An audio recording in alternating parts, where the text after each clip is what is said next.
The evidence seems to indicate that you're watching dolly fishing. Topping up, dolly fishes dreaming real. Two crime scene blast feel so unreal. YouTube madness like share, subscribe. Jack's on fire, burning the world's fire. Where's the baby? Missing shadows crawl. People whisper footsteps down the hall.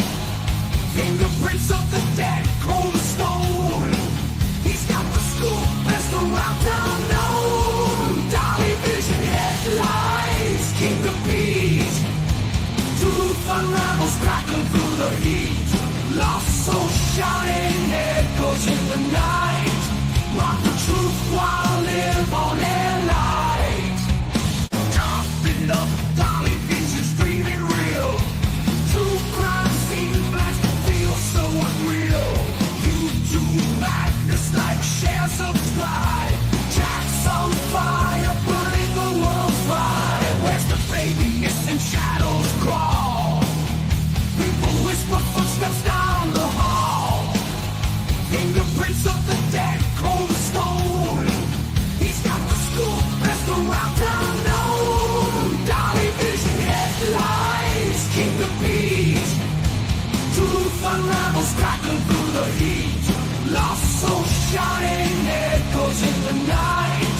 Mark the truth while live on air light.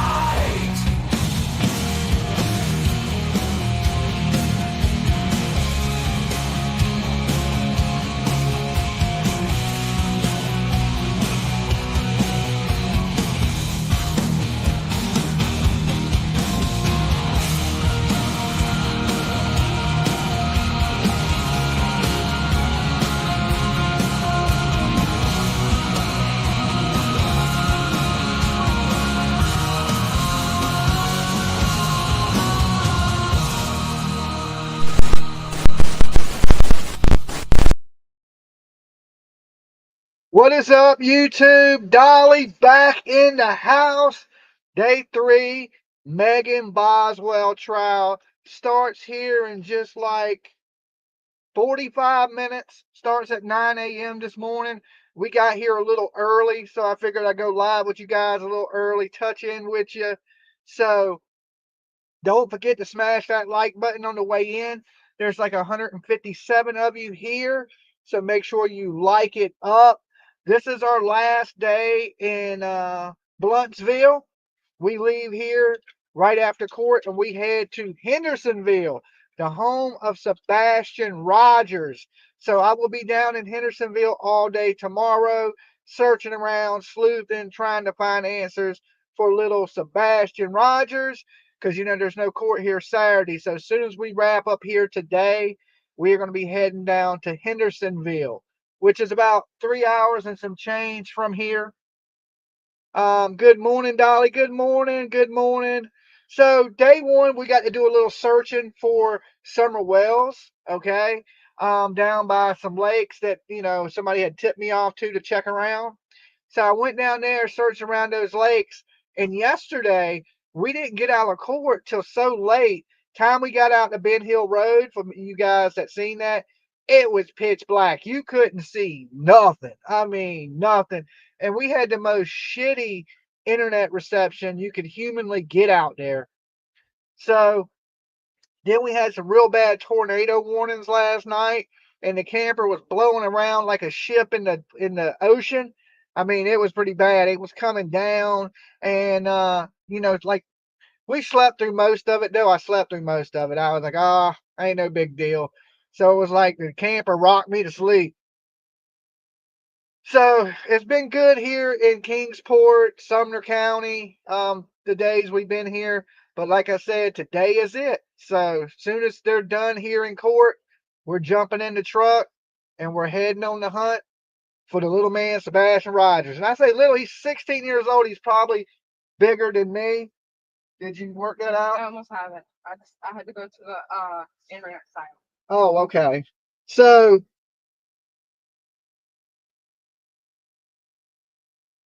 good morning. Hey, Sharon. Thank all you guys for being here. There were tornado warnings in Tennessee last night. Yes, yes. They were like, warning, take shelter. We're like, well, this is about as good a shelter as we're getting. So, but then I just kept sleeping. It wasn't a big deal. It wasn't something so crazy that I was extra worried or anything like that. Good morning, all. Hey, Penny from Kingsport. We're in your backyard, okay? Where's the baby? Says Jackie. Where's the baby? I hate to say it. This baby that we're down here now, right now, this one is gone. And, still there's hope for Summer Wells. And we're just praying to God that something turns up in that case. Um, Bayou Babe says, thank you both for what you do. Safe travels. Yes, everything's been good so far. Everything's been holding up. We ain't had any problems. Other than I had to put a little air in the tire, but that was it. But as far as everything else, we've been rolling pretty smooth. Days are going by pretty quick.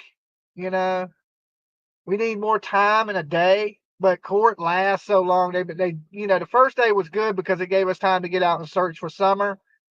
But yesterday was so long. So we didn't get much in yesterday. And like I said, we do this so easily yesterday. What is the problem? I don't know. Let me see it.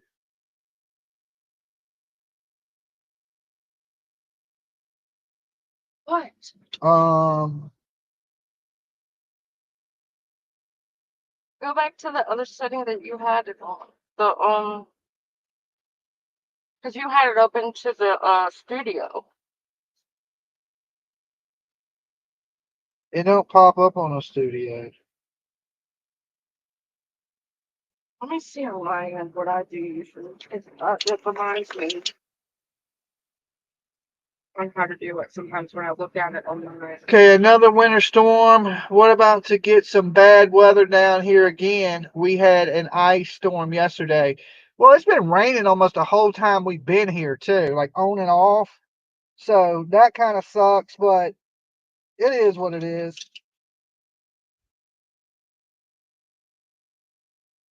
Content.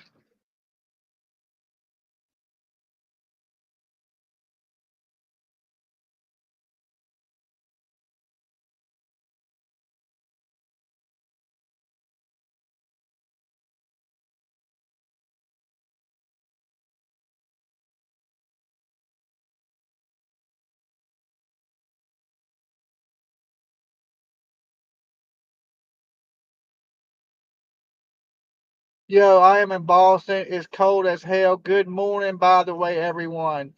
Yeah, well, we're heading up that way. I know Karen Reed was in court, what, yesterday? Yeah.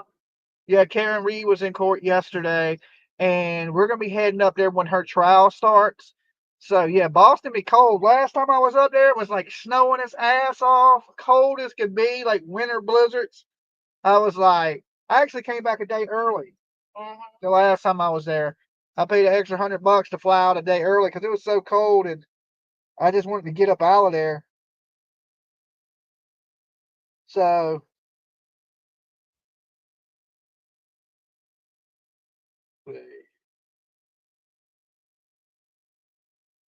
I got it. Okay, guys. How did you end up going to us? Let's see if there's that. You know what? I know how I did it. I know how I did it. Do you? Uh-huh. Okay, well, here.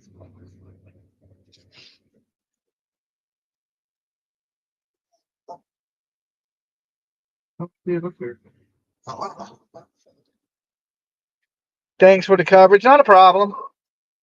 I'll be back in the courtroom this morning. Did it show advanced settings?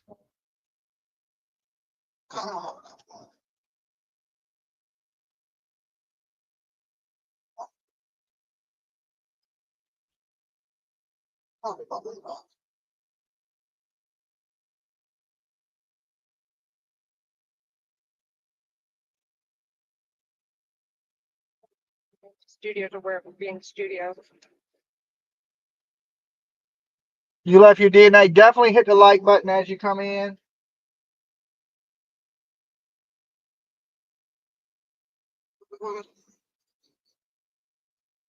Okay, let me mess with it. Talk to chat for a minute.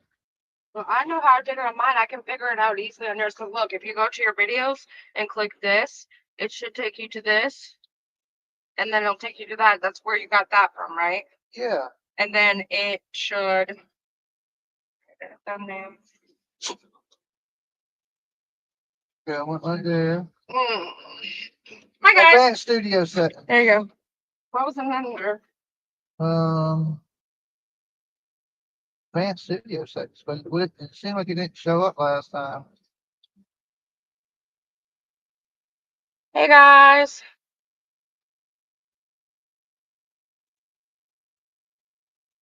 I'm sure PJ has you covered though. What has what covered? Dolly, please take care. Yeah. Did you take your medicine this morning? Yes. Okay, good.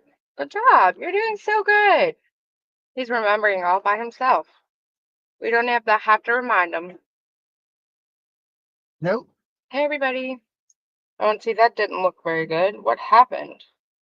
My bun got messed up. Go ahead. Okay. So we're 45 minutes. Well, I'm going to go in about 30 minutes. And hopefully the baby daddy, well, alleged baby daddy, takes the stand today. And Or Hunter. Or Hunter. Because I want to catch most of the good stuff while I'm here in person. One of the locals that drove by when I was walking Wrangler, and she said that she knew Hunter's family and that they were like brats, entitled. Good morning, Dolly and PJ and Turtles. How did we get through the weather last night? It was okay. Slept. You know, it's like rain beating on a tin roof. You sleep right through it. So it wasn't bad. Let me put my glasses on so I can see what you guys are saying a little bit better. I think we got a super chat. All right, be safe, guys. Thank you for the dedication to the missing children. I love you both. Team Sebastian forever. Laura, we're going to be heading there today. All right, when we leave here. This is our last day in Kingsport. Jumping on the train this morning. Kay says, Dolly, do you still have a tiki? A tiki? What do you mean? Like the little tiki thing on my wall right there?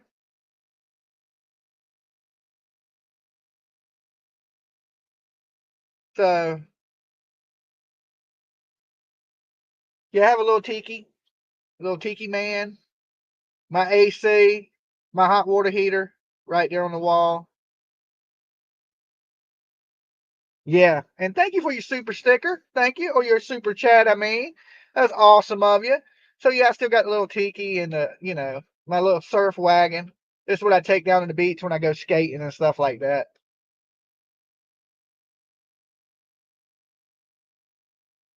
Dolly, how are the juries reacting to the testimony so far? If you're able to see their faces, oh, I can see them. I look them right in the face. I'm right by them.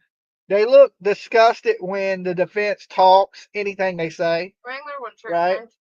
And when, of course, when they were showing the pictures of little baby Evelyn, they were crying. There was a couple men crying too. She is done. She is cooked. She is toast. Dolly, please pray for my mom, everyone. Well, prayers for your mom. I hope she's okay. It ain't nothing serious. Is that Big Bird? No, Laura. Big Bird's mom is not a fan either. Yes, for what you guys, big dedication, what you guys say. Thank you. We try. We try to do our best. We're on limited amounts of time, which sucks because there's never enough time in a day to do what we need to do. There's another missing plane with 10 people in Alaska. Thank you for letting me know. Keep your mind right. It has to be tough seeing it in person. Oh my God, it was so bad. Jennifer B has been a member for 25 months, says justice for baby Evelyn. Yes, for sure. And this little girl's going to get justice. Like, we compare it to Casey Anthony, but Casey Anthony had better lawyers. She had a better defense. There wasn't so much like, it's all the lies that are going to do her in. This girl told more lies than Leilani Simon, okay? Justice is coming, absolutely. Um, in the nursing home, she is not doing good at all. Oh, well, prayers to your mom. You know, it's hard when you're dealing with your mother or your father, somebody you love, and they're not doing well. I've been there. God, it's terrible. Well, and she had to hook up with LE too. Thanks for coming to our town. Country Folk Live. Ain't no problem. We do. But trust me, I spent a lot of time in Kingsport. Well, not so much Bluntville, right here. And we went downtown Kingsport today and had breakfast, which was a really nice little place. Two Dead's Diner or something. It was really cozy, nice people.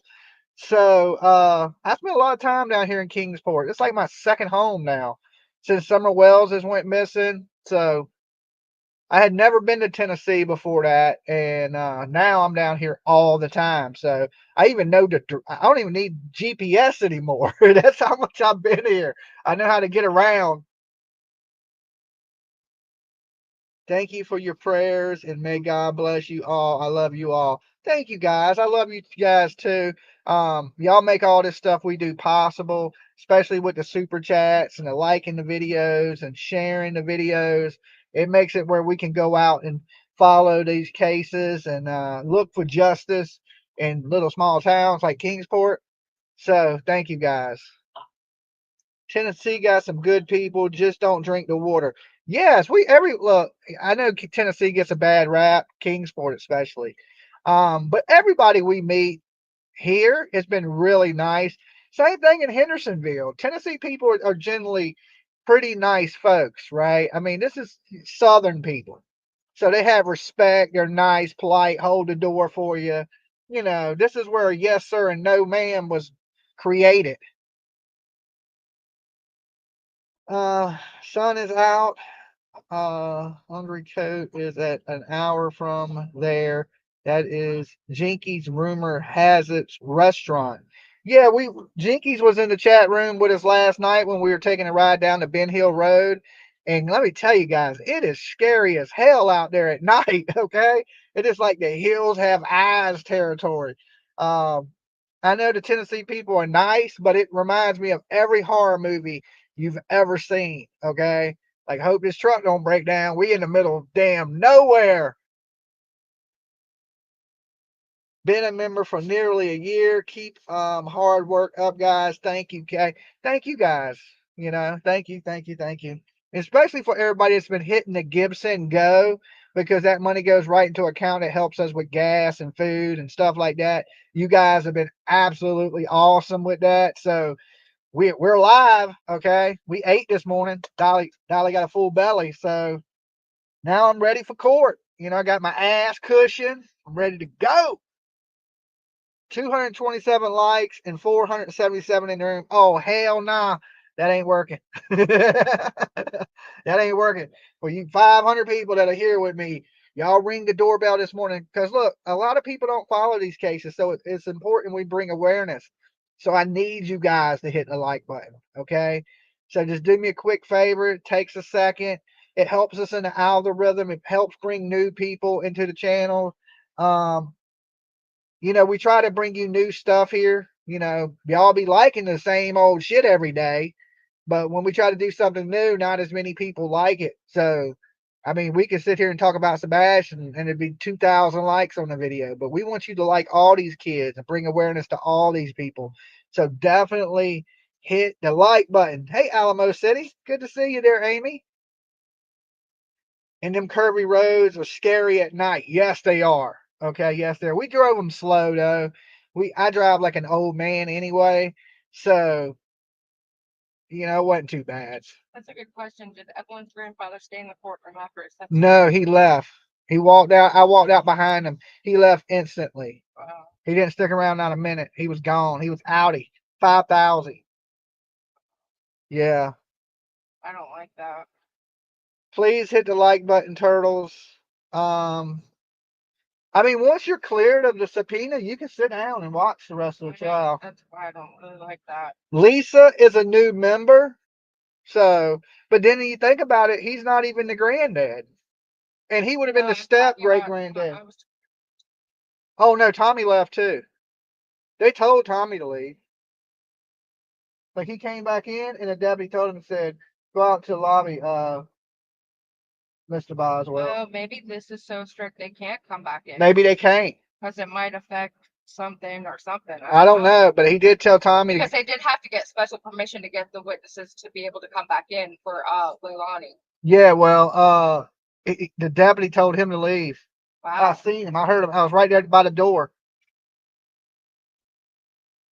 Them beautiful children need voices and to be heard, right, Shannon? Glad to see y'all survived the tornado. Yeah, Oreo, I'm glad too. We slept through most of it, but the rain was coming down because you can hear everything that hits this top. That's But you me. knew better than It's me. It's me. It's me, dude. Anytime you tap something, they think somebody knocked on the door. You drive like a little old lady. I hear that. Hush, dude. Hush. Hush. Hush. Trying to bite me now. Look. Can y'all see it? Look how me.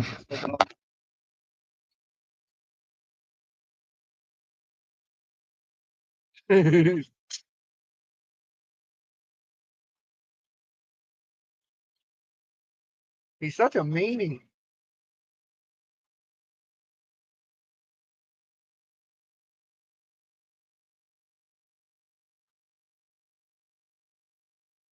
He's vicious. he's really showing his ass. Yeah, he's vicious. Look.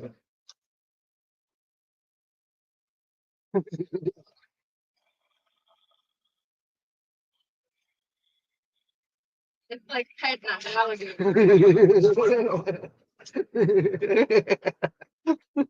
He's so mean. He's the meanest little damn dog. Are you choking? Yeah. Yeah.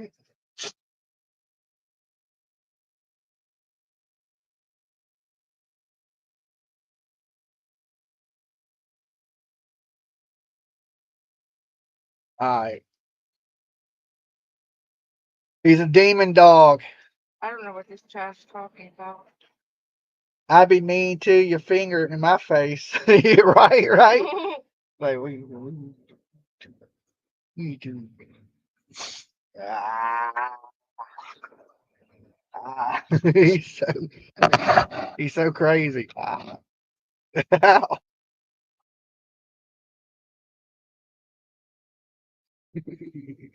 Oh, he got me that time. Oh, you quick. You got me. Little snapper. Try to bite my damn finger off. Ah, Chloe. ah.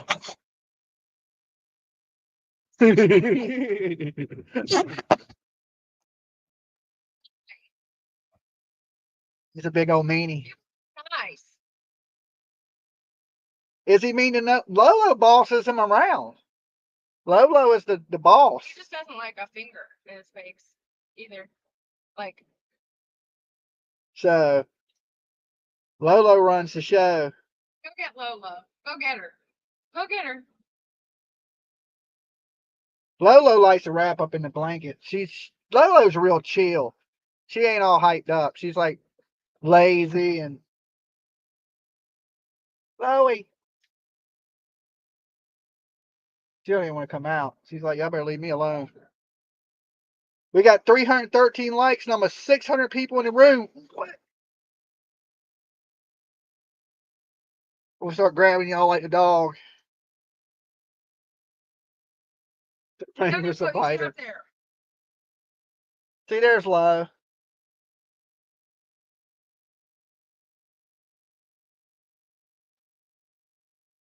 Oh, a kiss from the mom to say I only wanted to eat your finger. No, he don't bite hard. He's just playing. Now he will bite a stranger, but as far as me, he barely bites me. Enough you feel it though. Dolly, are you guys gonna try to talk with Don and Candace? No. Yeah. Nothing else to say at this point. Yeah, we what good is that gonna do? Right? So we went out looking yesterday down by this, I can't tell you all exact locations. Down by this lake that we had some tips that maybe go check out around there. and we searched there for a couple Candace hours. likes to fish. Candace likes to fish. So we searched around that a couple hours yesterday. And then last night we rode out to Ben Hill Road. But we didn't have much time, and it got dark on us so fast because of the time court wraps up. And then tonight, when we leave here, we may have a little bit of daylight that we can do some stuff here, but then we're heading down to Hendersonville. Tiffany told us about how mean Wrangler is, LOL. I can tell he is playing. Lola reminds me so much of my dog Buddy. I got him when I graduated high school in 2002, and I had him to 2019. He just with his nose to her, and she just fell onto the blanket. He just knocked her off? With his nose. He nudged her off the freaking thing. Better watch it. Better watch it. You better watch it, man. Now he's really mad. But now he's up there and Lola's down here. You better watch it. Don't you let him toss you around like that. You don't ever. Penny's been a member for 26 months. It says, love me peanut butter and jelly. Love my peanut butter and jelly.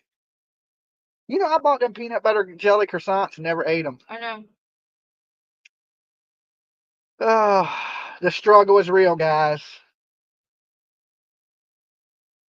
What do you think about Ziggy Luke video playing right now? I don't know about the Ziggy video. I have no clue. Hellcat's been a member for 26 months. Dang. That's a good way to keep us alive right there. Is join up, become a member. Like the video, share it on your Facebook. Maybe, you know, if you can donate. That's always cool.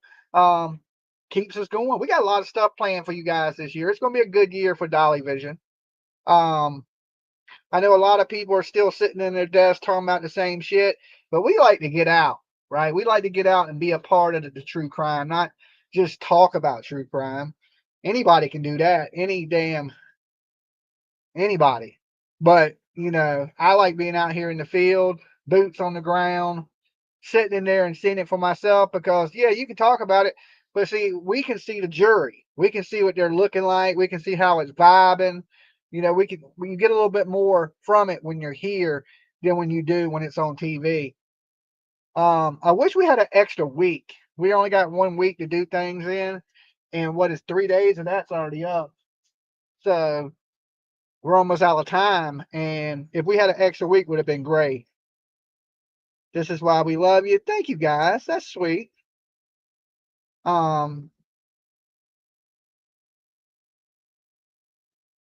Getting out is like it gets you better truth and correct information. I agree. I mean, we get it firsthand. You know what I'm saying?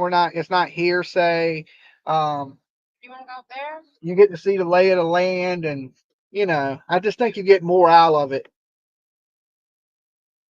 Y'all are very much appreciated. Hardly any good people left nowadays. Don't you not sure? I know, right?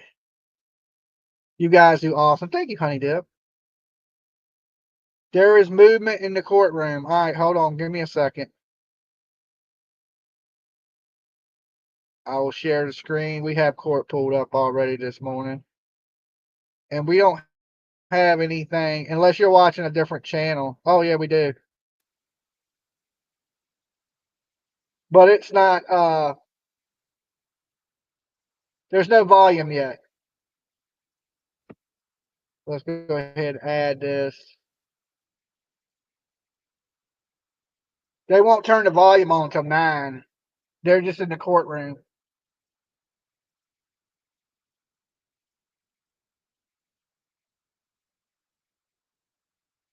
I love watching you guys, better than real TV. Hugs. Sits you, mama, forever. Thank you for being here with us. Dolly says jury looks and acts disgusted with defense. Yes. Watching from the bushes at work. Thanks again for the coverage. Voices, Carrie, thank you for being here with us. Soon as they turn the audio on, we'll let you guys know for sure. What time is it there? It's 6:30 here. It is 8:32. Okay, 8:32 here where we're at. Oh, Lord. Let me see something.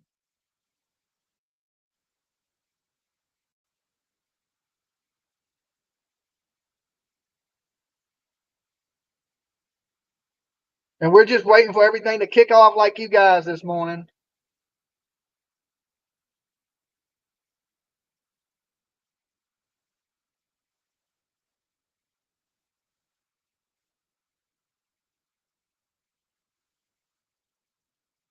Hey, Abigail. Good morning. Miss Mandy, good morning to you. Hey, Sweet Jones, Jennifer B. Good to see you guys this morning. Make sure everybody's hitting the like button as you come in. We got 616 with us. Let's try to hit that 1,000 mark early for me. Sacrifices, right? I got to go sit on this hard wooden bench to give y'all the inside scoop, okay? Your eyeglasses are reflecting blue light. They're blue blockers, so the computer screen don't mess up my eyes. Abigail's been a member for 4 months.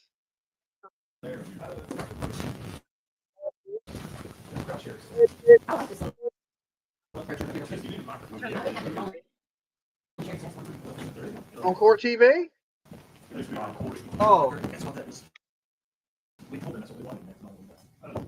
can't hear it good, though. Good morning, Lori.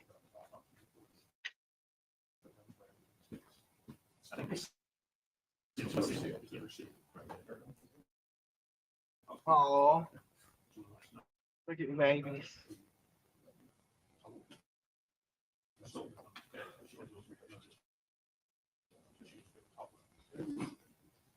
Maybe I can forget. Hello. I post stuff like the pictures and stuff from our trip on members on my tab. That's what I was telling people earlier. Oh, That's why I made that high pitched sound and they both looked directly at me. give the puppies a like, okay? If you hate my face, see how pretty they were? Love that picture. There's a couple of them right back to back. Uh-huh. Miss Darcy, thank you for all you do, it says. Thank you, Miss Darcy. Thank you for being here with us today. Hey, Turtle Gang. We'll throw them super chats right in the gas tank because we got a little bit of a ride after court today from here to Hendersonville.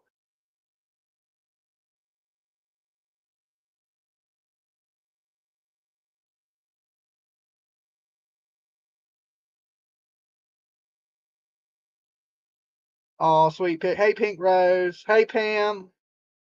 Hey, Rose. Hey, Susan. Hey, Claire. Those pups are like twins. Well, one of them's a Chihuahua and one of them's a French Bulldog. So, hey, Elaine. Angie B.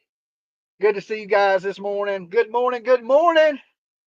Live from Sumner County. Okay. The courthouse.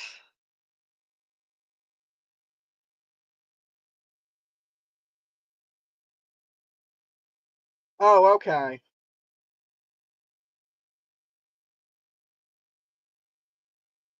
Go Birds.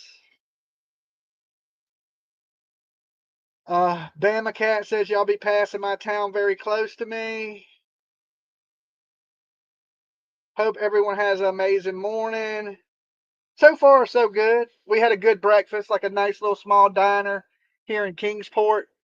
So it wasn't bad. They had good toast. I don't usually say that. The toast was good. So, oh, hold on.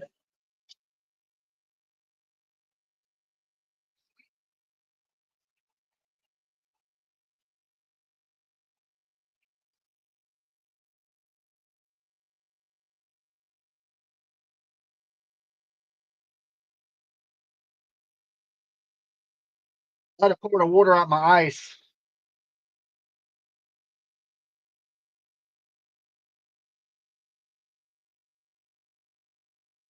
Now, make sure y'all nice to PJ today because she's been in here holding it down with you guys for 3 days.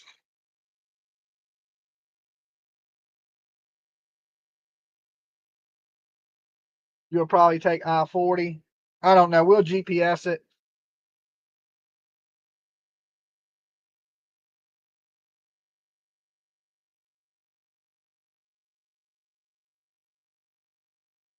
You have to run today, but we'll catch up later. All right, be good. Do it all. Good morning. Good morning, Army Mom. Good morning, Miss Mandy Cable. Short legs. Good to see everybody.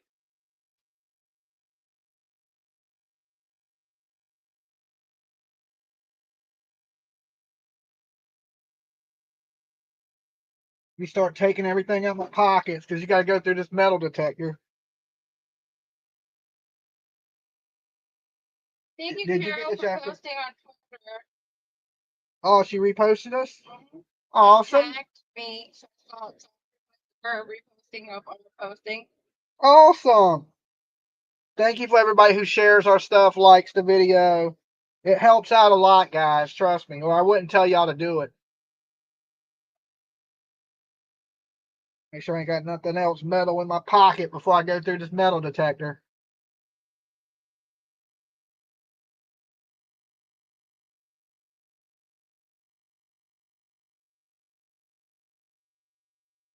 Good morning. Thank you for all you do. Stay safe on your journey. KB, we're going to stay as safe as we can be. I promise you that. So, like I said, the trip ain't been too bad. We've slept good, believe it or not.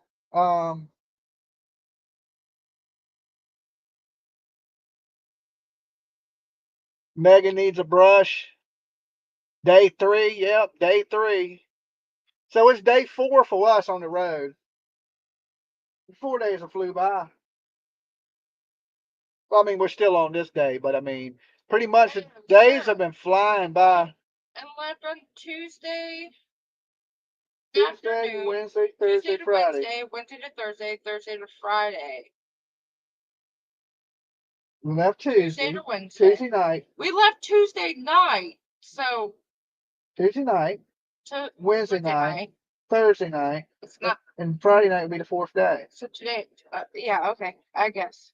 So it's been 4 days. But tonight at nighttime will be 4 days. Yeah, Yeah. I get it. Megan needs an A whipping. Dolly and PJ, are y'all going back to the trial tomorrow? The trial is that be Saturday. They said they have trial tomorrow. Do they? Yeah, they did it in Delphi. I don't know why. Oh, because they're sequestered. Oh. I didn't even think about that. Oh no, we're going to Hendersonville, right? I don't know. It's up to you, but we gotta make that decision at some point then.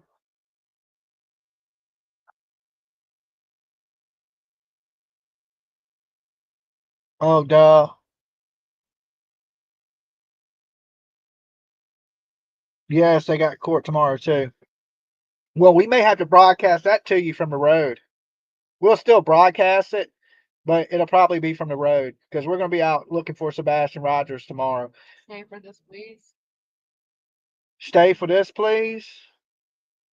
Well, I mean, like we're trying to get multiple things done in the little bit amount of time we have. Why they sequestered? I don't know. They don't want them having no outside communications. I have to go because I got to get ready to clock in at work. All right, Jackie, be good. Connie says, please stay. Good morning. 431 likes and 675 in the chat. Oh, hell no, we ain't staying. We getting up out of here. You get more likes in the studio. Yeah, I get more likes at the studio. Good Lord. We on the road bringing it to you live and less people are liking it. Does anyone know what happened to paper? No, we don't. Sebastian needs to be found. Good morning. Always. There you go, Regina. That's what I say too. Broadcast away and look for Sebastian, I think. Good morning, everybody. I was number 56 on DNA. Thank you. Thank you. We got almost 700 of you in here. So if you're watching on your phone, I guess you double tap. It'll hit the thumbs up button on your computer. Coco was 433. So real fast, before I go into the courtroom, I want y'all to do me a favor, like the video, and then shout out in the chat room where you're watching my ugly face from. All right? Let's see where my beautiful people are at. Good morning. Hit that like. Miss Mandy, mama, good to see you. Don't do Dolly dirty. Hit that like button. There, they trying to do me dirty, Rose. They trying to do me dirty this morning. I see Pennsylvania's in the house. You was number 12. Nashville, Tennessee is with us. Leanne, good to see you. Western Mass, Idaho, Arkansas, Kentucky, Pennsylvania, New York, Pittsburgh, Texas, Jacksonville, Pennsylvania, OH. Watching from Delaware, North Carolina, Mississippi, Ohio, Michigan, Southern Missouri, Kentucky, Illinois, Ohio, Baltimore, Clarksville, Tennessee's in the house. Alberta, Canada, Mississippi, Seattle, Washington. Good to see you guys. Watching from England, Indiana, watching from Georgia. OH, Bristol, Virginia, Louisiana, California, Western Maryland. What's up, Cool Whip? Dreamer, Illinois, Springfield, Missouri. Good to see you guys. Louisiana, Indiana, Alberta, Canada, Central New Jersey, New England, Northeast Florida, I believe that is. Bristol, England. All right, Florida, Waco, Texas, New York, upstate New York. All right. We see Shannon right there in Bristol, Virginia. You ain't too far from us. Sharon. North Carolina. Oh yeah. What did I say? Shannon. It's Sharon. Sharon. Okay, my bad. Gloucester, UK. Say hi to Devin. Hey, Devin. All Kansas City, Scotland, Missouri, upstate New York, more Missouri, Springfield, Illinois. Australia's in the house. Awesome. There's like 700 of you here now. The UK is with us. And 496 likes. 496 likes. You're doing me dirty. Dirty this morning. Okay? I'm about to leave. I'm going to go sit on that hard bench and think about how y'all didn't like my video this morning. Tennessee's in the house. There you go. The UK, a lot of UK here this morning. Georgia, a lot of Tennessee with us. Georgia. Morning, Dolly and PJ in chat. Hey, Taterbug. Wonder how long the trial will last. We got Sweden with us. Welcome, Sweden. Nashville, Tennessee. The UK. UK loves Dolly and PJ. Thank you, Ann. We love our family abroad, our turtles from the other side of the pond. Blackpool, UK. Hey, Ellie. Did I say that right? I think so. I hit the like button, East Tennessee. Thank you, Judy. If watching from a TV, click the channel up button to give the video a like. I didn't even know that. 2 up, 2 down. Virginia is in the house.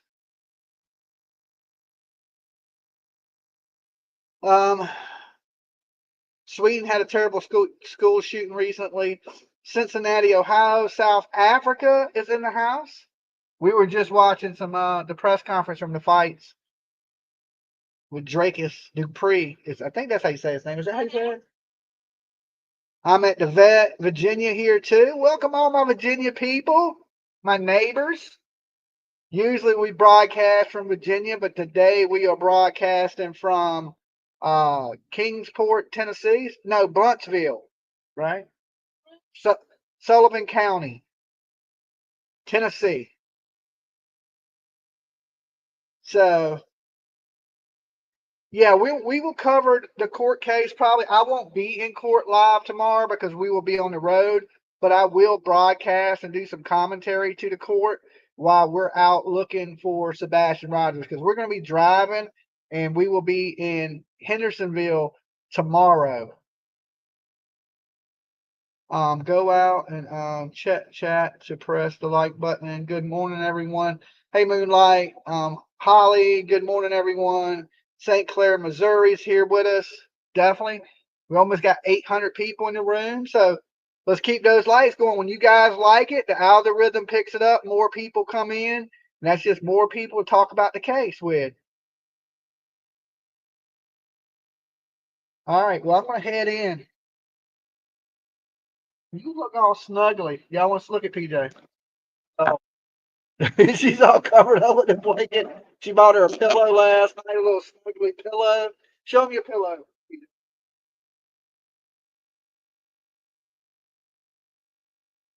Look, it's a little alien bug. What is it? I have no idea. They didn't write the thing's name on the thing. Oh, okay. It's just got a wait. You got a whole send it up.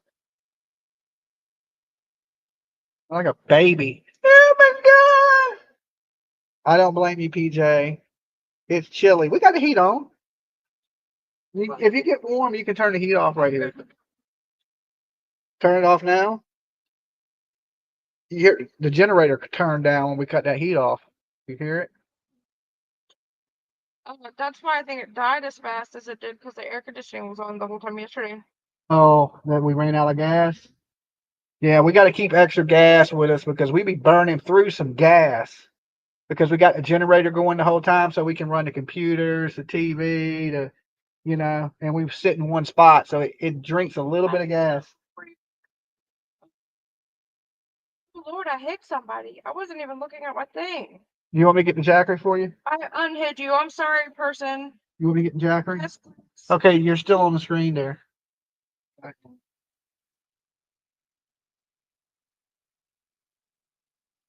Okay. Come on. I was just getting my last snooze in real quick. Stop, dog. You're not jumping down. No. Watch out. You're going to land on Lolo. Lord, you're like having two children here. Stop. Stay. You got to go outside? I'll take you in 2 seconds. I will take you. Just wait. You must have to go outside. I did that yesterday too. I'm sorry. That hurts. I know it hurts. Oh, Because I did it, but I did it with the top of my head when I went that way. ow, hit my head on that door. Got me. Man down. That's going to be a knot. The sacrifices I make for YouTube. Okay. I fell out the You want bed me to blow this up to full screen until it starts. or mute it? Well, no, because he's acting like he needs to go. Okay, so you want this muted or unmuted? Mute it and put the full screen on the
Okay, so it looks like we're just looking at the court seal and,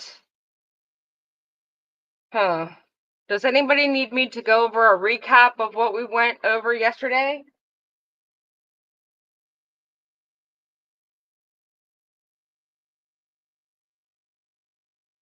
I got me a ginormous drink today. Ginormous. Hey, Zen, good to see you.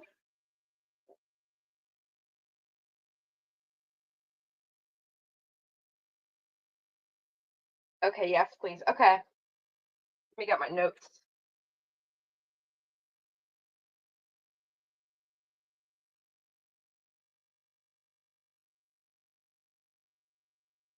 Let me take my little vitamin gummies that I got for Jimmy that he's not going to take ever. It's like they're gummy bears. They taste like gummy bears. Why? Why not? Just eat this. Like, I literally sometimes feel like I have to shove these things into his face.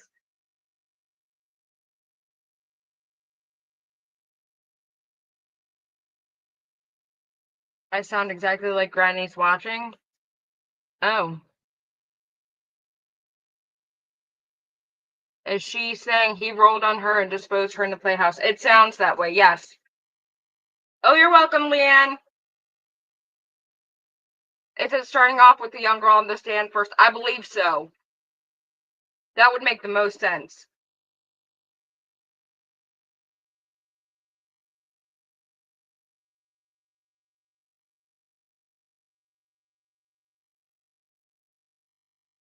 I just gotta locate my notebook in the many bags I have. Cat says no. You don't need me to go over it. So we'll see. Will we see Hunter? You think yes? I believe we will see Hunter definitely. Leanne also says no. Okay.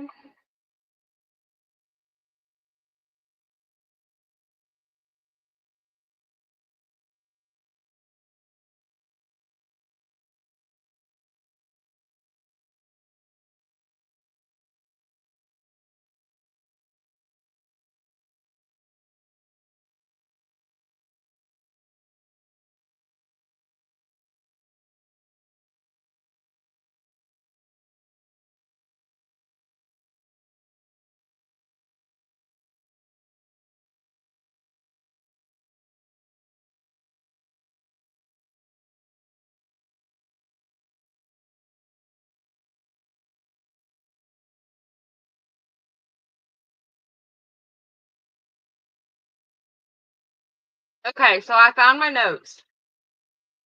Some of you guys are saying yes, some of you guys are saying no.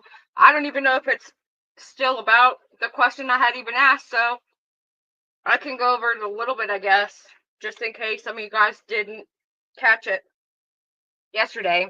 But we had 10 witnesses on the stand so far.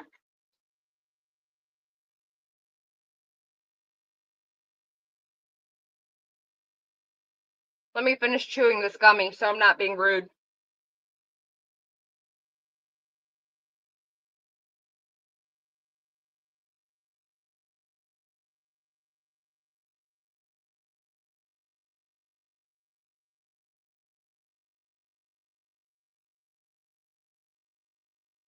Let me see if I can plug my phone in also. That would be great.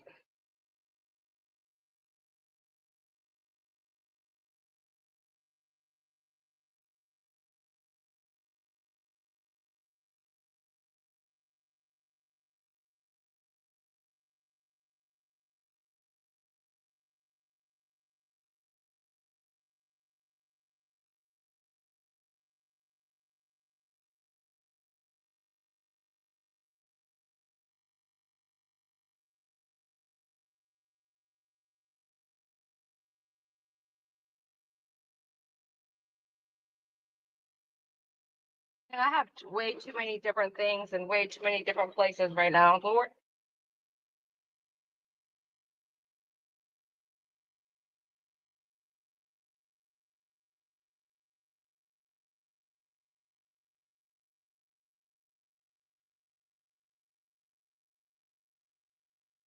charger.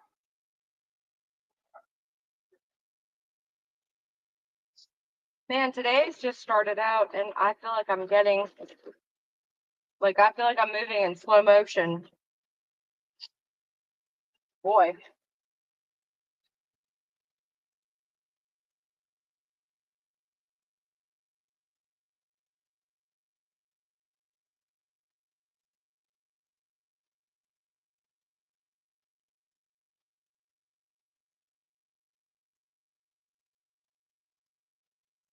Okay, finally, I think I found the right pluggy. Yep, okay. I can plug my phone in. It's 8:59, and it looks like we're still muted.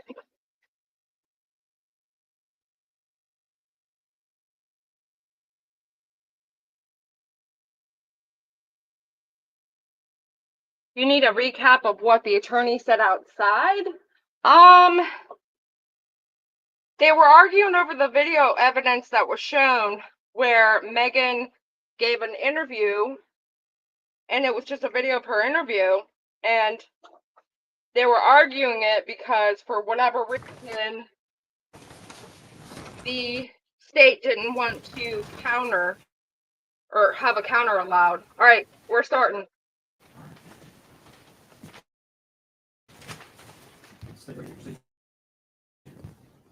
Yes, sir.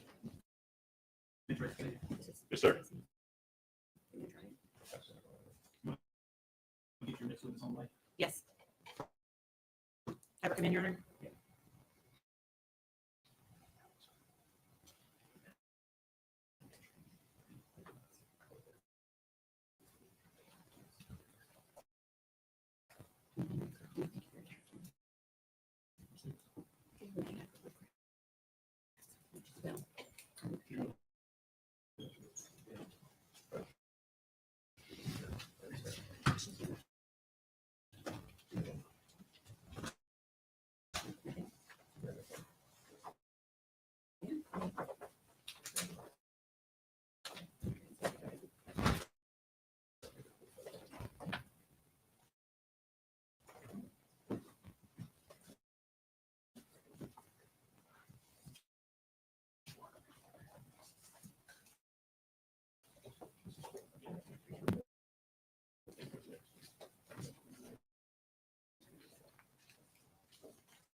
Yeah.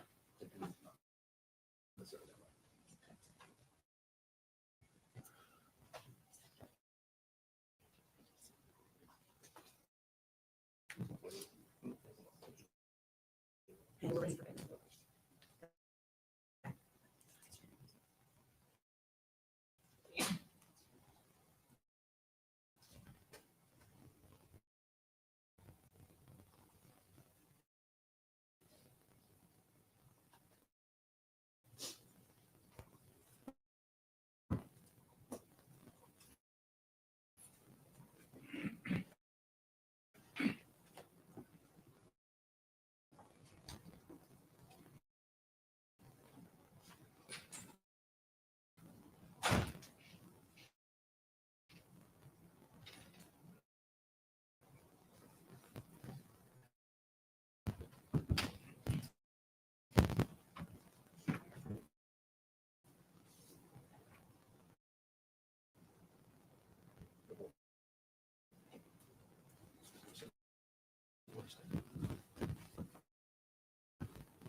one up.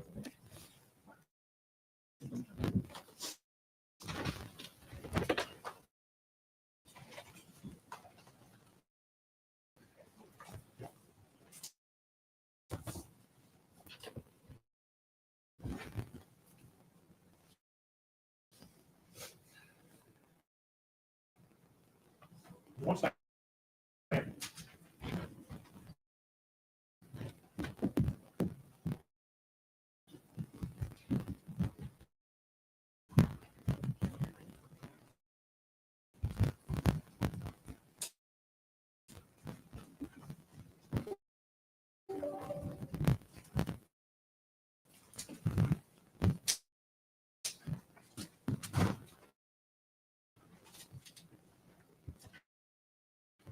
Ready, Stephen, thank you.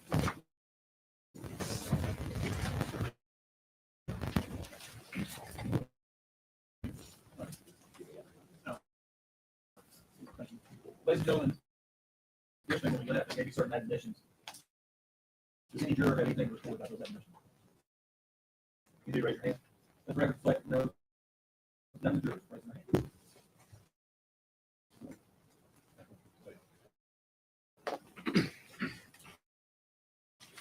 Good morning, Ms. Hawkins. Okay, Mark.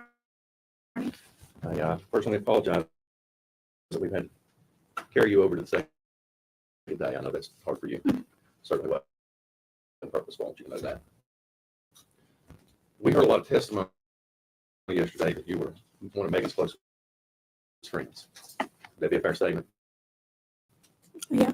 And that you had known her for some time, even through high school years, before Evelyn was born. Yes. Okay, yeah. And I imagine that you got to know Megan quite well. Mm-hmm. And you were around when Evelyn was born. Mm-hmm. Spent a lot of time with Megan and both Evelyn, Mm-hmm. the first year of Evelyn's life. Would that be a fair statement? Yes. And during any of that time in those 12 months, first 12 months up to Evelyn's first birthday, did you ever see any signs of abuse or neglect on Evelyn? The only thing that I ever really noticed was every now and again I would look back and she wouldn't be buckled up correctly, but we would just buckle her up. Understand. I guess what I'm saying is you never saw any injuries on Evelyn that gave you concern. No. You never saw anything on Evelyn. She appeared to be thriving well. You didn't have any concerns that she wasn't being fed or cared for. No. You didn't have any concerns that she was being physically abused. No.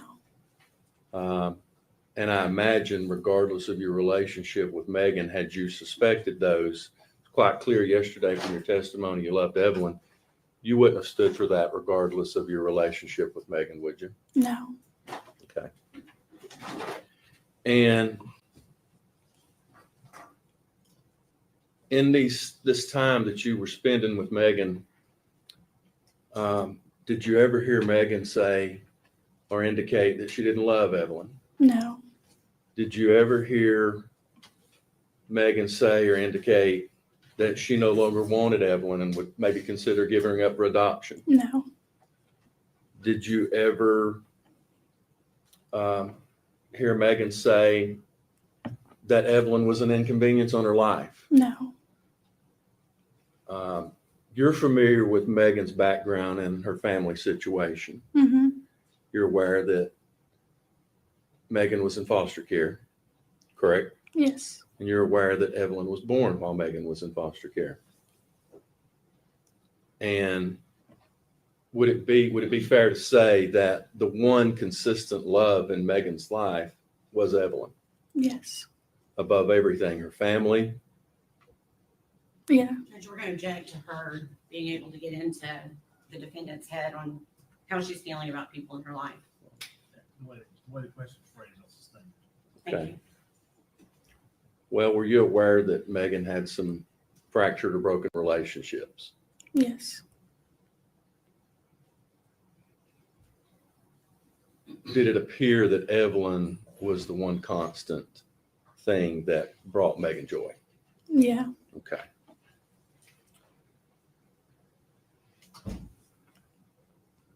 Now, were you aware that,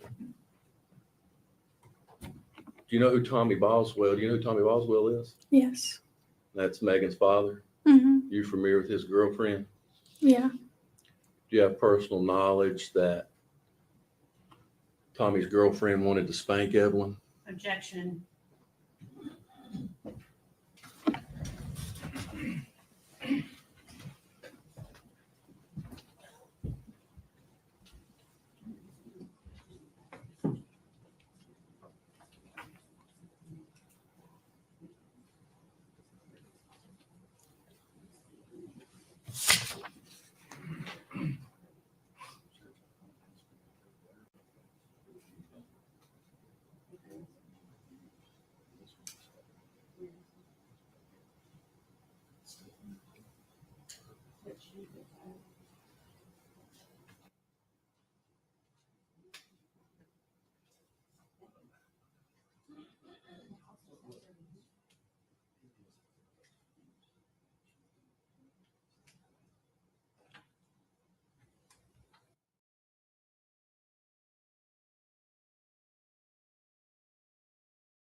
Sustained in part, overruled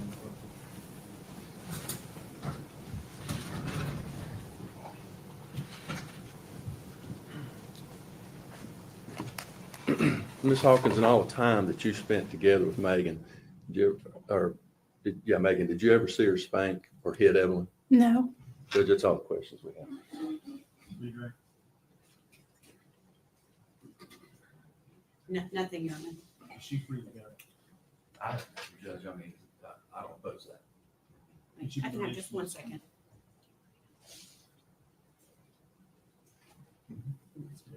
I do have one question, Your Honor. Bailey, did you know Hunter Wood? Yes. Okay. Did you know that the defendant, Megan Boswell, was in a relationship with Hunter Wood?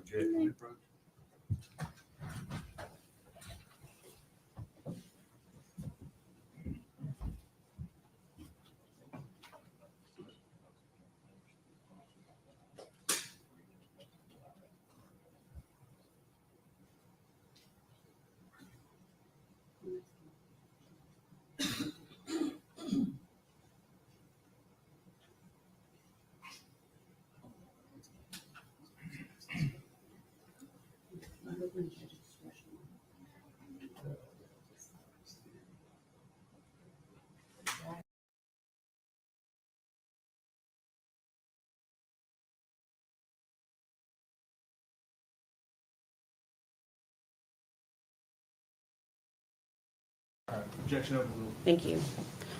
And were you aware that they were in a relationship? Yes. Okay. Did you personally ever see Hunter around baby Evelyn? No. Okay. Thank you. Recross.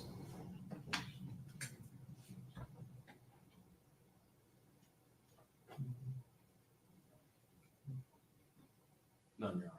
All right. Is she released from her subpoena? Yes, Your Honor. Ms. Hawkins, thank you for your testimony. You're released from your subpoena. You're free to go. All right. Thank you. I'm under. All right, next.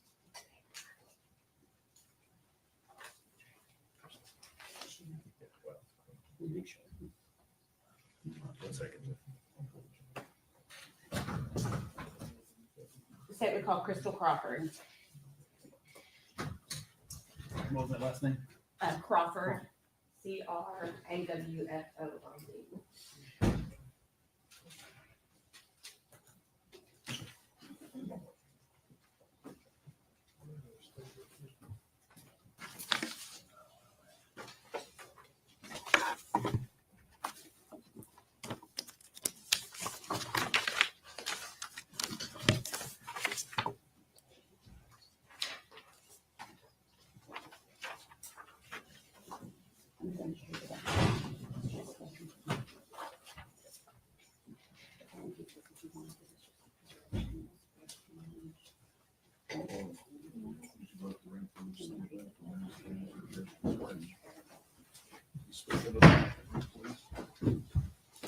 Raise your right hand.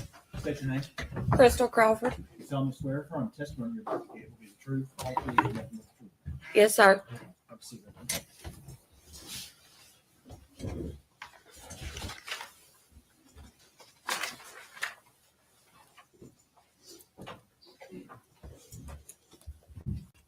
Thank you.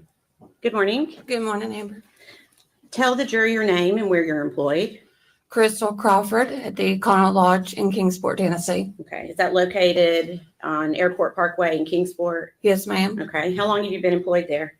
I have been working there almost 10 years. Okay. What is your title there? Front desk clerk. Can you give us a brief description of your job duties at the Econo Lodge? Front desk, laundry, some days housekeeping also. Just whatever needs to be done. I do all his management paperwork and all that. Okay. So those duties include things like checking in and checking out guests. Yes, ma'am. Okay. And I'm assuming Econo Lodge creates records and maintains those records at the hotel? Yes, ma'am. Okay. And when you enter information to the hotel, is it into like a computer system that's maintained? Yes, ma'am. And are those records preserved for a certain amount of time? Yes, I believe up to 5 years. Okay. When you create these records, is it essentially the same procedure each time? Yes. Okay. I'm going to pass you a document. Okay.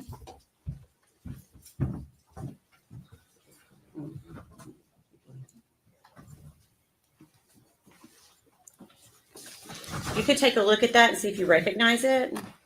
Yes, ma'am, I do. Okay. Can you tell us what it is? It is a check-in and check-out slip on Megan Boswell. Okay. And have you seen that document before? Yes, ma'am. Okay. How was this document generated?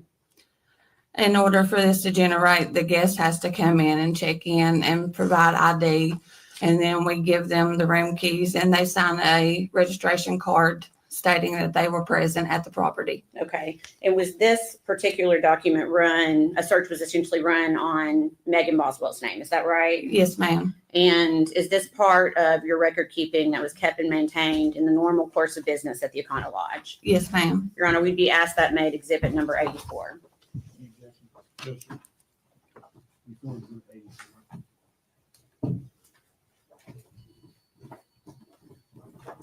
you.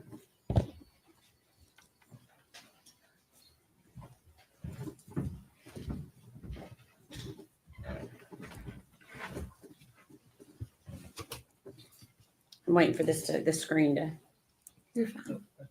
sorry, Judge. Permission to publish? Go ahead. Okay. And Ms. Crawford, you should be able to see this on your screen as well. Yes, ma'am. Okay. And is this the document you were just referencing that was produced at the Econo Lodge? Yes, ma'am. Okay.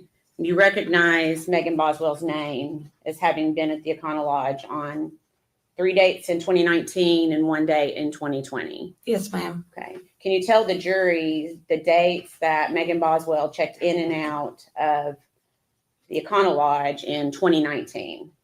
She checked in on 10/11/2019, checked out on 10/12/2019, checked in on 12/14/2019, checked out on 12/15/2019, checked back in on 12/15/19, checked out on 12/16/2019. Okay. And then she had one more, it looks like on January 6, 2020. Is that right? Yes, ma'am. And if I could please have exhibit number 83 passed to the witness, please. It's Would you like to see Oh. the next one? That's the.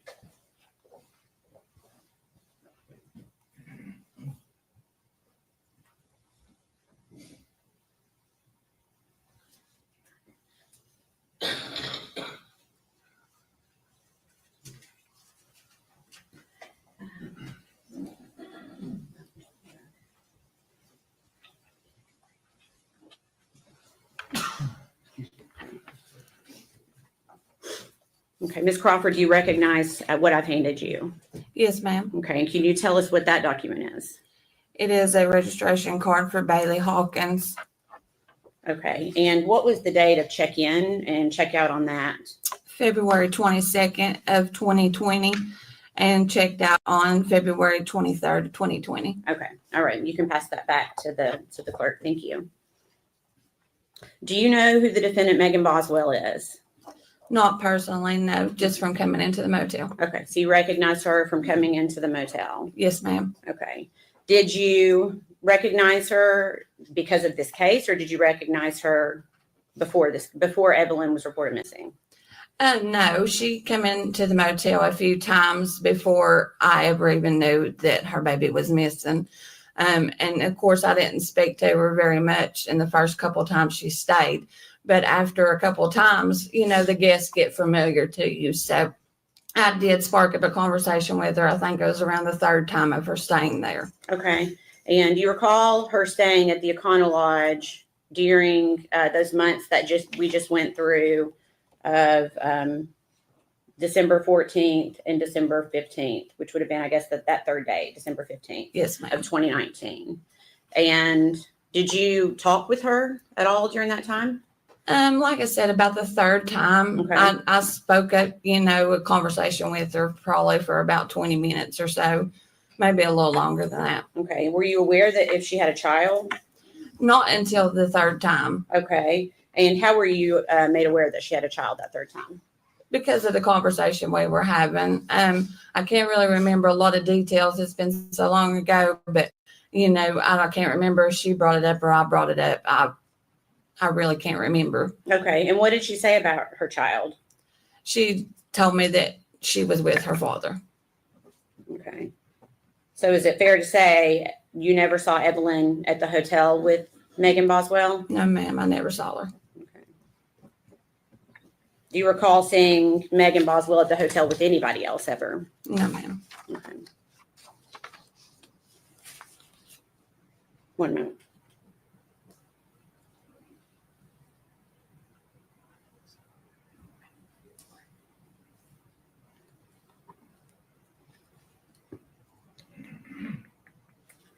During the times that you saw the defendant, the 2 times in December and the 2 times in January, did she ever appear to be crying? No, not that I can remember. Did she ever give appearance of being scared or worried? No, ma'am, not that I can remember. Did she ever express any concern to you about the safety of her daughter? No, ma'am, not that I can remember. All right. Please answer any questions the defense has for you, okay? Yes, ma'am. No questions, Ms. Williams. All right. Ms. Crawford, thank you for your testimony today. You're released from your subpoena, ma'am. You're free to go. Thank you.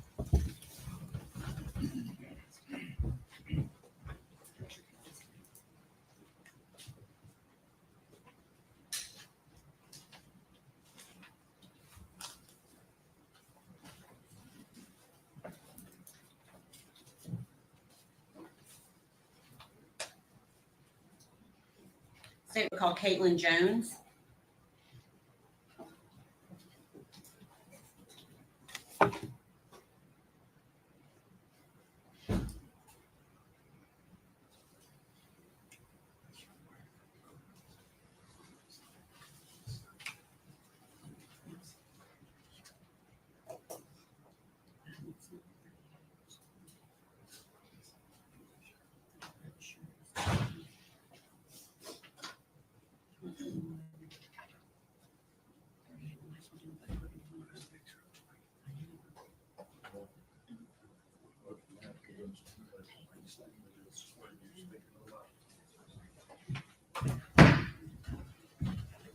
Raise your right hand, ma'am.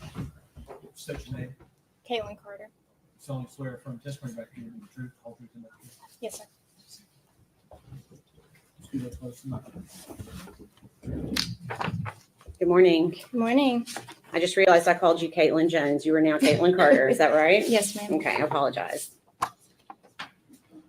Okay, so you told the jury your name. Where do you live? Kingsport. Okay. Do you know the defendant, Megan Boswell? Yes, ma'am. And how do you know her? We were friends in college. Okay. And if you can, I'm going to ask you to maybe pull that microphone just a little bit closer. There you go. Thank you.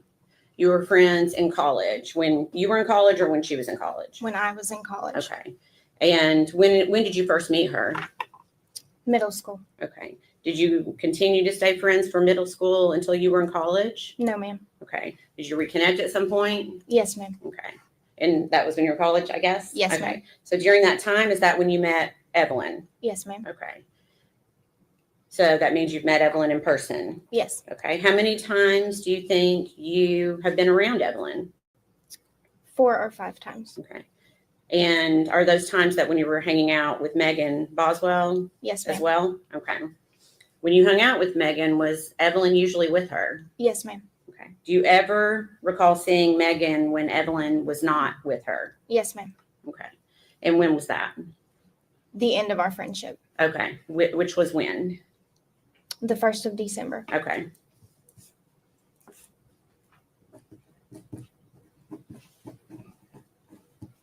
So then you're saying you saw Megan without Evelyn the 1st of December. Yes, ma'am. Okay. Prior to that, well, let me rephrase. Before, when you say the 1st of December, do you mean the first day of December or do you mean the first part of December? The first part. Okay. I just wanted to make sure we were clear on that one. Okay.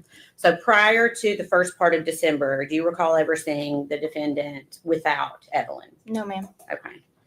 Do you recall going to Chili's with Megan Boswell at one point? Yes, ma'am. Do you remember when that was? The end of my college semester, Okay. And do you know when that would have been? around the 1st of December. Okay.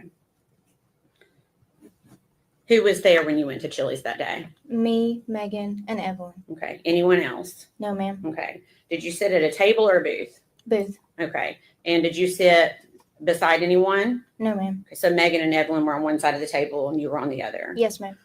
What was your impression of Evelyn that day? She was dirty, and I could smell her across the table. Okay. Have you been around babies before? Yes, ma'am. Okay. Was she beyond what a normal dirty baby would be? Yes, ma'am.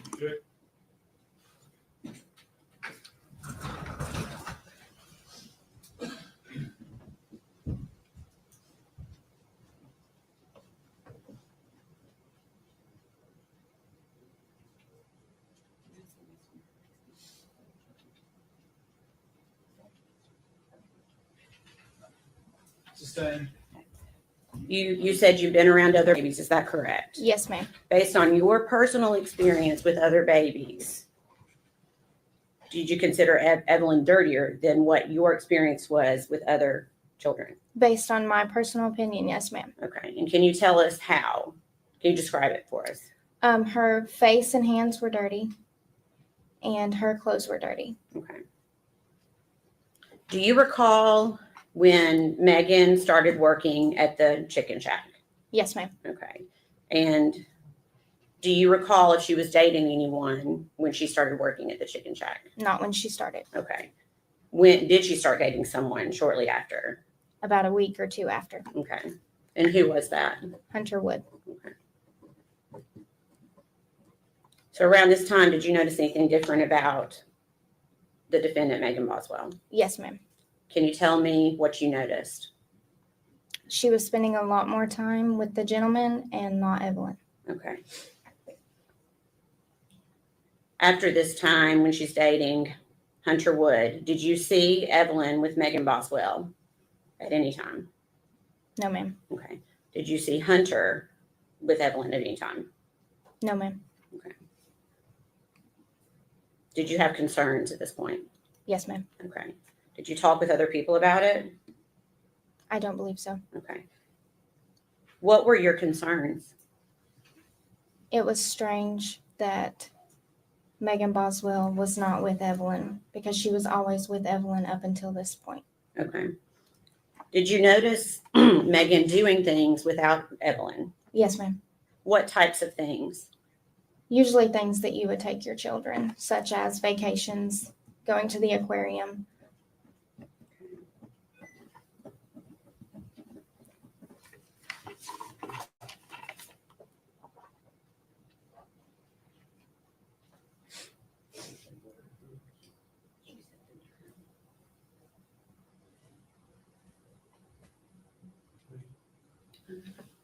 December.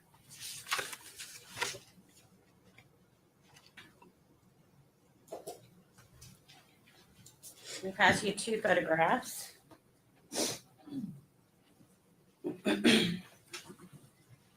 Thank you. Take a look at those and see if you recognize them. Yes, ma'am, I do. Okay, can you tell me what it is? Megan sent me those when her and Hunter and a few other people went to the aquarium. Okay, and so you got those personally sent to you from Megan? Yes, ma'am. Okay, and what is a photograph of? Megan and Hunter Wood at the aquarium. Okay, Your Honor, we'd ask that to be made exhibit number 85. Any objection?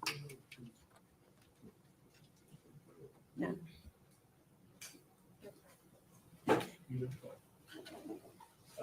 Judge, I would say that these photos are cumulative. They're essentially the same photo. The court wants to admit them. But I would note they're cumulative.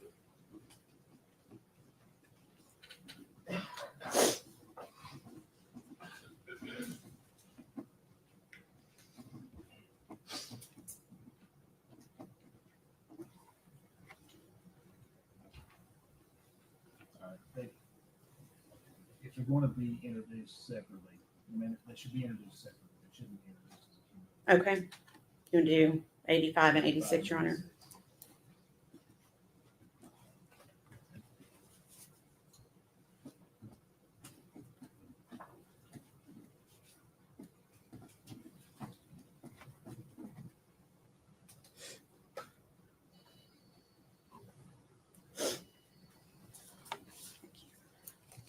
Permission to publish, Your Honor.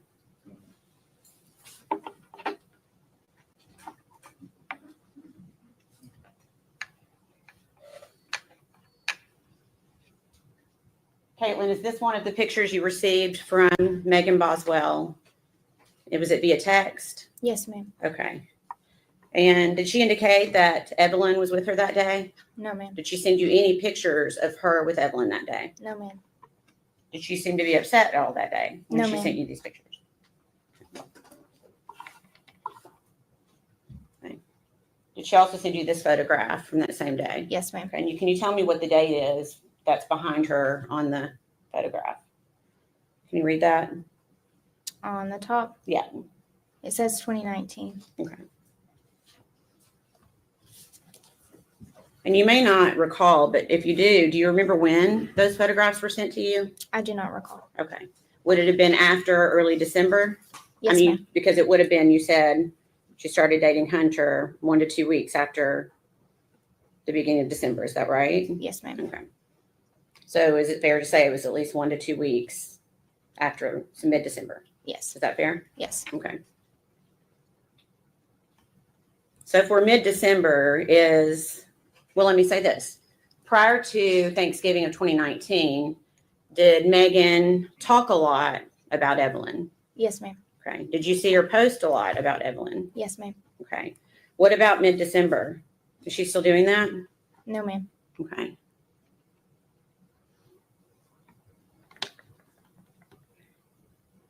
At some point, did you ask her where Evelyn was? Yes. What did she say? She said that she was with her father. Okay. When you say her father, do you know who do you think she was talking about, or who was she talking about? She was speaking of Ethan. Okay. Did she say why Evelyn was with Ethan? Yes, ma'am. What did she say? She said that Ethan came home and got emergency custody. Okay. Did she ever show you any paperwork? No, ma'am. Okay. Did she ever say why? Ethan seen photos of Evelyn with a bruise on her head, and he Yeah, used that. Okay. And the defendant told you that? Yes, ma'am.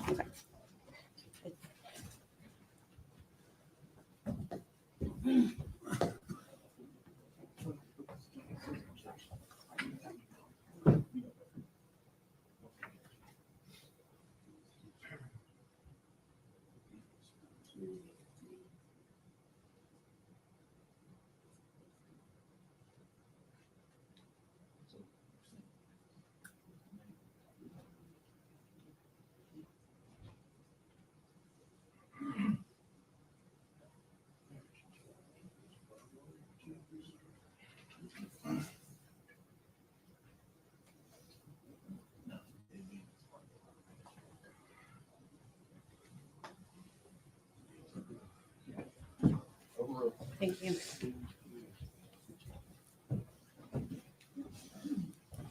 Okay.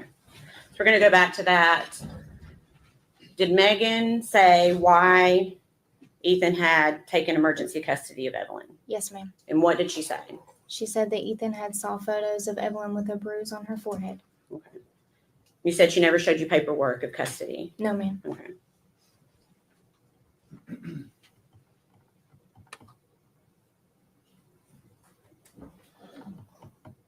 How many times did she tell you that Evelyn was with Ethan?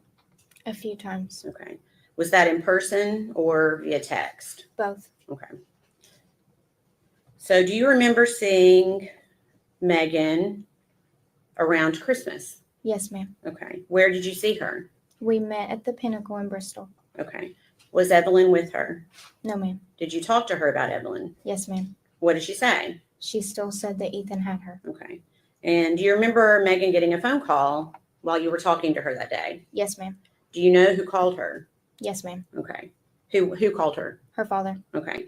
And we're not going to be able to say what he said to her, but what did Megan say to her father over the phone? She told her father that she would be getting Evelyn back around the 1st of February.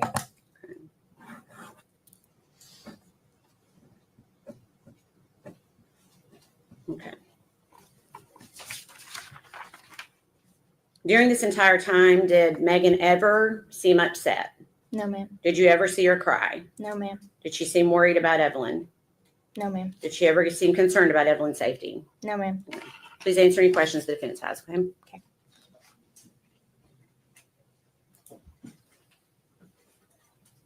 Morning, Miss Jones. My name's Gene Scott. How are you? I'm doing well. It's Miss Carter. Oh, Miss Carter. Yes, sir. Sorry, I got it wrong. Did it used to be Miss Jones? Yes, sir. Okay. So how often were you around Megan, let's say in 2019? Would you consider yourselves close friends during that time period? Yes, sir. How often would you see her? About twice a month. Twice a month. And you described a meal, I think it was at Applebee's? Chili's. Chili's. When was that meal? Around the 1st of December. You say around the 1st of December. Can you be more specific? And let me ask you this way. You equated it to your college semester or your earlier testimony. Mhm. Had you taken your exams? Were you waiting to take exams? What part of the end of the college semester were you at? She actually took me out to eat for celebration of finishing my exams. So the exams were in December. Yes, sir. That's typical, I think, of a college schedule, isn't it? Yes, sir. So this would have been sometime, say, after the 5th or 6th, maybe? I would say so. Okay. Do you know what day of the week it was? I do not. Would have been a weekday. Yes. Okay.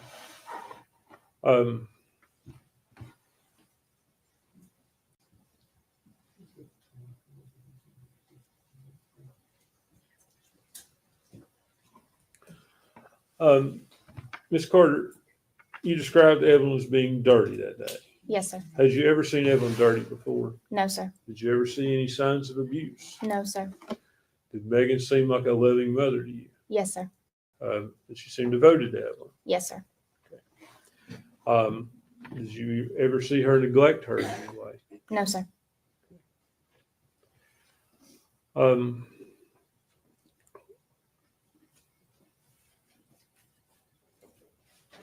Would be fair to say that at some point your friendship with Megan ended? Yes, sir. When did that occur? Around the 1st of January. And did that have anything to do with Evelyn? No, sir. Why did your friendship end? She lost or misplaced her phone and did not have a way to communicate with me. Okay, so y'all just quit talking. Yes, sir.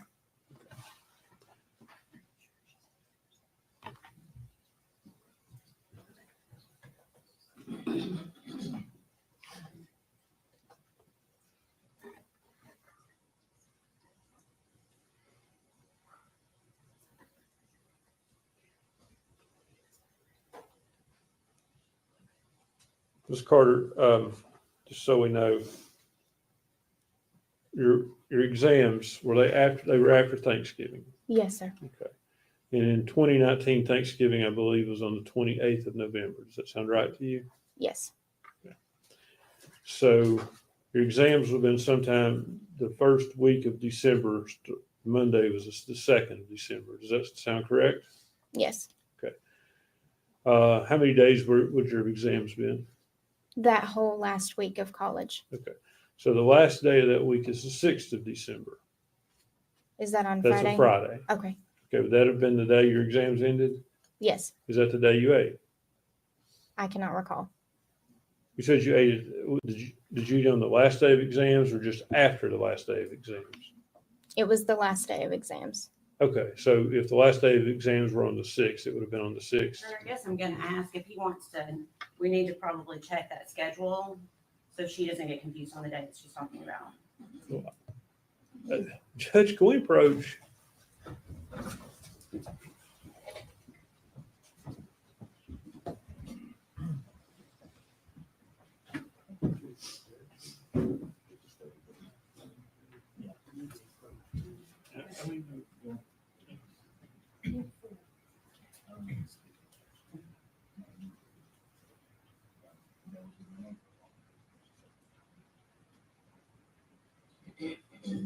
Okay, so it looks like they're questioning her as to the exact date that she would have seen Megan and Evelyn at the Chili's.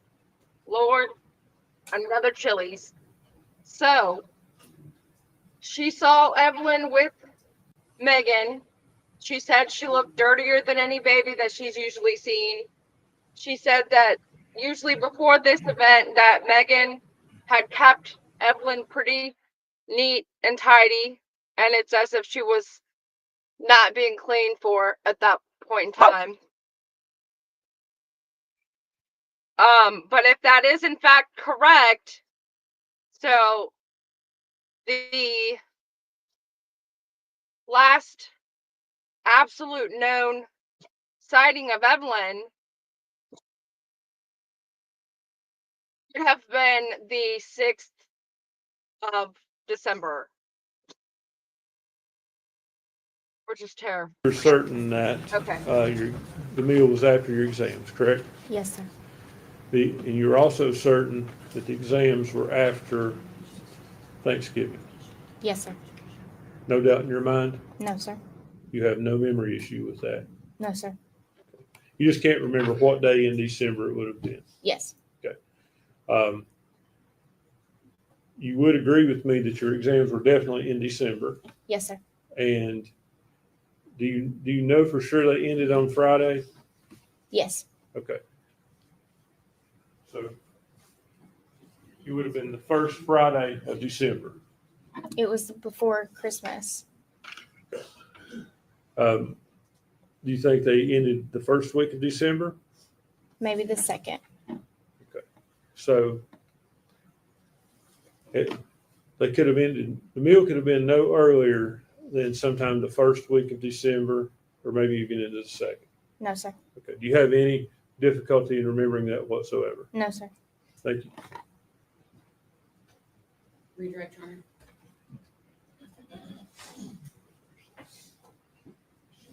Do you remember giving an interview to law enforcement?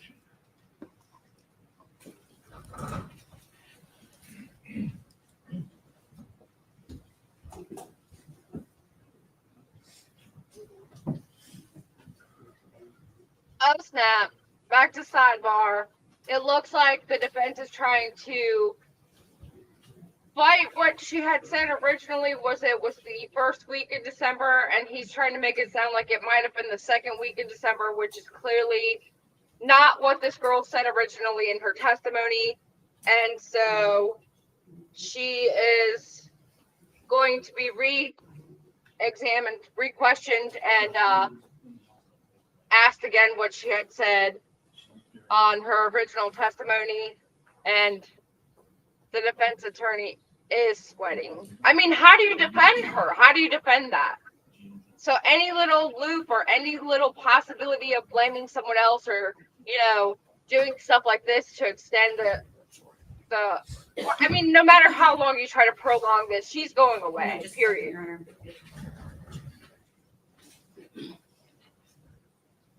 In my opinion.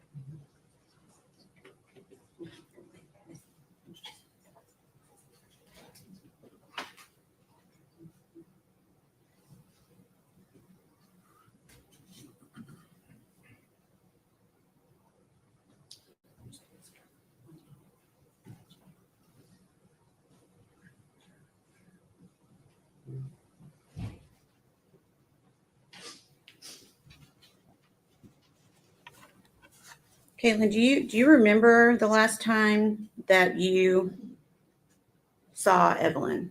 Yes, ma'am. Okay, when was that? It was the day we went to Chili's. Okay. And I know Mr. Scott was throwing a lot of dates out at you. How do you, let me ask it this way. Was that before or after Megan started working at the Chicken Shack? That was after. Okay.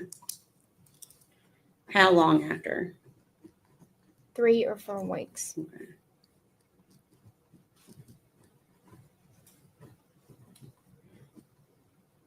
So you think that that was after she had started dating Hunter? Yes, ma'am. Okay.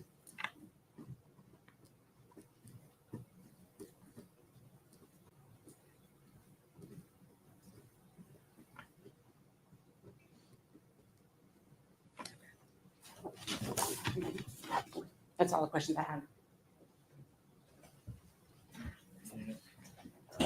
No, sir. Did she be released from the screen? Yes, sir. Yes. Ms. Carter, thank you for your testimony today. You're released from your subpoena. Thank you, sir.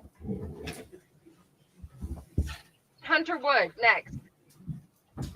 The Chicken Shack, I heard, is no longer open.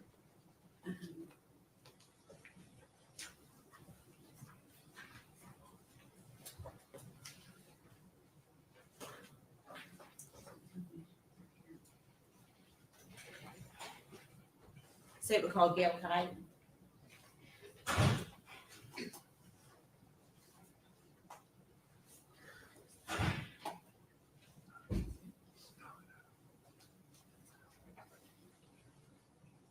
It sounded like she said we're gonna call Cobra Kai.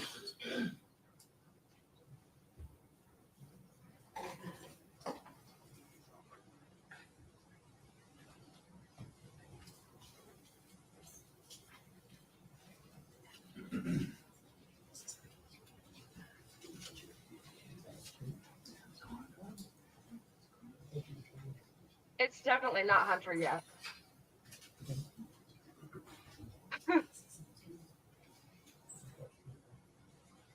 Definitely don't drop your dishes.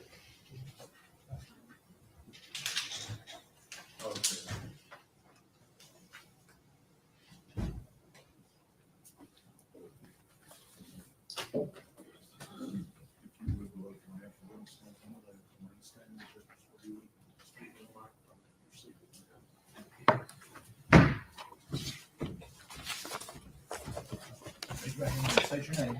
Gail Cott. You solemnly swear or affirm testimony you're about to give will be the truth, the whole truth, and nothing but the truth. I do. Have a seat, right? Okay. Good morning. Good morning.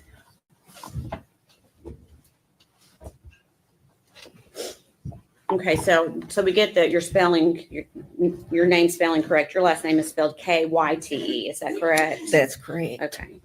And where do you live? Roan Mountain. Okay. And do you know Megan Boswell? I do. Okay. How do you know her? I was her foster mother for 4 months. Okay. Do you know what year that was in? 2018 to February of 2019. Okay. Do you know how old Megan was when she came to live with you? 17. Okay. And do you see her in the courtroom today? I do. Can you point her out to us, please? Okay. And I'm going to ask that you describe what she's wearing, please. Looks like a black and white shirt. Okay. We'd ask the record to reflect she's identified the defendant. Were you also living in Roan Mountain during 2018? I was. Okay. Was Megan pregnant when she came to live with you? She was. Do you may not, but do you recall how far along she was? 7 months. Okay.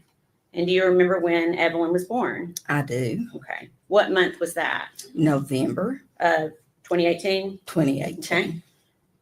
And did Megan and Evelyn continue to live with you during that time? They did. Okay. Did Evelyn appear to be developing normally? She did. Okay. I'm assuming you have children of your own? I do. Any concerns, based on your own personal experience, that you had with Megan caring for Evelyn? No, Okay. Everything seemed to be appropriate? it did. Okay. And did Megan take Evelyn to all of her pediatric appointments? Yes, How did she get there during the time she was living with you? I took her. You took her? Okay. To your memory, did you take her to all of those appointments? While she was living with me. Okay. Yes. Okay. And I think you've already said they lived with you about 4 months and Mhm. she moved out in February 2019. Is that right? That's correct. And do you know where they moved? To her father's home. Okay. That'd be Tommy Boswell? Yes, Okay. Did you continue to have contact with her after they moved out? I did. Okay. How did you keep in contact? Most of it was Facebook, texts, calls. Okay. And do you remember Megan bringing Evelyn to visit you in September of 2019? I do. Okay. And would Evelyn, so she wasn't quite 1 year old at that point, is that right? That's correct. Okay. Was Evelyn walking yet? She was toddling. Okay. So still occasionally holding on to things, but letting go occasionally, or did she wasn't letting go yet? She was letting go. She was taking a step or two on her own. Okay. And again, this is right before, 2 months before her first birthday. Did she appear to be developing normally? She Did did. she appear healthy? She did. Okay. After that visit in September, do you remember Megan contacting you regarding babysitting? She did. Okay. And do you remember when that was? What month that was? She reached out to me several times. The first time was in August. She was wanting to go to school. Okay. And then she reached out to me, I want to say again, towards the end of December. Okay. Let's see here. Okay. I'm going to show you a document, see if that helps you with your date a little bit.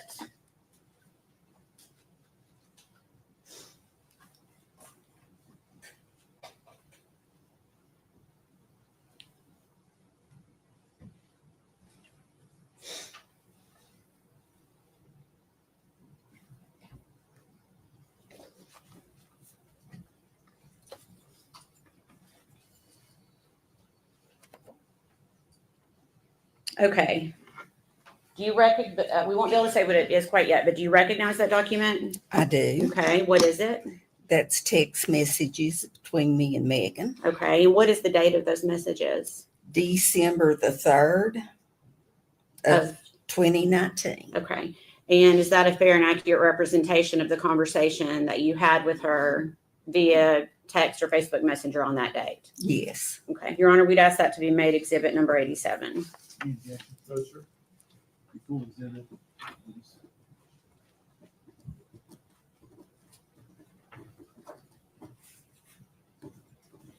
In permission to publish, Your Honor. Okay.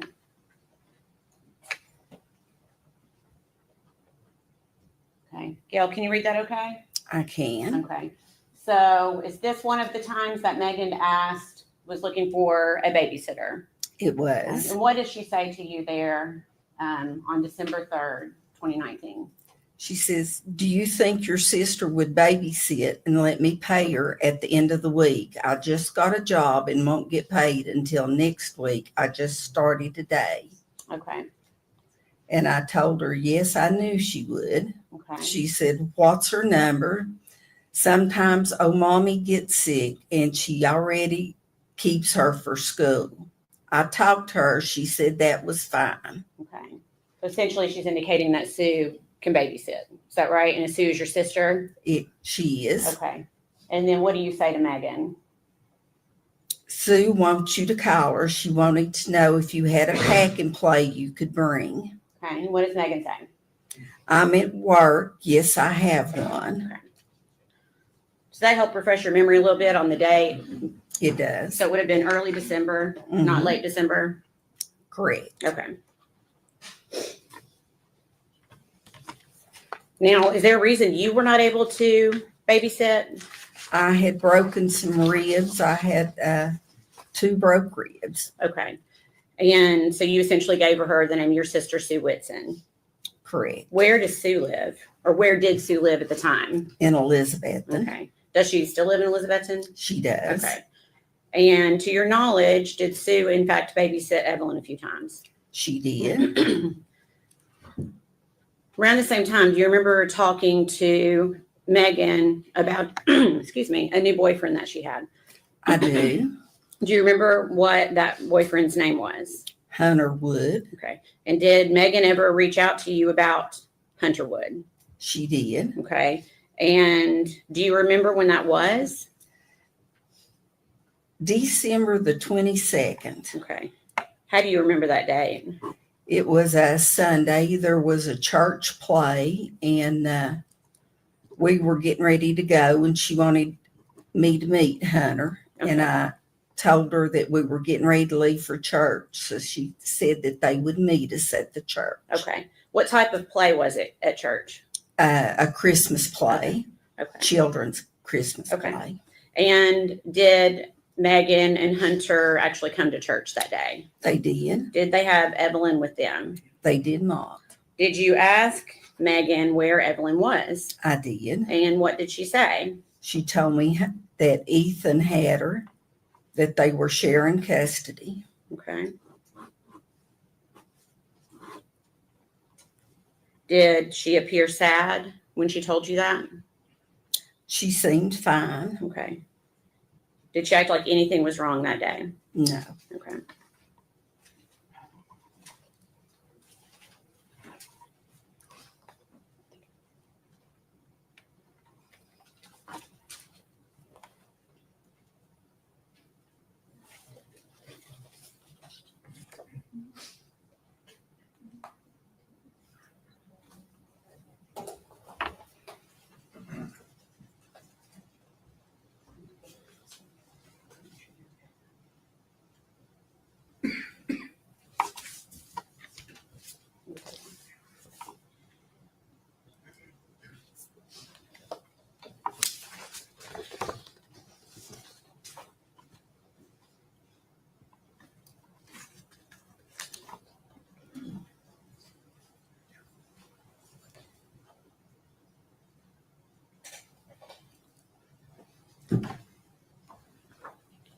Do you have any information?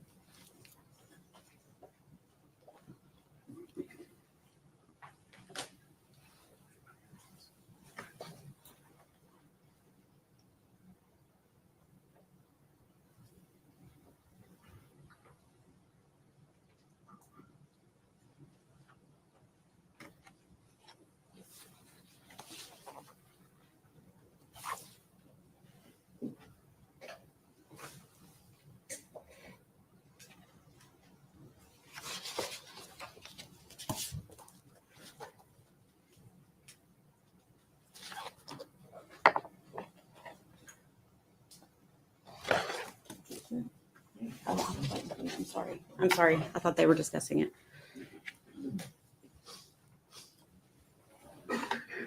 Take a moment to look at that and see if you recognize it.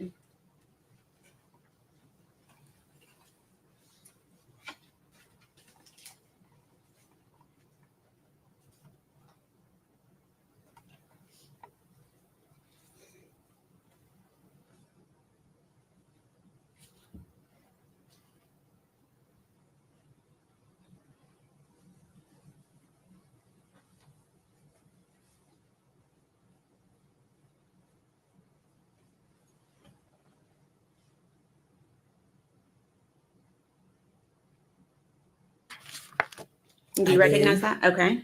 Can you tell me what it is? It's text messages between me and Megan. Okay, and what date were those messages sent? January the 13th. Of 2020? Yes, ma'am. Okay. Is that a fair and accurate representation of your conversation with Megan on that date? It is. Now, we'd ask that be made exhibit number 88. Jackie? No, sir. Full exhibit 88.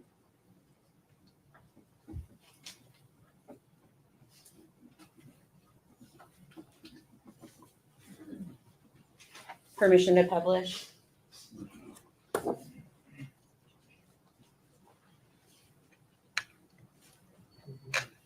Okay. So it looks like you start this conversation by asking how she and Evelyn are doing. And what does Megan say in response? Good. Ethan has half custody now. Okay.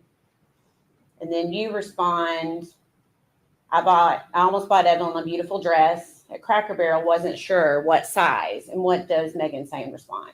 She wears 18 months now. Isn't that crazy? Hunter and I can come when we get off work. Ethan has Evelyn until Friday, though. Okay. And continuing the conversation. I told her, wait until Thursday. We're having a DCS home inspection tomorrow, and I'm cleaning and getting ready. It makes me nervous. Okay. LOL.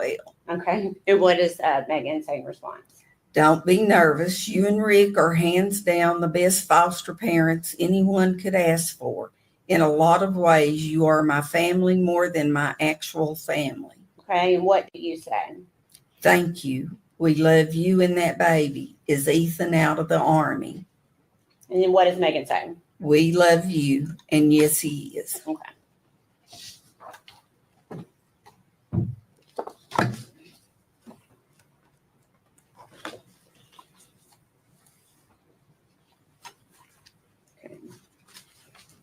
We're going to move forward to February of 2020.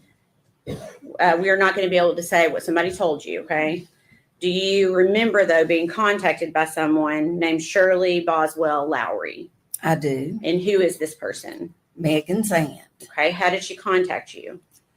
First by Facebook Messenger, and then I asked her to give me a call. Okay, and give me just 1 second.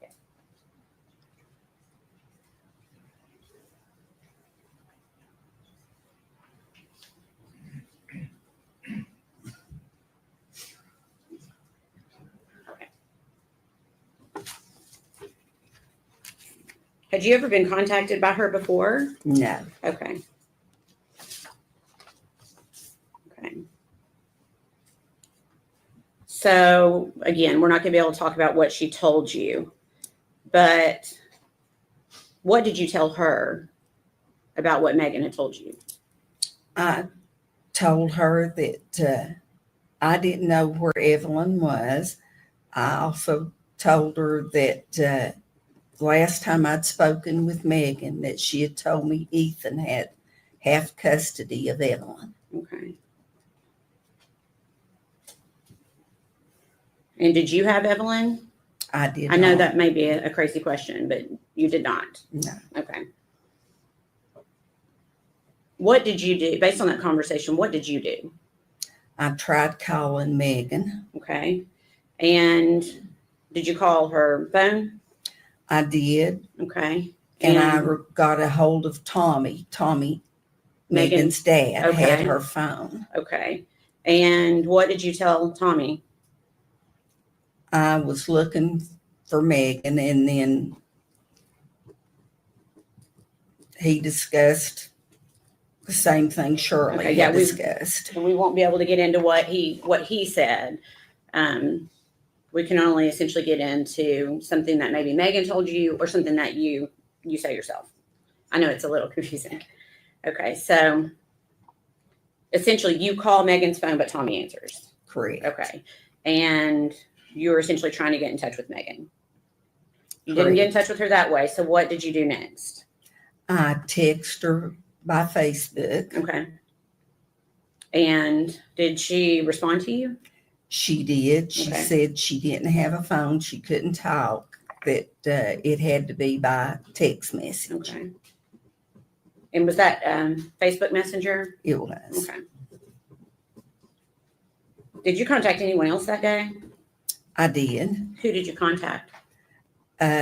Constance Cole from DCS. Okay. And who is Constance? How do you, is that through the That- foster care stuff? It was. Okay.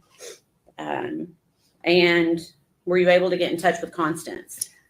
I could not. It was after hours, so I left her a message on her phone. Okay. What message did you leave? I told her that Evelyn was missing. Okay.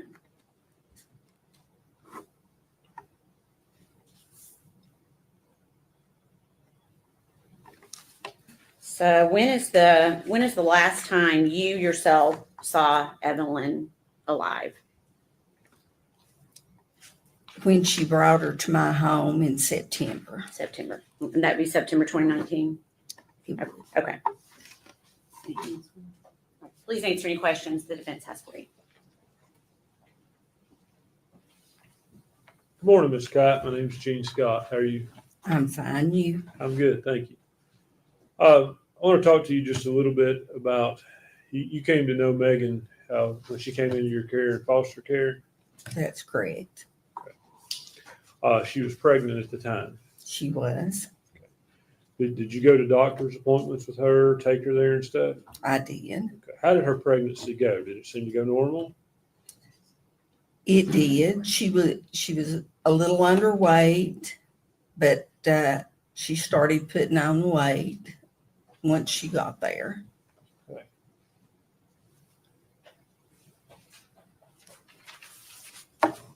You said Megan was underweight when she came to live with you?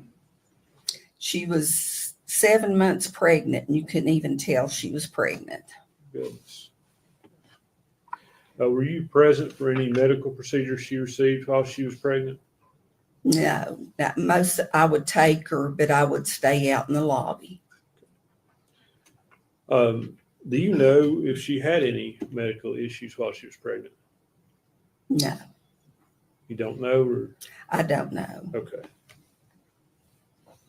Had you been told she had intrauterine growth restriction? If we're objecting, you're saying.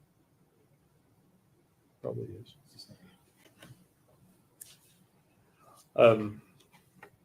So you didn't witness any procedures? No, I feel like you're wanting to say more. well, I do know that she. Okay, don't. If unless it's something you know of your own knowledge, you can't talk about it. I appreciate that.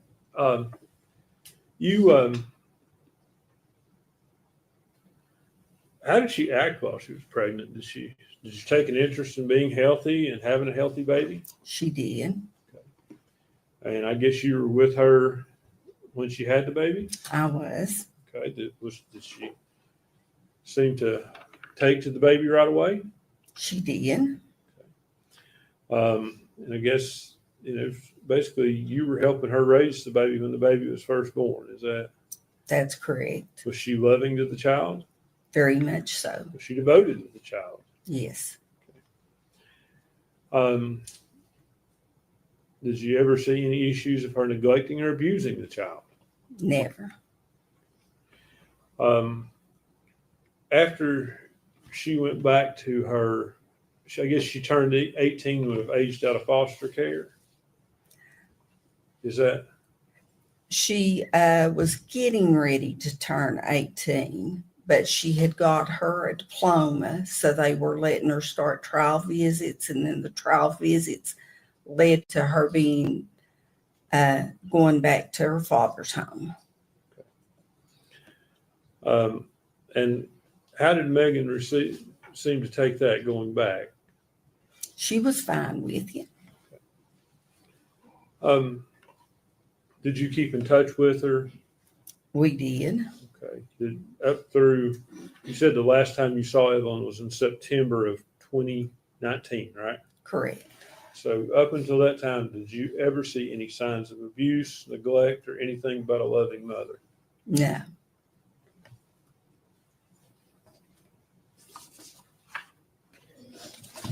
That's all the questions I have. Thank you, Ms. Scott. Nothing from the state. They are flying through these witnesses. Yes, sir. Ms. Kite, thank you for your testimony today. You released your subpoena mandate for today.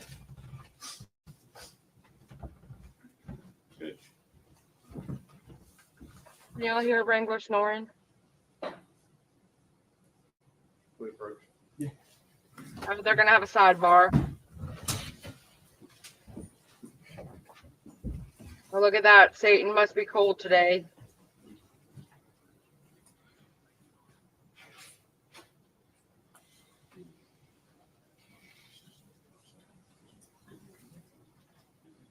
That poor woman. I almost want to go outside to see if I can see her and say freaking thank you to her. She's the one that called DCS and spoke with Evelyn's father about.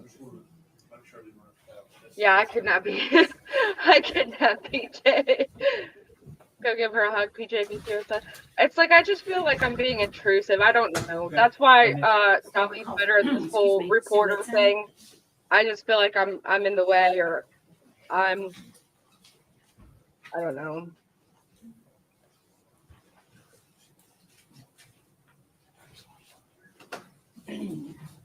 Did I miss who they called? I better shut up. Okay, they called somebody.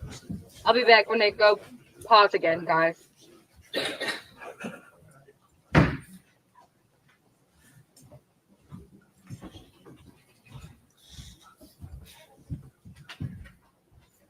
Raise your right hand and state your name for me. Sue Whitson. You solemnly swear or affirm the testimony you're about to give will be the truth, the whole truth, and nothing Yes, I do. I need you to speak up.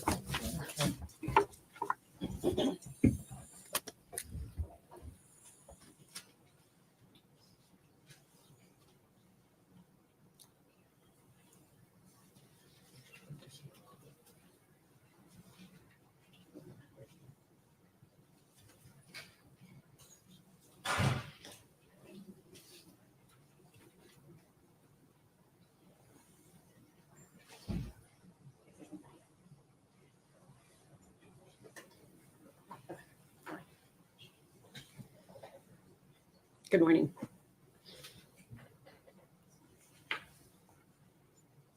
Okay. Your name is Sue Whitson, Yes. and is your last name spelled Whitson? Yes. Okay. Where do you live, Sue? In Elizabeth. Okay. And do you know Gail Kite? Yes, I do. Who is Gail Kite to you? She's my sister. Okay. And to your knowledge, has your sister taken in foster children through the years? Yes. Okay. And was Megan Boswell one of the foster children that came and lived with your sister for a while? Yes. And were you aware that Megan Boswell had given birth to a child named Evelyn? Yes. Okay. And were you aware that at some point Megan and Evelyn moved out of Gail's house and got their own place? Yes. Okay. And were you contacted by Megan to babysit Evelyn? Yes, I was. Okay. Do you remember how you were contacted by her? Text message. Okay. And did you actually babysit Evelyn Yes. for her? Yes, I did. Do you remember how many times? I think maybe 3 or 4. Okay. When you babysat, was it in your home or Megan's home? My home. Okay. So she would bring Evelyn to you in Elizabethton? Yes. Okay.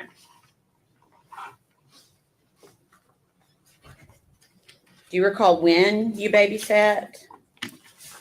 I think maybe the last week of November or the first week of December. Okay.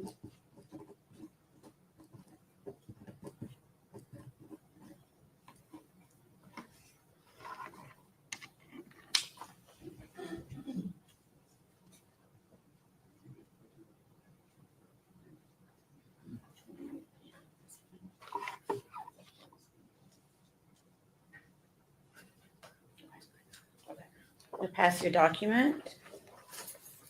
See if you can identify it.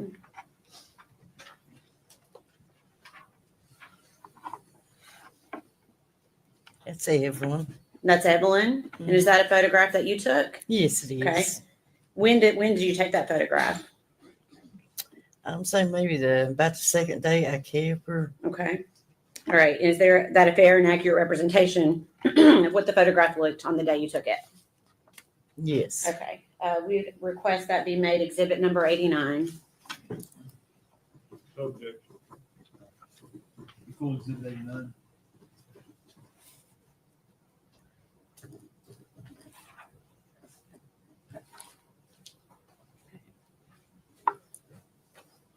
And permission to publish, Your Honor. Go ahead.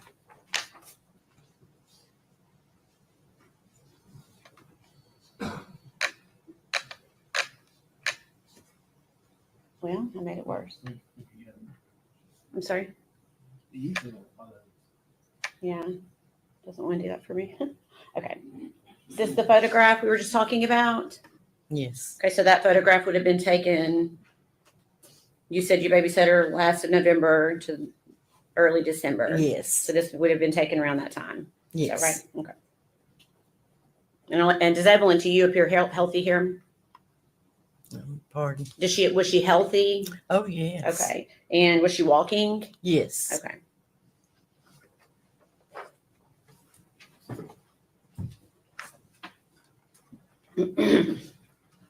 Do you remember the last day that you babysat Evelyn? Pretty much. Okay. Do you remember what time Megan picked Evelyn up that day? It was late that night, say maybe 10:30. Okay. And you may not recall, but do you recall the date? I'm not sure. Okay. Did Megan indicate that she needed you to babysit again after that day? No, she said that she wouldn't need me no more. Okay. And did she tell you that when she picked Evelyn up, or did she tell you that later? She told me later. Okay. So when she picked her up, did you think you were going to be babysitting again? Yes. Okay. When did you learn you wouldn't be? Maybe a couple days later, she got to where she wasn't bringing her. She just wasn't bringing her? No. Okay.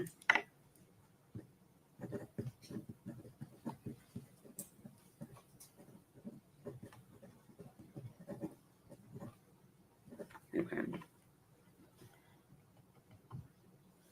During the days that you watched Evelyn, did you have any concerns? Yes. Okay. What concerns did you have? She had a terrible diaper rash. Okay. When you say terrible, can you describe it, please? It was just really like sore looking, had marks through it, maybe scratches.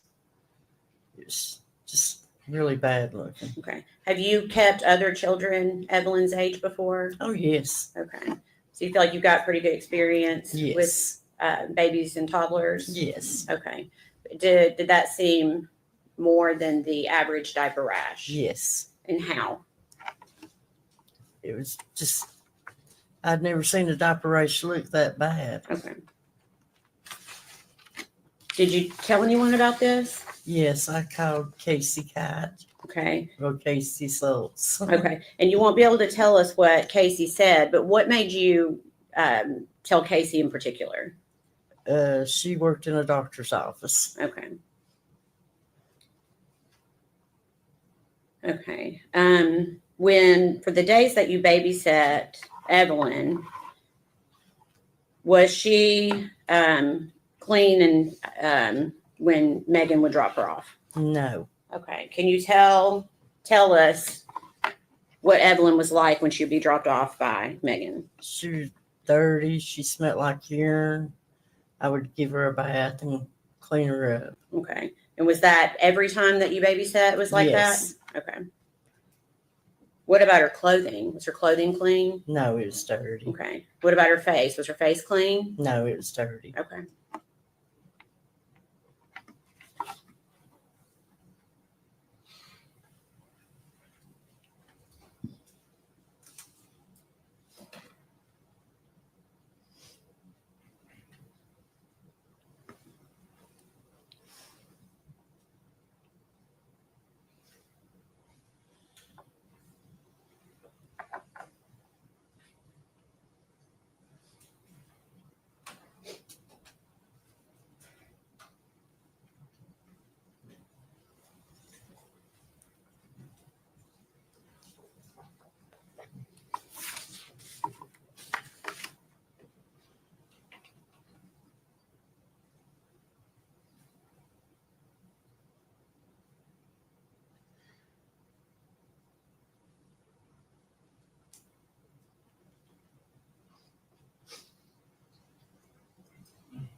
pass the document to you.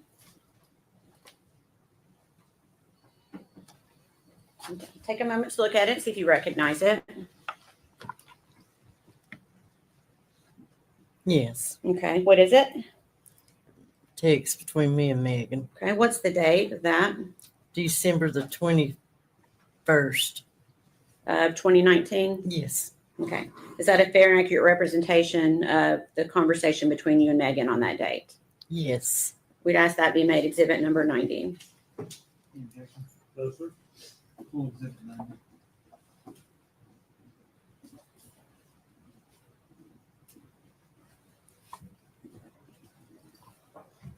Okay. Permission to publish, Your Honor? Okay. Before I put this up, do you remember discussing with Megan about payment Yes. for babysitting? Had Megan paid you prior to this date? No. Okay. Why not? Did she say why she wasn't paying you? She was supposed to be in a custody battle with, I guess, the baby's daddy. Okay. Did she eventually pay you? Yes, she did. And how did she pay you? She put it in a mailbox and sped out. Okay. You said sped out? Yeah, sped in her tires. Oh, okay. Okay. All right. I'm going to show you this conversation.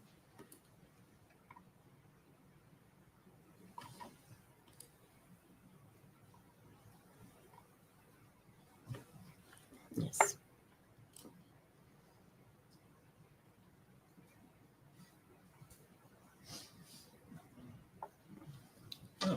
It's okay. Okay. I was hoping it wasn't me. That's okay. Okay. Can you see that okay? Get a little bit bigger. Let's see here. There we go. Okay.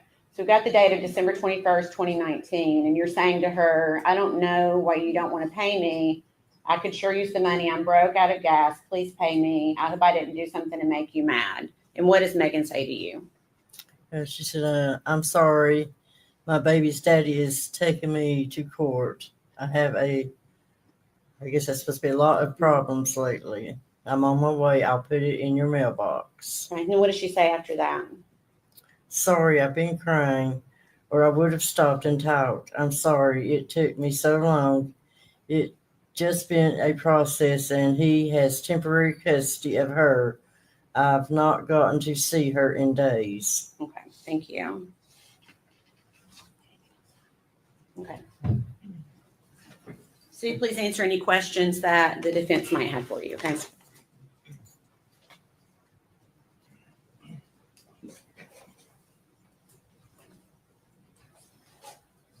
Good morning. My name is Gene Scott. How are you? How well did you know Megan? Not well at all. Okay. Did you ever interact with her when she was at your sister's home and was part of No. foster care? No. So how many times did you meet her? Maybe 3. Okay. And the picture you took, you said was the last time you kept Evelyn. Yes. When was that? In I realize you may not have the exact date, but you know in the month? December, I think. Okay. Was it fair to say it was after Thanksgiving? Yes. And do you remember the day of the week it was? I'm not sure. And there was some talk, testimony, you said Megan later after that had told you that she wouldn't need you anymore. Is that right? Yes. You know, was that a week, 2 weeks, 3 weeks? I'm saying maybe 2 weeks. Was it up around the time she paid you?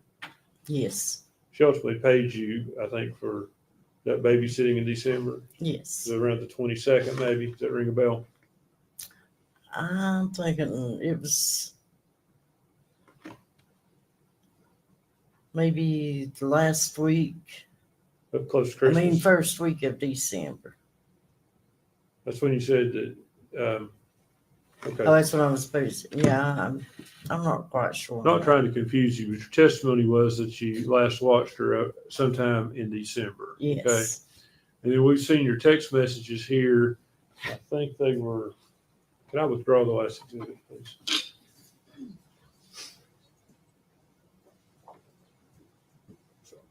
December the 21st is when you texted her asking her about the money. Okay. So would it have been after that she told you she wouldn't need you any further? It could have been. Okay. Thank you, ma'am. Come here just a moment.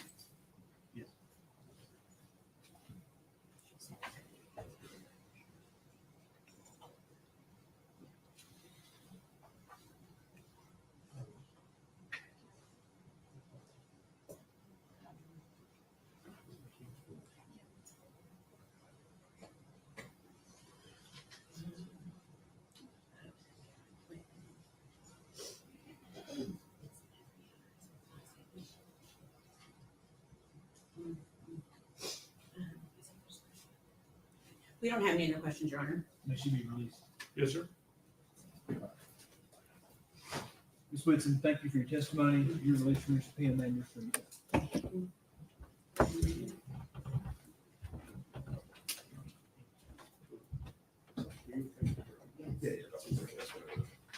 We'll take about 15 minutes.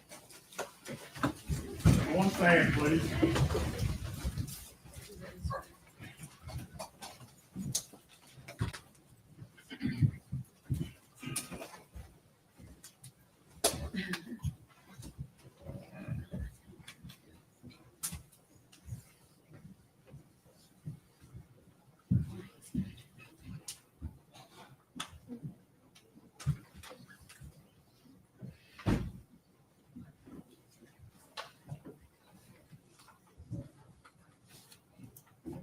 You may be seated. Thank you.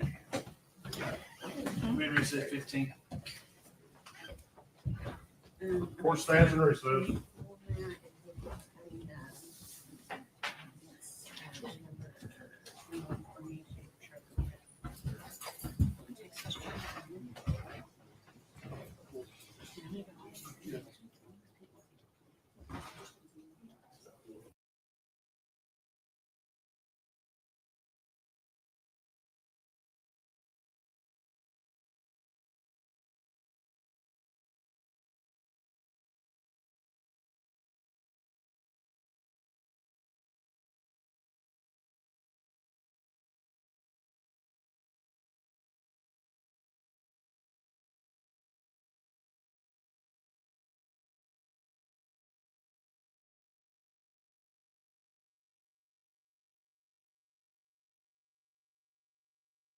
Okay, guys, we're in a 15-minute recess. Thank you for everybody that's here with me.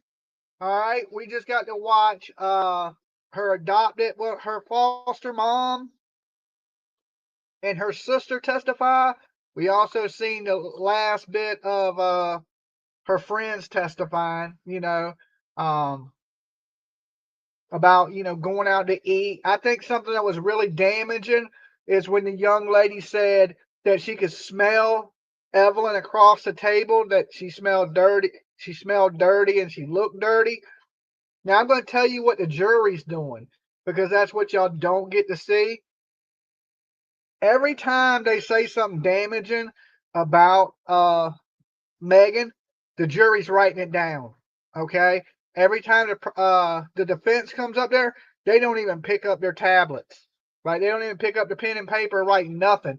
Like, they don't care what that dude is doing. I think they've been really like, they don't like the defense attorney. And everything damaging anybody says against Evelyn, you see them pick up their pens and pads, the jury, and write it down. Okay? So everything has been going fairly quick this morning with the witnesses. There ain't very many people in the court. Okay? There's like 5 or 6 media and maybe 5 spectators. So the courtroom looks pretty empty, like you can easily just walk in and sit anywhere.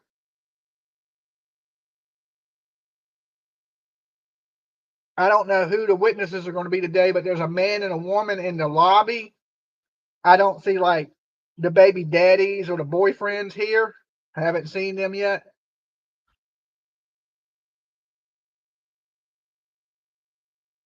So I don't know if they're going to be testifying or not today, but I do want to hit 1,000 likes on this video. How many likes we got? Somebody let me know. Don't do me dirty today. We got 810 likes. There's 1,100 of you in the room.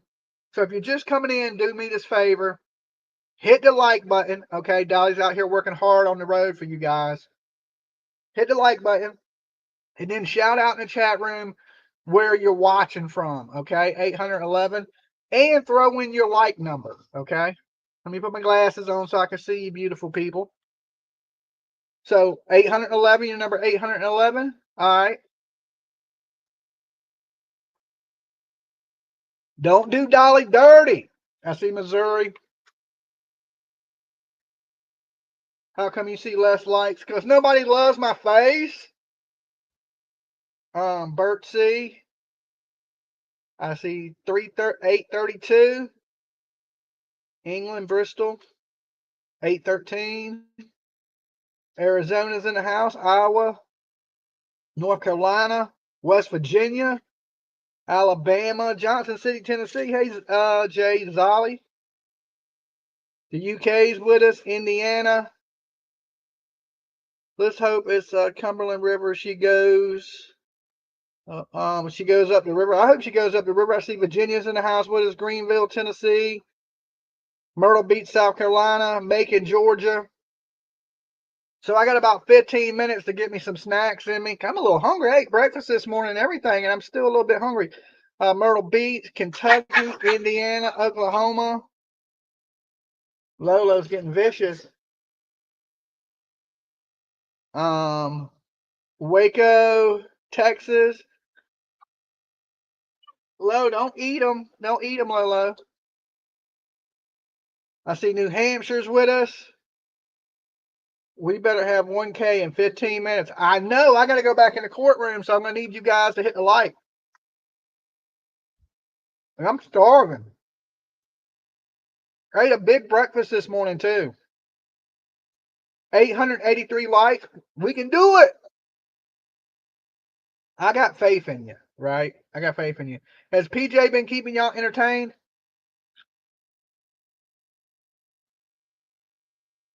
You been keeping them entertained, PJ? Okay. And PJ's been taking notes because they won't let me take notes inside. They said they bullhorn betted me. They said, you're not media. You can't take notes. PJ is great. Okay. Thank you, guys. Chips and soda, not good for you, Dolly. You know what's not good for me? Being hungry. It's not good for me, okay? Because I'm starving.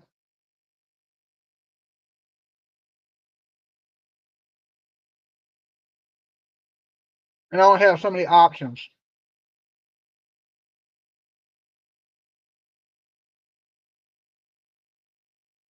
Dolly mentioned the Netherlands and what? You'll get double likes? Okay. That's stupid. PJ is awesome. Allegedly, Ohio.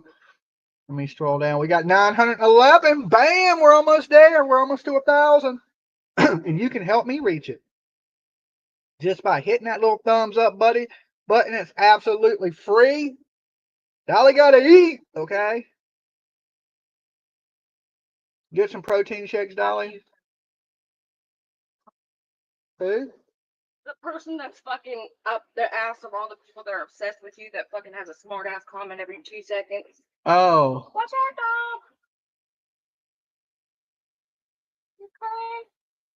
dog. Okay. Smash that like. Let's get to 1,000 likes. Hey, Shadow. Virginia's in the house. Awesome. I see Zen 1111. PJ is always fabulous. Thank you, Jamie Smith. You love that the pups are there? Yeah, they're chilling.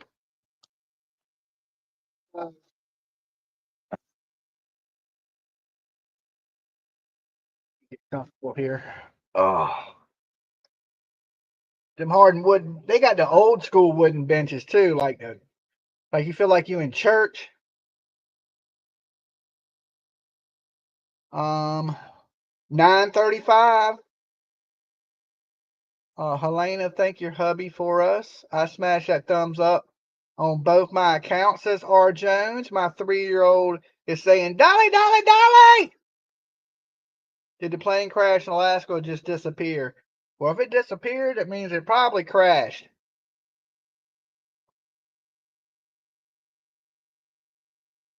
PJ's a trooper. We had this planned out that she would hold down the fort while I sat on the hard wooden benches. She don't like sitting in the courtroom. Steve-O. It's nerve wracking, and then I actually can. I don't know. It's hard to explain. I can It feel upped my tense. anxiety yesterday. Yeah. I think that was that coffee I drank that and kind of, was too caffeinated.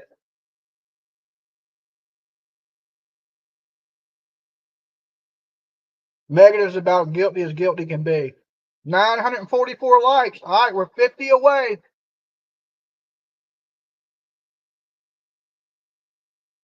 Now, who else is bringing you the case live from the courthouse? I don't see one other YouTuber out here. None. I don't see Court TV, Law and Crime. None of them are here. The local news is here. That's who's broadcasting it. And Court TV is taking their feed.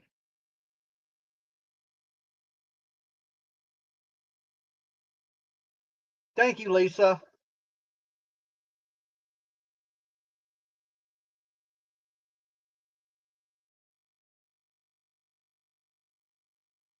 They were all at Leilani's trial, but they ain't here.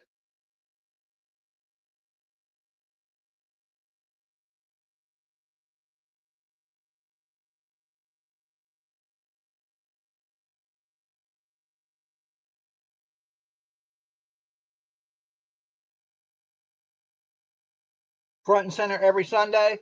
Well, let me tell you, thank God I got that ass pad because it puts my legs to sleep. Like, I don't know, it cuts the blood circulation off my feet. Then my feet start going to sleep. Bullhorn Betty and her bullhorn.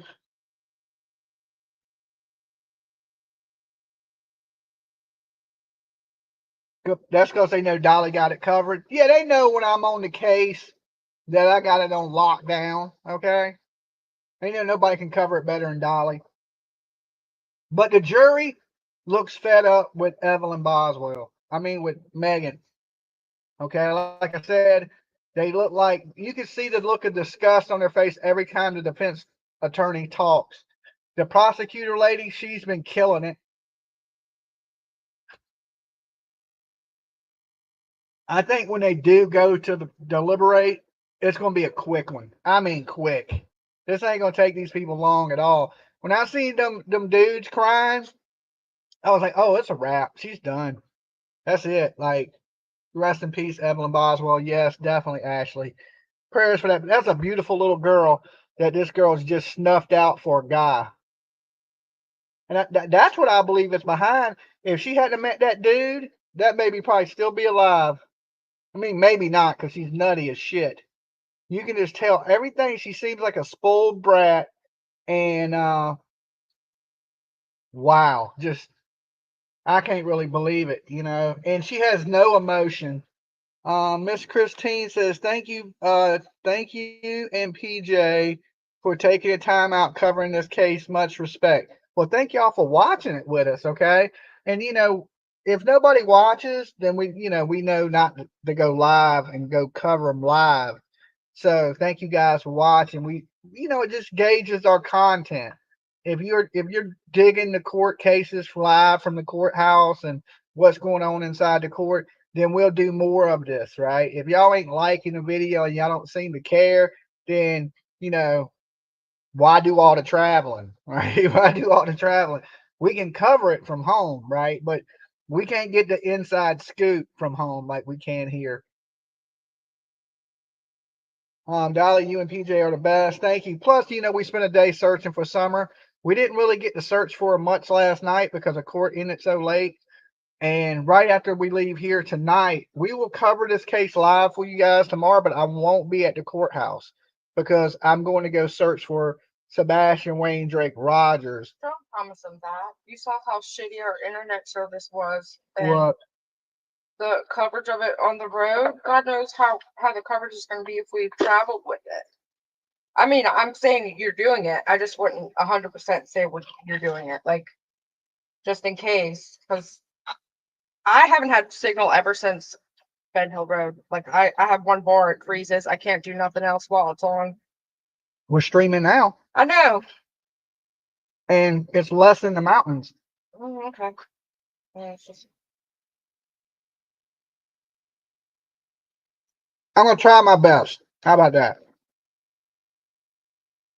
I probably just jinxed it. I should have just kept quiet. Katie says, I wish you would stay. Because nobody else is covering the inside of it. It would be an exclusive for sure. But then we wouldn't get the Sebastian stuff. Yeah. I mean, I was trying to get everything done while it's, all three things, the covering the Summer Wells stuff, the covering the Megan Boswell stuff, and the Sebastian stuff. 969 likes. Okay, guys, we're 31 likes away from hitting that 1,000 mark. Let's see if we can do it before lunch. I say 71, 971. Okay.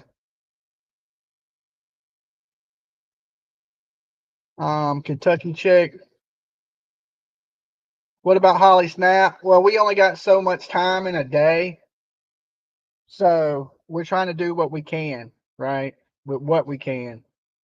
When I get a little more free time, of course, I'll be back down here. Someone just sent me a person that's missing from like a week ago, January 31st in Kingsport. But it's a 16-year-old. Probably ran away to a friend's house. Yeah. Baby Garcia, thank you for becoming a member. That's a good way to keep us alive. All right. And thank you to anybody that may have hit up the Go Gibson Go. See any I can check. Check that way. If I need to thank anybody, I can thank them now. And that's a really good way to support us because that goes right into a fund that we can tap into from the road. Signal. It's like it's taking me an Oh, hour okay. to. Okay, here it goes. It connected. Appreciate what you and PJ Vision are doing. Thank you. Stay safe. Sometimes you lose reception in these mountains. Yeah, that's true. We lost reception bad last night when we were out on Ben Hill Road. Oh my God. It was pitch black, no internet, GPS went out. Okay. Nobody today hit the Gibson Go. But for the people that have, thank you. To see if they're back. I wasn't trying to be rude about the chips, was just looking out for your heart, LO, limited options. I get it. Oh, I wasn't thinking you were being rude. No worries. I'm just eating whatever I can eat at this present second. Plus, your doctor told you could eat stuff that you ate before. Yeah, just in not to do it 24/7. Yeah, not a lot of it. Like you're. Stephanie Joe, thank you for becoming a member. And Please stay if Hunter doesn't testify today. I hope they go ahead and drag her ass to prison. Me too. Does she just stay in there? So like she literally just goes from there to there. To jail, yeah. Wow. The jail's right behind the courtroom. I hope they don't even take her outside the outside way. They do have a outside area that the prisoners can go in. I seen it when I was on the other side of the building. I mean, I don't know if they take her out there, but there is an outside area. She definitely looks like she hasn't seen the light of day for a minute. She is pale as a ghost. She is super white.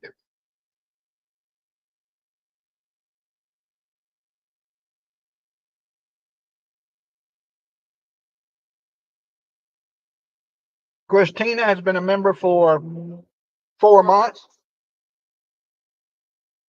Thank you. Thank you.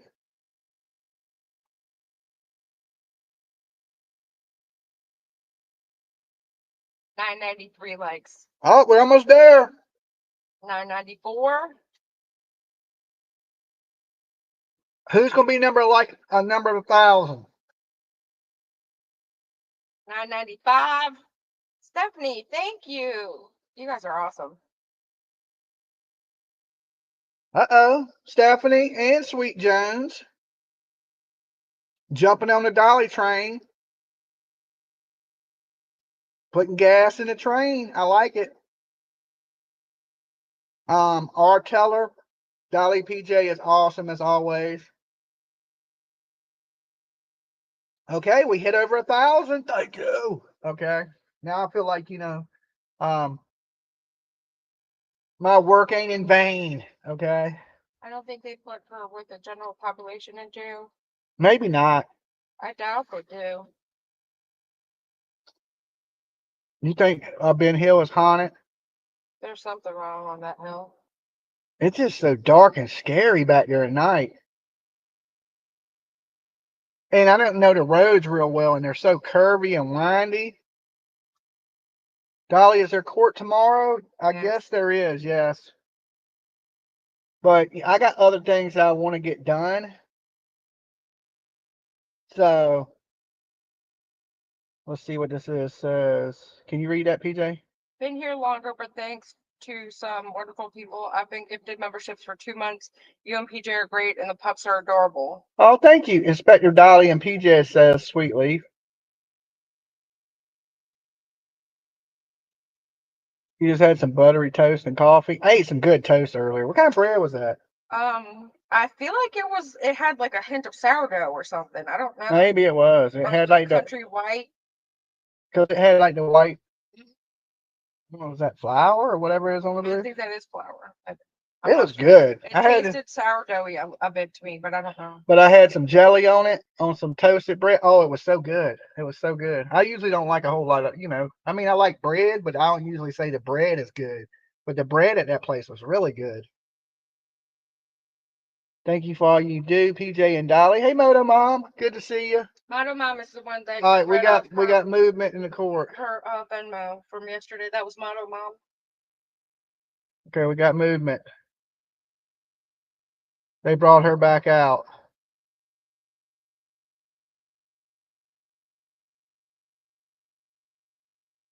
That's the best bread. Tomorrow is Saturday. Do they have court then? Yeah, because the jury has been sequestered, so they're stuck here until this trial is over. So they're doing it every day, except Sunday.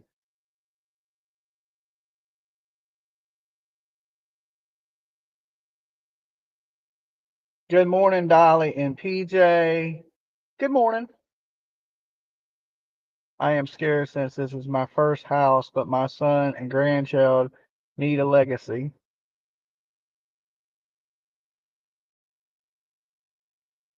Make sure we got the volume up. I just think they haven't turned it on yet. Yeah, it's all the way up.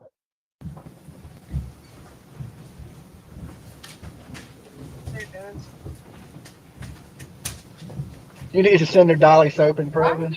No, we did that. They can't get, so you can't mail a prisoner soap. Yeah, Ever. yeah. You may be seated. Thank you. All right, who's the next witness? Then I'll walk in. Next one. This neighbor called Erica Stacy.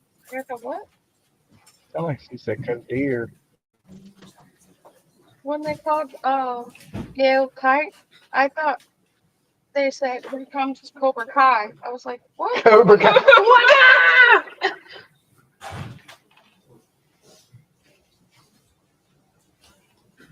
She needs some PJ Snappy Buns thing. Yeah, she does. What, Megan? I ain't giving her mine, but she does. It's Erica Cassie. Raise your right hand, ma'am. You solemnly state your name. That is the girl that was in the lobby. You solemnly swear or affirm the testimony you're about to give will be the truth, the whole truth, and nothing but the truth. I do. See what you do. Speak up. That's what you do. Okay.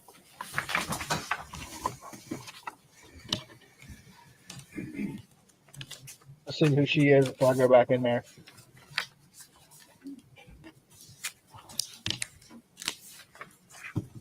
I sent you a bit of donation. Thank you, baby Garcia. Good morning. Good morning. That is awesome of you. And thank you for everybody that's been sending my what is it? Give, send, go link. Okay. Thank you. And your Mike. name is spelled ERICA Yes, ma'am. STACY. Is that correct? Yes, ma'am.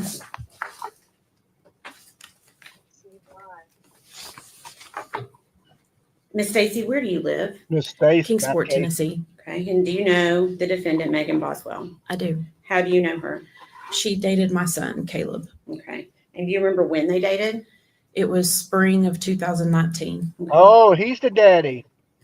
Do you know how long they dated? 2 or 3 months. Okay. And during that Caleb. time, Heard of him. did you get a chance to meet Evelyn? I did. Okay. Can you recall how many times you met Evelyn, like in person, face to face? It was a handful of times, probably no more than 10. She needs to give up DNA to see if it matches. Did you have a relationship Evelyn. with Evelyn? You know they didn't. I feel like I did. Caleb or had. What was your relationship like? I mean, I would see her when she would come to the house, and her and Caleb were hanging out. Okay. Caleb, Oh. one of Megan's ex-boyfriends. What city did you say you lived in? Kingsport. And, Okay, so she would come to your got house in pregnant. Kingsport. Yes. Okay. 2019 with. During those 10 times ish that you said you thought that you had Oh. seen Evelyn in person, was Megan always with her? Yes. Okay. Was there any time that you saw Megan where you did not see Evelyn? Yeah, There was- but let me ask it this way: before Thanksgiving of 2019.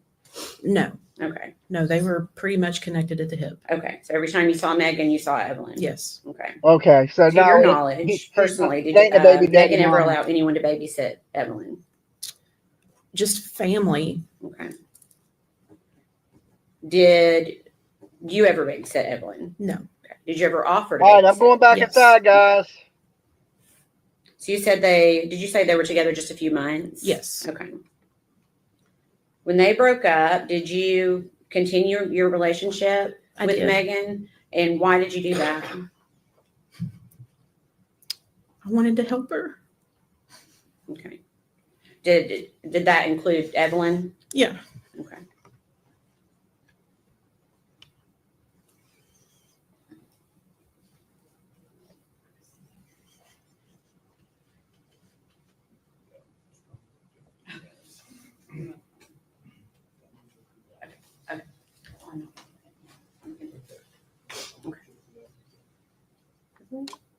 Why?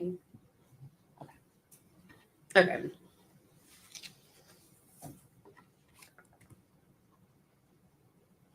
Okay. Do you remember Megan bringing Evelyn to your house in September of 2019? Yes.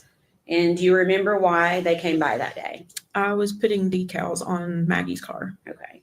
And just so the jury understands, you occasionally make things on like a machine? Yes, on a Cricut. Okay. So you'd made like vinyl stickers? It kind of? was like a Chevy decal. We were covering her Chevy emblems. Okay. And was Evelyn with her that day? Yes, that was the deal, that I wouldn't charge her for the decals if she brought Evie with her. Okay. And so you just said Evie. Is that what you would call That's what we called Evelyn? her. Yeah. Okay. And did you ever see Evelyn again after that date? Not that I remember. Okay. September 29th. Do you remember seeing Megan again in November of 2019? Yes. And do you remember why you saw her then? I made Evelyn birthday shirts Okay. and a gift for her Okay. birthday. Okay. And was that something you also did on your Cricut machine? Yes. Okay. Were you aware of when Evelyn's birthday was? It was November 21st, I believe. Okay.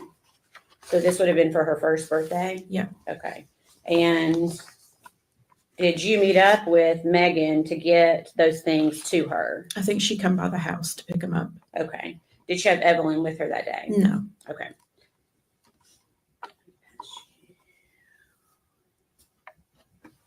I'm going to go ahead and pass. Okay. Can we approach?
gloves up there, Miss Stacy? Yes. Okay, if you don't mind, grab a pair of gloves. Okay.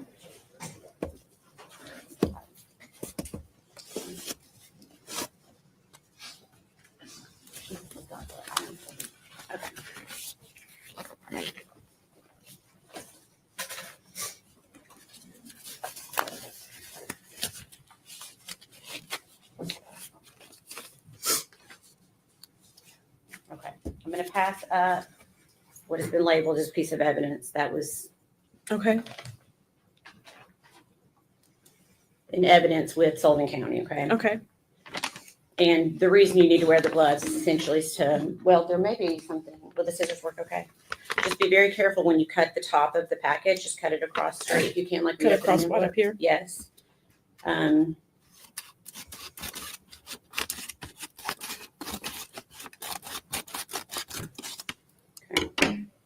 And then, yes, if you can go ahead and just take out what's in the envelope and don't show it to the jury yet, but see if you can identify that. Yeah. Okay. Can you tell me what it is? It's the shirt that I made for Evelyn for her birthday. Okay. Your Honor, I guess at this point, we would ask for it to be made Exhibit 91. One moment. For identification.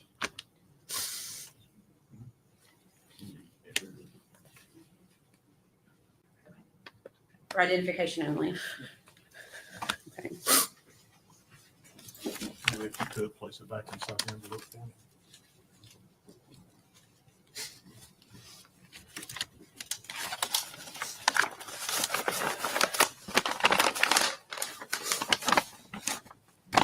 Thank you.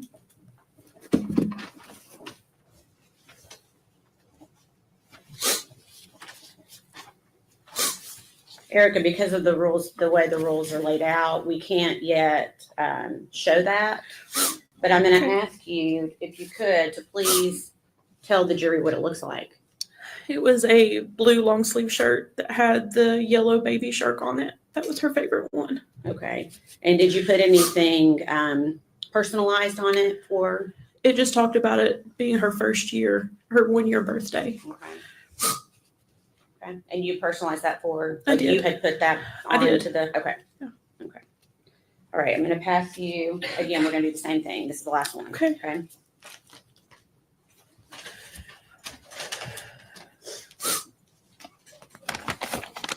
And again, just be, try to take care and cutting it, if you can.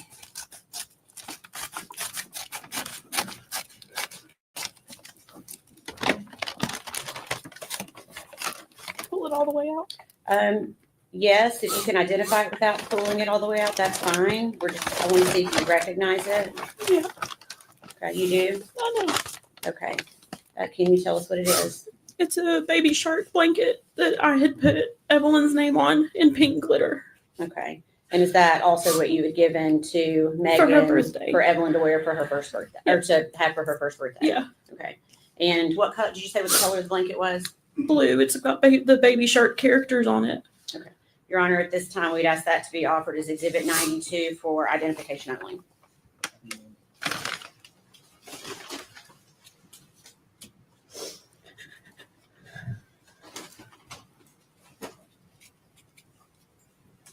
So those two items, are those the two items that you gave to Megan before Evelyn's first birthday? Yes.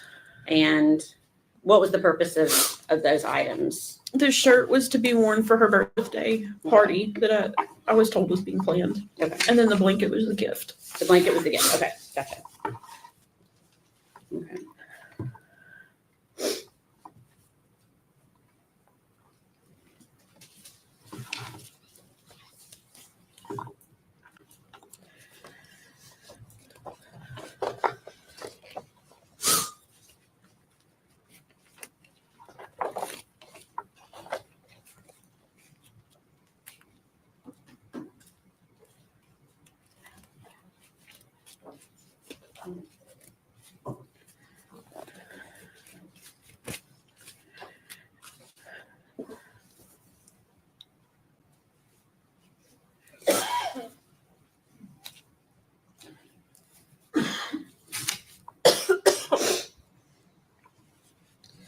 During this time that you were around Megan, did she ever say anything about Evelyn that surprised you?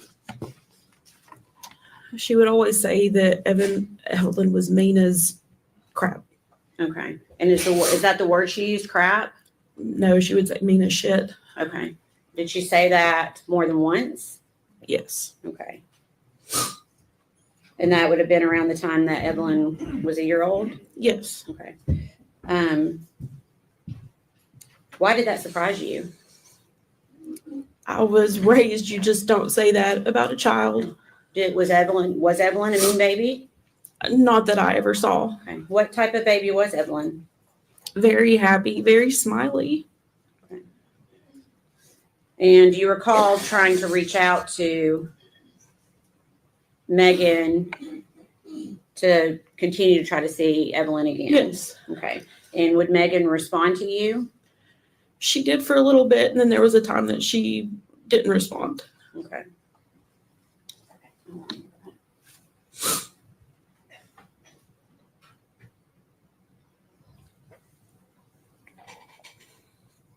Did you buy Christmas gifts for Evelyn? I did. I bought gifts for Maggie and Evelyn. Okay. And did you reach out to? I did. Okay. And did she acknowledge when you reached out? She did. She was supposed to come by our house on the 24th. Okay. And did she come by? She did not. Okay. Did you see Megan again after Christmas? I saw her in January. Okay. So January of 2020? Yes. Okay. Where did you see her? Her and Hunter came to my church twice. Okay. And who was Hunter? Hunter was her boyfriend at the time. Okay. So she came to your church twice. Were both of those times in January? Yes. Okay. Did she have Evelyn with her either of those times? No. Did you find it strange that Evelyn was not with her? Yes. Why? Because anytime I saw Maggie, for the most part, Evie was on her hip. Okay. Did you ask Megan where Evelyn was each time you saw her in January? Yes. And what did she tell you? She told me she was with her father. Okay. And did you know what his name was? Ethan. Okay. Do you remember when you saw them at church asking Megan what Evelyn thought about Hunter, Megan's new boyfriend? Yes. What did she say? That they had not been around each other. Okay. Did you ask that question both times that you saw her? Yes. And what did she say? That they hadn't been around each other. Okay. When you saw Megan at church those two times, did she ever seem to be upset about Evelyn not being around? No. Can you describe her demeanor? She seemed happy. Okay. Did she ever verbally express worry for Evelyn or her safety? No. Okay. Did she give you any indication that anything was even wrong with Evelyn? No. Okay. At some point, did you learn that Evelyn had been reported as a missing child? Yes. They detectives just showed up at our house. Okay. Wanting to know where I was. And I was on my way to Knoxville taking my daughter to an appointment. Okay. And is that how you learned that Yes. Evelyn was missing? Okay. Mm-hmm. So not from Megan. No. Okay. So during the time that Evelyn's missing, did you see Megan Boswell again? I did. Okay. And do you remember where you saw her? I picked her up at the Walmart in Bristol. Okay. Do you remember what month that was? I do not. Okay. I want to say February maybe. Okay. And why were you picking her up at Walmart in Bristol? She said she didn't have anywhere to go. Okay. And I thought maybe she would talk to me if it was just me and her. Okay. Because you felt like you had that kind of relationship? I did. Okay. What was your purpose in talking to her that night? To see if she could tell me where Evie was, who had her. Okay. And are you doing this while you're driving Yes. with her? Okay. And I'm assuming you asked her those questions I did. when you got in the car. What was her response to you about where Evelyn was? She didn't know. Okay.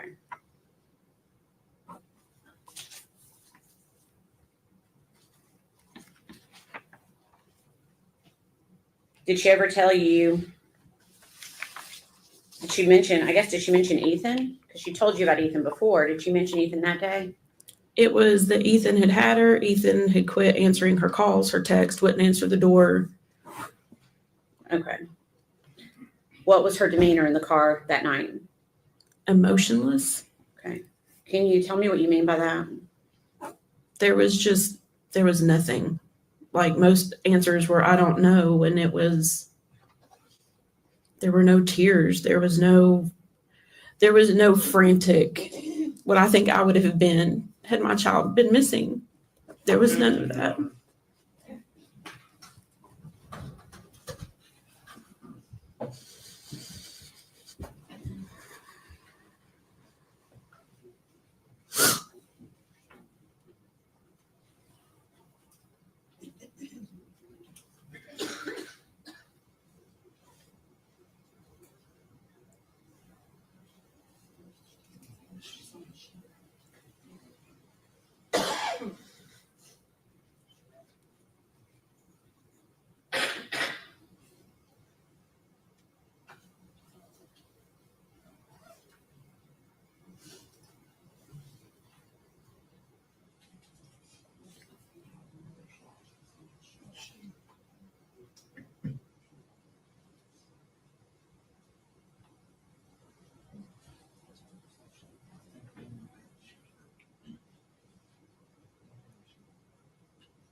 Overruled.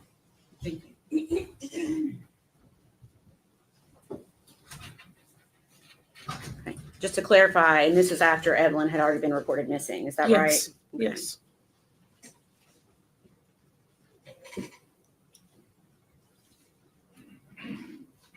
During the time that you knew Megan, do you feel like you got to know her fairly well? As best as I could. So that would be from the time she started dating Caleb. Mm-hmm. Okay. And you said that was in spring of 2019. Is that right? Yes. Yes. Did you see Megan on the news interviews that she gave? I did.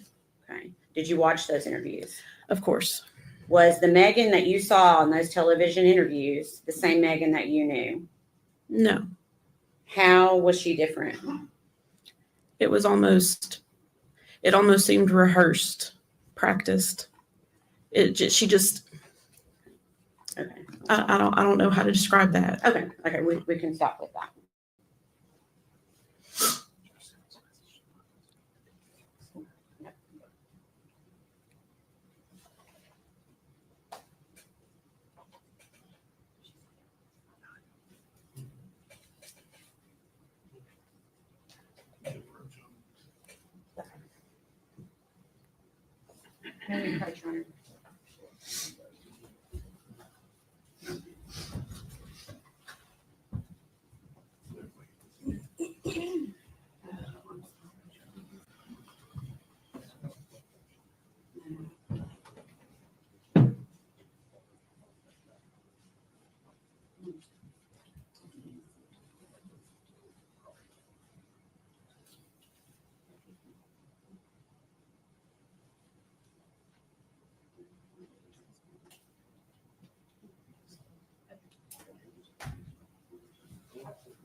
Miss Stacy, give me just a second. Okay.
going to pass you two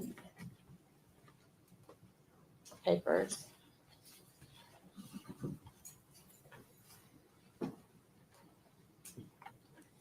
And ask if you recognize them. I do. Okay. What is it? It's messages between myself and Maggie. Okay. For what date? January 8th, 2020. Okay. Is that a fair and accurate representation of your conversation with her on that date? Yes. Okay. Your Honor, we'd ask that be made exhibit number 93. Any objection? Equal exhibit 93.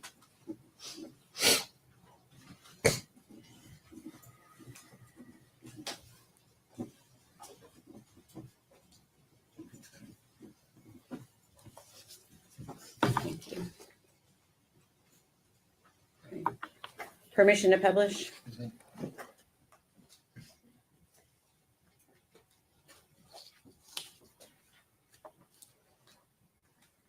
Okay.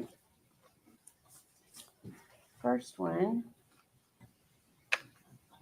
You stated, I've been worried to death about you. Are you okay? Why did you send that message? I mean, that's right in the midst of people looking for Evie. And I hadn't heard from her. Okay. So Evelyn had not been reported missing yet at that point. So Then that was if I've not heard from her, because we talked quite a bit. okay. And then you asked her, did you and Evelyn have a good Christmas? And what did she say in response to you? She says we did. Give me read all of that. Actually, that's not verbatim. One moment, Your Honor. This is not.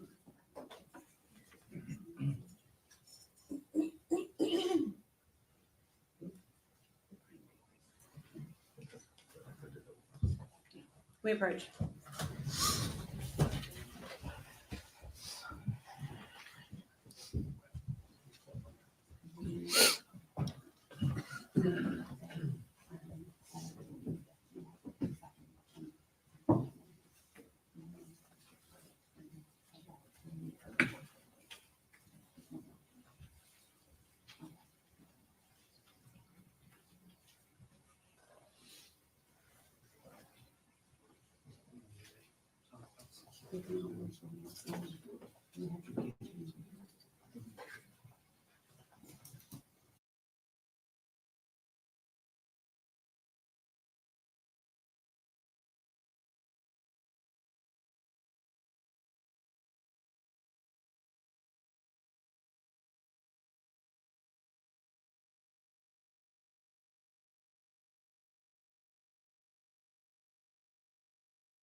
Maybe seated. Thank you.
I literally thought I heard him say you may be seated, and then we get back to this.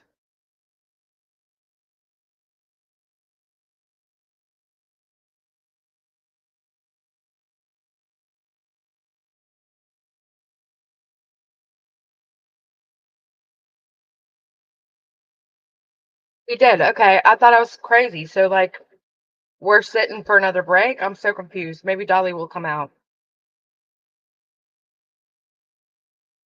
Sorry. BJ's back here just taking a little nap, you guys. I apologize if you can hear the snores.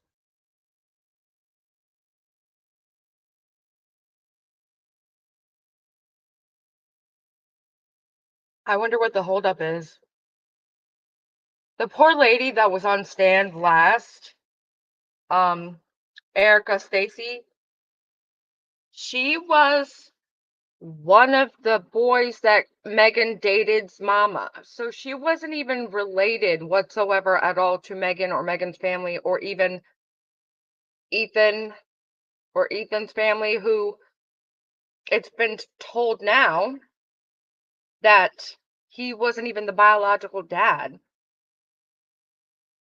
I really don't think her team don't know what they're doing. Okay, well, if you sent it to Dolly's Cash App, he should be able to see it, or he'll see it later. I'm sorry, he doesn't have the ability to look it up right this second. Well, he's not in here, but I'm sure he doesn't usually go to check to make sure that he got it right then and there. I'm sorry. If it was to mine, I would be able to tell you, but he's got his own, so it's okay. I'm sure it's okay. PJ, did you see the info I posted for the bear? Yes, I did, Gypsy. Thank you. Right, BJ, stop snoring on the job, dude. Shh. I don't want to wake him. He's always had allergies, and he gets a shot every 3 months, and then it stopped working. It's like Cyto Point or something.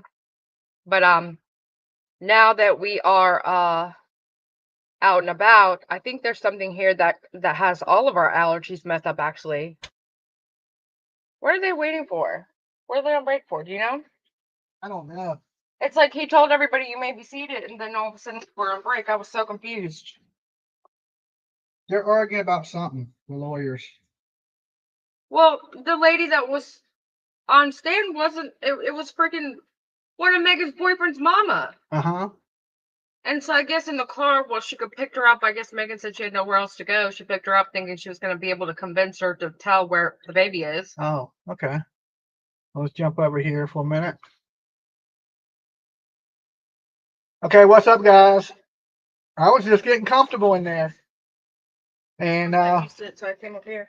them lawyers, they're at war with each other. And I'm not the only YouTuber here. There's a lady in there, and her channel is called, oh, let me finish chewing. That hateful person that hates me in chat already said, I hope Dolly sits next to that. She must be pretty. Randy's Live. Yeah, that one. So there's two YouTubers here. I thought it was only one. I think I'm sitting next to Megan's grandma. I think that's who that is. The old lady with the gray hair. I don't know if you can see her on the TV, but she's been there every day. And she's by herself. It's And her grandma. you think so? Mm-hmm. How you know? Oh, this fella. Crescent Hunter Wood. Oh my God. Mm-hmm. Yeah, I think it's her grandma. I just held a door for her too. So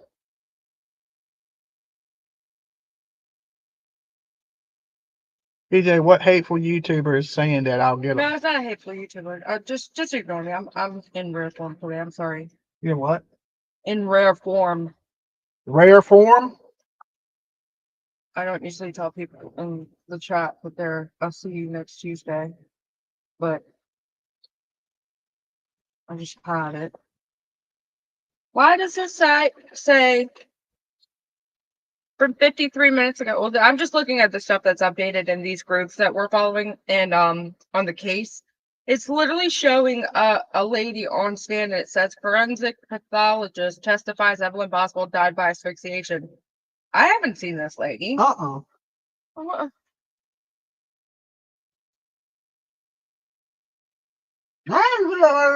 Me neither. I'm They're in so the confused. future.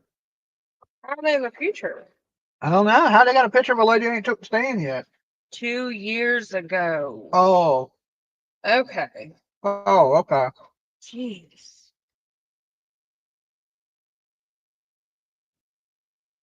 I think I'm sitting next to the grandma. So the 2022 October, Brad Sproles, the lawyer for Megan Boswell, accused of killing a 15-month-old daughter, has filed a motion to be removed as her attorney. Recently told me they have been having problems preparing for hearings and the trial. She's always very respectful to me, and I think I have to her too. What? And I think I have to her too. But we have a disagreement, and I think we both will work hard. And if we can't rectify that, then we will bring it back to the court's attention, he previously stated. Okay. That's why that attorney that she has now, I guess, is fresh.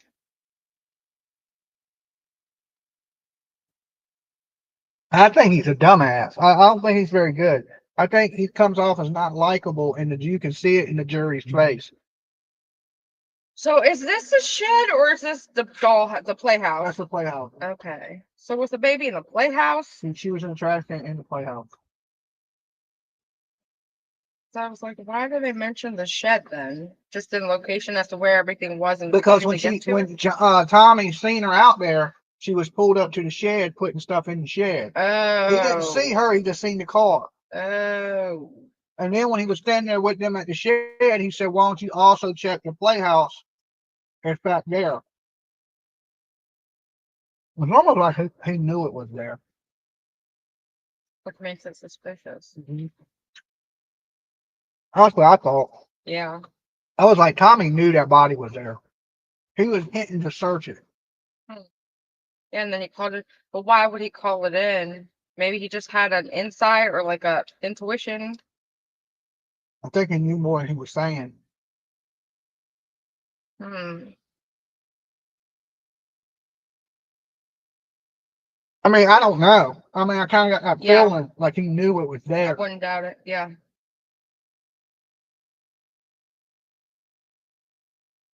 So,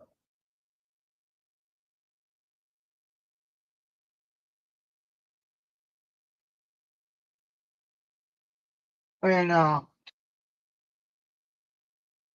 the YouTube lady in there, she said she was I mean, see, remember when the person this morning said to pray for my mom, and I thought you were talking about Big Bird, and then I said Big Bird had emergency with her mom. They were just said, I'm in rare form today. I can't handle mean people. Meanwhile, we have media notifying us yesterday and hospitals who are not allowing us in since my mom was run over yesterday. I'm crying. Oh my God. I think she said it was a plow truck. Sorry to hear that, Big Bird. Oh my God. That's horrific. Big virtual hugs to you. I hope everything is okay, man. That's terrible. You're the second person today having problems with your mama. Yeah. And a couple of people, okay, I'll Trust me, I feel your pain. I was a big old mama boy. a couple of people were asking to check your pay apps to make sure their pay stuff went through, and I had told them that I didn't have access to that. My Usually phone is off. it just goes through, and if it doesn't, it would come back to your bank account, and I said I didn't have access to yours. I'm looking on mine just to make sure, because a couple of people said they would send to mine, because I always use my stuff to kind of fund stuff for the trip. Thank you so much, Patricia. See, I got a Venmo. I got the Venmo. Thank you so much. Okay. Go ahead. Yeah, what I was saying before that was the YouTube lady in there said she went down and covered the Sarah Boone trial. So she's I'm guessing Cool. it's a pretty newer YouTuber. Awesome.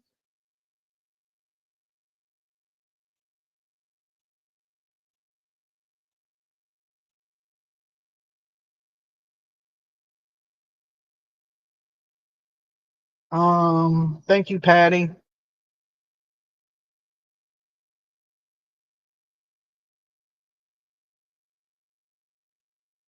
And thank you, Maura. I don't know why they took a break and just sitting and sending everybody to lunch.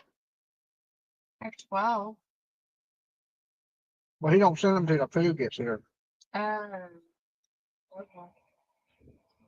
They don't get to leave for lunch. They're like prisoners. They get to eat at what? And is there a cafeteria here? Yeah, there's a witness room. They go back and sit back. Oh. So then how come the witnesses that come out that are just regular witnesses just sit in the lobby and then the other witnesses go to go? Some of them do. Most of them now. At first, it seems like they were coming bringing them through the back. Now it seems like they're bringing them right through the front door. Yeah, I think it depends on the extent of like the importance of the witness, maybe. Because I mean, Tommy was in the through the back, right? The rest of the guy walked right No, into the Tommy front. came to the front. So did the rest of the guy, Austin.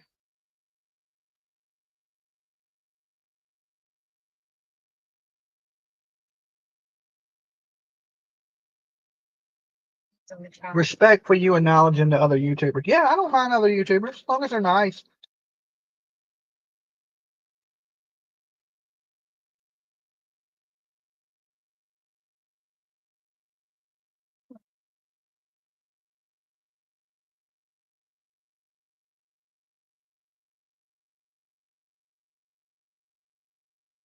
Creator was it again? What's the name? Randy's live. That was the first name. What?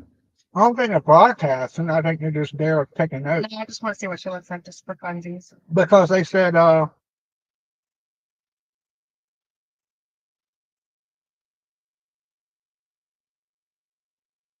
she said they wouldn't let her have her notes. Yeah, I guess it's.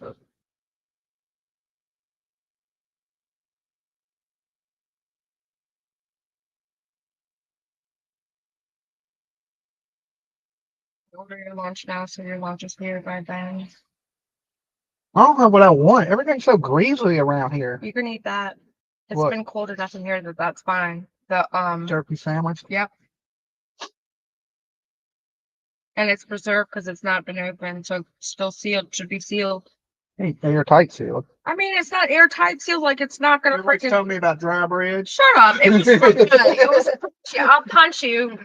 We had this sandwich. It was in a wrapper. I was like, eat the sandwich, right? It was in this plastic container. And she's like, No. you trying to make me eat some dry bread? No. What happened was we got food. Let's tell the real story. We got food. I got in the car rushing. You pull your phone out. I'm going live. You're driving. So I drive, and then you're like driving for 20 minutes. I didn't even eat my food. All right, let's do this. Exactly. It was dry. It was not dry. Don't listen to her.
Judge, it appears what has happened, we have been admitting what I believe to be screenshots, what I think the court believed to be screenshots of text messages, which were ultimately a created document that were taken from a cell phone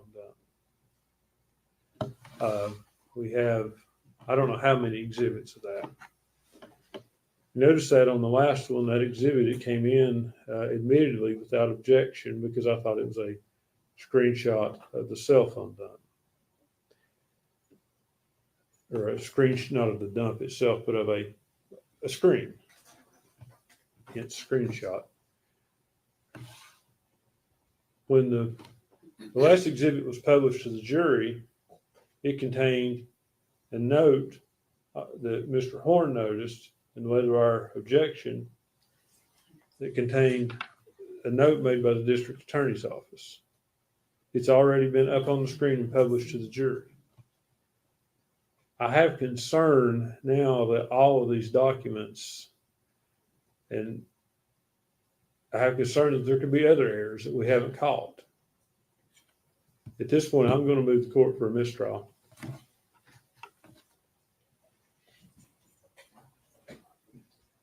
Judge, a couple things in response. Some of those are I know the Instagram messages actually are screenshots of what was on the phone. So those are not. The other ones are taken from the either Facebook proceeds or text conversations that were dumped from the phones. They're identical. The only thing we've done is put them in a format that makes them look like what you would see if you were looking at Facebook Messenger or at a cell phone. That's the only thing. The one that was most recently up in front of the screen is admittedly not verbatim what was in the text, and that's what was caught. It's just human error in reviewing all this. But everything else is identical. They've all been read. Most of them have been read in court, and those messages and Facebook communications have Mr. Scott's had those for severed years now and reviewed them. And if he disputes the veracity of them, he can sit there and go back through and check them word for word, but they're identical. There's nothing substantively that's been placed before the jury that's either inaccurate or misleading. The only thing that's not correct is that last one that was up on the screen. Otherwise, it's just it's not a substance thing. It's just the fact of what they the only thing we've changed is how they look on the screen. The profile pictures, I told Mr. Scott, they're taken from Facebook Messenger. There's nothing, we haven't created any content as far as that's concerned. So there's nothing that's been put before the jury that's in any way misleading or inaccurate. So the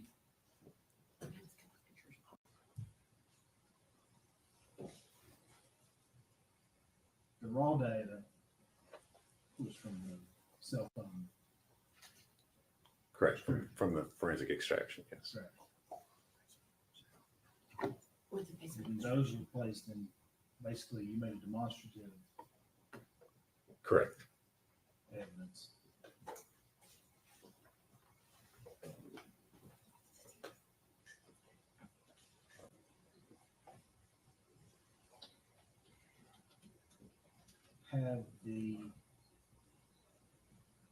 Has the raw data been provided in discovery? Oh, yes, Judge.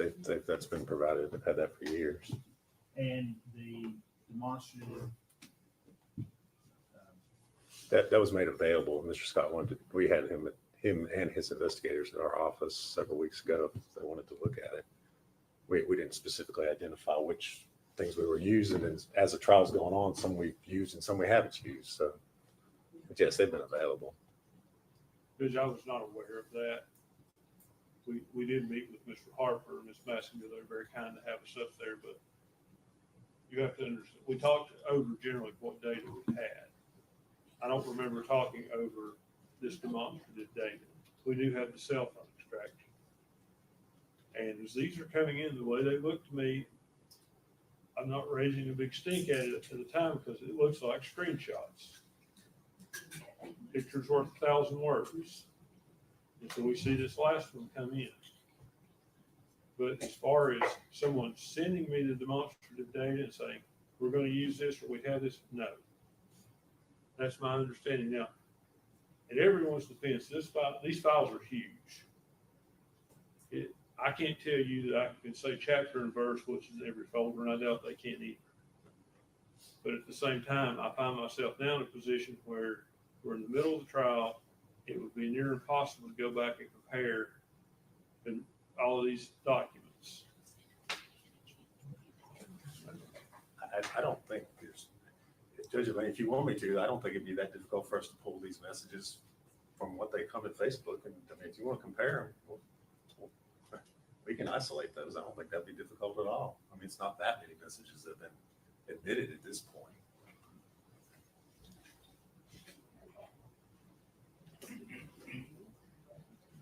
Well, if,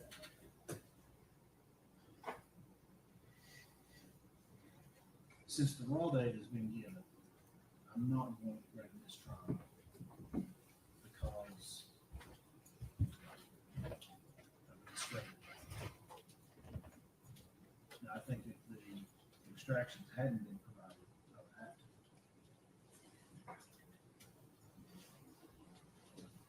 The other question would be, do I need to declare a mistrial because the one inaccurate demonstrative aid is placed up on the monitor? That I will know that part of that message was not read to the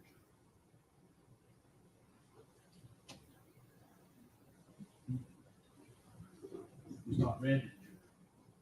And I know that General Massengill is the one that first brought it to our attention as a problem.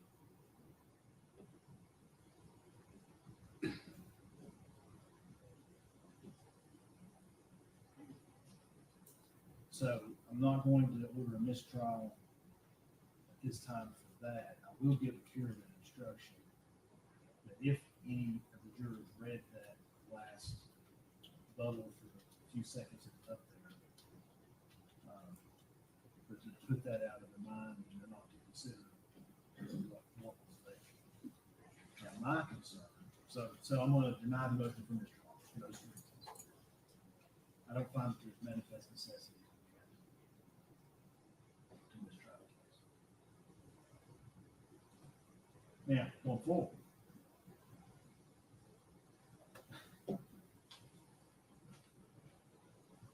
well, I guess going forward, I'll just take any objections as they come.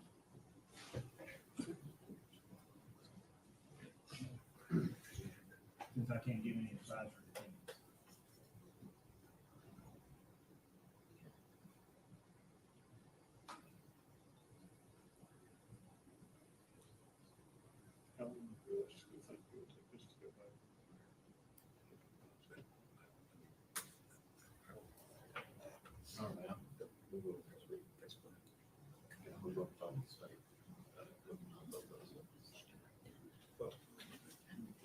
I just don't want you to talk about it.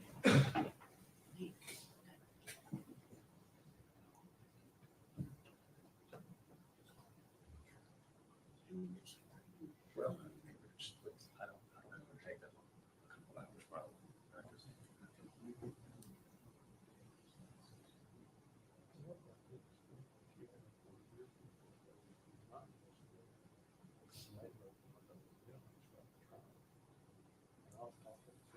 Yeah. Yeah, well, that's fine.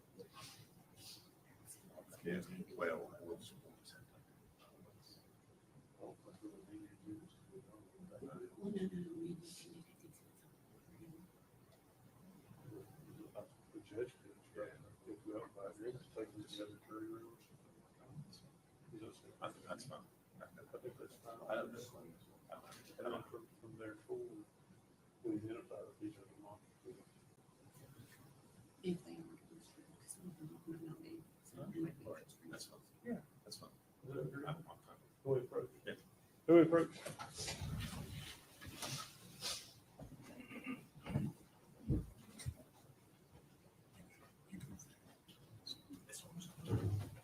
Yeah, we'll.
take them off, just pull out the screenshot.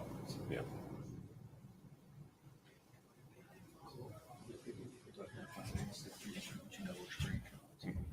No, most of them, yeah, most of them are not screenshots. Actually, most of them are Facebook screenshots. Yeah, but there's some screenshots. Right. I don't think we put any screenshots in. Yeah, we there. did. Audrey gives. Oh, we did. That's right. Yeah. No. Are we in recess? Are we in recess, Judge? We will be in recess till 1 o'clock. So do you?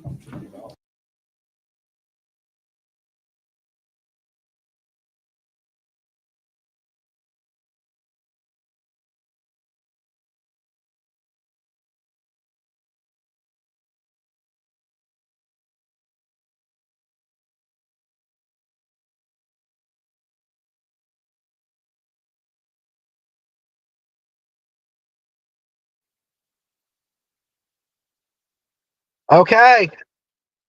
They tried to call mistrial. Didn't work. Didn't work. Oh my Jesus. I want to say thank you real quick. See how delayed it is? Yeah. Oh my god. Okay. So while I was here, I got a knock on the door. I thought it was That was a police knock. it was a police knock. I was Maybe thinking he's about to eat them. I was thinking the police are out at the door of the camper here, and it was a young lady. Okay. Really nice. Um, she had 2 cheeseburgers with her and a little note that said, "Hope you enjoy from 2 old girls from Bluntsville," and a little happy face. And let me tell you, I already ate the cheeseburger. I scarfed that damn thing down. It was a smash burger. It was really good. So if the 2 old girls are in the chat room, find out where that cheeseburger came from, because that was good. It was a really good smash burger, and PJ's eating hers now. So I thought it was delicious. Okay, and I haven't ate too many cheeseburgers, but a little greasy. But sometimes you got to make sacrifices. I know it probably wasn't the best thing for my ticker, but it was very good. So thank you, 2 old girls from Bluntsville. She was really quick. She just handed them to me and kind of bolted off. But it was, if you get a chance, it was nice meeting you. Thank you so much. We appreciate the love from everybody, the locals, and all you guys that tune in with us and hang out. And Lola is vicious, right? She's like, "Where's her cheeseburger?" But they're at lunch now. The lawyers have to work through lunch to figure out what the hell is going on with these text messages. And I was like, when I heard him say, he calls for a mistrial, I was thinking, oh, hell nah. And then I told PJ, I said, look, they're not going to do that anyway, because they done sequestered all these people, and this is the first time they had to do this, and they done got the hotels, and they're catering for the people's foods and stuff like this. I was like, they're not going to do that and have to go through all this again. This is not a big place that like they made of money like the state. You know what I'm saying? So I knew they wasn't going to do that. Holly, thank you for becoming a member. Awesome of you. So we got about an hour to kill. You want to go? Well, PJ's eating. Once she eats, she'll go over her notes with you guys of everything that kind of transpired today, just in case y'all are just tuning in. How you know someone didn't send you poison burgers? LOL. I could tell she was nice. It said right there from 2 little old ladies. What 2 little old ladies are going to poison you? It would have been out already. Yeah, and it was good. It was good as that was a good ass burger. 1.1K likes.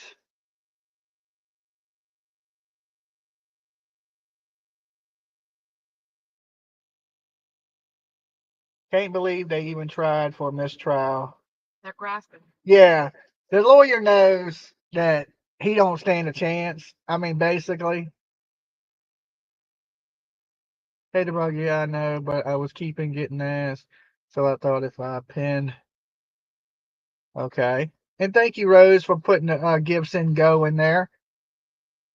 So, what do you think? So, well, PJ's still eating. We'll get her intake in just a few minutes. Christy, oh, gotcha. I didn't know how to. Yeah, like I said, that cheeseburger hit the spot. I'm pretty full now. Gave me some energy back. Oh, I'm still alive. Let's see.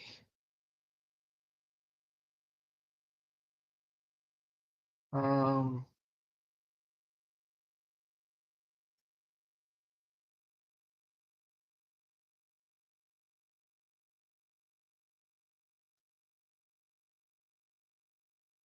Turtles ain't gonna poison Dolly. No, nobody's gonna poison me. They were nice and knocked on the door and gave me food. Just said they two old ladies from Bluntsville, and they looked nice. They didn't look like she didn't look like she was gonna poison me. Plus, I gave a poison burger to PJ. On screen eating.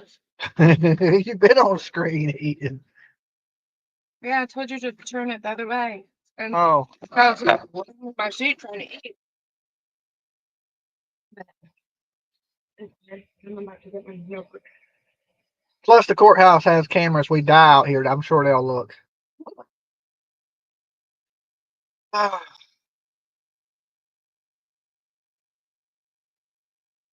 You were stomping your feet and cussing when he said mistrial. Yeah, the defense has nothing to go on. I mean, just put the girl in prison already. You know what I'm saying? So we can go home. Right? Just put her in prison already. I know it ain't a laughing matter, and I ain't laughing about, the death of the little baby girl. That's horrific. But it's just, this is, she don't stand a chance in hell. You know what I'm saying? So it's just like, what's that? Vitamin C. I ain't eating all those. It's 3. You're supposed to take 3. I'm Plus, eating you didn't one. take any yesterday. What is it? Vitamin C? Yeah. Okay, here. Zinc, vitamin C. I only need one. I ain't eating all that. I'm full. I just eat that cheeseburger. You're gonna last. Randall's having a blast. I'm sure he'd rather be running around the house, though. Mm.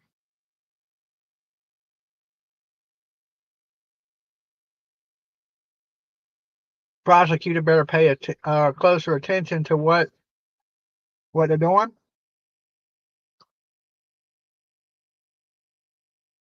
Yeah, don't drop the ball. Well, that's the first time they messed up anything because they've been hitting slam dunks on the defense the whole time.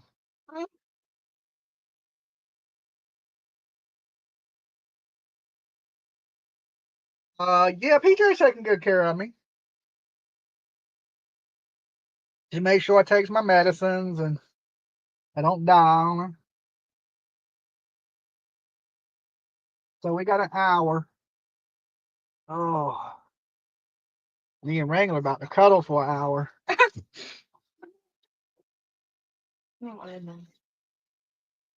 She's not going to take the stand. That would be suicide if she takes the stand. There's no way in hell. Yeah, I don't see it.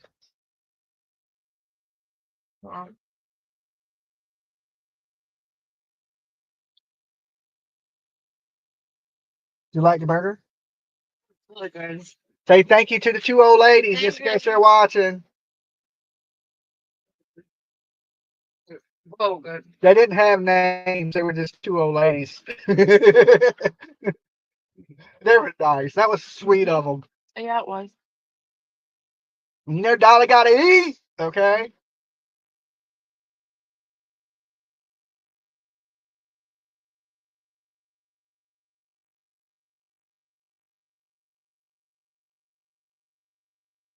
Dolly, we thought Colin was a sure thing, but it didn't go right. So who's the real baby daddy? Because that's been somewhat confusing. I don't know. I just know I ain't paying no child support. So I don't know who the baby daddy is. I don't think nobody knows. She had 37 boyfriends. Probably Noah. I can't even keep. She had so many boyfriends. I can't even keep track of them. Good Lord.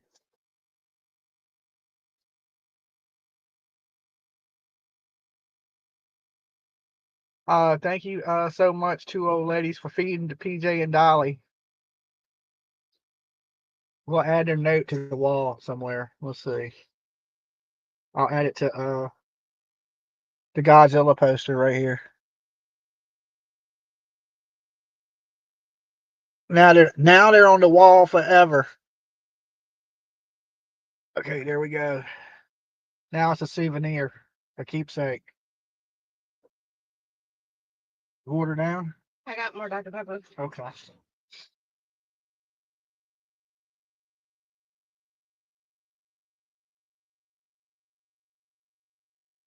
How many contenders are there for the Bio Dead? I don't know. Good question. Good question. We're still trying to figure that one out, right?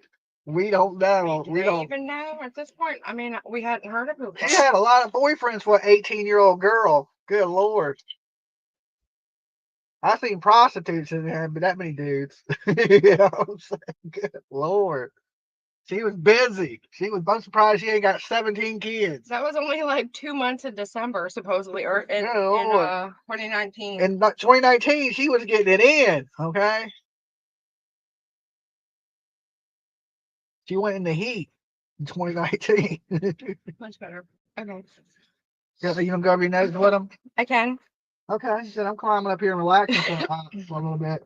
Okay. Hi guys, I'm here with you. I'm just laying up here with the dog. All right. Who needs me to start from yesterday?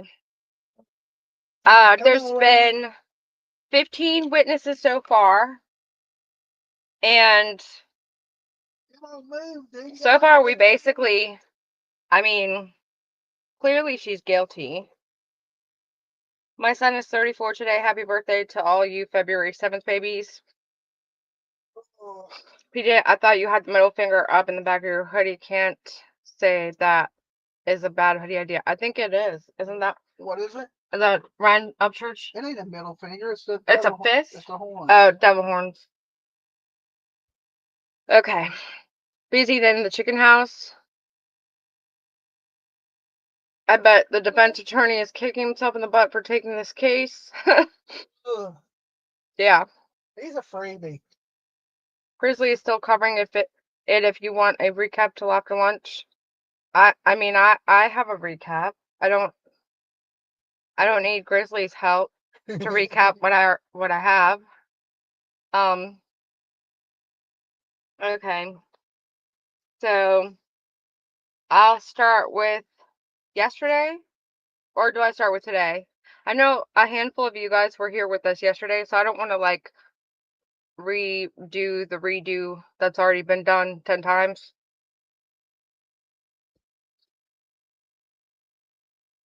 Start today, I guess. Okay, so Dolly says start today. Okay, so we started out today with Crystal Crawford. Yep, Crystal Crawford.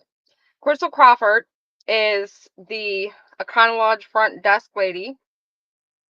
And what was the significance of her being there? Do you know? That what's her name? Maggie? Yeah, Megan. Maggie, call her Maggie. I know. She had stayed at the hotel 4 times, and she had talked to the girl while she was there and said she had a kid, but it was with the baby.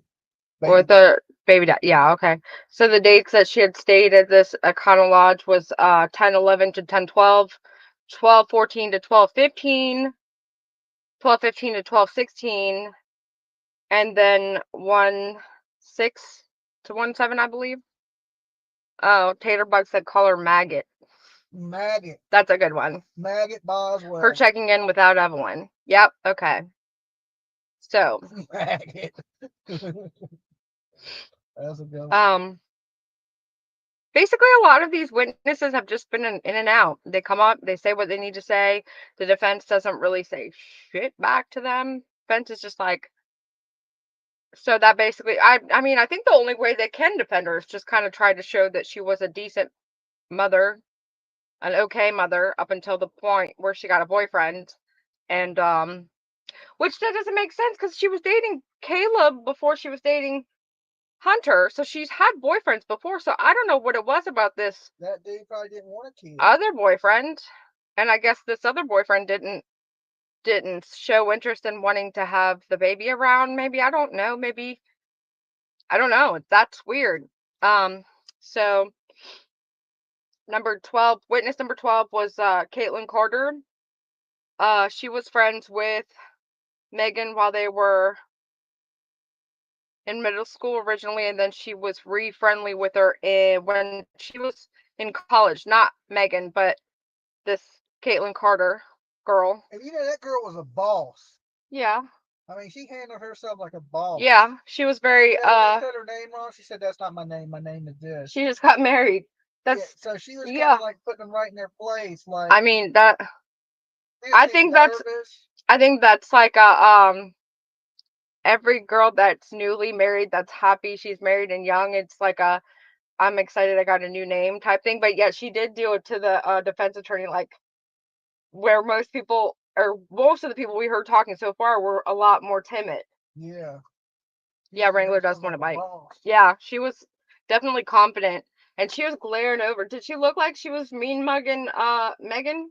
Yeah. She looked like it on the TV was too. mean bugging, and she got her college degree. She's a smart little girl. Mm-hmm. Bossy. One thing that stuck out from what she said was she could smell Evelyn from across the table the last time that she had seen Evelyn. And then they tried to grill her on the date of this Chili's date that they all went on where she last saw Evelyn, and she snapped back at that too. But basically, the last week of classes for her college classes was either the first week of December or the second week of December, and it was the Friday because she had just got done taking all her exams. And so they met at Chili's. Megan brought Evelyn, and they're having all these witnesses come up, I believe, in order to determine the very last time that Evelyn was seen with anybody anywhere. And so this was one of the times. She said that Evelyn was visibly dirty. She had dirty clothes on. She looked dirty, like her face must have been dirty, and that she could smell her across the table. But then when she got asked, that's the defense response, and they asking her, she says that she hadn't been that way before.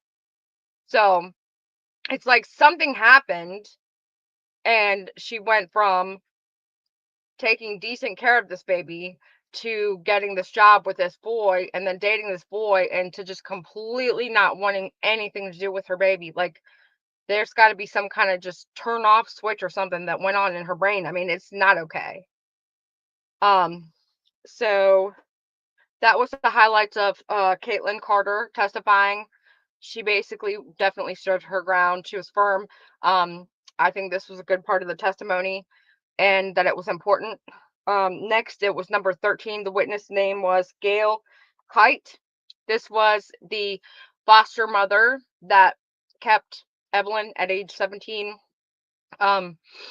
She got taken out of the home she was living in with her father, allegedly due to her being allowed not to go to school. I guess she never really went to school, and so she was having to attend school while she was in foster care, but she was also 7 months pregnant. Betsy Leak, loving the trial coverage. Thank you so much, member, for 23 months. Dang! All right. And so the foster mother talks about basically how Megan was when she first had the baby, if she seemed like she liked to be a mother or if she was a good mother, and she says that she was. That lady was so cute. I loved her. I wanted to go in there and find her afterwards, but I didn't, because I feel like I'm being intrusive. But she was a sweet old lady. She took in a freaking 17-year-old when she was pregnant into her home. There's good people in this world. I mean, still.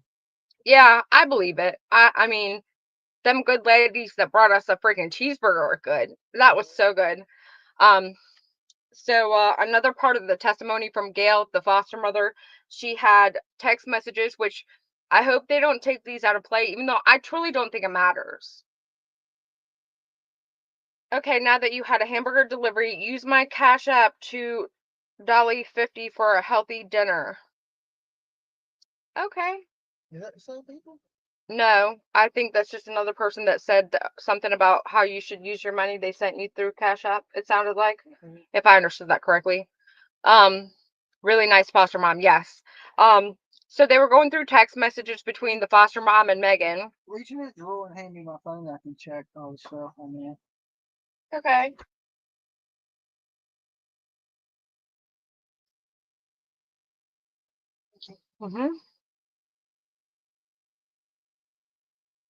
Have drugs been mentioned? Not yet, but I believe they do come into play at some point. So,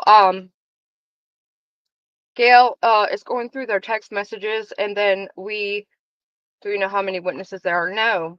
There's not really much information on this trial anywhere. Like with all of the other trials, we've been able to kind of look up to see what is going on, how long it should last, what the witnesses are, and who they are.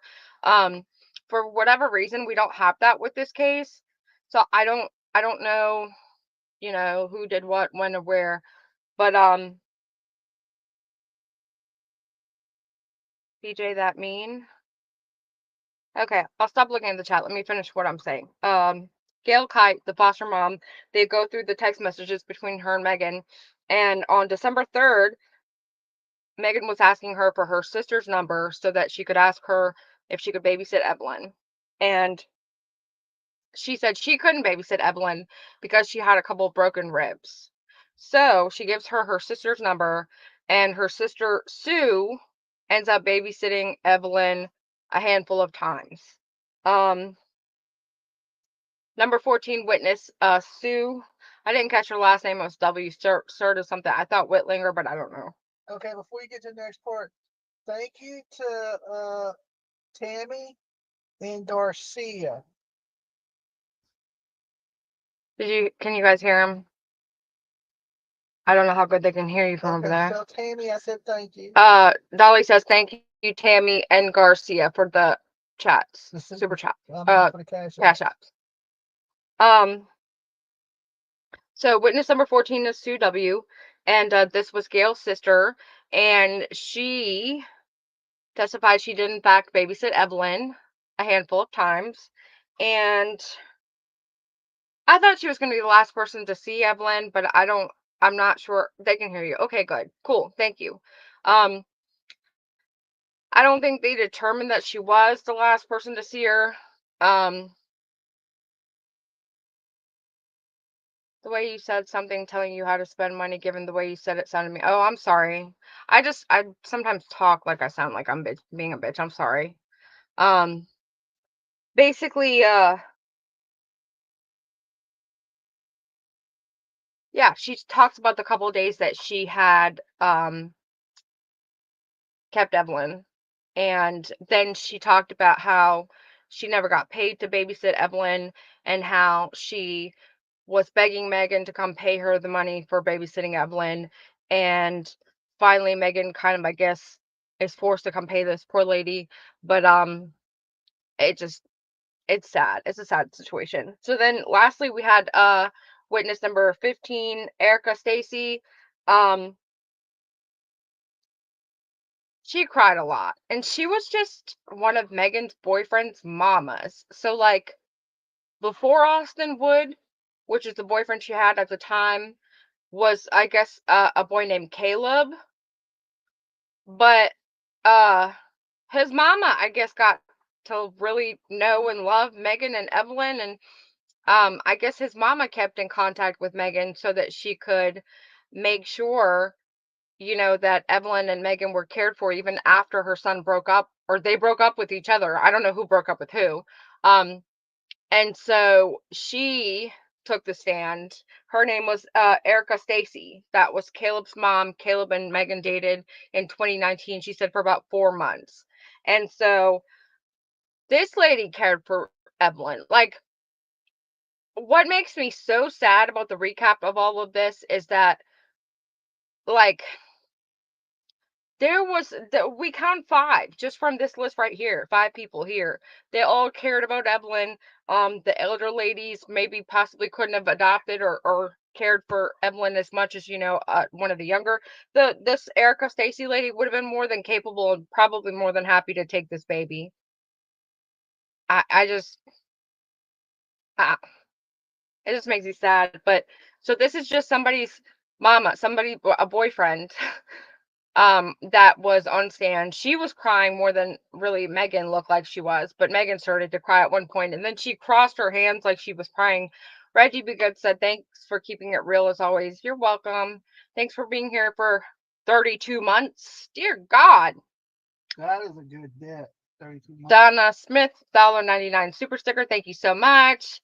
And so basically we got to see our first bit of evidence here with this witness, Erica, is they gave her 2 bags, and with evidence you have to put them in paper bags and they're sealed so that nobody else can tamper with them. So she got the instruction, and the lady's like, make sure you cut it at the very top, because God knows, have you ever gotten something in the mail where you cut it open just because you were so excited and you literally cut like a piece of what it was off of it? Yeah. I have. So every time she kept telling her like, oh, make sure you cut at the top, I'm like, I was sitting there thinking like, oh my God, what if she cut something? But she didn't.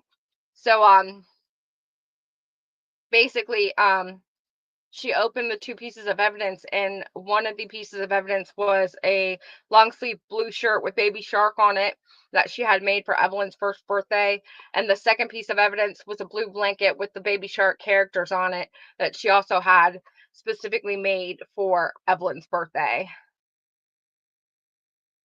I think you should call older ladies elderly, not old ladies. That's what it said. If you're talking about something I said, then yeah, I mean, yeah, I could have said it better. But if you're talking about what he said about the 2 ladies that came and brought us cheeseburgers, they wrote a little sticky note that says from 2 old girls from Bluntville. So, I don't think Megan was wanting Evelyn because then she couldn't go around. That went by so fast. Man, we might need slow mode. So, yeah, as she was, taking pieces of evidence out and going over it, she definitely started to cry. And then they were discussing stuff that was going back and forth between her and Megan and their text messages. And she had said how in February she came to pick up Megan, and that Megan told her she had nowhere else to go. She said she wanted to go pick her up because at that point she was trying to figure out where Evelyn was. So if it was February, it must have been after the Amber Alert. Donna Smith gifted $1 Dolly Vision membership. Thank you so much, Donna. You guys are awesome. Thank you. This is why you don't get an artist that don't speak English. I told him, I said, I need a Dolly Vision logo. I do a true crime channel on YouTube. Look what the logo is or something. I almost like it.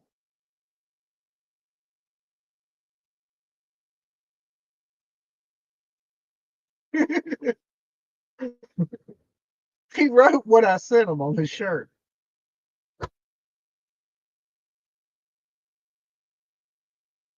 Dolly Vision, I do true crime YouTube channel.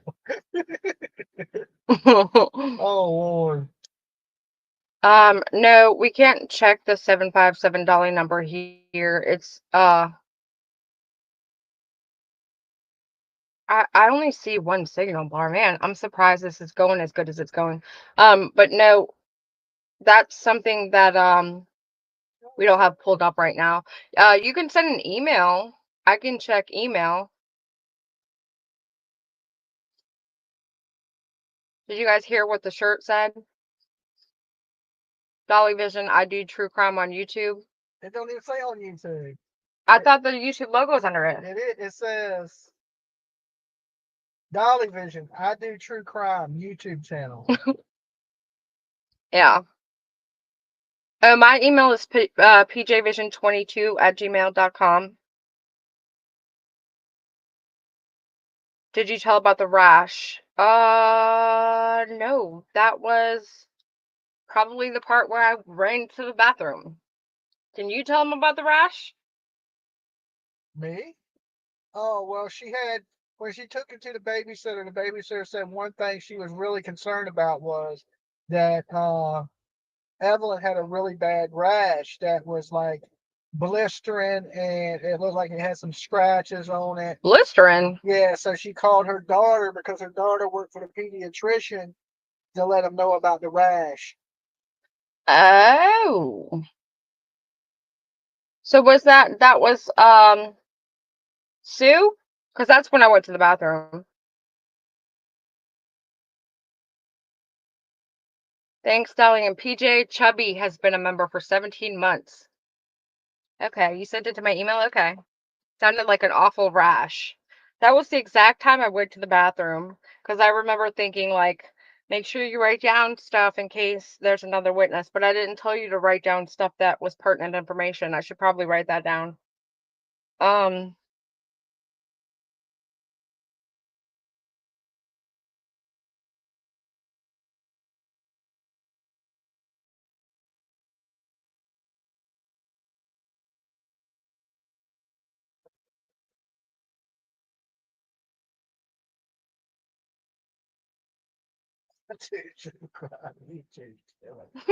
Oh, I told him I need a Dolly Vision logo. Yeah. I do true crime on YouTube.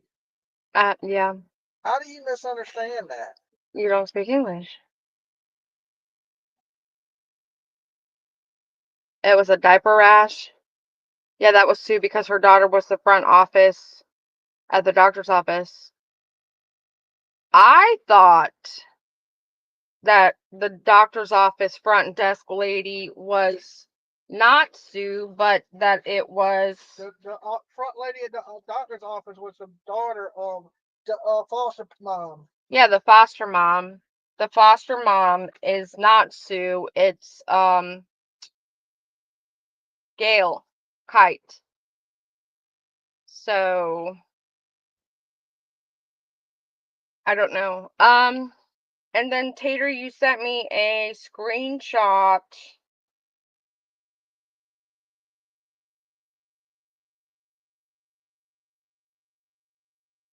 from a message between Erica, Stacy, and Megan. Sue is Gail's sister, PJ. Yes, yes. I know. The chat was saying the foster mom's daughter, or that the foster mom, or whoever the witness was that talked about the diaper rash, had said that they called the pediatrician's office because their daughter works for the pediatrician, and that would be Gail. Last name is James on email. Okay. Is there significance to the screenshot? Because I'm confused. We saw this on day 1, and it was part of the testimony, or no, day 2, part of the testimony from Stacy, Miss Stacy. No, this is from Miss Stacy, Erica Stacy. You're right. Just kidding. So this is from today, and this is from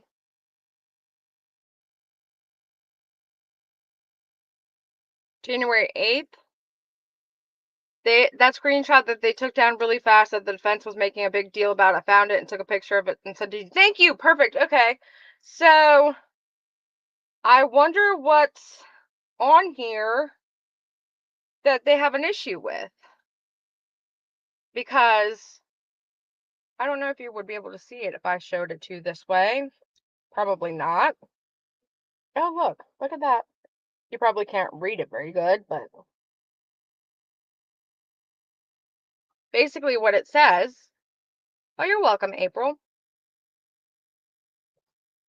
Is Erica to Megan. I have been worried to death about you. Are you okay? And then January 8th, 2020. And there wasn't anything written on the screen on it at all.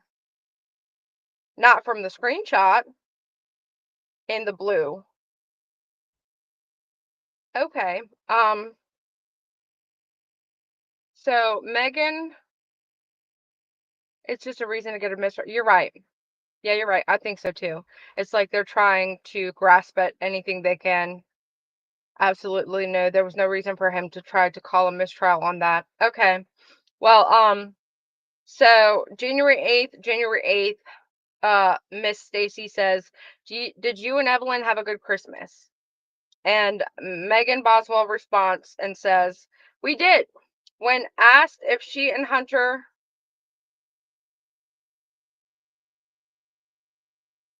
okay, this is what the problem is. the blue text on here says, let me try and show it to you guys. I get it. So basically, these text messages either were transcribed or something. I'll show it to you. Because what it says in this paragraph is, we did. Because the question was, did you and Evelyn have a good Christmas? And she says, we did.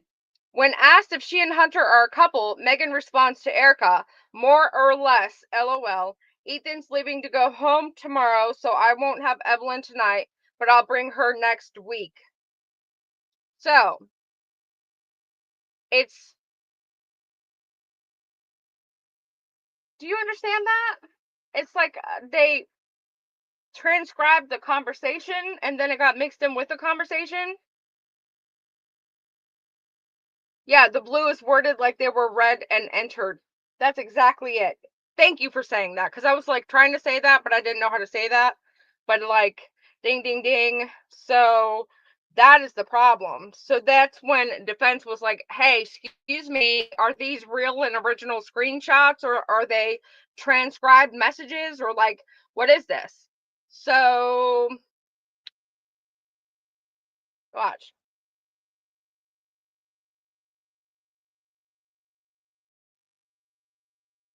I probably won't be able to get you guys to see this at all, but why not? Okay, we're gonna try this. So there's no glare.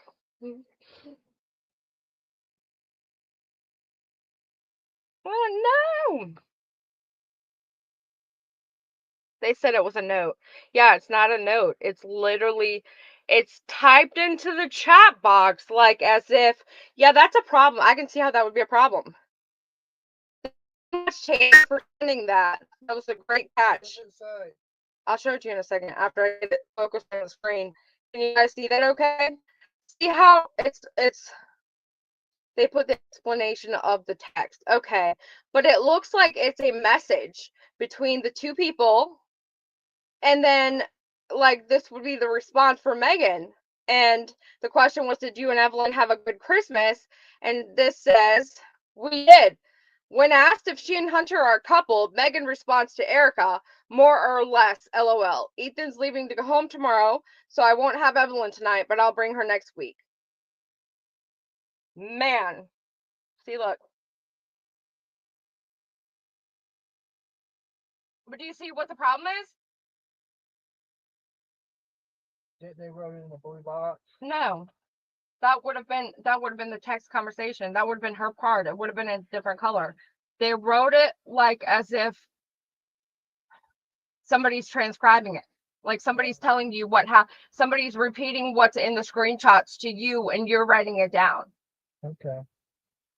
Does that make sense? And that's how fake conversations are made look like conversations. They say a lot for others who have been lied about on YouTube. Yeah, that's very true. Can't the jury just be told to disregard that? Yes, I think that's what they're going to do jury instruction and tell them to disregard that. But I don't know. That's the part that happened a lot with Karen Reed's trial. And I always kind of felt like, what's the point of telling them to forget it? Like, can you really actually forget something you just got told that's not necessarily like important, but like clearly in my mind, I'm like, if you're telling me I need to forget it, is there a reason that it should be important? He was arguing that it had been altered and questions for it. Yep, that's exactly what it is. He was arguing that it was altered, but it did not say anything important. Yeah, but it now leads to the authenticity question of all of the other text messages. So it's like, if that one was transcribed and didn't get corrected or fixed, then what if all of them are transcribed? Like, are all of the screenshots exact direct screenshots from the, like, and at what point, like, why do you need to transcribe a text message between two people? Like, did they not get the screenshot? Yeah, the shit's out of the horse. It can't be on right. Yeah. Yeah. There is so much that isn't in question. That won't move the needle, though. You're right. But I mean, when you're a defense attorney, you have a career to uphold, and that is part of your job is to defend shitty people. And when you have to defend people like this, you have to come up with something. So basically, he had to pull out anything he could, whether it was pointing to Tommy for his prior convictions or making somebody else look bad. So the defense is saying the prosecution shouldn't be questioning to the original. So the defense is saying the prosecution should be questioned to the B original. I mean, I don't know. It's a little bit confusing. It will be noted and they will move on. I agree. Sham X. Defense is doing their job. I give them that. I don't know about how great they're doing their job. I mean, but I think that's all that you could expect. The device told him he had those for 5 years. The defense told him he had those for 5 years and didn't have any problem with that text. Oh no, the prosecutors told the defense attorney that. That was the response. And the judge also denied that motion to have a mistrial. Because, like, come on now, you ain't just going to do a mistrial based off of that. That is not even that serious. There was nothing even, like, we could completely throw that piece of paper out, whatever it was transcribed or not. Like, we don't even have to look at that anymore. That's. It's supposed to be an Allen scene that says Dolly Vision Turtle Allen.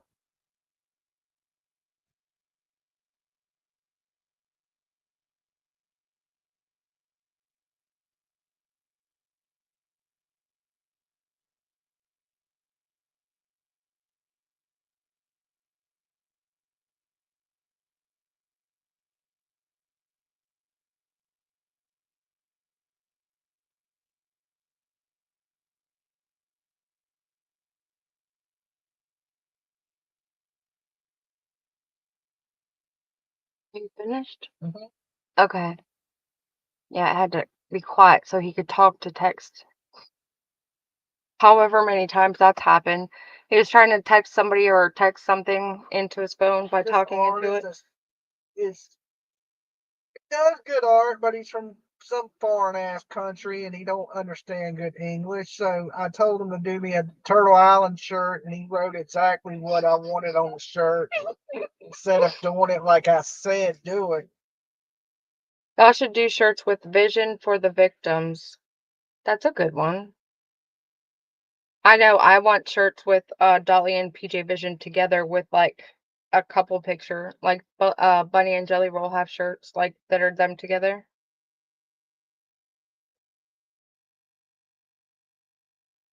Yes, Kiki, basically. Dolly's hoodie fiasco sounds like a Walmart cake mishap. I'm a YouTuber. Oh, the Walmart cake mishap. Remind me of that when it was something the same that was similar. It basically someone called in a cake order and they wrote the exact thing that it said on the cake that the person said, and it was similar thing. I just don't remember what it was. Hey, Yeah, Uncle Taco. I told the dude I want an Allen scene with just people being stupid. So what do they do? Yes, that's for sure. There's a very slight possibility that they could come back and say at the end that that one text note may have influenced a juror and could argue and appeal to. Yeah, they're gonna appeal. They always appeal. Apparently, that's a part of the process of every big case like this. They literally always appeal. And that's why it actually started feeling a little bit like the original trial is a waste of time. Like, I think Dolly should have wrapped his three-wheeler with a Dolly Vision wrap. Yeah, I mean, it was actually his first one he did all by hand, so he might do it later and redo it with a Dolly Vision wrap. Be careful where you order from, might get stuck in customs. Okay. Justice Jane will be sitting in the court a little later too. Awesome. Maybe we could meet Justice Jane. Okay. I hope they bring in somebody big, Hunter or Ethan, just because I want to see some. I don't know what I want to see. I want to see if they're as big as liars as Megan, because this can't just be Megan by herself. I can't. What? Just people think you don't get the. Oh, that's sad. I'm sorry, SS. I mean, you got the beast. I get. Let me see.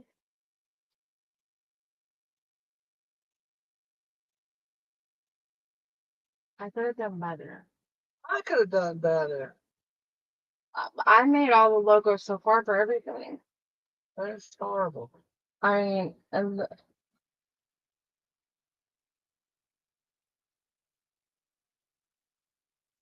okay. That's. Dolly saw some of the jurors crying already and spoke on how they take notes when the prosecutions ask questions of the witness. I'm trying to look like Bunny for real. Okay, honey dip. Um, but basically, yeah, the jurors, and that was on day one. They started right out with a bang. I mean, I don't know how else you can show something this horrific other than just flat out showing a horrific picture and talking about it. I mean, you basically um when you heard it from him, this poor baby, trigger warning, was located in Megan's playhouse in a trash can inside of a garbage bag, wrapped in a blanket, and her head was wrapped in tinfoil.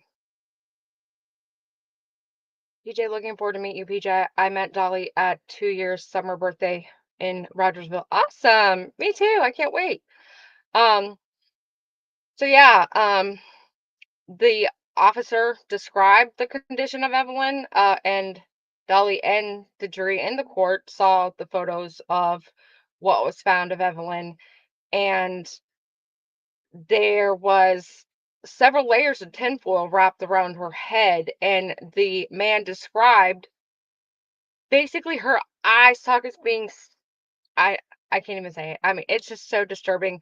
And the man that was crying in the jury was an older man after this view, and I don't think they could have gone anywhere else with it as far as like literally defense. I mean, how do you defend that? I mean, I get that there might have been people that had known or that had possibly been accomplices or whatever else. Saying that there was an accident won't it just won't fly, because most normal people, if you have an accident, you call the police. But let's say for whatever reason you don't do that. If you're scared, you're going to get in trouble, whatever excuse you're going to use. There's a bunch of people that do that. So that's a common reason, that's a common thing, but it's not going to equal to the scene we've received. You're not going to accidentally harm your baby and then do all these things to conceal that baby. I mean, accidents call for help. Yeah, yeah, they do. Exactly. I just, so at this point, I mean, the foil in the lungs crushed me. Yeah, she had foil in her lungs. I mean, and the medical examiner is going to testify and say that this baby was presumably alive when she was placed into the trash. So I don't, PJ, you and Dolly met while searching for Summer. No, we met, we live in the same place. We met because I called him to bother him about going to a private investigator class I had signed up for, and then I just wouldn't stop bothering him after that. But I always liked true crime, so I had listened to him since probably before right at whatever the first, I think it was Gabby Petito actually. It's beyond horrific. Yeah, it's horrific. I mean, I don't know, how do you bring yourself to do that to a poor, innocent, precious baby? I mean, and then everybody that's describing this baby is basically like she was a happy baby. She was I didn't know she had foil in her lungs. Yeah. Please don't tell me the photos of baby Evelyn are out there. I don't know that they're out there. I think one channel showed them while they were shown in the courtroom, but I know that a lot of like Court TV, for example, they went above and beyond to show their like Court TV logo on top of the video while they were being shown. Hunter will be key witness, and if state doesn't prove Megan acted alone, she will get parole after so many years. Yeah, I mean, I'm sad she didn't get the DP. I think she deserves DP because there was foil found around in Evelyn's that lungs, and says Evelyn was screaming and crying in order to get it into her lungs and throat. Jesus Christ, that is terrible. I sent you a photo, PJ, but trigger warning. Okay. And foil is hard. Imagine how hard she had to been crying to ingest it. Yeah, I can't. That is, whew, that's bad.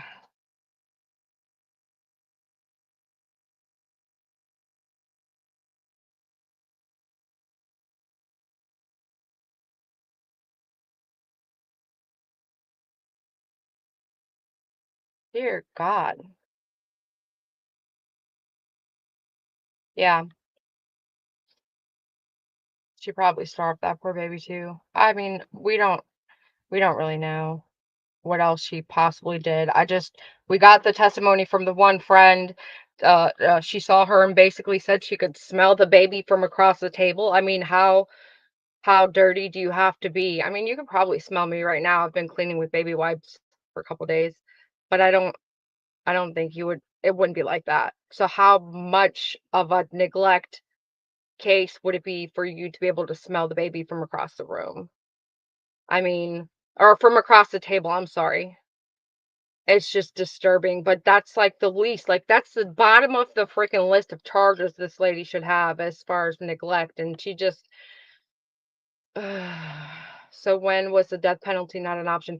They ruled it out based on her age and the fact that she had no priors and something else. There was something else. Could have been a dirty diaper. Yeah, it could have just been a dirty diaper. I mean, but and then now we hear she had a rash that was blistered up going down the side of her leg. I mean, that's abuse.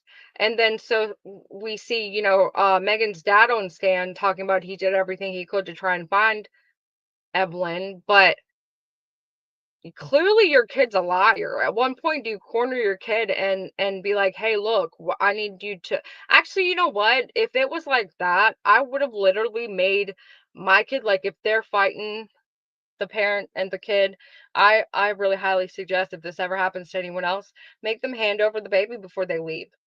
Hey, BJ, Planet Fitness, blah, blah, blah, blah, blah. We have a shower, and I'll get one today. It's okay. Like I said, it's kind of been cold. It's been a little bit hot, and then I've like got all these like they're baby wipes, and then I have these things that are like on the go bath towel things. Like it's like kind of like a baby wipe, but I mean, I've changed clothes, I've wiped down. I'm not like disgusting. It was the only way I could like try and relate to think of how somebody could possibly just be, I don't know. You could just, what did that just say? You could, PJ, you can Google why DA ruled out the DP and it gives reason. Okay. Let me see if I can do that on my phone. My phone is having a lot of issues. I don't know what happened, but we went on to Ben Hill Road just kind of to show you guys the scenery.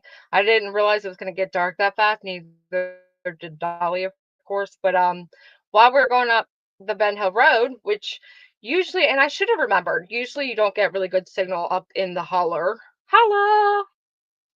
But it was extra bad. It took us a while to get it back while we were streaming on his channel, and it literally was like out for the count on my phone.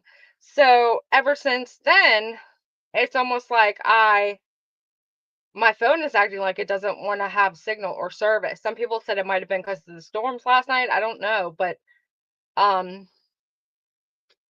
so what happened? A mistrial, PJ? No, they want to request a mistrial. It was denied.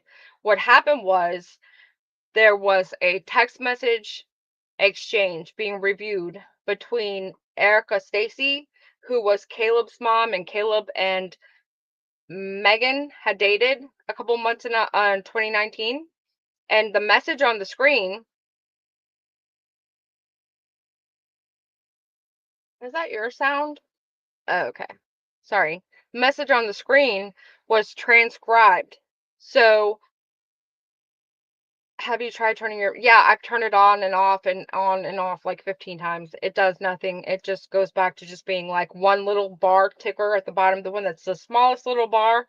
Um, but I don't know what's going on with it. Like I said, I've turned it on, off, kept it off for like a minute.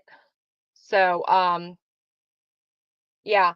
But anyways, the messages between the Caleb's mother, Erica, and Megan were transcribed. So basically what that means is that they weren't genuine screenshot messages. So, oh no, Sheila, I'm sorry. Please pray for my daughter. She's very sick. She might have to go on dialysis. Definitely we'll pray for your daughter, Sheila. Um, probably just poor tower reception. Yeah, it's something. I mean, I don't know. Reset your network settings. I don't know how to do that. If somebody wants to tell me, I'd gladly listen to that. Where did I? Oh, I guess I was just. Hey, Hensley, I'm doing great. Thanks for asking. I guess I didn't. I thought I saved the message with the screenshot, but I guess I'm going back to email to go get it. Yeah, the messages. And this is what, I mean, I do have a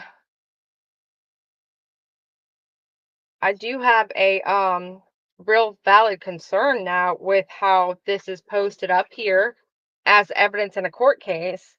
And if you look, and that's why I had the light off so I could kind of do this without getting a big glare, but it's still going to glare, of course. Hold on. All right, let's see. Okay. I don't see why it's going to glare, but it's going to glare.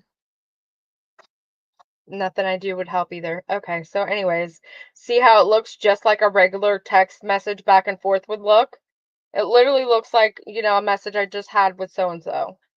And so when you read it though, it basically says, Erica Stacy to Megan, I have been worried to death about you. Are you okay? Then Erica Stacy says, did you and Evelyn have a good Christmas? And then Megan says, and this is what it's transcribed as on here, which is how you got to know this is not a real and genuine depiction of the screenshot, that this was transcribed and somebody was either saying it out loud or what it was to somebody else. I don't know why you would do that when you could clearly just, I mean, celebrate cell phone data. We live in 2025. You would think that they would be able to just take a simple screenshot or request the data from Google or wherever it came from. So basically, the message reads, so this would be a response from Megan to Miss Stacy. And that's even worse. Never mind. I'm going to quit trying that. But it basically says, we did. When asked if she and Hunter are a couple, Megan responds to Erica, more or less, LOL. Ethan's leaving to go home tomorrow, so I won't have Evelyn tonight, but I'll bring her next week. Okay. Yeah. I mean, that's a problem. Because, yeah, that's definitely a problem. Because now the issue is the defense tried to get a mistrial, which I don't think they will get, which actually they didn't get. He already denied it. Just kidding. But now they're going to question every single text message and want to go back and go through all of the messages that they already showed, right? That's what I would want to do. And so for the defense that's got nothing, that's grasping at straws, they're going to attempt to utilize this moment to get ahead of the game, which you're never going to be able to do that. Because, I mean, we saw the pictures, we got the description on how the baby was found and where she was found. There's nothing really else to do or say. But I mean, this is the defense and this is all they have. And so this is what they're going to go off of. And I believe when they come back, the judge is going to have to read a new jury direction, which basically means that he's just going to say, hey guys, all the text messages you've seen so far are no longer valid. They're not into evidence. They have to be erased from your memory.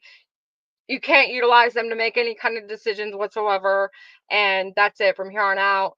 We'll let you know what you can utilize as evidence and what you can't.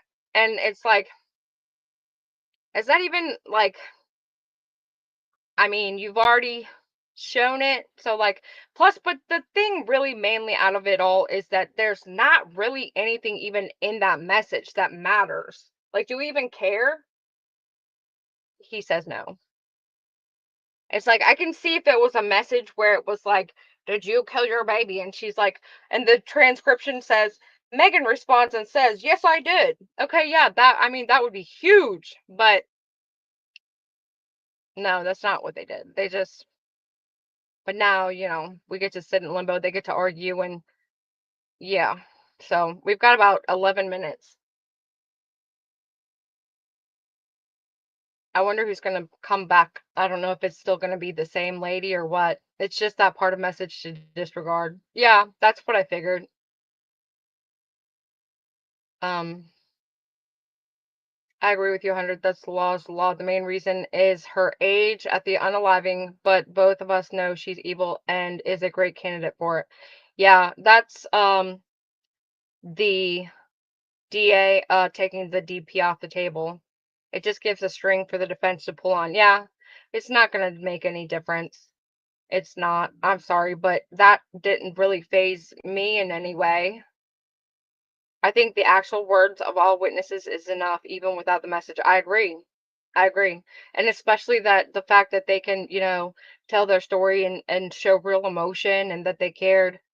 Um, my phone is doing the same. I'm near there. It's been this since the storms were there. Okay, Sugar Magnolia. Okay, that makes sense. So then it is the storms, I guess. It's just now I have shoddy service.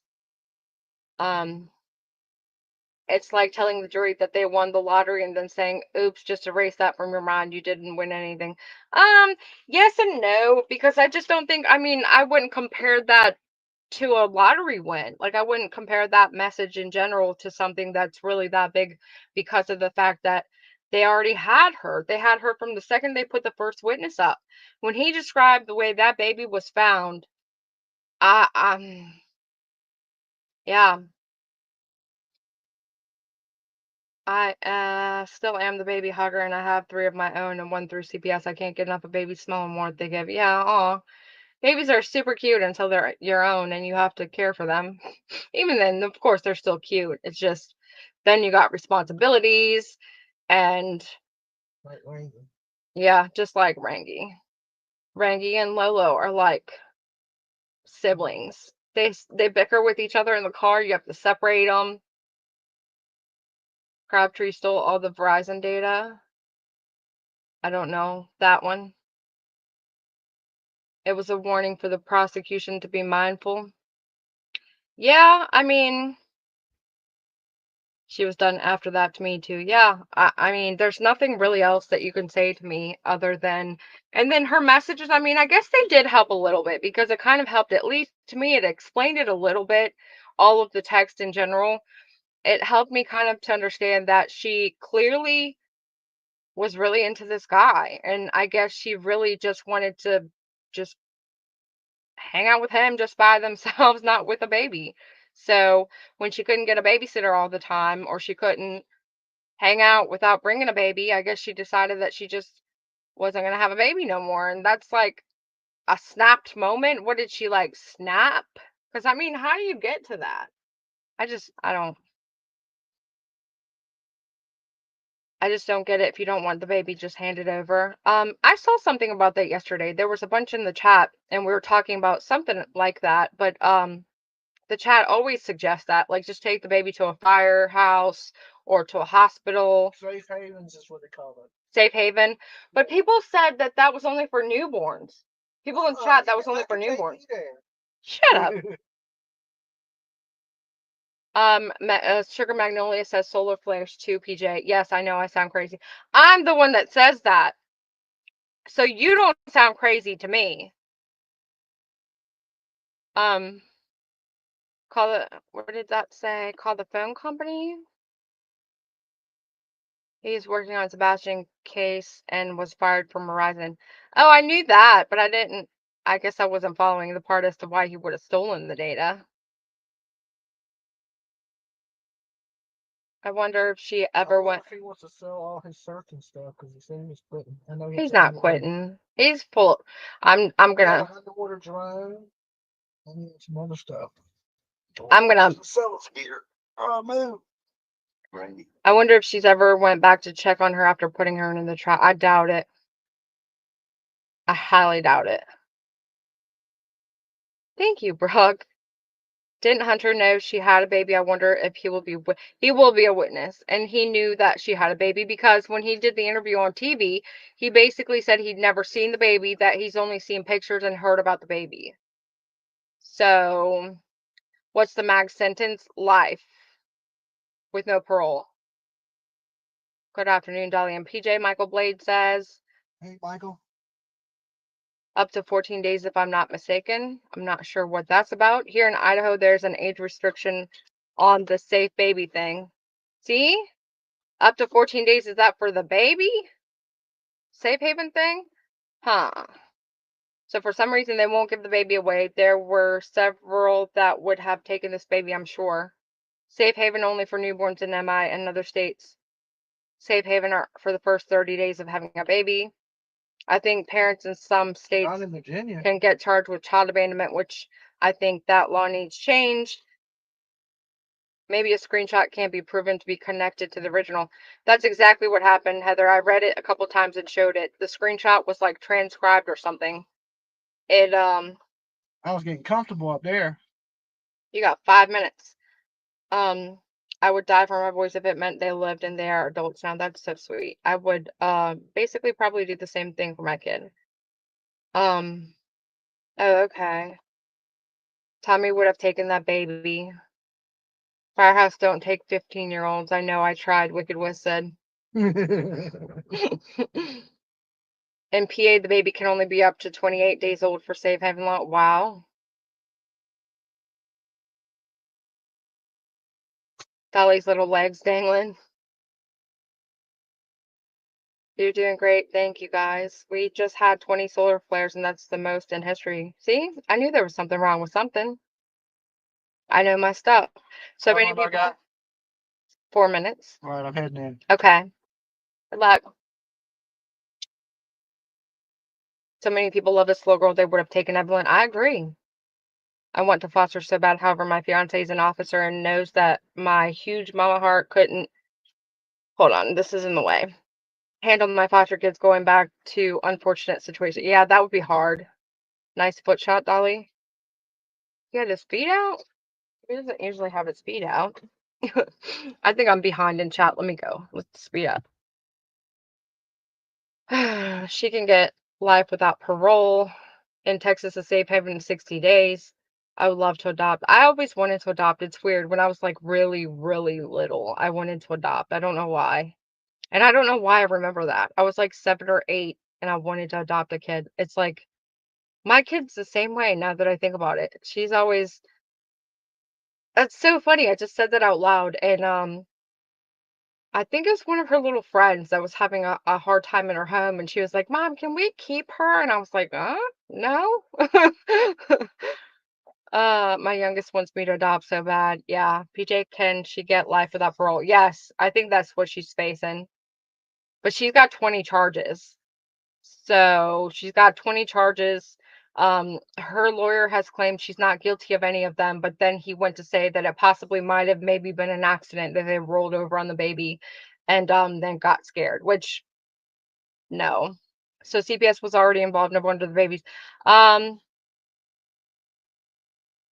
Yeah, CPS, I don't know that CPS was involved with Evelyn up until this. We heard about the foster mom, Megan's foster mom called CPS after they couldn't locate Evelyn, but I'm not sure if there's calls before that.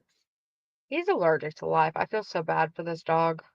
It's like he just, and I don't think that Cyto point is working. So we're gonna probably need to go back to the vet because he just gets a rash and he just gets miserable. And it doesn't help that we're out on the road and Dolly was feeding him French fries and God knows what else. And he's just allergic to life. His food that he eats is like this special food. It's got like, see, Maggie, stop scratching. You might need it. I might need to give him another Benadryl.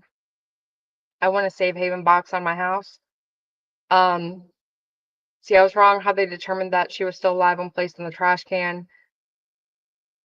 Yeah, that is horrific. Like, how could you do that to a baby? How? Like, this is your flesh and blood, your child, and a tiny little precious creature that's got um, no ill intent, no, mean bone to their body. And then that's another thing. What did you guys think about the lady, Caleb's mom, Miss Stacy? She was saying how, Evelyn used to say that, or not Evelyn, Megan used to say that Evelyn was a mean baby. I think one of her friends said that the day before also. And I'm like, what do you mean a mean baby? I don't understand that. What did you say? Allergic pets require grain-free food. That's not what my vet said, but I've looked into so many different things for this dog. It's just really hard to treat. Our dog has the same trouble, only in the last year's shot does not work for long. Yeah, the shot used to work, and now it's like it stopped working. I don't know why, but it's terrible to see him this way. It hurts my heart. I've been trying to watch and catch up as of now. What evidence do they have that she unalived her daughter? Um, the daughter was with her, and the daughter was with her. But the dad saw her car parked by the shed in the playhouse, and the baby was found in the playhouse in a trash bag inside of a trash can, upside down with tinfoil wrapped around several layers. The baby's head and her neck was contorted from how she was shoved into the trash can. And the chat has said as of a few minutes ago, I think I knew this, but I wasn't certain, but enough people say it, so I think that it is actually accurate, that Evelyn was found with tinfoil in her lungs, which meant that she was probably screaming and crying when she got wrapped up in tinfoil and suffocated. Sorry, trigger warning. That is really just, there's no other way to say it or sugarcoat it other than this lady is just evil.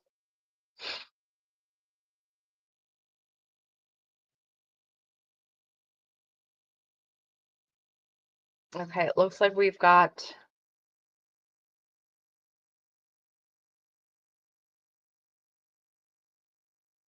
calling Evelyn mean justified Megan's treatment of Evelyn in Megan's mind. Apparently, really, Miss Christine?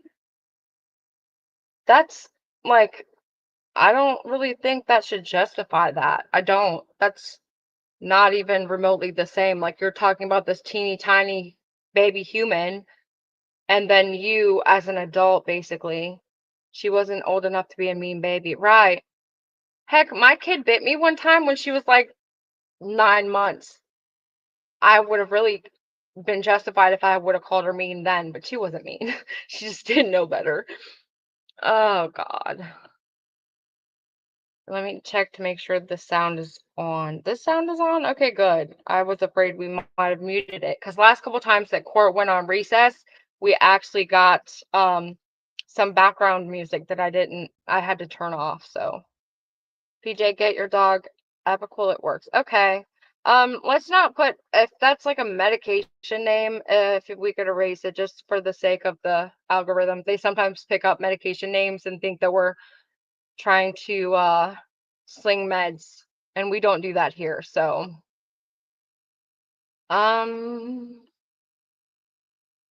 wow. Also, when you were upside down, the weight of the body prevents the diaphragm from being able to work and get air into the lungs. She had no ability to breathe. That makes me sick. And I've tried CBD oil. He actually used to really like Annie's. I believe it was Annie's CBD. I actually had to order it because once I moved from the place I lived, they didn't have it around, and I didn't want to drive an hour to go get it, which I actually did a couple times, but then I didn't. So I ordered it, and he stopped liking it. And if he doesn't like it, you literally have to like force him down to get him to ingest it. But I don't really feel like it did much to help. And it was like a really high dose of CBD. And again, I checked that with my vet also.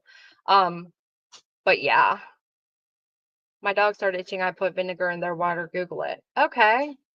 What kind of soda do you guys drink? I usually just drink Dr. Pepper, and Dolly likes Coke or Pepsi. No, if you have a pet supplier, get the Redford grain food with lamb and sweet potatoes. Also, apple or prednisone works. Okay. Yeah, I don't want to get too off topic. But yeah, he's actually on a it's I actually have the bag right here. It's whitefish and potato recipe. I sent that one to you. Remember, a quick Google search seems like it may be good for. Okay, yeah, definitely. I'll check it out. I've tried the Chewy website. He's really particular, and they said it was chicken that he was allergic to, but I know that it's like it happens after like in the fall time, and then it happens like after winter unfreezes or whatever. Dolly likes Coca-Cola or Pepsi. Those are he mixes between the two. I think he said Pepsi is his favorite, but then Coke he seems to have more often. I don't know. It's weird. Chicken is a high allergy for dogs. Yeah, I know, but it's like I don't know. I feel like it might not be right. I think if it is right, then he's also allergic to like 500 other things. I know that when he went in last to the vet, they said ragweed. They literally said my dog was allergic to ragweed. And I'm like, really? Like, did you actually test him for that? Or did you just look and just take a gander? But, you know, one of my dogs used to get a hot spot on her back and I used to spray her with vinegar water and her hair would grow back. Really?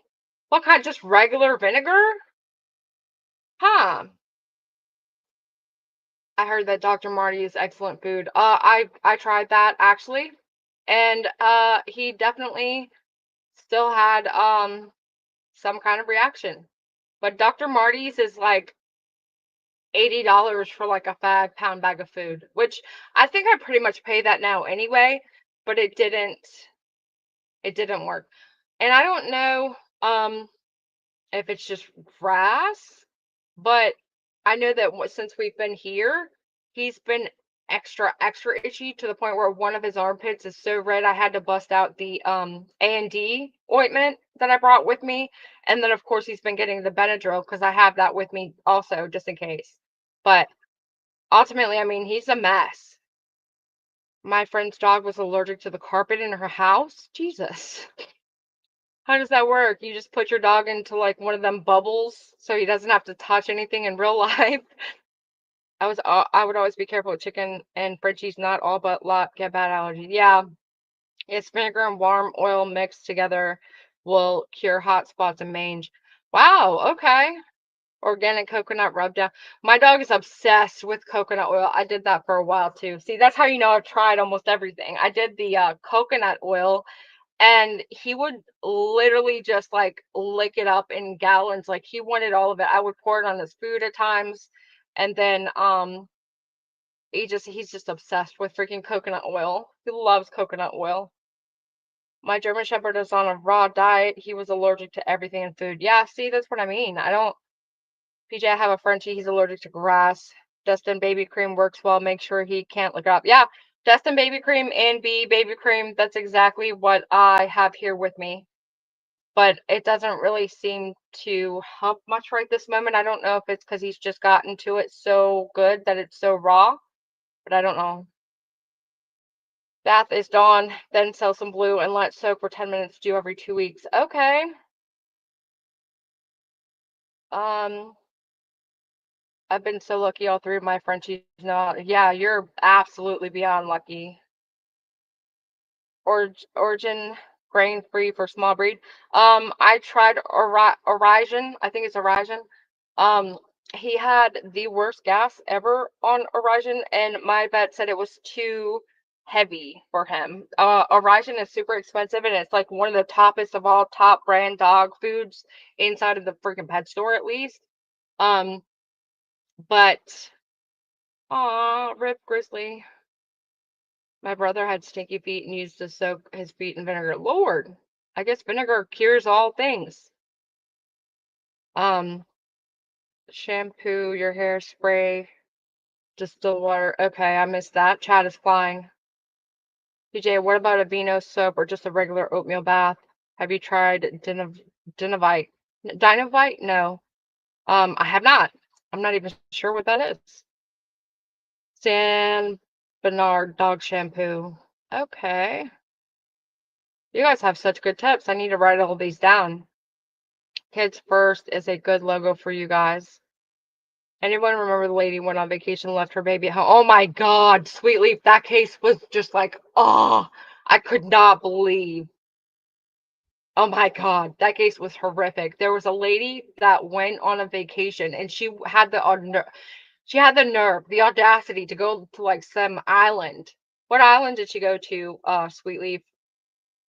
It was like Cabo or San Lucas or some like Puerto Rico or somewhere where it was like she's on an island sunning and drinking margaritas.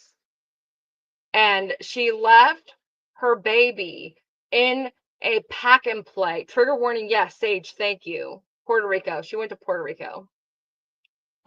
She was out there living her best life while her baby was at home alone. Disgusting. Yes. Like she literally put her baby in a playpen, and I think she said she packed an extra bottle. So like with 2 bottles, it's like she gave her one while she left the house, and then she left an extra bottle for the baby just in case, you get hungry later within like the next week. Like, dear God, I just can't. I can't. These people are sick. And the ring cam caught the little girl crying. Yes. Oh my God. This judge is usually not late. Did he say 1:15 and I got the time wrong, maybe? I hope they don't have a delay. I hope they don't have to send them out and start again tomorrow, because it's like at this point you're just dragging the case out for no reason. She was gone for so long. Yeah, she was gone. Sweet Leaf, do you know where that case was? The case, it was one. He said one. I know. Okay, good. I thought I heard him say one. He did say 1:15, didn't he? Definitely said 1:15. One. See, I don't know. He said 1:15 yesterday and the day before, but I thought today he said 1. I would have to look it up. I don't remember what case or where and how long she was gone for, but I feel like she was gone for like 18 days. I mean, she was gone for a long time. They found feces on her head. Trigger warning. Oh my God. This poor baby. But bet the attorney's still there fighting. I do too. I bet he is too. This is one they're not going to let go, because this is their one chance to declare, a big problem. And I guess they're going to make a big giant problem out of this little teeny tiny anthill. I mean, I've tried everything from Dawn's to Mend over to the counter to vet. Yeah, me too. You can get a generic brand, basically Monistat. They stop chewing and itching. It's amazing. I tried that. That's what I'm saying. When I say I've tried everything, I've tried that. I've literally gone to a counter and had like 3 boxes of Monistat. The man at the counter probably thought I had some serious problems, but I was just getting them for the dog. And yeah, left baby alone for 10 days. I thought it was more than that, but yeah, that's terrible. Went on vacation, was drinking fancy umbrella drinks, and come back and like, oh, I don't know why the baby died. Like, what the hell do you mean? Oh God. Possible the dog is allergic to the other dog. He's been allergic all his life, and he's only been around a dog for the past year. We'll be there till end of trial today. I want to bring you guys a care package if that's okay. Yeah, we're gonna be here till the end of the case today. Yes. Wasn't that case in Florida? I don't know. For some reason I thought it was Ohio or yeah, Honey Dip says Ohio. Oh my God. Did y'all hear about the man who left her 2 kids home alone to go on a cruise? What? Also give mine an egg every morning. It does seem to help with his coat. Yeah, She vacationed to Florida but lived in Ohio. Oh, I don't know why I thought she vacationed and went to like Puerto Rico or to like an island somewhere and was drinking fancy umbrella drinks. I thought that's what they showed when they did the Nancy Grace coverage of it. Like I can almost visualize. Um, Dogs can have up to 4 periton a day. I don't know what that is either. I need to write this stuff down. I thought I had tried everything, but ask pharmacists about your dog. They know more medications than doctors. Yeah, no. My parents adopted him shortly after that and saved his life. Who? Oh, wow, awesome. Cleveland, Ohio. Okay, yeah, it was definitely in Ohio. The lady was like, and then she had the nerve to be crying on stand, like, oh, Judge. And I'm sitting there like, I think I was watching Nancy Grace, and Nancy Grace, of course, is like, yo, yo, lady, try, Mods, could you please delete anytime you see someone type out a medicine name? But that's a great idea, Tater. I was actually going to buy more of that today. Well, not today, but I need to today because I had it on my list of to do. She did then made a stop in the States. She was gone 10 days. I just looked it up. Thank you, Linda. My Google search tried to say Florida, but it was actually Puerto Rico. Yeah, you're right. There was another lady that did go to Puerto Rico. There's 2 people that did this. Jesus Christ. Oh God. Like, where are all these? Can we take these people that do this to their children and just like put them on another planet? Like, they can go to Mars with Elon.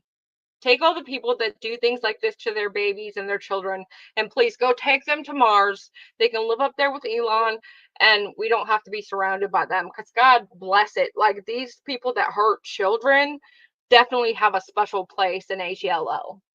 And yes, I did spell it. It's not a frown word either. I don't know why I spelled it. Don't ask.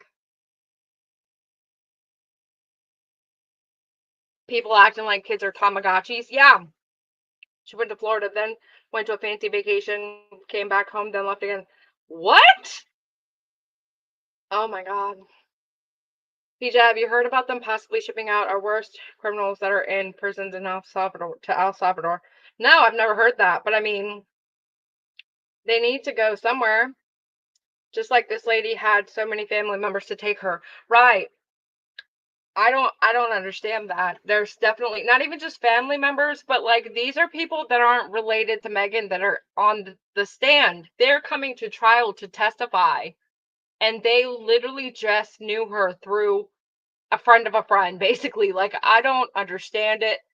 She could have, and she was talking to so many people at one time. Like, for me right now, if you looked at my phone and if you saw how many people I was having conversation with, consistently, that I kept in contact with. I've got a lot of people that I know. I've got people that I consider my friends, but I've probably got about 10 people total that I would keep in constant contact with, that you could like look in my phone and see, this is the person I communicate with on a daily basis. And, like 4 of them are my family members, my kid, my parents, my sister, maybe. And that's even a maybe, not on a daily basis. Jimmy, I mean, that's basically it. Then I have, the couple people that I'm friendly with, a handful of friends, like let's say 5.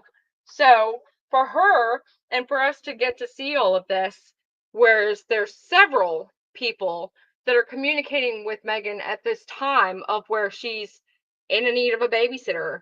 She's, wanting to go start working. So she had her grandma was babysitting the baby at one point in time. She had, her foster mother's sister. She had her friend from middle school. She had her God, we heard she had her ex-boyfriend's mother.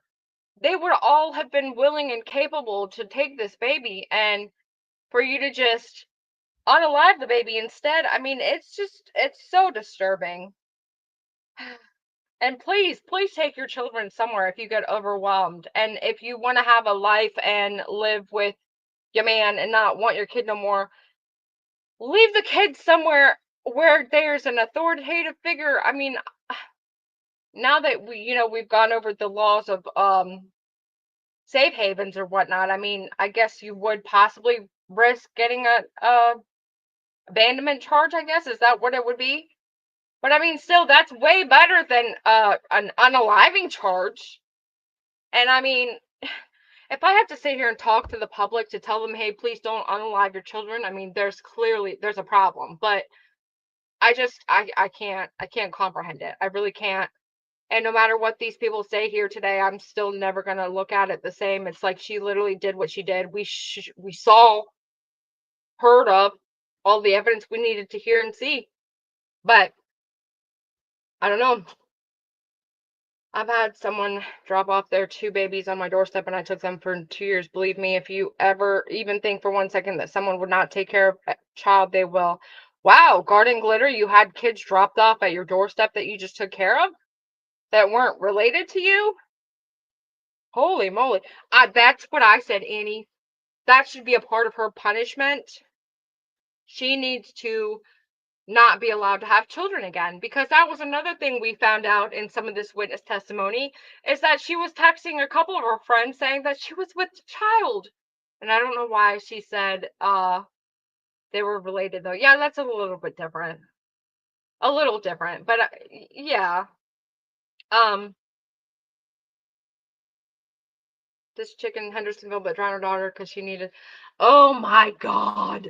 That lady. Okay, we're going all over the place. You guys, hopefully you can keep up. But the lady in Hendersonville, she is getting out free, you say?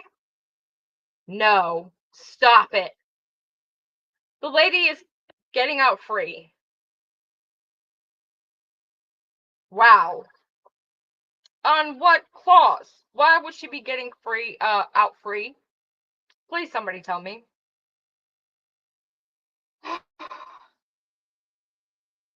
See, this is why it's disheartening to follow cases like this and to know about stuff like this. It just makes me so mad. This chat's getting weird. Why? What's up? What chat? Dumpling? You need to. Some with that Colin kid, he killed both his parents. He just, yeah, probably went to a side. Yeah, probably. You're right.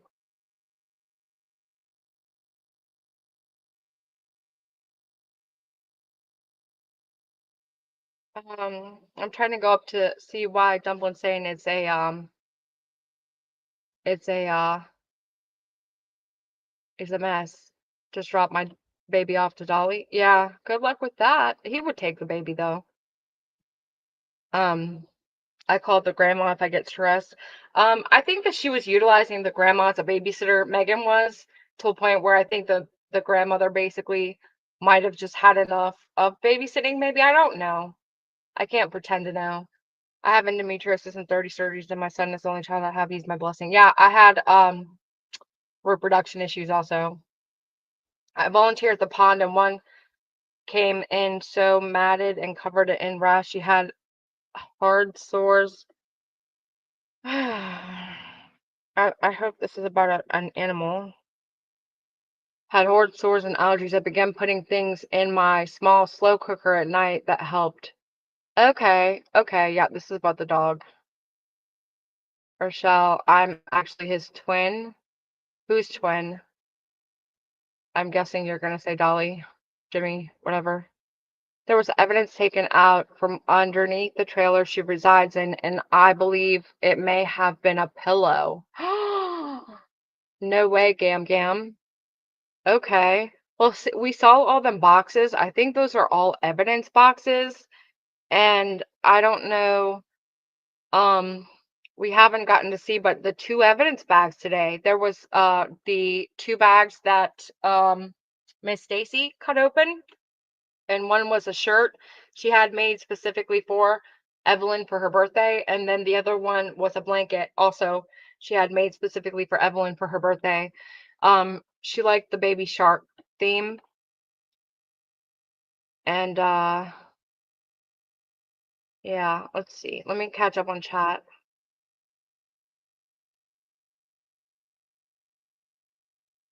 My best friend reached out to me and told me she wanted to unalive her baby. She wasn't a bad person. I came over and took her to the doctor. She had postpartum. She reached out. I love her that. Yes, man, that is beautiful. That is a great story. That must be scary to start feeling like that out of the blue. And it's very important, that we don't ostracize or shame or make anyone feel bad for being like that, especially when they do the right thing and they tell somebody and they get help. So it's like, not everybody just goes off the rails and just decides to end it all for all of us. Like, there's always a better way. There's always, in every choice in life, you've always got a right or a left direction to go to. And even sometimes you can go straight, but you don't always have to do, the absolute worst thing. I mean, if you just took another minute and possibly tried to think it through. I mean, I don't know. I don't know what goes through people's heads when they do stuff like this. Like, how could you possibly be in a place of mental wellness if you're unaliving a baby? Like, I can't. All right. Tennessee's laws and crimes are getting swept under the rug. I feel as everyone around this child failed her, including Tommy. Um, do we know the witnesses? No, we don't. All right, I'm just gonna push new comments. So push it all the way down to the bottom. A lot of people are ashamed and they think it in their delusional mind, oh, nobody will ever find out. This will be my secret. See, it's weird how, like, I just can't even imagine. How are these, how are those evidence? Was she wearing them or was there something on them? I don't know. They asked her to put the gloves on before she started cutting the packages they were in. And so I don't know why or how they were evidence. And the prosecutor told her and told the court that she couldn't say quite yet what they were or why they were evidence. But postpartum is real because hormones are screwed up. I believe you. I mean, when I got pregnant, I had a horrible time. I had to take in a 2-day-old baby because the mommy phoned me up and said she lived with me for a month. Aw. See, there's great people in this world still. Makes me think she was wearing it. It's not what she was wearing when she was found, but I mean, I believe at some point she must have been wearing it. Um,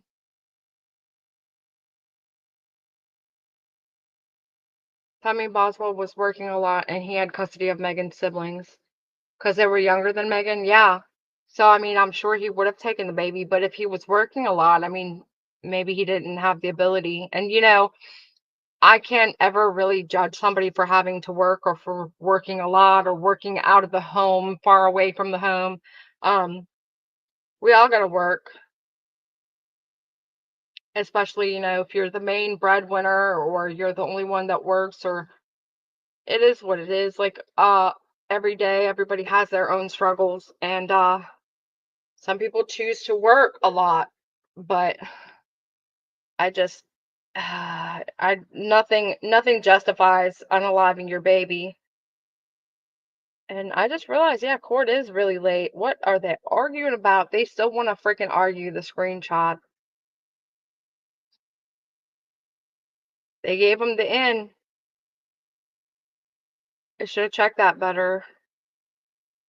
My kids fall and hurt themselves, and I feel so awful. Yeah, me too.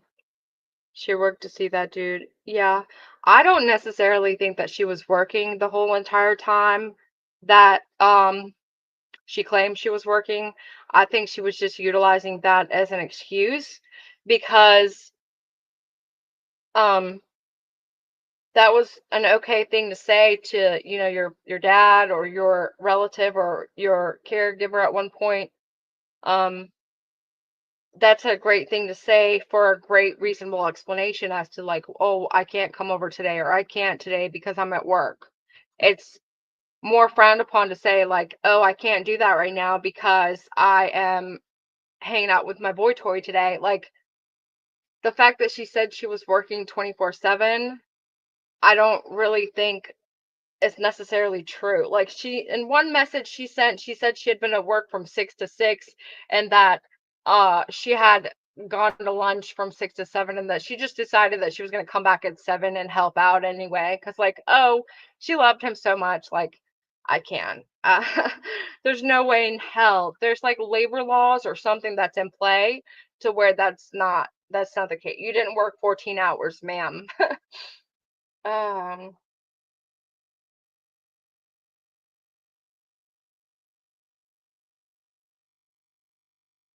I'm surprised Ollie didn't come back out. He's probably talking to that YouTuber maybe, or whoever else is there in court.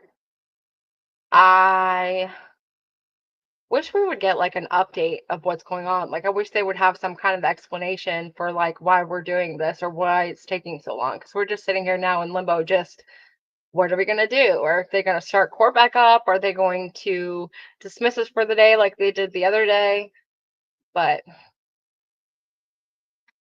I've had custody of 2 of my grandkids, 5 years. My grandson was 17 months. Granddaughter was 4. Grandson is the kindest, gentle, sweet soul. Granddaughter can be crabby at times. Yeah, us females can be crabby. I think that's a female thing.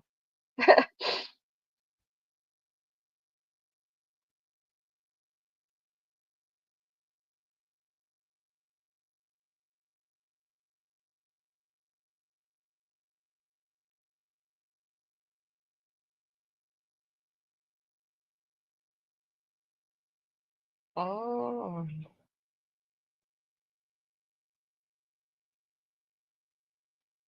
Maybe the local news that are there are tweeting about the delay. Oh, lots of cops are dads too. I can't imagine how it hurt to find her. Dolly is in there laying down the law. There's no excuse, right from wrong. Yes, yes. And for them to start out in the opening statements, and for the defense to come in and say like her based on her age, I'm like, no, no, no, no, no, no. Because I know for a fact my 13-year-old would know better. I know for a fact that um anybody that I know right now that has any kid, any kind of age, would be able to tell you, hey, you ask it like, hey, if my baby's crying right here, um, do you unalive it? And they would know not to freaking unalive a human. Like, come on.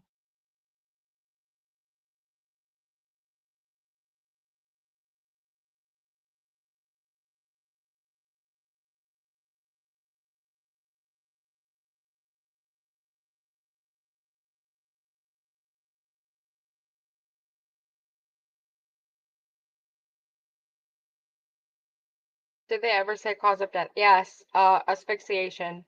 And at first I thought they determined that because of the um I don't know what I thought actually. I got confused. I was trying to talk and read a text at the same time, but they determined the baby was alive when she was placed in a trash can upside down with tinfoil wrapped around her head, several layers, and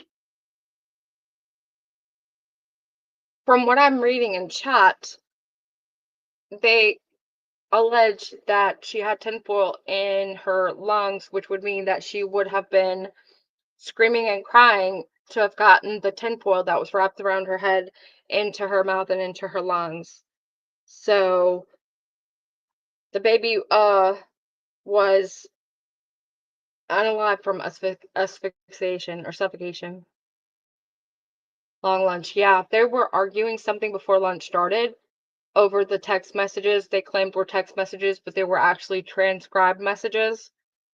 And they're not going to call a mistrial. He already said the response to that, and he said he was not calling. The request for a mistrial was denied.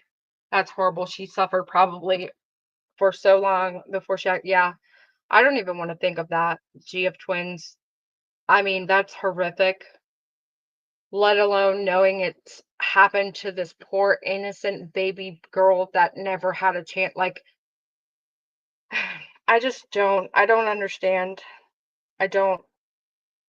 I'm almost sitting here thinking like how you could have done that in a more humane fashion, maybe even like, I mean, even though I would never, you don't do that. You don't do that, period, to anybody. You don't do that to an animal. You don't do it to anybody. And yes, it's like this is horrific, horrifying. I just can't. It hurts my whole soul. The text that people ID pick with the DM tech, you can see they all have blue background. They transcribe them all and put a pic. Yeah, that's why I don't know. All of the text messages are now a question because when they transcribed the one that was in question that they had on the screen when they started arguing, it was clearly transcribed because it's like, oh, and then Megan followed to say, like, you know, somebody dictating what was said in the text messages to the person that's writing it down. I can hardly stand to think of it either.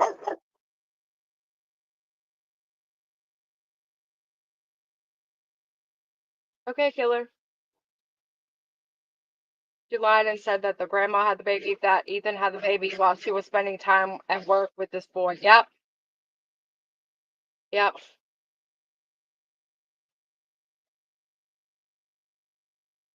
Okay. It's enough. They're gone.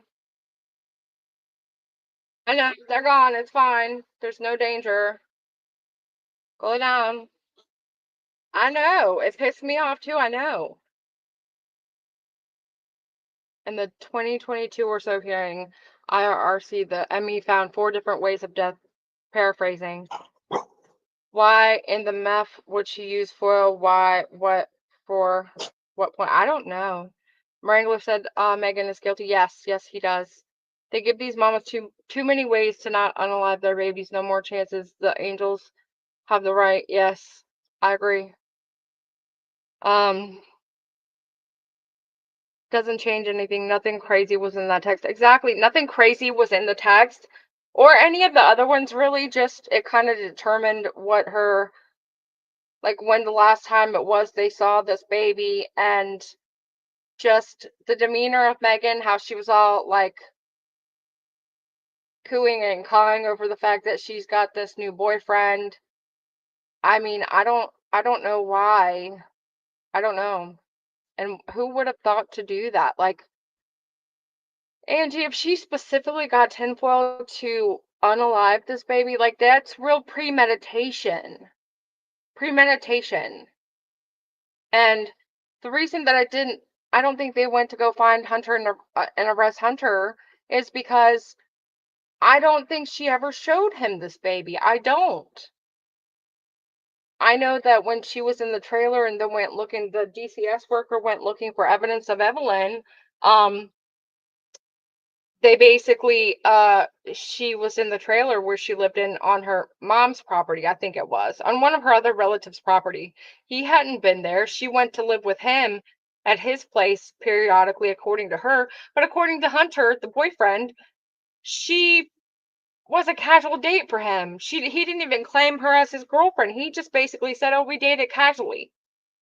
So I think it's definitely a premeditation. That trailer was trash. You know, she doesn't have aluminum foil. Yeah, I know. That's what you know what?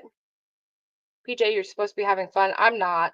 I didn't think that we were supposed to be having fun on trips like this. It's basically just to bring awareness to the case that we're following. And this isn't like a vacation trip. I think the tinfoil was because she had seen her dad clean deer and he said he used tinfoil to wrap them in. What? Why do these mamas unalive these babies? Because they have demons, plain and simple. Yeah, I mean, that's the only thing that actually fully makes sense. They let them read it before she showed it, so why didn't they say something before to show they didn't read it or did it on purpose? Yeah, no, I understand that, Brenda. I bet you, yeah, that could be possible. He stated he had never met Evelyn. See, Gam Gam though, but like, what if he lies also? I mean, we don't know. And look, now I've got what does this hotspot look like? Okay, there's decent battery in this hotspot, I think, but my Jackery battery is low. Hopefully that doesn't mean anything and we can still be okay in streaming. I don't know where Dolly is because he's definitely not sitting in the courtroom watching nothing. So he must be having a chat. I might need him here soon to get this plugged in somewhere, but we'll hang till then. I think she thought it would trap the smell too. You think so? I mean, she didn't seem smart enough to be thinking it through that much. Like, hey, let me make sure that we trap the smell in here.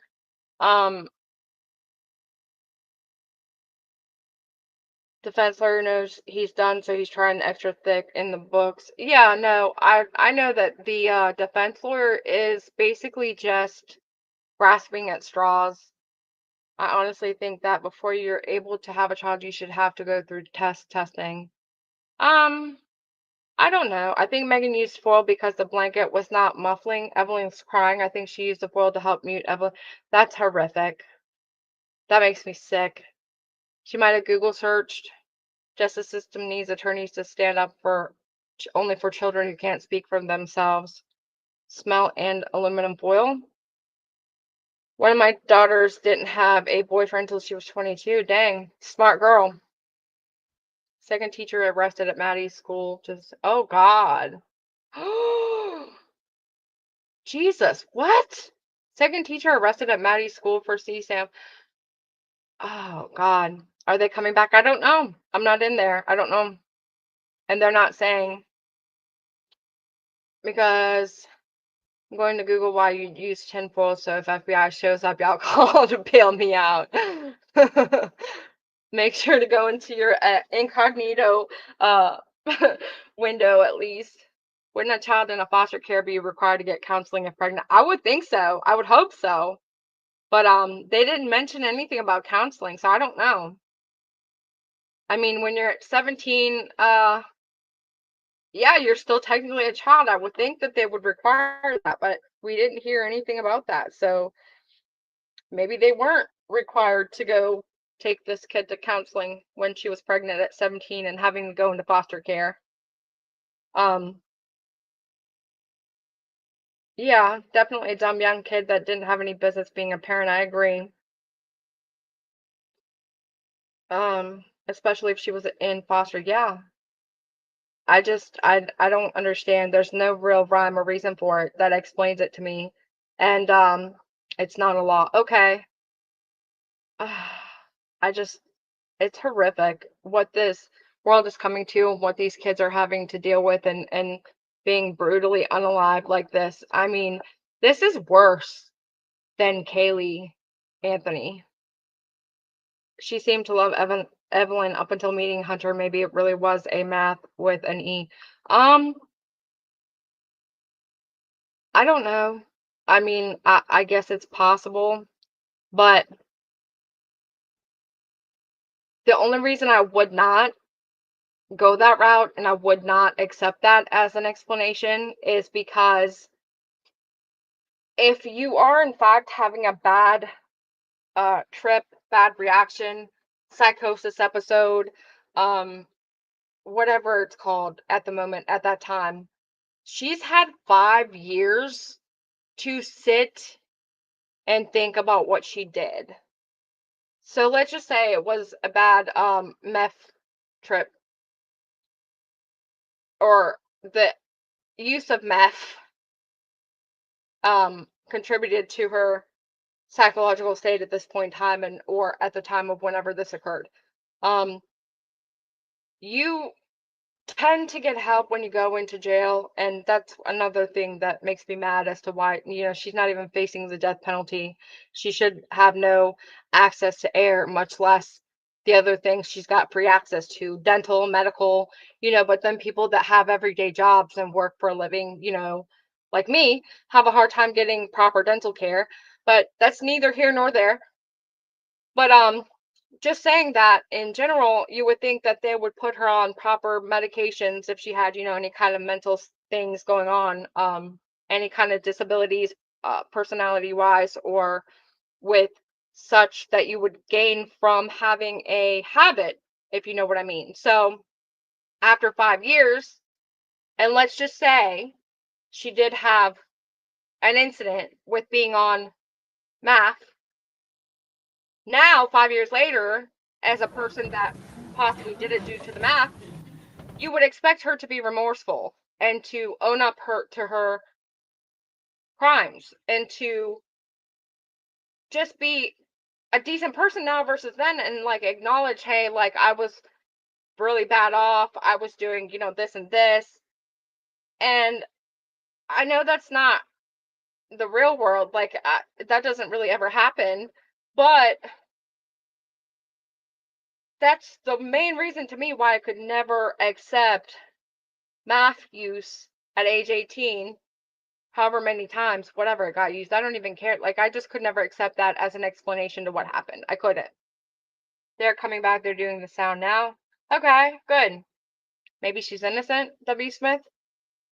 I doubt it, but okay. It's possible, I guess.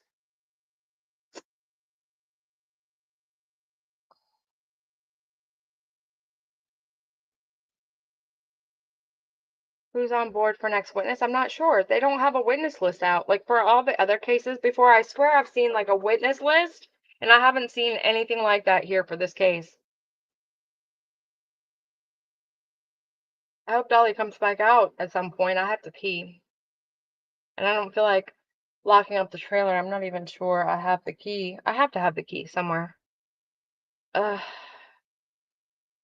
It's like we heard audio for a second, and now we don't hear it anymore. Good. Okay. Are you coming back? Are you not coming back?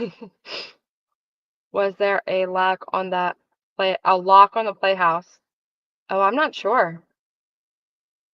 Live court is on a short break. They just posted. Okay. Well, we've been on a short break for a hot minute now. Yeah, I have. I've went once when he came in the first time.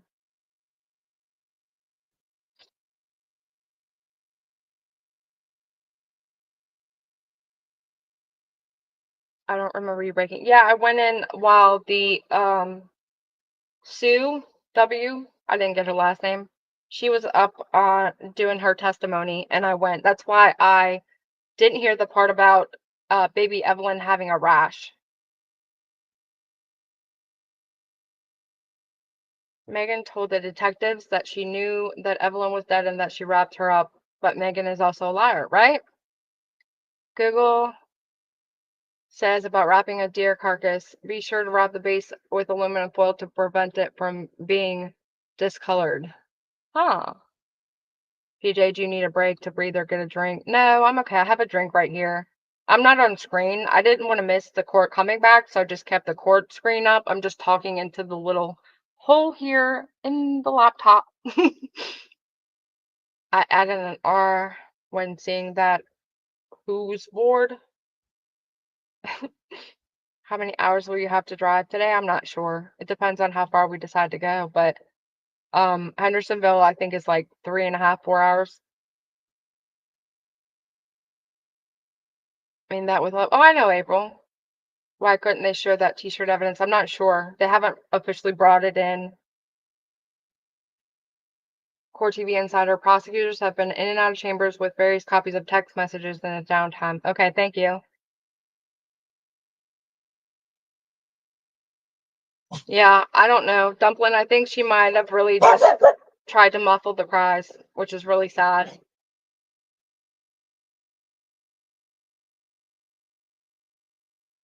Yeah, she's definitely not innocent in my opinion.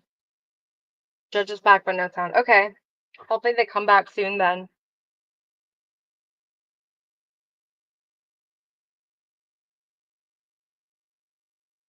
I've got about 30 more minutes left of work. Will I make it? You'll make it. You got this.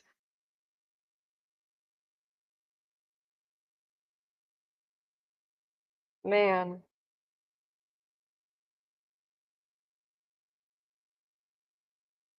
This happened before COVID, and they forgot about this case and they're just winging it. I mean, I don't know what happened. I know that one of her attorneys took himself off of her case at one point. Hey, chicken pot pie. And I don't know what that was about or why. I thought I had heard that she had fired that attorney, but I don't know. Just wondering why you say bicycle in your PJ Vision. Because one of my old bosses, I worked for an electrical company and I managed the company, and the owner of the company would say bicycle when he left, and I just thought it was weird, and so I just took it. But I think he said that he got it from some radio show host that used to say it. So I don't know. Might look up the info. Second teacher arrested Maddie school. Okay, yeah, we'll have to get into that when we do another stream or we stream about Maddie. I've already gotten so off topic, I guess it doesn't matter what we talk about. I'm trying to keep the chat going at least so we don't all leave. And I don't know what Dolly's doing because it's clearly not a court session and I actually really have to pee. It'll be okay. I'll have to freaking lock the trailer up if I need to really go. But I want them to start the court case. I hate it when this happens because it feels like they're just buying time, and it's like, what are you trying to buy time for? Like, tick tick, you're going to where you're going no matter what. So it is what it is. But I mean, I get it. Thank you, April. I'm trying. I have a bucket, Angie. I'm not peeing in a bucket. I just can't. I can't do it. I'm sorry. I can't do it. They're back. Okay, good. Wonderful. I guess they're back on Law and Crime. For some reason, Core TV is delayed. There it goes. Okay. I'm muting.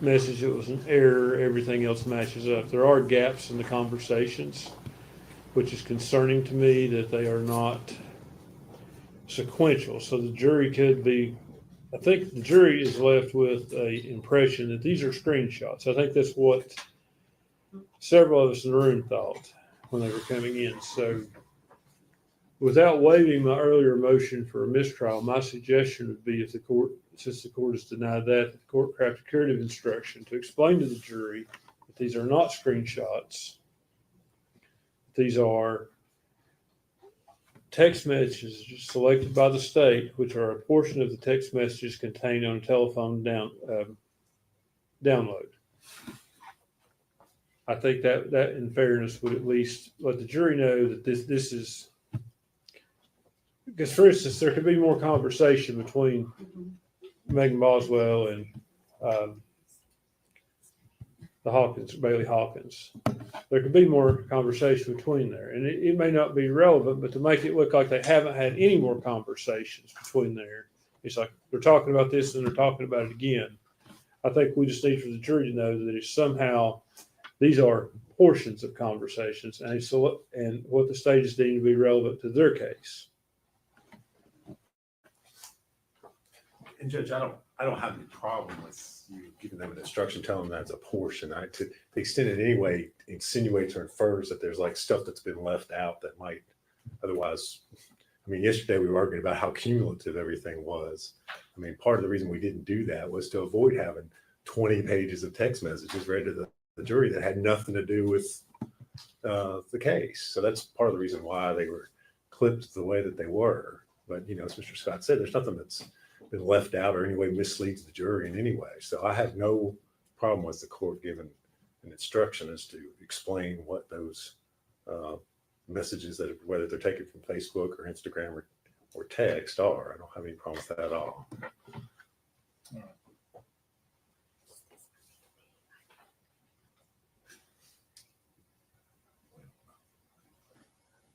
I'll do that when we bring the jury back in. Your Honor, so far as Exhibit 93 goes, would that be for the exhibit in dispute? Would that be for ID only at this point? For this, at this, well, I know.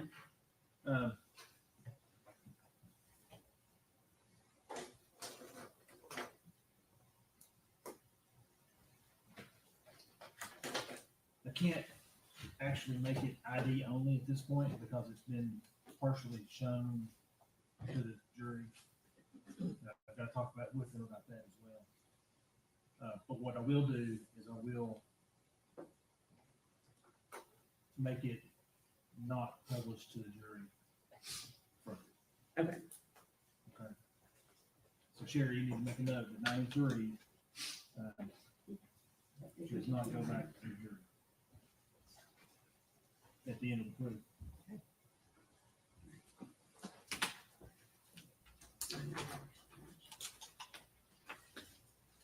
Check to make sure.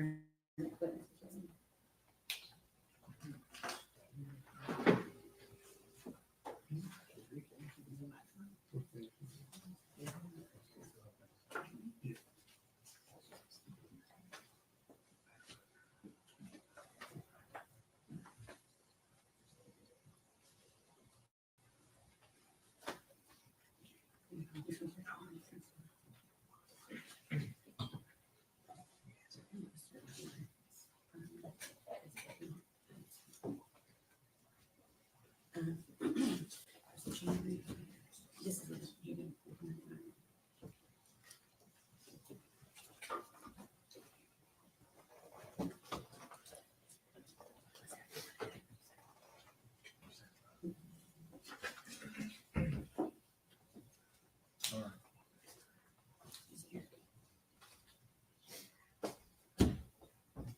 Jerry, and I don't remember where it was done. Was the motion for mistrial, did we make that sidebar, or did you make that? It was made for the lectern. It's in the record. It's in, yeah, I just want to make sure. Okay. Stay ready to proceed. We are, Your Honor. Yes, sir.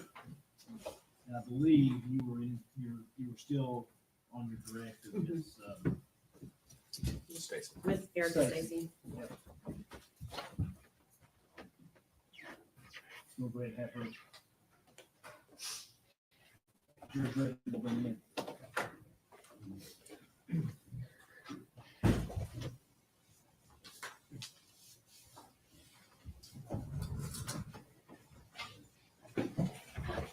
Everyone stand.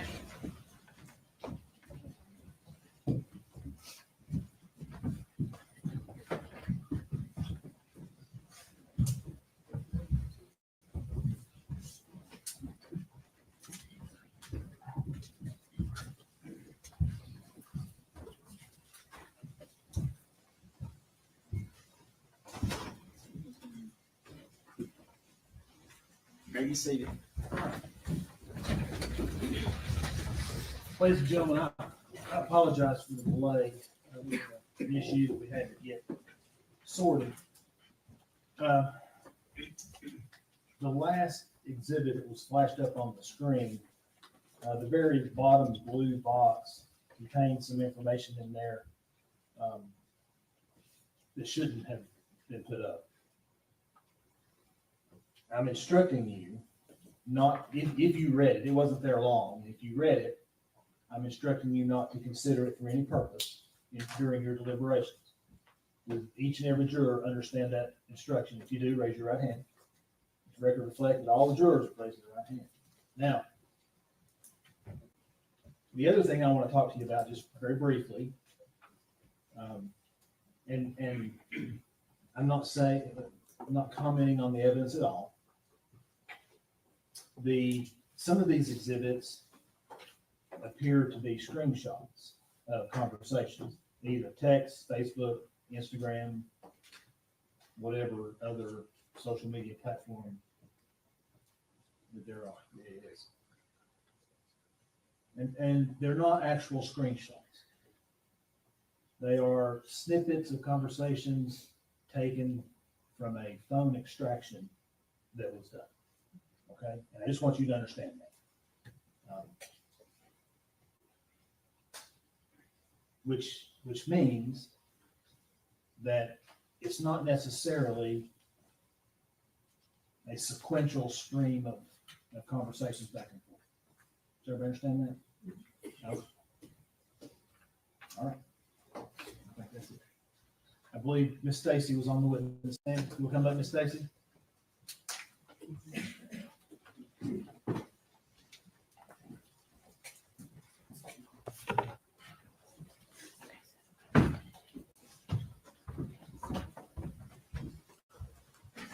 Miss Stacy, you're still under it. No, you're still under it. Sit there and speak up in your mouth. All right, go ahead, Jim. Okay, thank you. Give Mr. Scott just a second to look at them.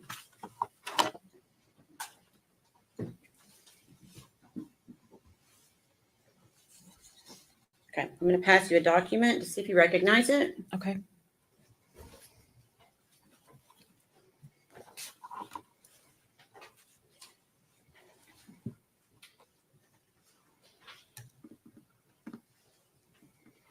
Yes. Okay, can you tell me what it is?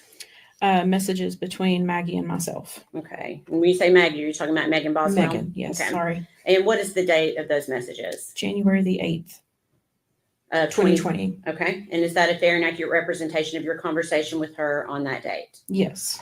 We'd ask that be made exhibit number 94, please. Mr. Scott. No objection.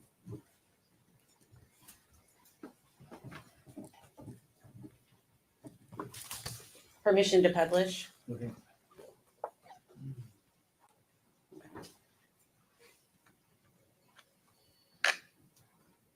Okay, see if I can make that a little bit bigger. Okay. So what does Megan tell you at 4:34 on January 8th, 2020? That her and Hunter are for sure coming tonight, meaning church. We tried to come on New Year's, but there wasn't a service. Okay, what did you say in response? I've been worried to death about you. Are you okay? Okay, and then what did you say after that?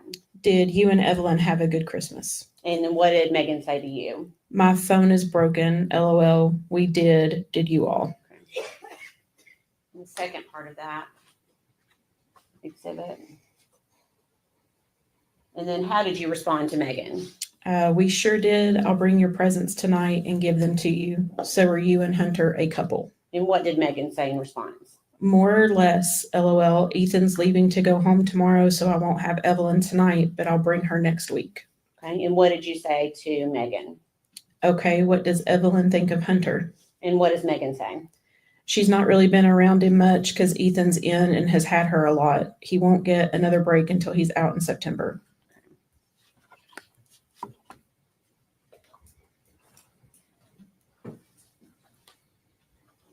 I'm going to give you this one. I'm going to pass another document to you. Okay.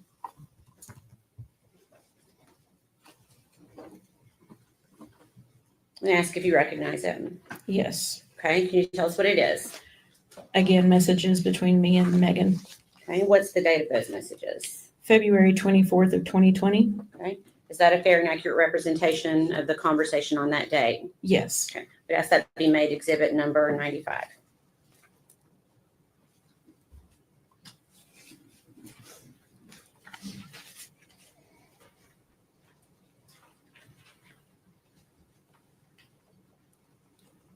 Permission to publish. Okay. You full exhibit 95.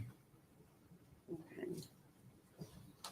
So it looks like this happened after Evelyn had been, or you had been notified that Evelyn was missing. Is that right? Mhm. And what do you say to Megan? Can you tell me who has or had Evelyn? I'm worried sick about her. And then what does Megan say to you? My mom did. That's why TBI was looking for that BMW and she's being questioned. And then what did you say to Megan? What did your mom do with Evelyn? The news said she wasn't with them. And then what question do you ask Megan here? Has she had her this entire time? And what does Megan say? Yeah, I'll talk to you later. I'm just trying to gather pictures of her, but thanks though.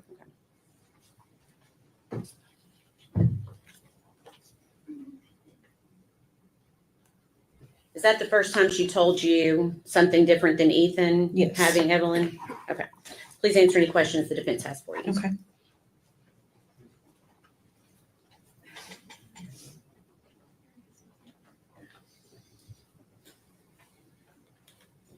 Ms. Stacy, my name's Gene Scott. How are you? I'm okay. How are you? Good. Thank you for asking. It's my understanding you knew Megan through her dating your son, Caleb. Yes, sir. When did they date? It was spring of 2019. So how old was Evelyn the first time you met her? Oh, goodness. I honestly do not remember. It was early spring, Okay, so sometime around March. Is that a fair estimate? March or April. Yeah. Okay. So she'd have been somewhere 4 to 5 months old. Yeah. I was going to say 5 or 6, maybe. I don't know. Because she was born in November, so if you Right. were 6, that would put the relationship into May. Was it that Okay. late? I want to say they started dating somewhere around April. Okay. So how often would you see Evelyn with Megan? Anytime I saw Megan, Evelyn was with her. And I'm assuming when you saw Evelyn with her, you never saw any signs of abuse or neglect. Is that fair I to did say? not.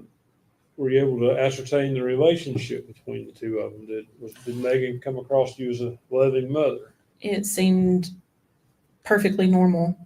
Most babies that age tend to cling to mom, and Evelyn did that. What was Megan's personality like back then? She was usually kind of quiet till she got to know us a little bit better, and then she would come in and she would just have normal conversations with us. At that point, she wasn't unfriendly. No, She was. You described her earlier as being unemotional. the one time that we were in the car together, yes. That was different than her normal personality. Yes. You think you described her as unemotional? She could have been withdrawn. Would that be a fair assessment too? Numb. None. Just Would be a good description. okay.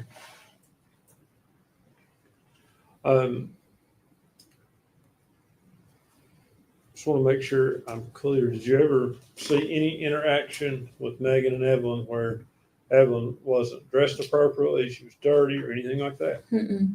No, sir. Okay, so I'm assuming you thought she was a good mother. I did. When is the last time that you saw Evelyn? September 11th, 2019. Ms. Stacy, I thank you for being here and for your testimony. Yes, sir. Redress. No, Your Honor. May she be excused. Yes, Bishop. Yes, sir. Ms. Stacy, thank you for your testimony today. You're released from your subpoena. Thank you. All right, next. Statement called Randy Wood.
Raise your right hand, sir. State your name, please. Randy Wood? You solemnly swear or affirm the testimony you're about to give is the truth, the whole truth, and nothing but the truth. Yes. See.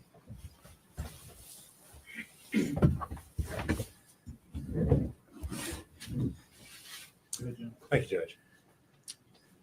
You're Randy Wood, is that correct? That's correct. All right. And Mr. Wood, where were you living back in 2019? Let's see, 217 Sandy Point Drive in Bluntville, All right. You said Bluntville. Was that in Sullivan County? Sullivan County. Okay. And just for context, kind of tell us where that's located. Where is It's that? located in Barefoot Landing on the lake. Okay. Out by the the lake out there? Yes. Behind Behind the airport. Airport, okay. All right. Now, we've heard some mention earlier in the trial about Preston Hunter Wood. Is he your son? Yes, he is. All right. Now, back in December of 2019, did you open a restaurant here in Blountville? I did. All right. If you would kind of tell us what it was and what you were serving. The name of it was Hunter T's Chicken Shack. I was the only owner of the place. It was right there on Highway 75. All right. I sold chicken, roasted chicken. Okay. Was it a sit-down restaurant? No, it was a drive-through, just like Pal's. All right. And it's over there right across kind of from Northeast State. Yes. Okay. Now, you mentioned you were the only owner. Did you have employees, people that worked for you? Yes. Okay. How many people? How many Well, employees? let's see. We interviewed. We hired everybody that filled the application out because usually there only about a half shows up the day you open up. So I probably had about 12 employees. Okay. And who made the decision as far as who was being hired or not? I did. Okay. And one of those employees that showed up to apply for a job and work there, did you know Megan Boswell? I didn't know her till she filled the application out. That's the first time I met her. Okay. And did she apply for a job with you? Yes. And did you hire her? Yes. And do you see Miss Boswell sitting in the courtroom here today? Yes. If you would point her out and describe what she's She's wearing. sitting right over there with the glasses on. Judge, for the record, he's identified. Is that good? All right. Mr. Wood, what do you remember what day you opened? It was the first Monday in December, and it was the second. Okay. Second day of December, is that 2019? Yes.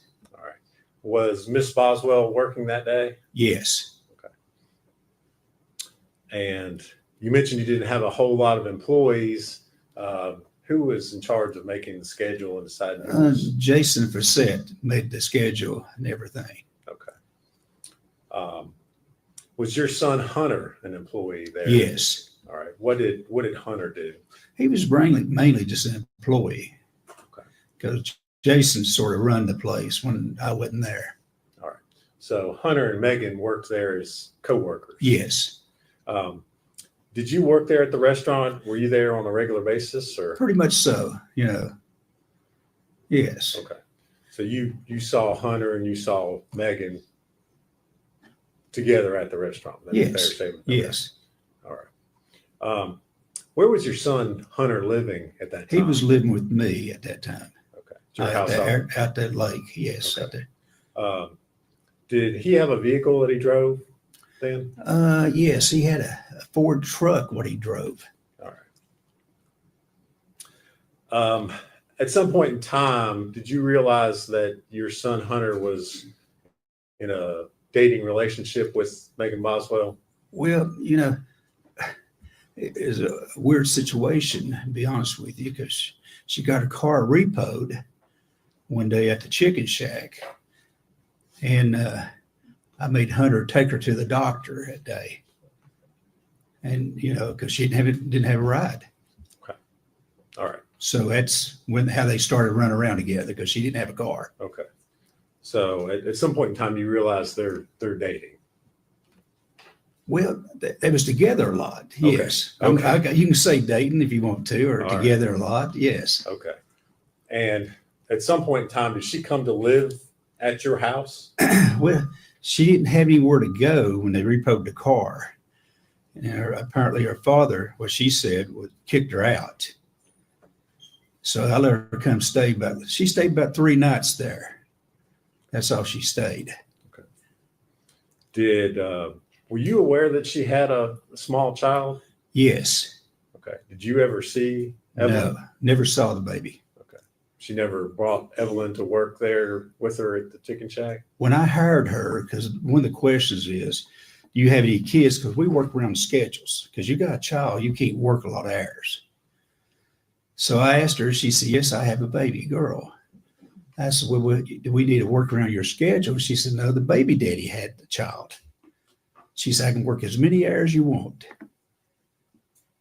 And I said, okay. Did she work a lot of hours? She did work a lot of hours. Now, you said she had stayed at your house. Did you ever did she ever bring Evelyn over? The baby never was in my house. Okay. Did she ever bring any high chairs or playpens? Or No, nothing. Diapers, baby bottles? Nothing. Okay. Did you ever see your son Hunter around? Evelyn? No. Okay. How often did you see Hunter at that time? Every day. Okay.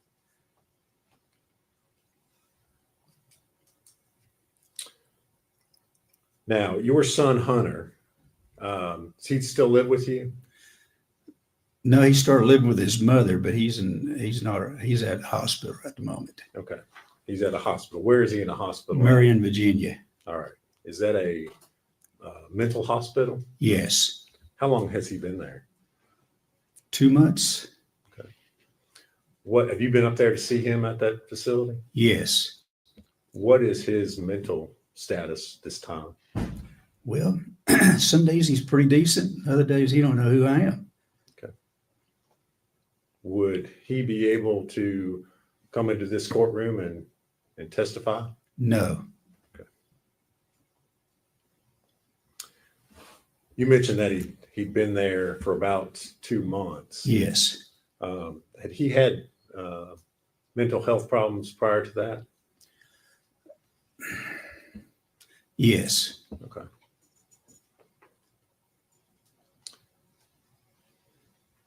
When did he start having mental health problems? Well, when he got accused of being a baby killer. Objection.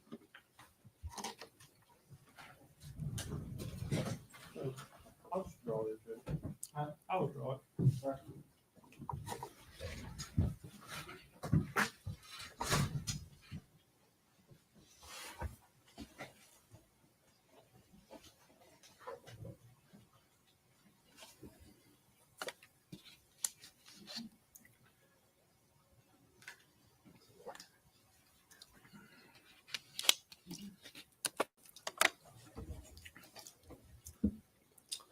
Thank you, Mr. Wood. If you would answer any questions Mr. Scott has for you.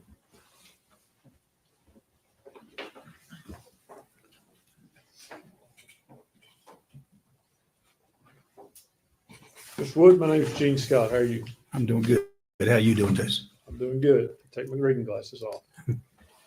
Let's talk about your son. It's Preston Hunter Wood. Is that correct? That's correct. All right. And you said he hadn't had any mental problems till people accused him of being a baby killer. That's true. Okay. Since then, he has had quite a few mental problems. Is that true? Okay. He has been diagnosed as being schizophrenic, suffered hallucinations. That's probably true. Yes.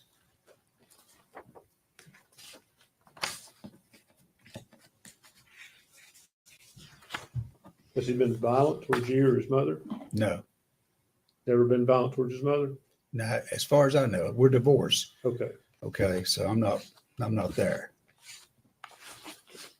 And you say that if he were brought into this courtroom, he wouldn't be in his right mind to testify. That's very true. Could you describe his state to us a little bit more? Well, he talks about things you sometimes you don't really know what he's talking about. Yeah, I mean, I don't know how to put it. It's sad. I mean, this young man was a 4.0 student in school. Now he's, I don't know if he's ever going to function in his life again. Mm-hmm. Does he hallucinate? I don't know if he hallucinates or what you call it. I don't know, what the definition of hallucinate. I mean, Well,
What do you observe when you visit your son?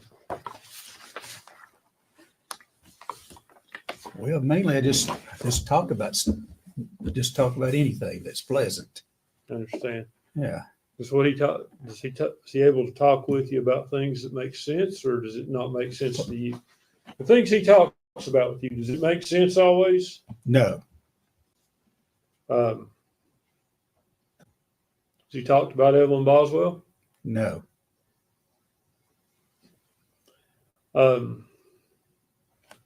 Are you aware that he has in the past been diagnosed with violent threats, hallucinations?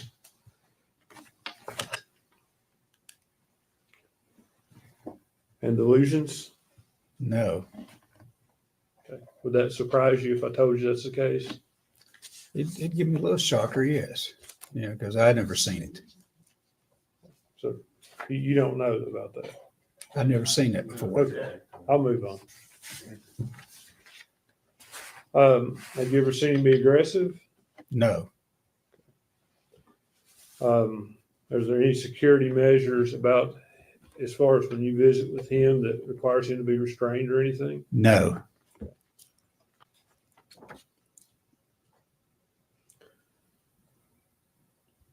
When you talk to him, does he talk about things that are not real, things that are not there? Well, he talks about the future sometimes, like maybe taking a cruise or things of that nature. Just good stuff. Never bad stuff. Never. We don't talk about bad stuff. No. Okay.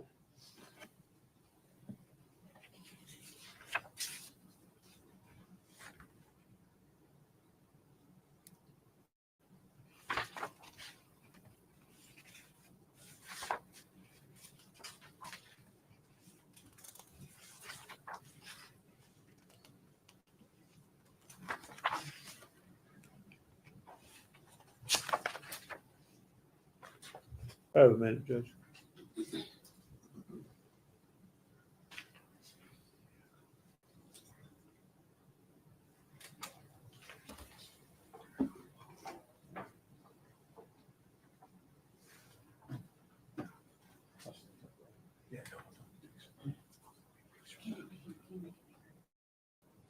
I wish it was small.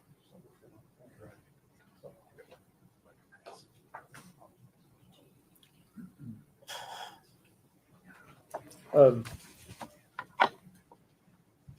Hunter ever discussed anyone stealing his thoughts with you? Pardon me? Has Hunter ever discussed anyone stealing his thoughts with you? One more time, okay? Has Hunter ever told you that someone or something steals his thoughts? He usually informed me with everything. Yes, talk to me about everything. So he's told you that some. It is hearsay, but I mean, it's kind of a unique situation. I'm sorry.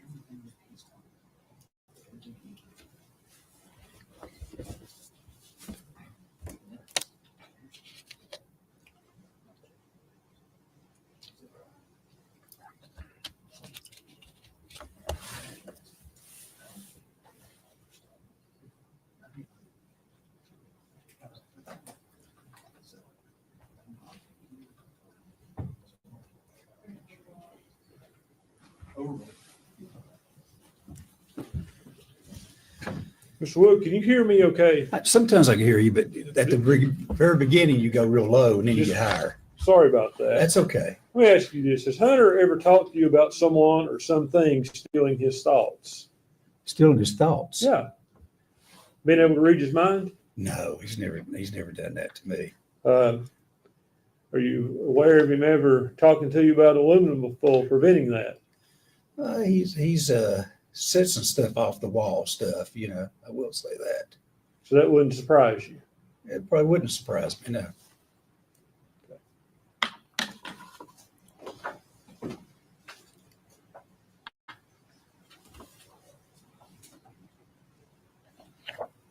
Sir, I've handed you a photograph. Could you identify that photograph? That is my son standing in front of the Hunter T's Chicken Shack. You say your son, Hunter Preston Hunter Wood.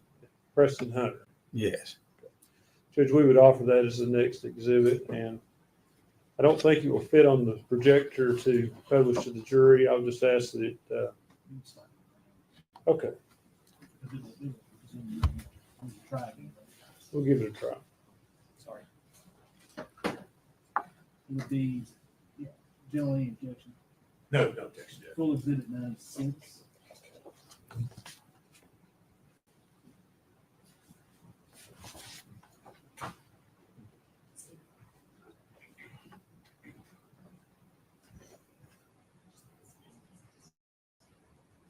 And that's the picture we're showing the jury. That's what you just identified, sir. Yes.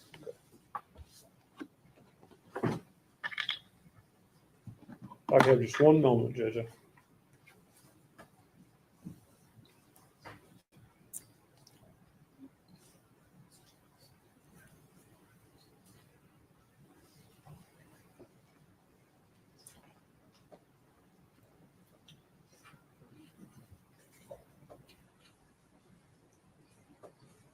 Judge, I may need just a minute.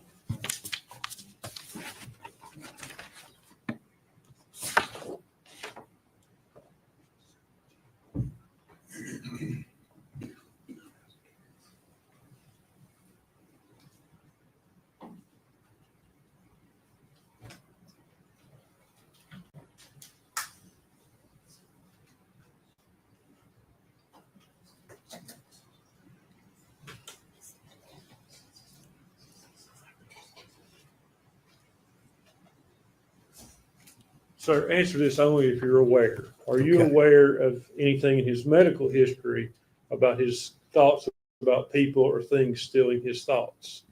I'm not aware of that. Okay, so you're not aware that it's there. No. Judge, that's all the questions I have. Mr. Wood, thank you for being here. No, Your Honor. May you be excused. Yes. Mr. Wood, thank you for your testimony. Thank you. You're released from your subpoena, sir. You're free to go. Okay, thank you.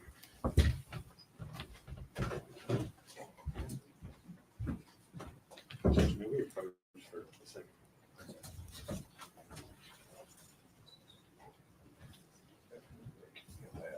I think so, but actually.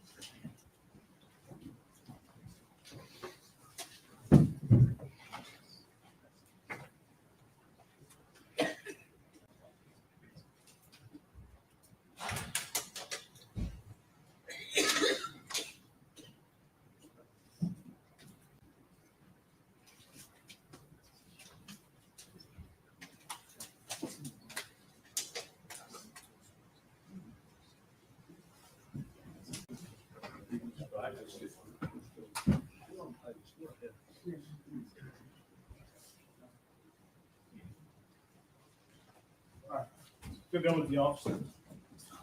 Everyone, please stand.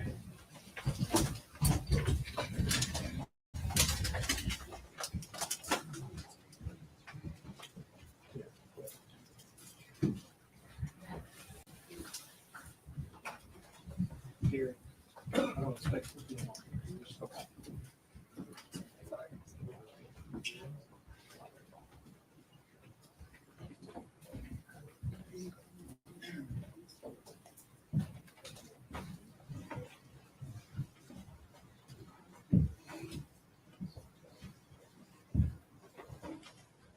Be seated. 10-minute recess.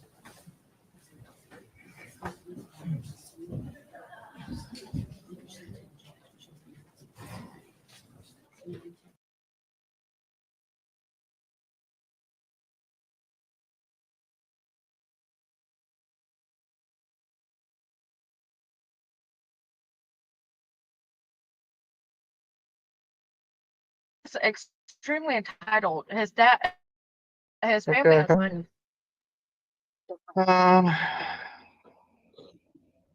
What is up, my beautiful people? Okay, well, we ain't got to worry about Hunter testifying because he is in a mental hospital As of 2 months ago. as of 2 months ago. Isn't that convenient? And yeah, because they put him there so he didn't have to testify. Did you hear what he just asked the dad? Yeah. The tinfoil? Yes. Did he freaking do it with her? I mean, I don't know. That's crazy. I don't know, but I know he's in the mental hospital purposely so he didn't have to testify. Okay, done. Because he was just fine doing an interview. Yeah. He was just fine doing several interviews. I agree. And 2 months ago, like, But I that's still don't convenient. think he's done it. I think that's his parents putting him there so he don't even have to worry about it. Yeah, but See where what I'm did they saying? get that statement of asking the dad if he had ever said things like, "Oh, the tinfoil around my brain is so you don't So have the still thoughts," or so you something? don't steal my thoughts. Like the tinfoil, that's not a coincidence. I know it reminds me of some Benny Keys, Candace Wells stuff. Remember they had You are in the right area. the tinfoil on their head? I mean, I guess it's something to do with these people here in Kingsport. They like to wear this tinfoil on their head. I don't know. His dad came off real aggressively kind of a guy. He couldn't hear him very well. You could tell he couldn't hear him. But you know what? How do you want to do? He's going to defend his son. You know, is the way I looked at it.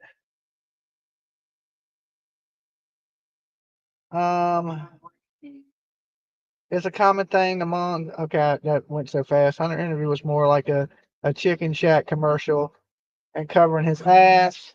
I don't think the boy has anything to do with it, though. I think there's something there. I don't know whether or not it's. You think the man is lying about, you know? Yes, I think he's she lying was only about there everything he 3 said. days. I don't believe him.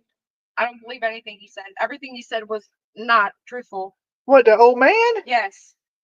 He reminded me of who's the dude? Is it Nick Nolte? I think that's his name. That's who he kind of reminded me of. About his son being crazy. I don't think his son's crazy. I don't think he's anything that he said. I think he literally just lied through his teeth on all of that. Yeah, maybe so, but it don't change the fact she's guilty. Yeah, but it don't change the fact that he could have been guilty with her. He could have been because he's crazy. That didn't make him look He good. ain't crazy. That's the thing. He was perfectly fine. I know that he went in the hospital to duck court. To this. I believe. All right, I have cash so I can get a snacky if I need one, and then I'll take you out. You might need to go out. Okay, it's only 10 minutes, so. I know. I have to pee. Okay.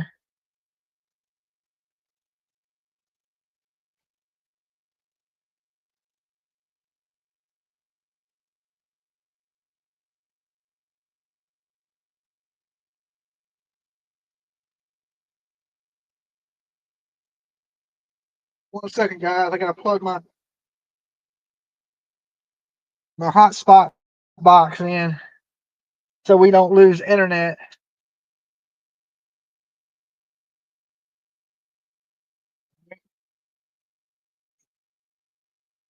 Move this down here.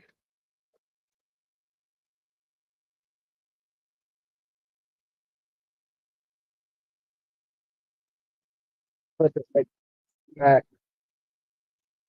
Last thing a daddy wants is for their name to be dragged. I think, he's protecting his son, of course, and I'm sure they put his son in a mental hospital when the trial got closed. Okay, Dolly, question Honey's dad said that he heard Megan, she said she didn't have any kids. So do you think? No, he said she did have a kid. He said she did have a kid, and he asked her, did they have to work around the schedule? And she said no, that the baby was with his daddy, so she could work all the hours. Bring in the doctor. They can't do that. There's patient doctor confidentiality.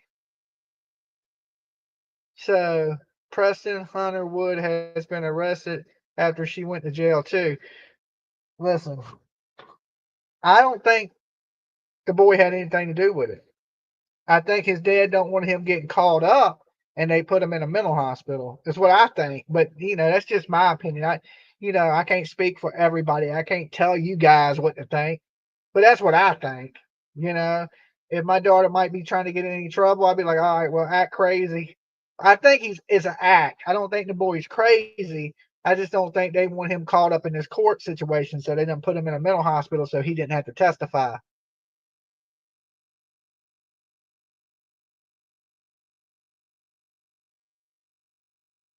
Yeah, I mean, they could probably see if he's fit to testify. I mean, look, they arrested the dude that cleaned the house for not testifying. So you would think they would do something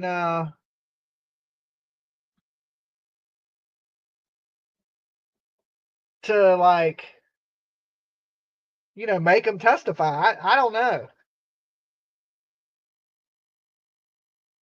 This is their way around violating HIPAA. Why did the break? The break, I don't know. They just took a 15-minute.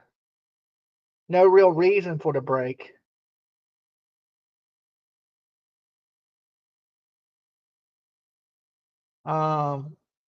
Didn't date him, but know of him and family. That's a long time to act in a mental hospital. That's rough to pretend. I mean, he may have some mental health problems, If he think aliens are getting him and people are trying to steal his thoughts, I mean, yeah, that sounds a little cray-cray. Sounds like you might wrap your head in aluminum foil. I don't know. It don't, but I can tell you what the jury was looking at it like it was no big deal. Like they were hardly paying it any attention. It ain't like there was a jaw dropping moment for the jury. Like the jury was like, oh my God, let me write this down. Because when they say, I'm telling you, the jury they would convict this girl already. If they stopped it right now, she would get convicted.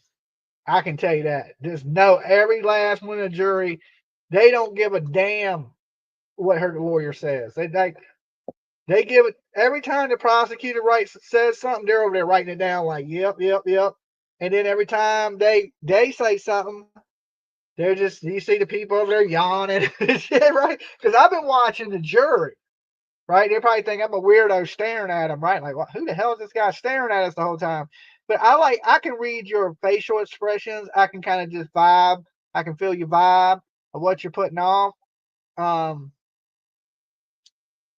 Do you think forensic processed her car, right, Dolly? They plan on Hunter not testifying, in my opinion. Yeah, I don't think they wanted Hunter to testify. So, and maybe Hunter didn't want to testify against her. You know, the dad said date, and he said running around together. And if you listen, she didn't live there. 3 days ain't living somewhere. I guess it technically you can say, well, I live here, but 3 days, you know. And I don't think old man's lying about the kid being there. I think he was being truthful. This ain't some like low life dude, right? Did he look like a low life to you? He looked like a respectable gentleman to me. And lived in a house on a lake. You know how you live in a house on a lake? Hard work. Doing the right things. You don't. Why did her car get repoed if her dad paid 20,000 for it? That I don't know.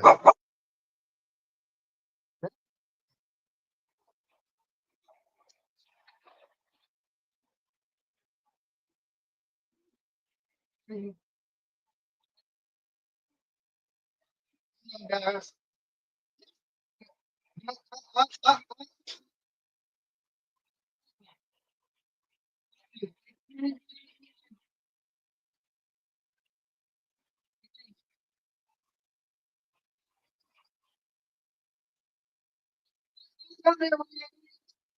Wait, Slick, you're trying to bite the chicken at the door.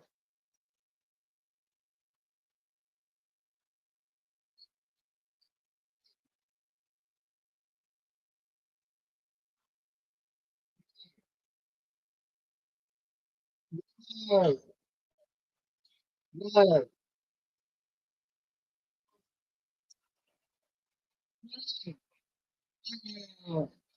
no. Nobody.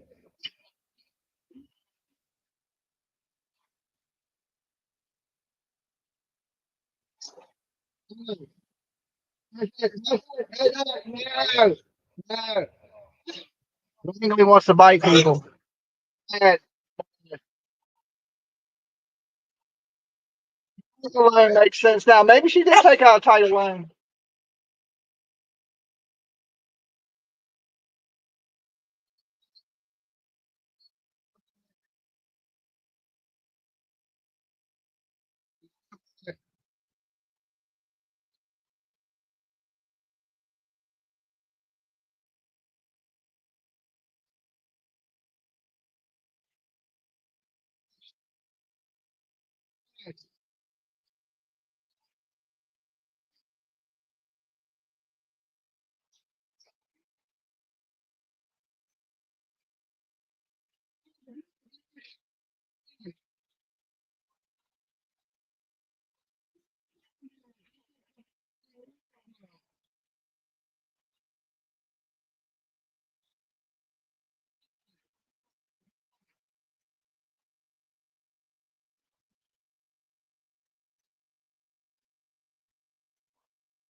Hush.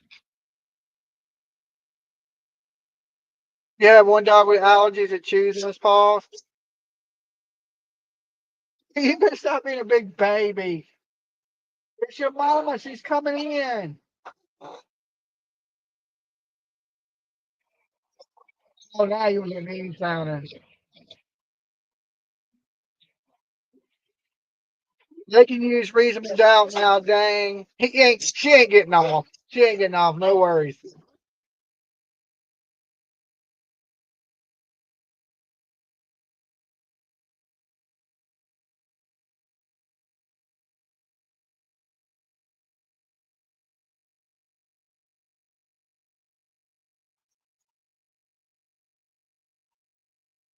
Dolly, did you chat with anyone during the long lunch break? Yeah, I chatted with a few people in the court about different cases and stuff like that. We don't see that baby wrangling around. Hush his shut face.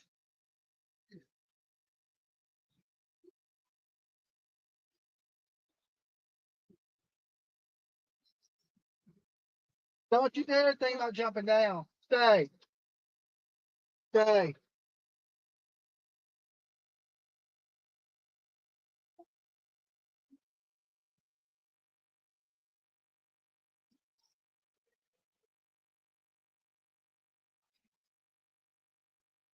I see Hunter was arrested with shoplifting 3 times. He ain't barking because he got to pee. He's outside talking to somebody.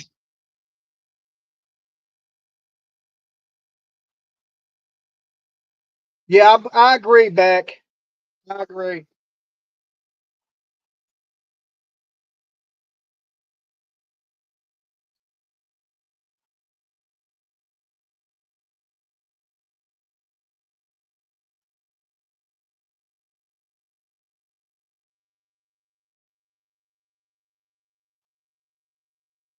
No, the dad said he seen the car. He never seen her at the shed.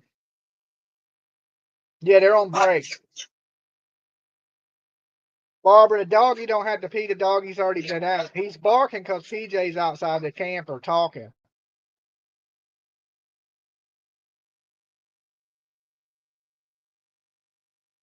And he can hear her. Thank you.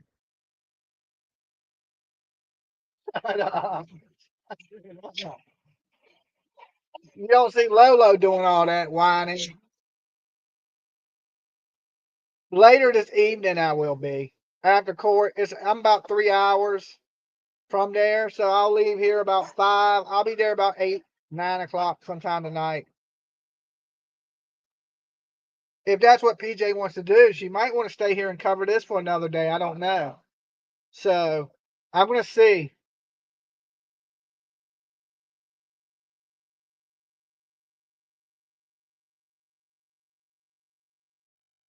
We're going to find out.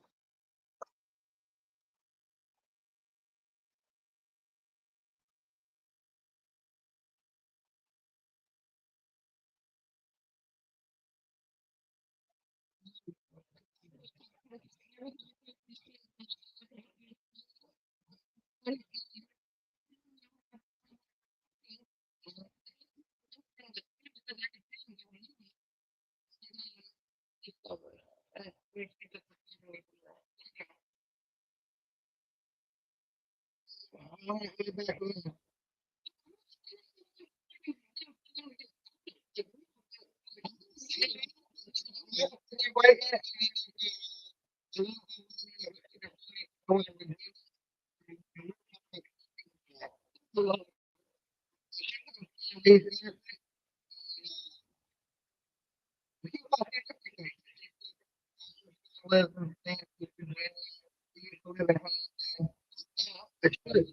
was in Northern Virginia. She's in her 70s.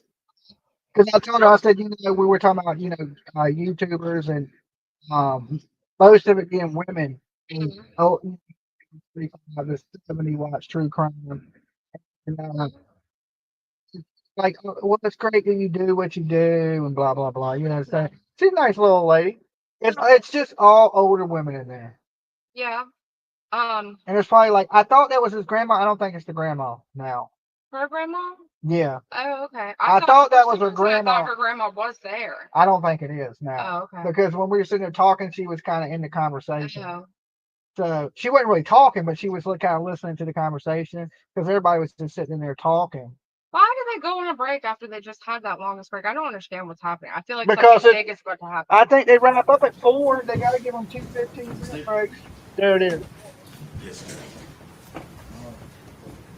We will begin without. We're here till 5:20 or 5:30. Yesterday. Okay, It's fine. I want to blow that up and mute it, or what do you want to do? I might have to walk him. He looks like he needs to That's go. what I thought. All right, the jury's ready. We're gonna bring them in. You want to go ahead and have your next witness?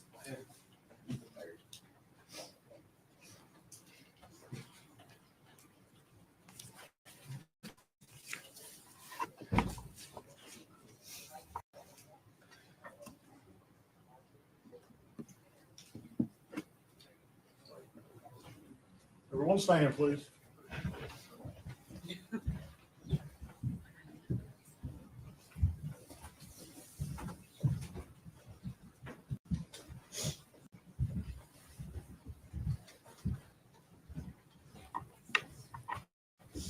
Is it still crackling, you guys? Let us know if the sound is okay, please. You may be seated. Thank you. Okay, Jim, go next. State would call Ethan Perry.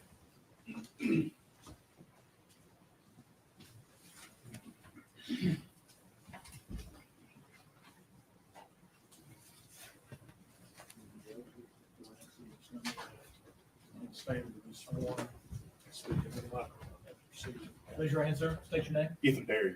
Solemnly swear affirm testimony you're about to give to be the truth, the whole truth, and nothing but the truth. Yes, sir. Have a seat with you.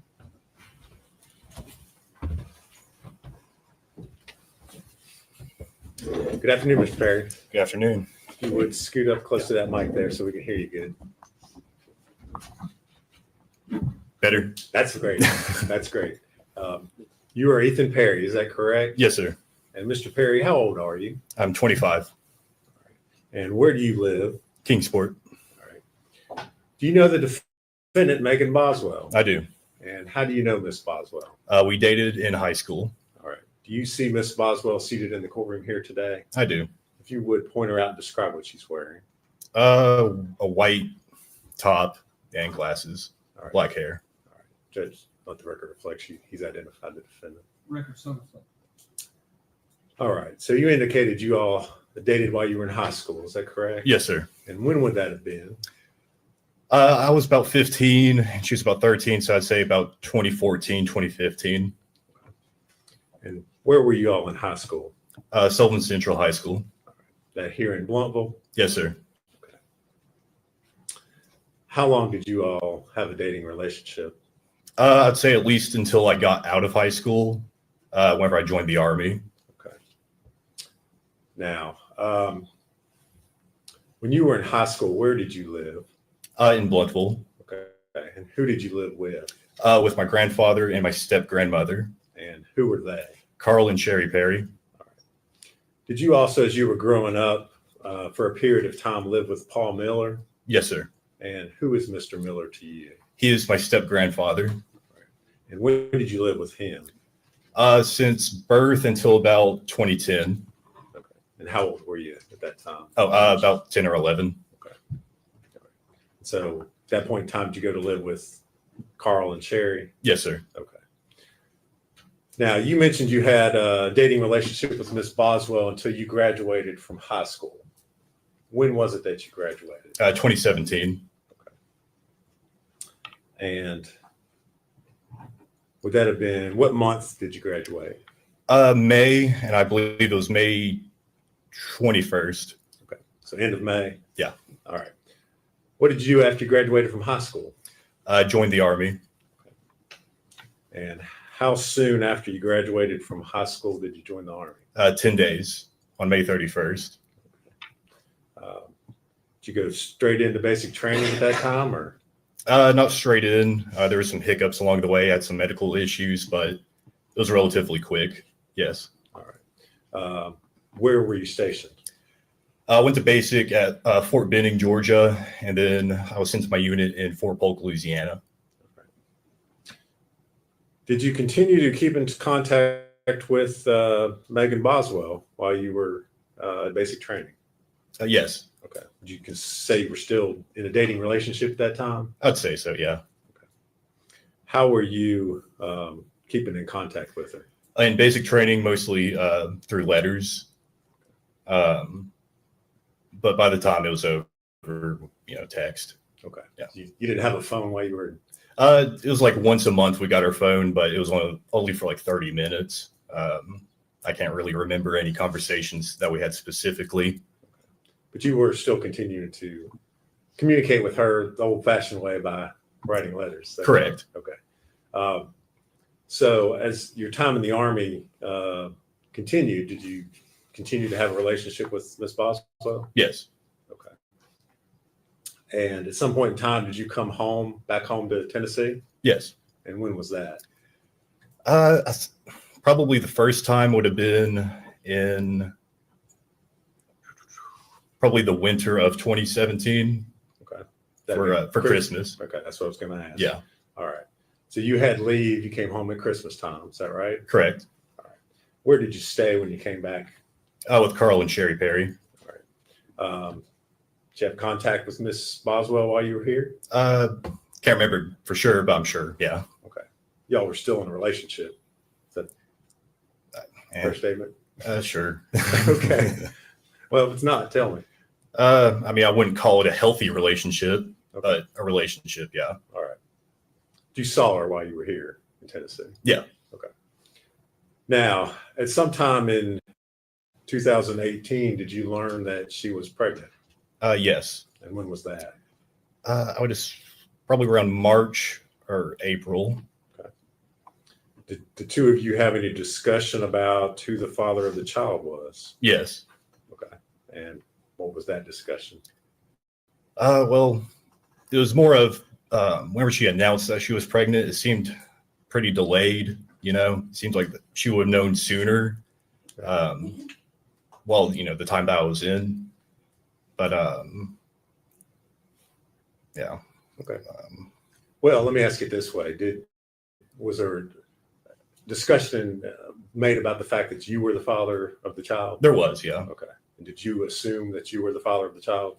Initially, yeah, I just rolled with it, but the blinders were taken off pretty quickly after that. Okay. Yeah. You had some doubts. Yes. Okay. Now, in November 2018, she had her child, Evelyn, correct? Correct. Okay. Where were you stationed at the time that Evelyn was born? Fort Polk, Louisiana. Okay. Were you still in contact with Megan during this whole time? Yeah. Okay. Now, at some point in time, did you leave your assignment there at Fort Polk? When? What year? What time? After this would have been November 2018. Not in November, no. Okay. Sometime later on? For Christmas in like December, yes. Okay. Where were you assigned at that point? Fort Polk still. Okay. So you came back home? Yes. Okay. Did you see Megan and Evelyn at that time, or? I did not. Okay. Is there a reason why you didn't see her then? Mostly just over the legitimacy and, still trying to figure that out. It was just really embarrassing, I guess, to All right. argue over it. Not having a good relationship at that time. That too, yeah. Okay. So you leave after Christmas, you go back to the Army? Correct. Okay. Still in Louisiana? Yes. Okay. At some point in time during 2019, were you reassigned or was your unit sent somewhere else? We were sent to El Paso, Texas to assist Border Patrol doing surveillance on the border. Okay. We would work from El Paso to the Santa Monica station in New Mexico. All right. Do you remember when in 2019 that would have been?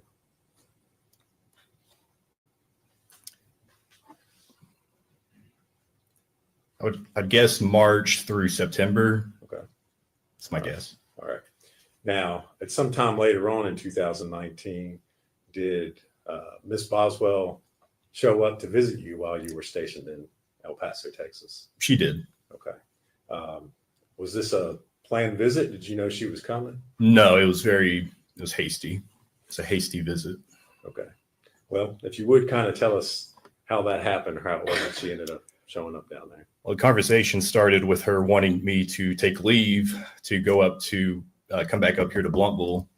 And I told her, no, we have a mission here in El Paso. I can't just get up and leave, And so she decided to, on her own, to drive from here all the way to El Paso. And it took her I'd say about 2 days to get there.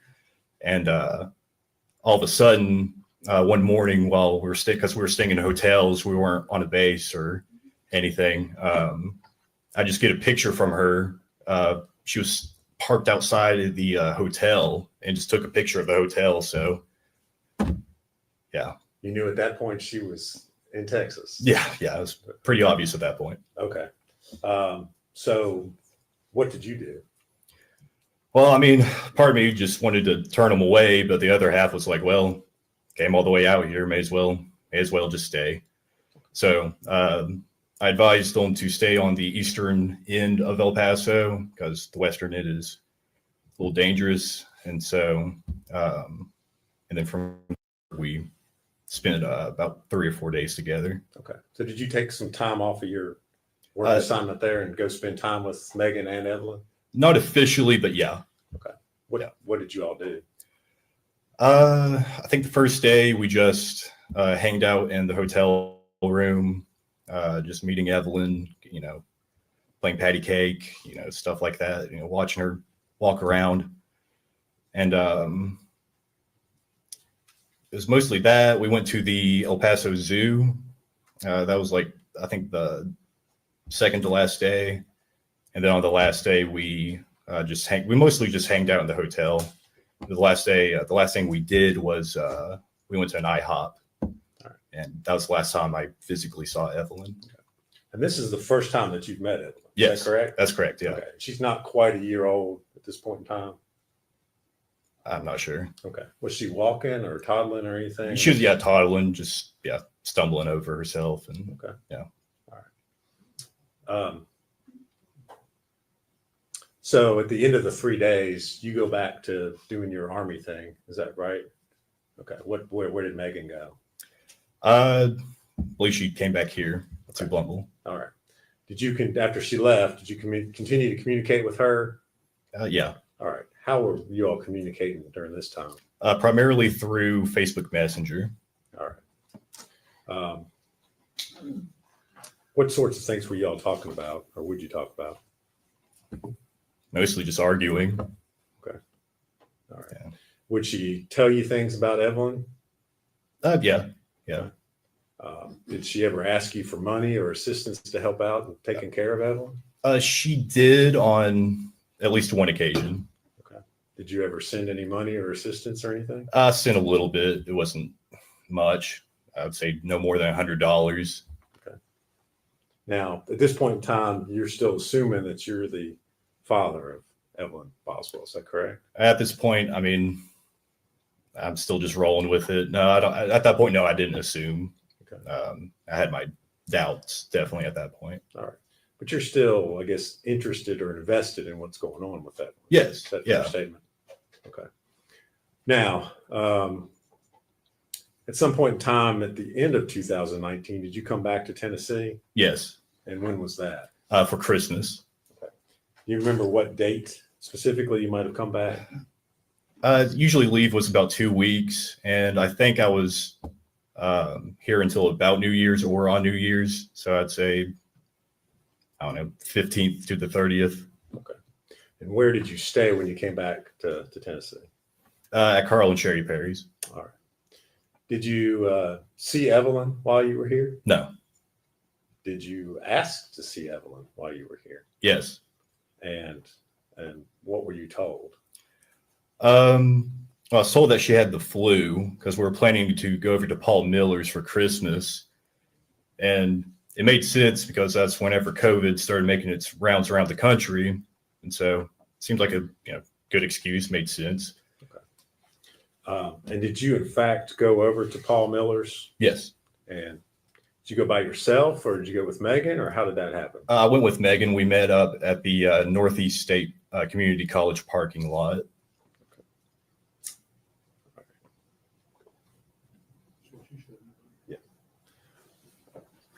Mr. Perry, I'm going to show you 2 documents, ask you if you can identify, if you recognize those.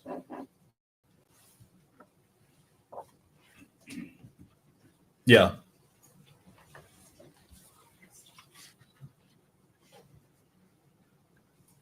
Yeah. And what are they?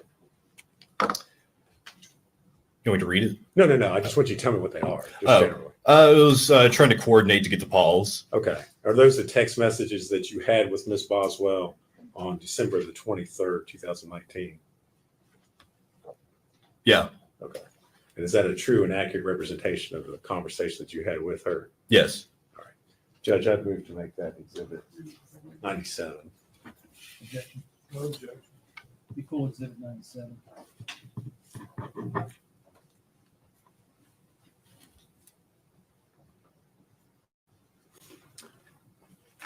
Asked to publish those to the jury.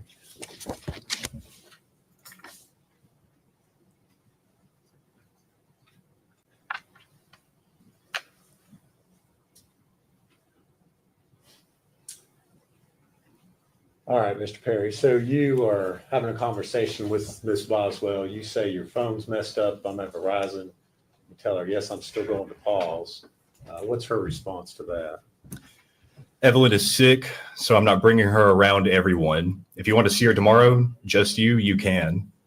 But she has the flu, and I don't think like being around a ton of people is such a good idea.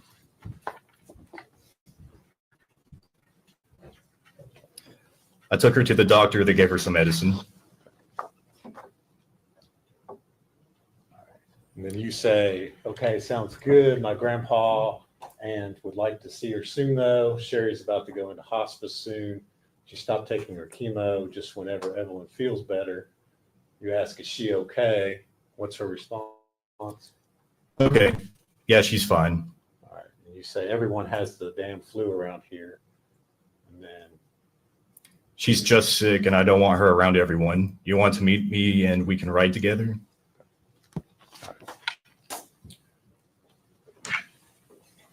And did you all, in fact, meet up and go over to Paul Miller's? Yes. All right. And did Megan have Evelyn with her? No. Did you all talk about while you were at Paul Miller's, Evelyn at all? About Evelyn? Yeah. Yeah. Okay. Did you, and what did you all do while you were at Paul Miller's? Just mostly just sat around. I believe we ate dinner, opened some presents, and it was relatively quick. I'd say we were there for no longer than 2 or 3 hours. Okay. All right. After you left the Millers, where did you go? I went to take Megan back to her car at the Northeast State Community College parking lot. Okay. Did you all have further conversations while you were here on leave? I believe so, yeah. Okay. And again, were you trying to see Evelyn while you were here? Yes. Okay. Were you, in fact, able to see Evelyn? No. Okay.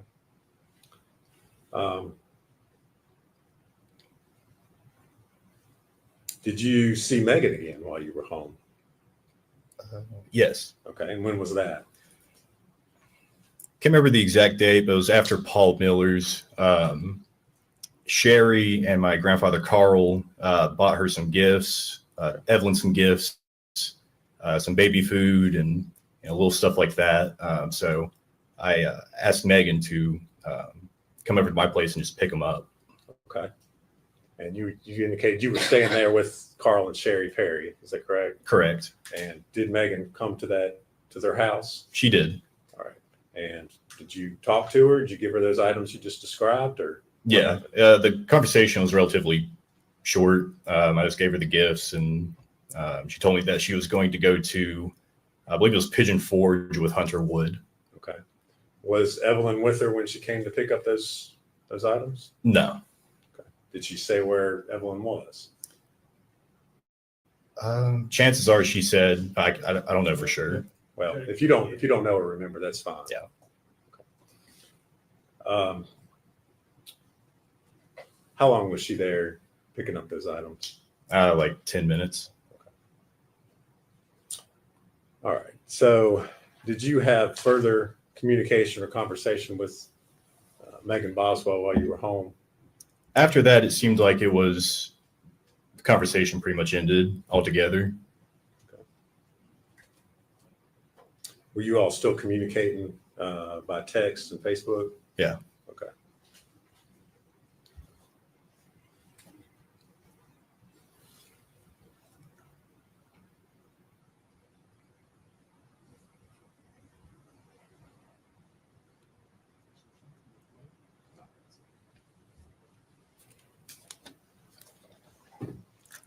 Mr. Perry, I'm going to hand you another document, ask you if you recognize that.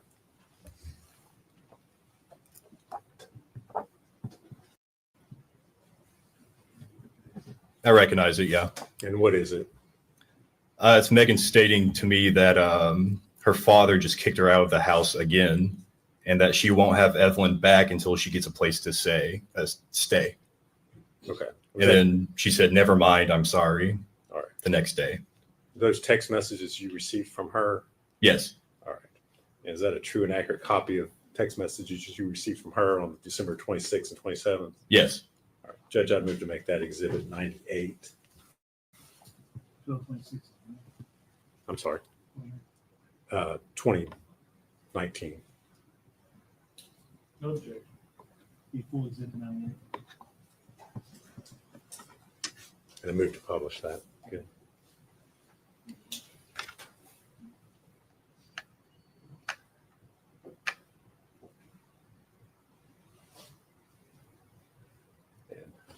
Mr. Perry, she sent those messages to you. You did not respond to them. That'd be correct. Correct. Okay. Is that somewhat normal for you sometimes? Yeah. Okay.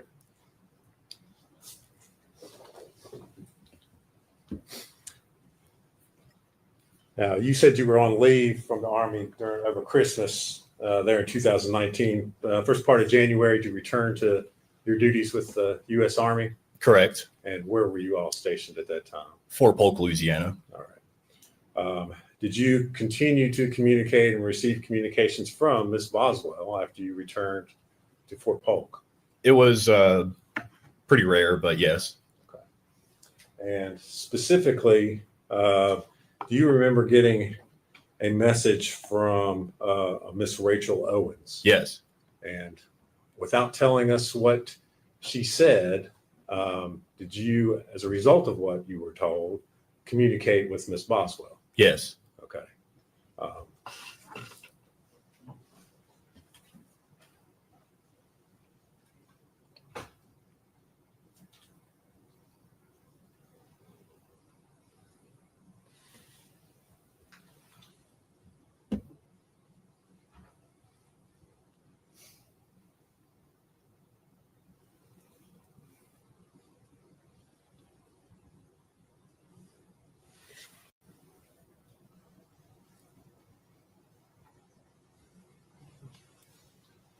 And again, we're not get into the exact conversation, but the nature of what Miss Owens had asked you was the fact that there were concerns about Evelyn. Is that correct? Correct. Okay.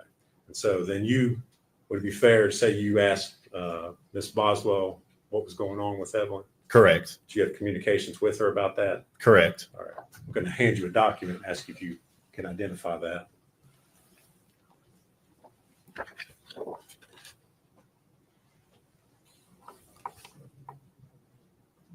Yeah, I recognize it. And what is it, sir? It's her stating that just to Well, ignore. hold on. Don't read it Sorry, yet. No, sorry. you're fine. Just is that, and I'll lead you a little bit. Is that the text conversation that you sent to Ms. Boswell after you had the communications with Ms. Owens? Yes, this is her response. Okay. Yes. And is that a true and accurate depiction of the messages that you sent her? Correct. All right. Judge, I moved to make that exhibit 99. Full exhibit 99. And I believe the date on that's January 19th, 2020.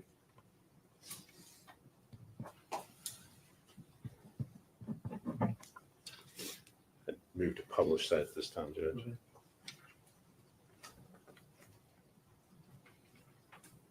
Okay, so you've messaged Ms. Boswell about the fact that you have concerns. Ms. Owens has expressed concerns about Evelyn, and her response is just ignore her. I've not talked to anyone in my family in weeks.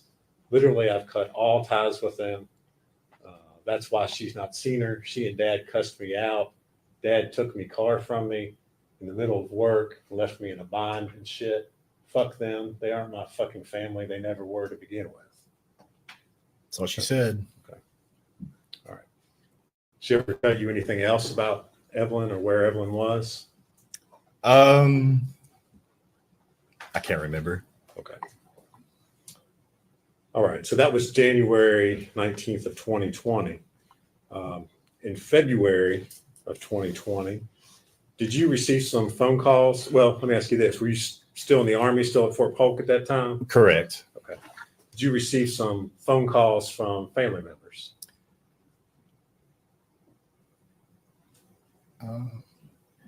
I can't remember. Okay. Did you receive some phone calls by the Department of Children's Services here in Tennessee? Yes. That surprised you? Yes. Okay. I did. All right. And without saying what they said, why were they contacting you? For the whereabouts of Evelyn. All right. Did that surprise you? Yes. And why was that? Because, well, I didn't have Evelyn, and that's what they were asking. If I had her, or if I seen her, or the last place that, where do I think where she would be, stuff like that. All right. Were you then contacted by investigators with the U.S. Army? Yes, I was contacted by the Central Investigation Division, okay. CID. And kind of tell us what happened with all that. Well, initially, I got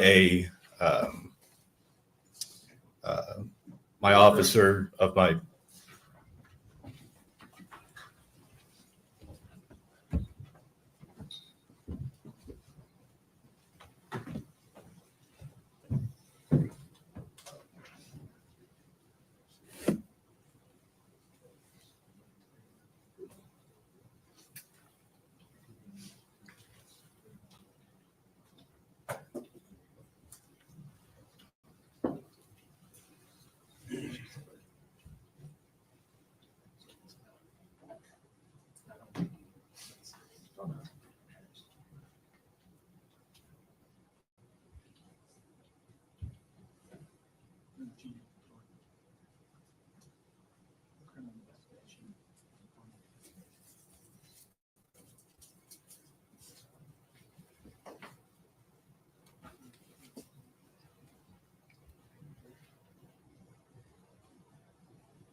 All right, Mr. Perry, Mr. Perry, if you would go ahead, in the middle of telling us what happened as far as your investigation there by the Army. So initially, I got contacted by my NCO in my company, and he told me that. Well, don't tell him what he said. Okay. Just tell us what happened to you as a result of. Okay. I was contacted by CID. They wanted to set an appointment for after lunch, and so I went back to my barracks room, to get ready. Still had no clue what was going on until I got the call by DCS, and which they were asking about the whereabouts of Evelyn, and so, which I gave the response. I don't know, all that. Were you interviewed by interrogators there? Yes. For hours? Yes. Okay. Did you cooperate with them fully? Yes. Did you allow them to search your cell phone? Yeah, search my cell phone, take DNA, search my barracks, and search my car. Okay. So investigators searched the barracks looking for Evelyn. Correct. In Fort Polk, Louisiana. Correct. Okay. Was Evelyn there with you at your Army base there in Louisiana? No. Has she ever been there? No. With you? No. Okay. Did you cooperate fully with law enforcement in providing consent to search, provide DNA, anything else that was needed? Absolutely. Everything that I could. Okay. The only time you ever saw, when was the only time you ever saw Evelyn? Was in El Paso. Okay. That one time when Megan showed up. Yeah, just out of the blue. All right. Did you cooperate with law enforcement in determining the paternity of Evelyn Boswell? Yes. All right. Were you the biological father? No. Okay. All right. So the one and only time you see Evelyn is in 2019 before you came home for Christmas. Is that right? Correct. Okay.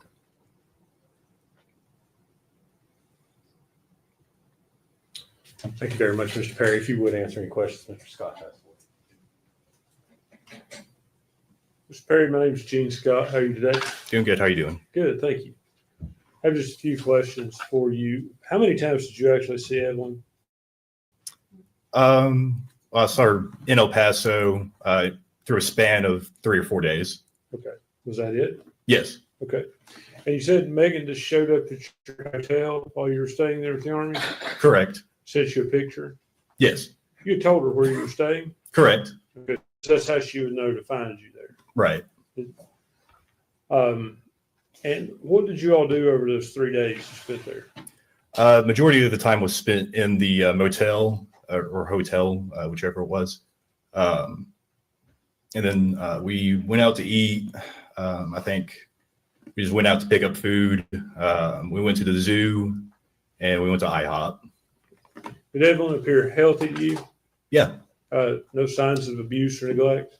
I wouldn't say abuse. I mean, I saw like a small bruise on her arm or her leg, but she was starting to learning to walk. So I just assumed that's what that was. Most likely a child would fall down before you walk. Right. Kind of thing. Yeah. Megan engaged with her. I mean, did she talk to her, appear to love her to you? Repeat that. Did she appear to love the child, Evelyn? If you know. I don't know. Okay. Was she normal? She clean when she brought her there? Yes. Yeah. Okay. No issues with that? No. No neglect issues that you saw? No. Okay. That's all the questions I have for you. Thank you. Regret? No, Your Honor. See, where you go. Yes, sir. Yes, sir.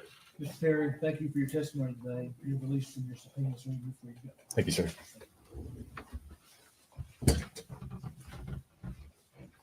All right, Nancy. So we call Carl Perry.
Raise your right hand, sir. State your name. Carl Perry. Mr. Perry, do you solemnly swear or affirm that the testimony you're about to give will be the truth, the whole truth, and nothing but the truth? I do. Have a seat right there. Speak up in your microphone. Good afternoon. Your name is Carl Perry, is that correct? Correct. What city do you live in? Elizabethton. Okay. And do you know Ethan Perry? Yes, that's Who? Okay, go ahead. My Who is he to you? grandson. He is your grandson. Okay. And at some point, did Ethan live with you in your home? yes. Okay. And was that also in Elizabethton? No, at that time, it was at 280 Lester Road, Blumpville. Okay. Okay. And how old was Ethan when he lived there with you? Let's see, he came to us in about the 8th or 9th grade, and he lived there until, well, he spent 3.5 years in the military up until he went in the military. And then when he came back another year or so, then he went out on his own. Okay. So he came to live with you in about the 8th grade? Yes, Okay. Did anyone else live there with you? yes. Okay. And who was that? But my wife, Sherry. Okay. And was Ethan living with you when he graduated from high school? Yes. And do you recall when that was? No. Okay. Did he have a career plan after high school? We encouraged him to go in the military. Okay. That was about it. Okay. Did he do that? He did. I took him to the recruiters. You took him to the recruiters? Okay. Which branch did he enlist in? In the Army. Okay. And how long after he graduated from high school did he then go into the Army? Pretty immediately. Okay. He had a buddy, and that was their plans. And Okay. Okay. And do you know where he went for basic training? yes, Fort Benning, Georgia. Okay. And was Ethan still in the Army in 2019? Yes, Okay. Do you know where he was stationed at that time? yes. Where was he stationed? Fort Polk, Louisiana. Okay. And do you know what type of housing he was in there? I don't. I know he stayed in the barracks with the rest of the guys. That's about all. Okay. Did Ethan come to visit during the holidays that year of 2019? 2019. The Christmas holidays? Yes, Christmas. Okay. Seems like they come in. Okay. And do you remember how long he got on leave from the Army to stay? I don't. It seemed like it might have been a week or 10 days or something. I don't know. You think maybe 1 week to 10 days? I'm not sure if it's Okay. that long or not. Okay, that's okay. And then after his leave, then did he go back to Louisiana? Mhm. Okay. While on leave, where did he stay? He had a buddy that went in with, and I think they'd planned their leaves together. Mhm. And I think he might have stayed a day or two with his buddy. Okay. I can't. And then the rest with us a few days. Okay. So a day or two with a friend and the rest of the time Yeah. with you at your house. Mhm. And Sherry was there at that time as well. Is Mhm. that right? So would he have been there on Christmas Eve? I couldn't. I don't remember specifically. And that's okay. Do you remember celebrating the holiday of Christmas itself with him? I don't. Okay. And that's okay if you don't. A lot of time has passed. I think that usually we had a few people in, but I can't remember. It seemed like that when they just wasn't a lot there. They were in and out. But Okay. During that 2019 holiday, do you remember seeing the defendant, Megan Boswell? no, Okay. Did Megan Boswell come to your house during that Christmas holiday? no, Okay. Do you know who Evelyn Boswell is? yes. Okay. Can you tell me who she is with regards to Ethan? During that time, I think that there was a conflict. They weren't sure, but I know that And the only time Megan Boswell was on our property was in high school, Okay. way before that. But I know that Ethan had spoken to my wife Sherry about Megan Boswell Okay. and Evelyn. Okay, let me stop you there for just a second. Okay, we can't talk about what somebody else has said, okay? But essentially, to help you out, it was alleged that maybe Evelyn was Ethan's child. Is that right? Right. Okay. And I remember telling him to get a DNA. Okay.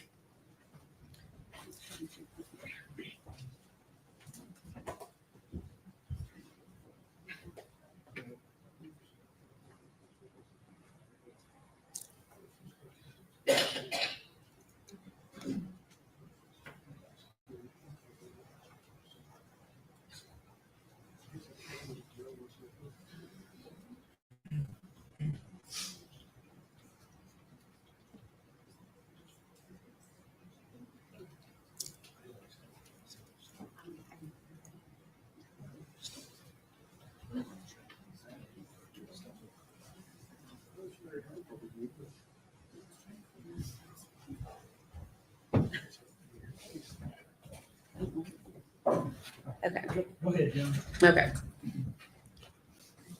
And did you know that Evelyn was Megan's daughter? Yes. Okay.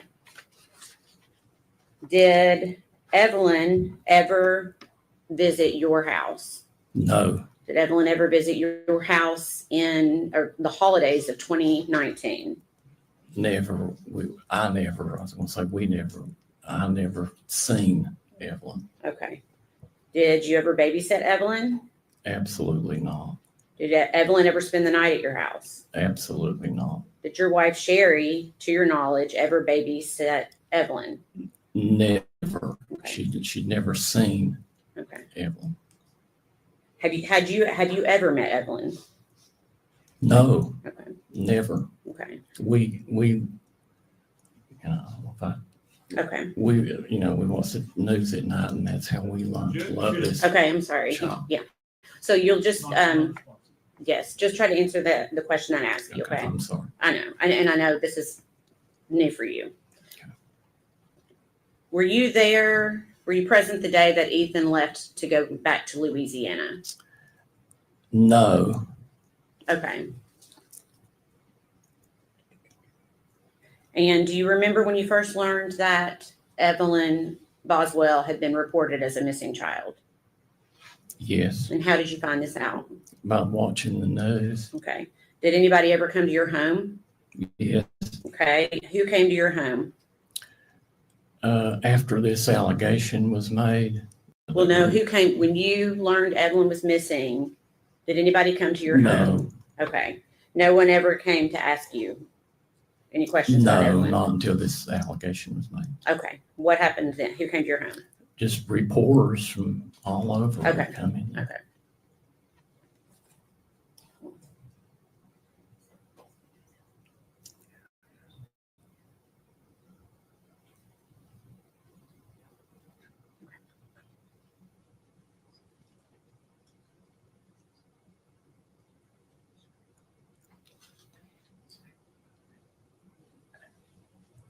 Did the police ever come to your house? Yes. Okay.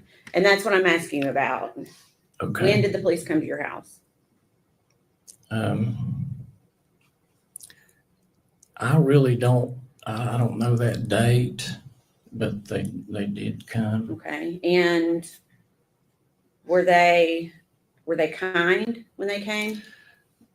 There were in the first two police officers that came. It was a lady and a man. One is late at night and not late. It's dark. It was dark. Why were they there? They were, as he said, when I let him in, he said, You can't say what he said. oh. You can't say what they said, but Well, why you were they asked me if there? he was kind, and Okay. I wanted to Why tell you were what they? they, Okay. Just try to, I'm going to rephrase it a different way, okay? okay. Why were they at your house that day? They were there for, to see what we knew about Megan. Okay. Not Megan, I'm sorry, Evelyn. Were they looking for Evelyn? I'm sure they were, but they didn't, Okay. once they seen my wife, they, Okay. What do you mean once they saw your wife? her physical condition. Okay. What do you mean by that? Why would that? She had cancer with metastasis to her left arm, Okay. her left scapula, both lungs, brain, and voice box. Okay. And what did that have to do with the police coming? I think when they glanced at her, they knew That Evelyn was not at your house? She wasn't no babysitter. Okay. Okay. All right. Please answer any questions the defense has for you. No questions. Siegfried. Mr. Perry, thank you for your testimony. You're released from your subpoena, sir, and you're free to go. Sir, may I ask, I thought that since she might have made that allegation that I could. Sir.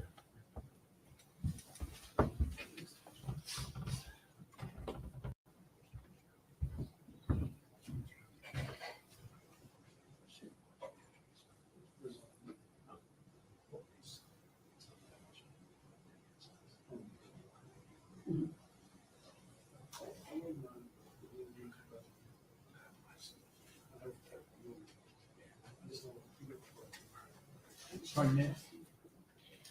We approach the judge. Sorry.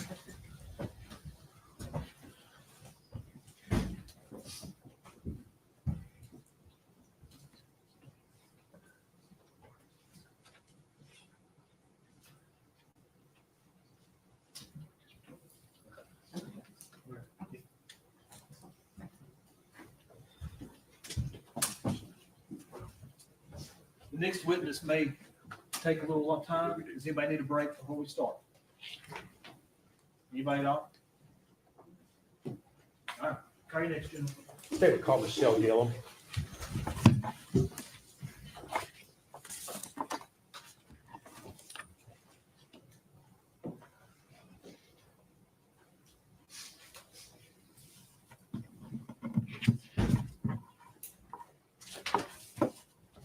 While they're getting her, let's see how it's doing.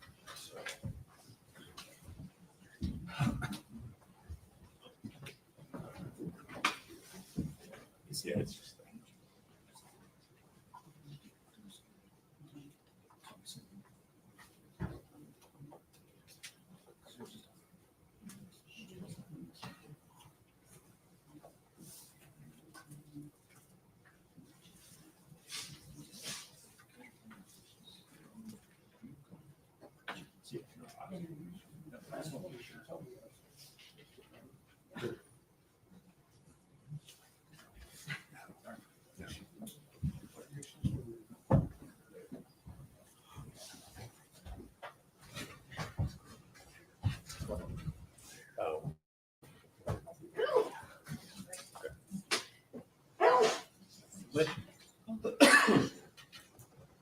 Judge, are we still connected to the?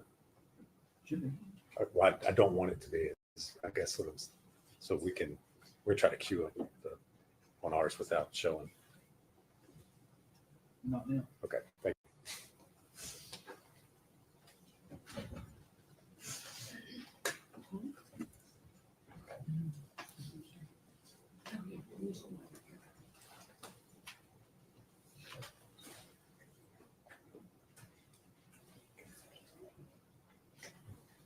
We ready? Yeah. Okay. Oh, I thought Michelle Gillum. I thought I called.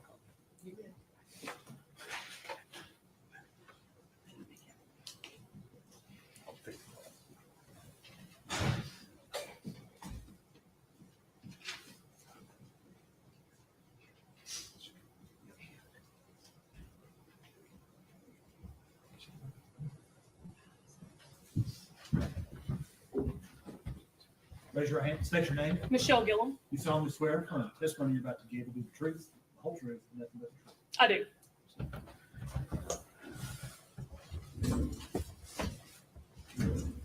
All right. Good afternoon. Hello. If you would state your name for the record, please. Michelle Gillum. And where are you employed? The Sullivan County Sheriff's Office. And what is your current assignment there at the Sheriff's Office? I am a lieutenant over internal affairs. Lieutenant Gillum, back in February of 2020, what was your assignment at the Sheriff's Office? I was a detective in our criminal investigations division. All right. And within the criminal investigations division, did you have a particular set of crimes that you worked or investigated?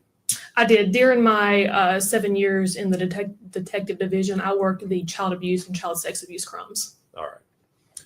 And so on February the 18th of 2020, a report came into the sheriff's office regarding a missing child by the name of Evelyn Boswell. Were you aware of that call? I was. All right. And were you in the office at the time that call came in? Yes. Okay. If you would kind of tell us what you did as an investigator on that particular day. On that day, another detective met response when the call come in, which means that they just went out to the residence to check on the child, to check her well-being, see if she needed any attention, anything like that. And then I met response actually in the office with Megan Boswell. Okay.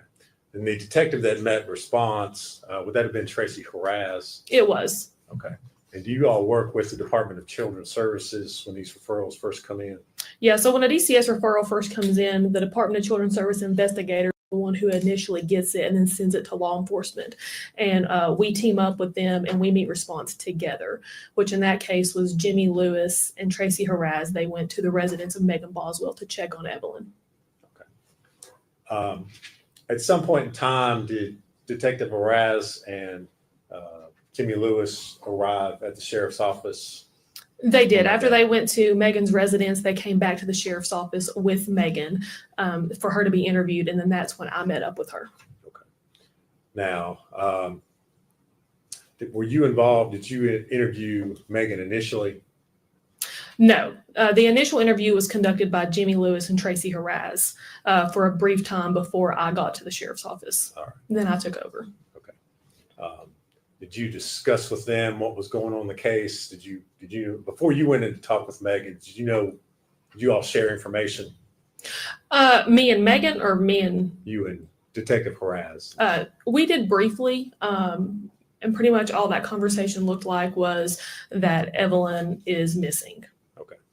So I guess when you went in to talk to Megan for the first time, what was your approach to interviewing her? What were you trying to? I didn't have much information, so I just started from the very beginning, as I would with any case, with the basic info of names, addresses, and things like that. All right. And this interview, where was it conducted? In our sheriff's office, the interview room. All right. And is your interview room, is that equipped with audio, video recording devices? It is. And was your interview, in fact, recorded over there? It is. Okay. Did you, as the interview went on, did you have doubts or question what Megan was telling you about Evelyn? Yes. During the interview, just some of the things she was saying, it just wasn't adding up or making sense. Okay. What was your concern, or what was your, I guess, the point of your investigation initially? What were you all trying to do? Figure out where Evelyn is. Okay. All right. This interview that you had of Miss Boswell, did you have an opportunity to review that interview and watch the recording before coming into court here today? All right. And the recording that you watched, was that a true and accurate copy of your interview that you had with the defendant? It is. All right. Judge, I would move to introduce that. I believe we are Exhibit 100. Objection? No, sir. The full Exhibit 100.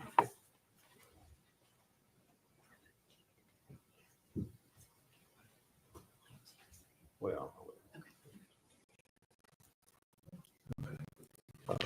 if I could, Judge, I would ask to play that video at this time.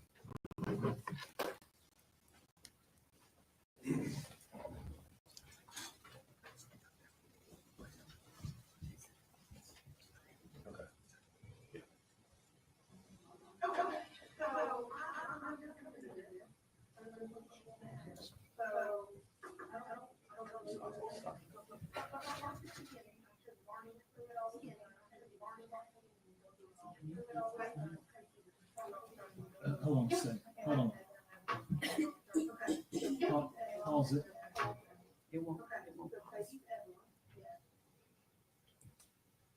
Hold on. Now try it again.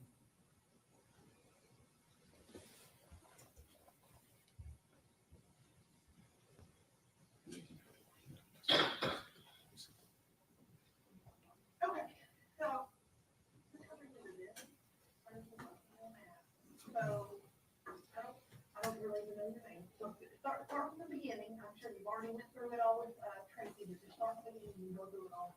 Okay? Can y'all hear? Yeah. Okay, well, I'm going down there. Okay, so baby's Evelyn. Go ahead and pause it. Let me figure out the phone. She'll be 50 months about 3 days.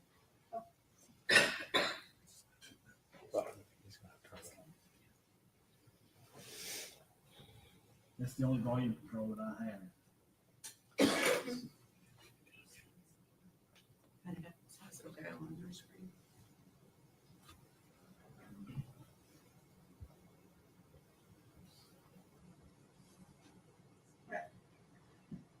When did you have it?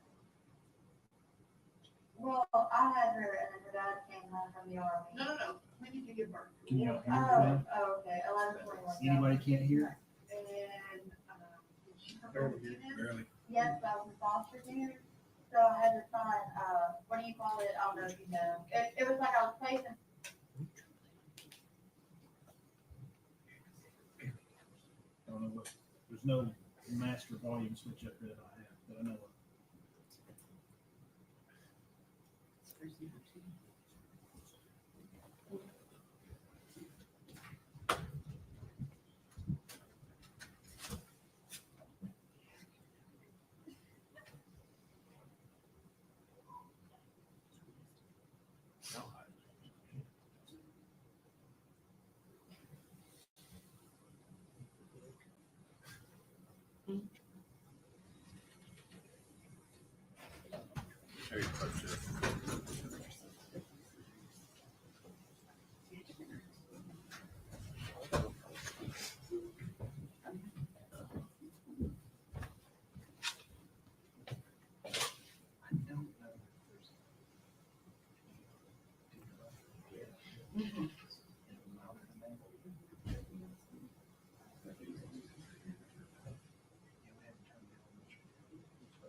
I'm gonna have you go with the officer while we figure this out. Everyone stand.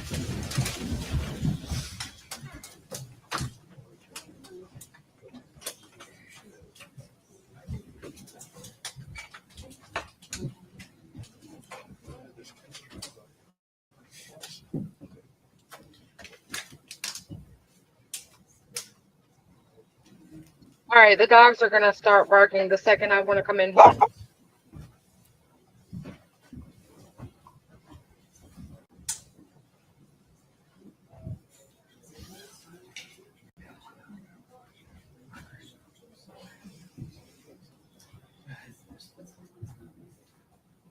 Be seated.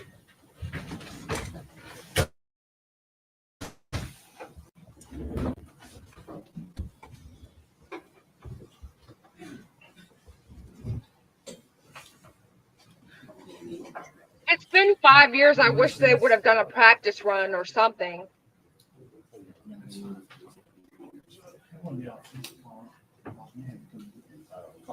We are in recess. We're in recess. We'll get the clerk in here so he can see what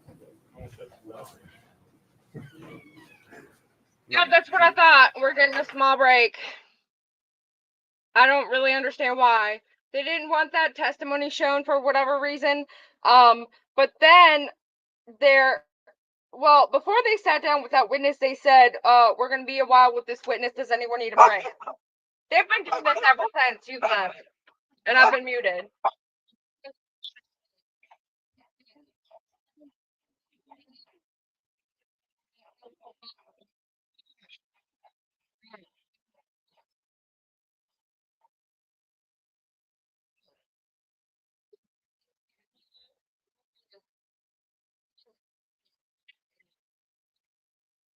Okay, so they were having a problem with the sound. Apparently, we're having a problem with our sound too, with the dog is going crazy.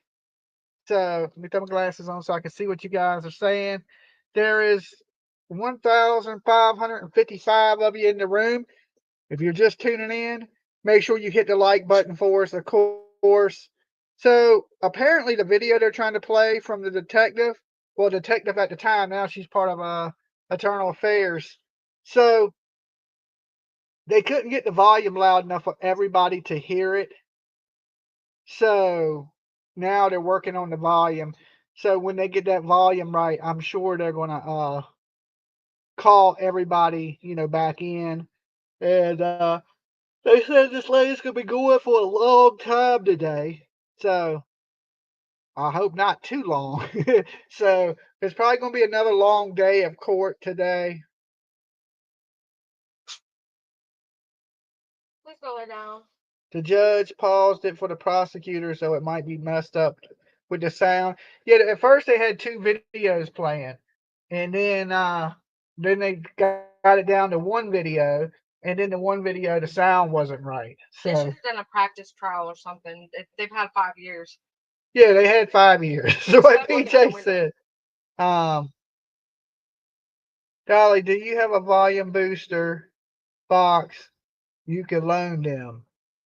I mean, I probably could go in their computers and fix it. It seems like a pretty simple problem. They need to turn the video up, and the judge has his all the way up, but they don't have the video up. It's like when you share a video on YouTube. They're sharing the video, but the video is not turned up all the way. So they need to turn the volume up on the computer that's sharing the video, and then the judge is feeding the video to the screens. Then he needs to turn his volume up. But they were gonna try to go after Hunter, but Hunter got committed for his safety so that they couldn't. Which I don't think that's how that works. Well, you see, he ain't here. Well, it's always been said that Hunter and his brother, who's no longer with us, R.I.P., but that they were entitled brats and that they got anything and they were enabled and that it wasn't a good thing. So I think that if he hadn't ever been committed of like schizophrenia like they claim he's got, I mean, I know drugs can induce that. So I mean, I guess it's possible. Yeah. Well, you're really not helping. So Gosh. What's that?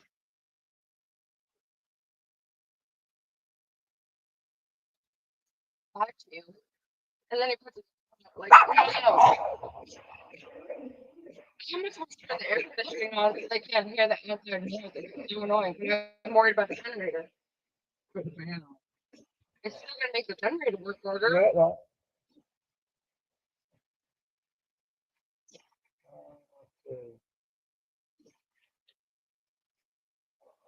A little bit. I got gas. You want to put some gas in it? Just to make sure it doesn't get turned off. I'm just worried about the sound doesn't work if the thing is plugged in and the freaking. Okay, recap for them, and I'll go put some gas in the generator. I got a big juicy recap. I cannot believe what Hunter's dad comes in and says. Honestly, like that was the shock of all shocks. So basically, there has to be medical proof that he has schizophrenia. Exactly. But even if he did in fact have that, I don't really think that. I mean, you can be diagnosed with that due to drug use, so it could possibly just simply be that he was using drugs excessively and developed that. What are you doing, dog? Hunter didn't have nothing to do with that. Megan killed the baby as she knows she did. Yeah. I understand that. I actually agree with that for the most part. What got me though, and that's what I was going to recap just now, is that Hunter's daddy got up on the stand, and first of all, you could tell he couldn't hear good. And so, like, he was getting asked questions, and they're just, like, responding. He was responding like as if he knew what the question was, but he couldn't even hear the question, and he was responding. So I think they realized that, and Hunter's dad did kind of make him sound worse. But they realized that he couldn't hear and that he was answering, but he couldn't really hear. So they went back, they did the sidebar, and then they came back and he had to ask him the question again. And he was like, "Sir, can you hear me when I talk to you?" And the man is like, Well, yeah, I can hear you now. And so he started talking a little bit. It's like they adjusted the volume a little bit. It sounded louder to me. But basically, he re-asked him the question, and he was like, "Have you known Hunter to say crazy things or talk about what did he say?" He asked him if he had ever seen Hunter being violent, and he said no. And then he said basically when they asked him um how long Hunter had been mentally ill or how long he's been away, he's been put away into the mental hospital conveniently for 2 months. So it's been 5 years, but he's been fine ever since. Then just 2 months ago is when he got, diagnosed as being not mentally fit to stand trial. So he gets asked and he said he was fine until he got accused of being a baby killer. And that was like, if you break my brand new phone, you'll be in so much trouble. Sorry, guys. So basically, what was I saying?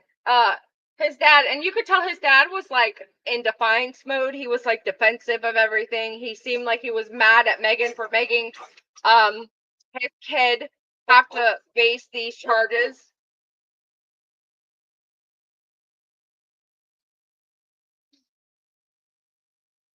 Was feeling for Megan, and I still would be speaking the truth, not covering for Megan. Where would you get that from? I didn't get that from anything that was presented today, and I don't know how you would know how somebody's feeling about somebody deep down. Like I didn't get that from today's testimony. But when he sat there and said he was fine until he got accused of being a baby killer, that was like a drop moment. Like, this girl did not act alone. She's not intelligent enough to pull this off by herself, in my opinion. I don't really think there was much there that she pulled off. She just wanted to be with the man that she was with, who didn't even claim her, and she just stuffed her stuffed her baby into a trash while she was alive. I don't think that took that much planning. I don't know. There's not really much thought process that goes into that. I mean, except for the aluminum foil. I mean, she thought that through. I believe she had to have done it alone. I think people might have known after the fact that there was something, whether or not it was that she unalived the baby or where she put the baby. But other than that, I don't really think that she had help putting this baby into a trash can alive with tinfoil all over on red.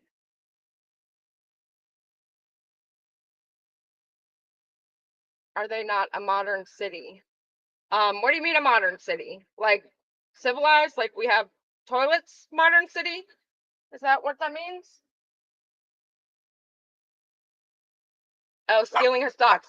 That about the tinfoil, the dad never confirmed that he had said it, but the defense asked Hunter's dad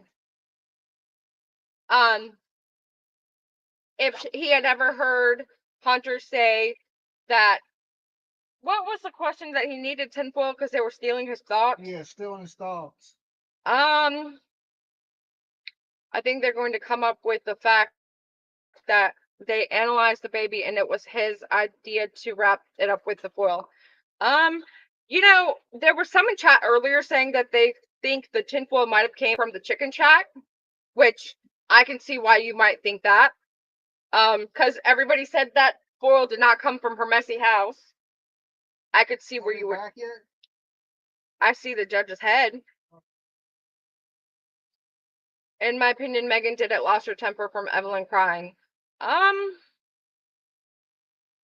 Ned Detective said foil came from the chicken shack, I think. I think Hunter had the Craig conspiracy theories with Megan, and I feel inside my gut that he was involved with her. I mean, I don't think an innocent person goes to put themselves into a mental bin. Like, wasn't it several cases where people did that? Yeah, didn't one of the Idaho 4 people go into a hospital? Jen Soto went into a hospital. Yeah. The guy. Do it when they try to duck trouble. Yeah, to me that actually makes you look more guilty. What? Not like that. Oh my god, that's triggering me.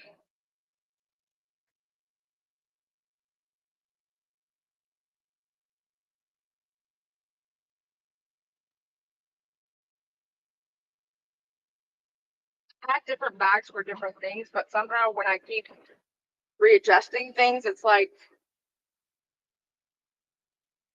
this bag had like toothbrushes and medicine.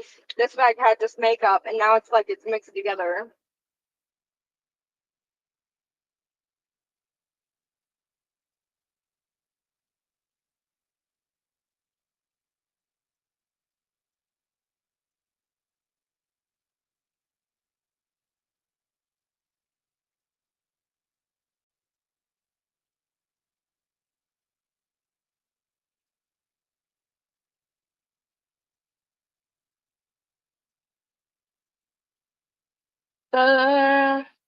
We hear her talking, I think.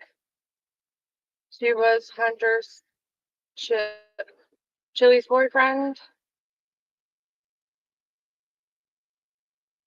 I think she got to the point where she hated Evelyn, and that's why you see the foil wrapped around her and Evelyn's neck twisted backwards. I don't see how you get that way. How do you go from being a loving parent? I mean, looks can be deceiving, though. I don't know. She might have just always disliked her. Tiny house episodes. Are they back? Do we know? Because I hear sound, but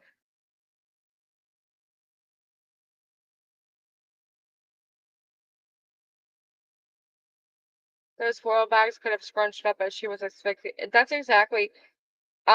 They say she was alive when she was put into the trash bag, and that the tinfoil was embedded into her face, basically.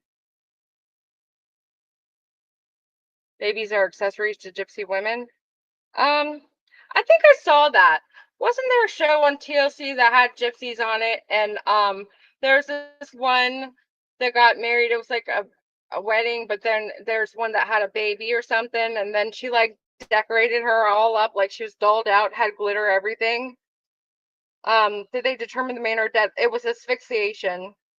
And I believe they even found tinfoil in her lungs. I thought I heard a dog in the courtroom. Was there a dog in the courtroom? Right? I thought I heard it too. It's like somebody might have sneezed or something, and it sounded like a bark. I sneezed Right. when I was in there. It might have been you. It was Dolly. Well, when they brought the detective in, I think I sneezed, man. it was like shortly either before that or right after I that. did sneeze one time when I was in there, though. But it definitely sounded like a bark. Whatever it was. They're back. All right, I'm gonna mute. I hope we can hear. They said they fixed the volume.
the court TV banner still says court is still on a little break.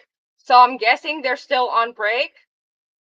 Or they're not going to share the sound with us. But I don't know. I don't know what's happening. And Dolly just went back in.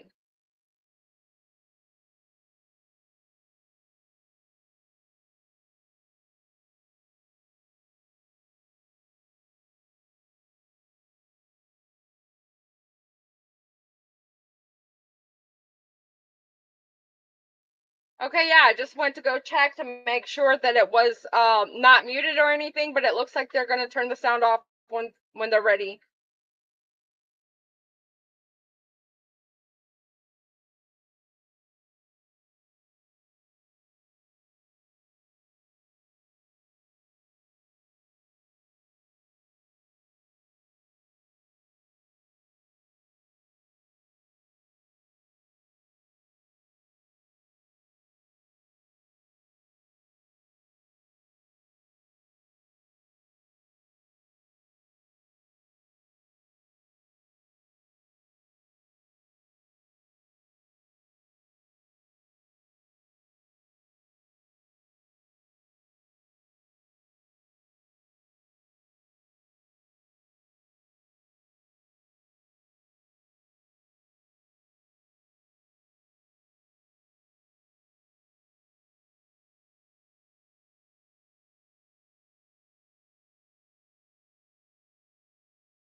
Well, I had her, and then her dad came home from the army. No. When did you give birth to her? What was her Oh, okay. 11/21/2018. Okay. And did she come home with you then? Yes, I was in foster care. So I had to sign, what do you call it? I don't know if you know. It was like I was placing her in custody, but so she could be with me. Like nothing happened for her being there. Okay. It was like a custody placement agreement or something like that. Did you live in foster care then? Yes. I was in Rhode Island. And who's a baby daddy? Ethan. And did he live with you? No. Okay, so it was you and your foster parent. Yeah. Okay. So how long did y'all live there? From, well, I was there in October. She wasn't born until November, and I came home like at the beginning of February. That's 2019. So about a year ago. Okay, so you come home. Did she come with you? Yes. All right, and where's home for you? To my dad. Sorry. What's your dad? Where's your dad live? I'm Muddy Creek. Muddy Creek. All right. Okay. So you left foster care. You maybe went to dad. Did baby daddy ever come with you then? No. Nope. Okay. Where did baby daddy live? At the time, he was in like the army. Okay. And he was in Texas for a little bit, and I think he went back to like the base wherever he was at. Okay. So where they are now? Well, they say he's in Louisiana, so I guess that's where he's at. Okay. All right. So we're back in February. You and baby went to your dad's. All right. How was that? What do you mean? Was it good? Y'all stay there long? No, we might not get into it a lot. All right. So that didn't work out very well. Where'd y'all go then? My grandma's involved in All right. When'd y'all go to grandma's? I guess in April. All right. So in April. Towards the end of April. All right. So you didn't stay at dad's very long. No. Baby go with you to grandma's? Yes. All right. Where's grandma live? At the bottom of the hill for my dad. All right. So she lives near dad on Muddy Creek. All right. So you all go with grandma. Is it just grandma or grandma? Grandma. Just grandma. So y'all known her since April? No, I moved out on my own in October. Okay. My dad owns a trailer park. Did baby go with you in Yes. October? All right. So you moved out of grandma in October. Baby went with you. Where'd you move to? My dad's trailer park off of like Sugar Hollow and Buffalo. It's called Boswell Mobile Home So Park. did you and baby? Yes, it's just me and baby. All right. So you and Evelyn did your own place in October. All right. So from October until now, walk me through. Okay. Ethan came. I went to Texas to see Ethan for like a couple of weeks. When was that? November, December. Did baby go with you? Yes. All right. So you and baby went to Texas Yes. to Ethan. Yes. Right? And I was the first time that he met her because he didn't really have anything to do with her up until that point. Okay. Okay. So sometime in December, me and Hunter moved in together. Hunter's boyfriend? Yes. Okay. But at that time, Evelyn was not with me when I started staying there because Ethan had her. All right. So when you and baby went to Texas in November, the first time she met Ethan, did she come back with you? Yes. All right. So y'all went to Texas, had a couple weeks. Yeah. She come back with you.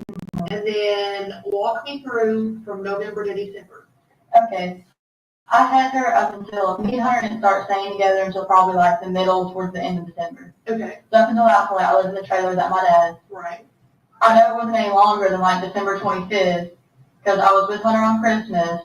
And also that's when the lights got cut off because I just completely like and moved all my stuff out. Okay. Okay. And then Ethan got hurt. When? On Christmas Day, me and Hunter, we came back from Pigeon Forge because on Christmas Eve, me, my dad, Hunter, like everybody took a trip to Pigeon Forge. Mhm. And then Christmas morning, we came back and he got her then.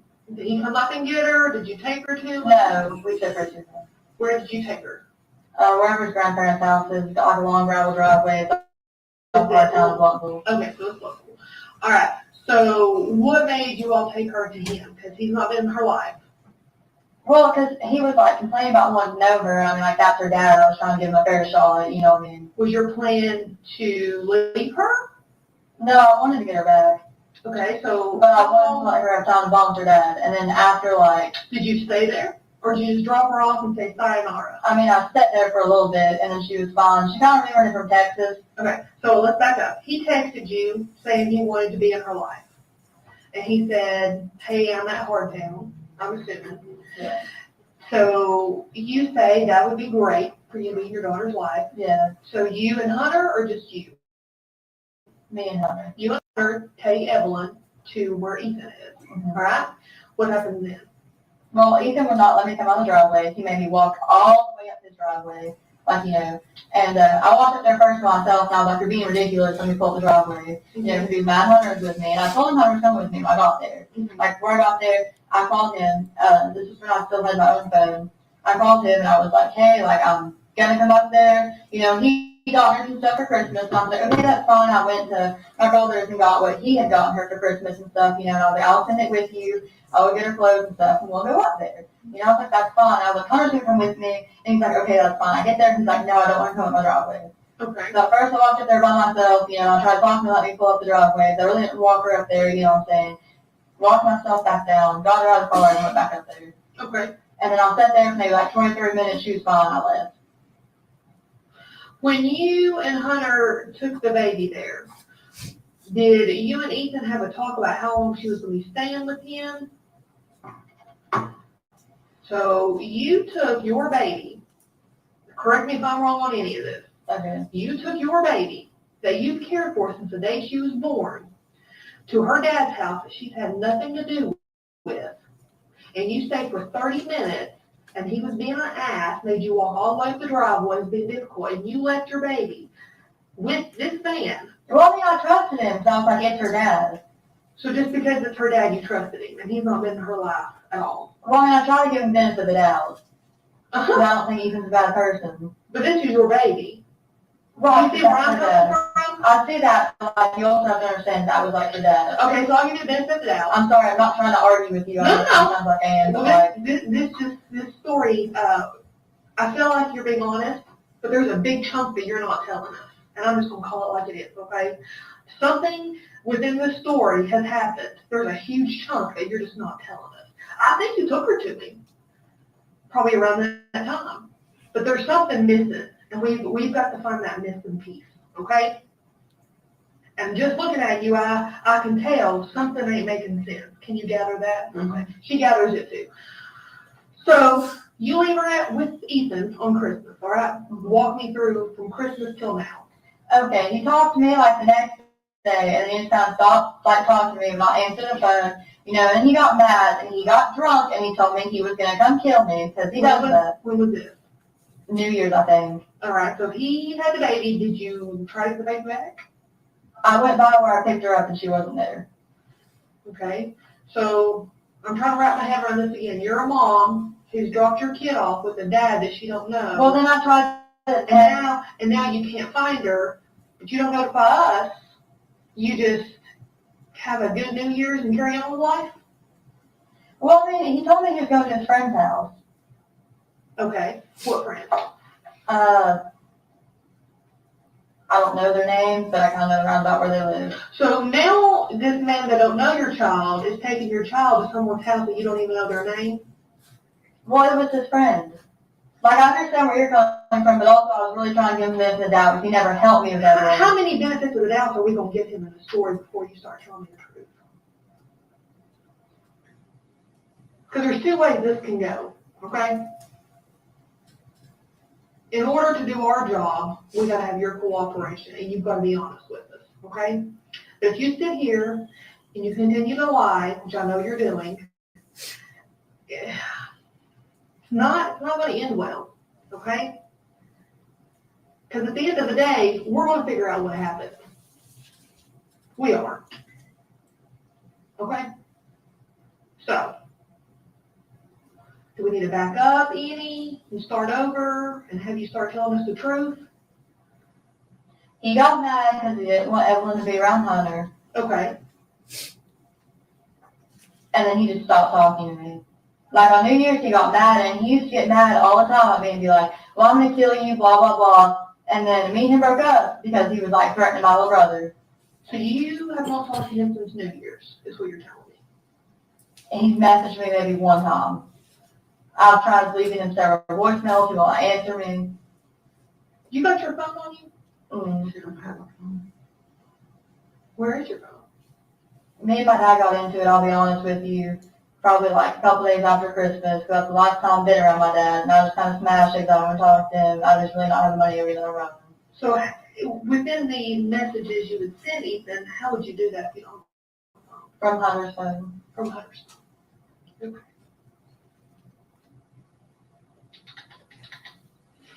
I've tried to call him several times, he has not returned my calls. So when were you going to notify us about your baby? If he didn't meet me tomorrow. Oh, tomorrow. Why tomorrow? Because you waited months and you not cared in months. So why tomorrow would you notify us? I was going to try to meet him tomorrow to get her. Have you talked about that? He told me he'd give her back to me in about 2 months. Or when me and Hunter broke up. So he told you, and you just picked tomorrow without notifying him of anything. Well, no, tomorrow would have been 2 months. Oh, well, have you talked to him to verify the date? So then what would you want to notify us of? Because how would he know to come meet you? Because that's what he said, 2 months. Where was y'all going to meet at? Ingles, at Glen Hollow. So where do you think your baby is right now? I had no clue. I thought she was with him. Is this your only kid? You ever had a kid before? No, it's my only kid. She got confused with the records and thought that I had 2 kids, but when I was in foster care, I had to place Evelyn in an agreement with Holton Homes so I could keep her with me at the foster care place because they would not let me keep her any other way. So where do you think she's at? I don't know. You seem totally unfazed by this. That tells me that you know where your baby's at. No, I don't.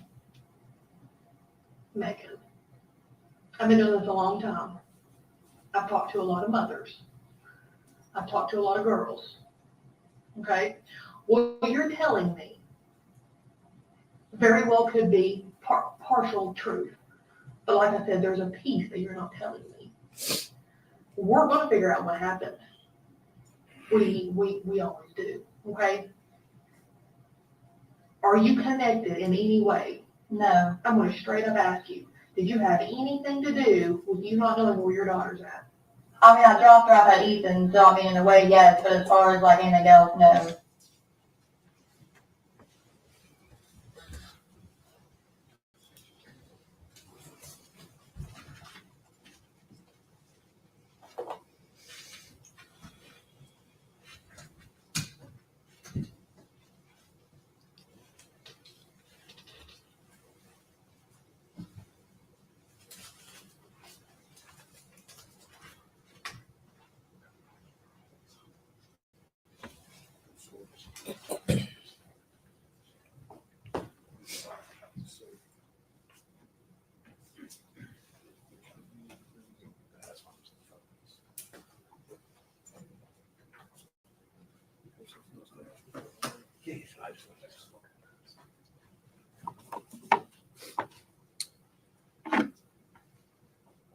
You're ready to continue, Judge.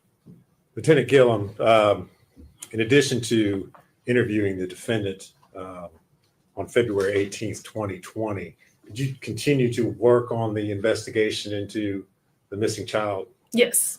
Okay.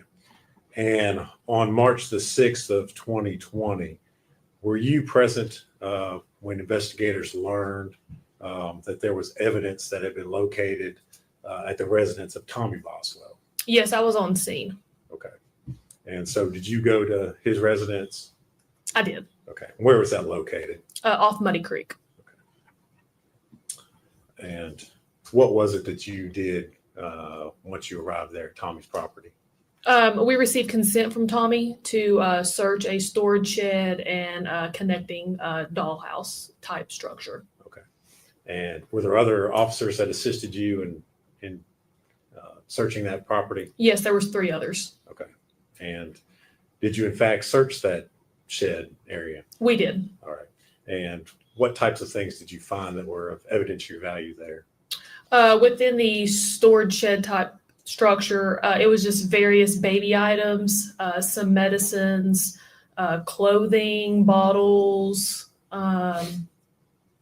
just car seats. I mean, anything you could imagine that you would need to care for a child was inside that storage shed.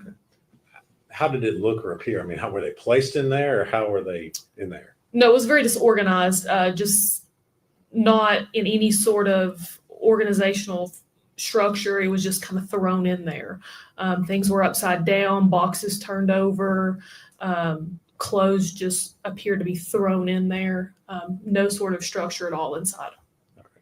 And did you photograph what the condition of the shed, that outbuilding, before you searched it? Yes. Okay. And did you all remove anything or any items from that shed? I believe most of the baby items got removed that night. Yes. Okay. And did you take photos, or someone there take photos of the evidence and the items that you removed from the shed? Yes.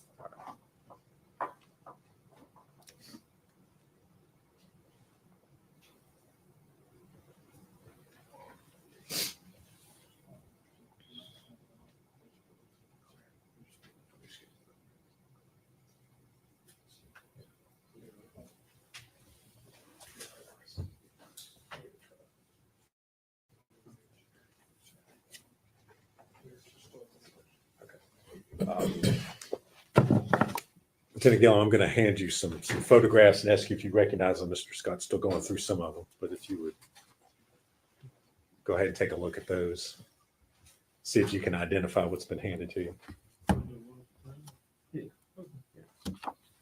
This is going to be the storage shed photographs. Okay.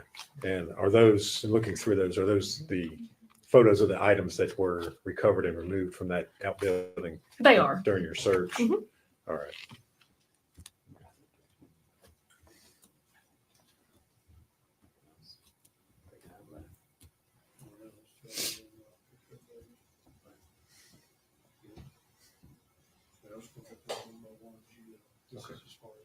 Okay. I'll do that. Okay. If you would. Okay.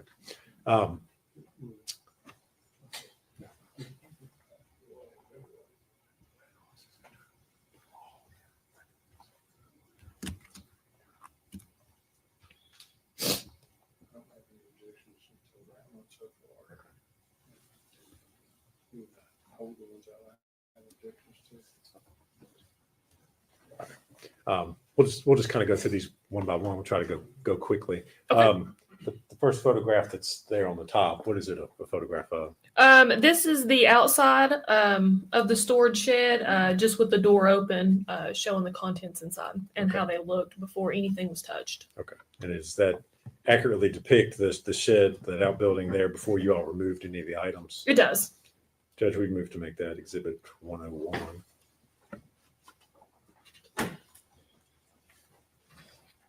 Objection.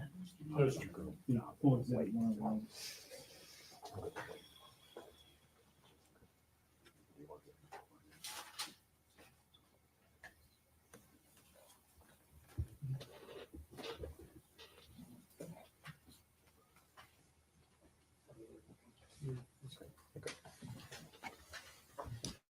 All right. And the next photograph, what is that a photograph of? This is inside the shed. Again, just showing the various items. There's a swing type thing and looks like a bag of clothes and some more baby items. All right. And again, is that a true and accurate photograph of the? It is. Judge, we move to make that exhibit 102. Exhibit 102. And the next photograph. Same type thing inside the shed. This one is showing a picture of a bottle. It still actually has a little bit of milk in it. Is that a true and accurate photograph? It is. We have to make that 103, Judge. Be 103.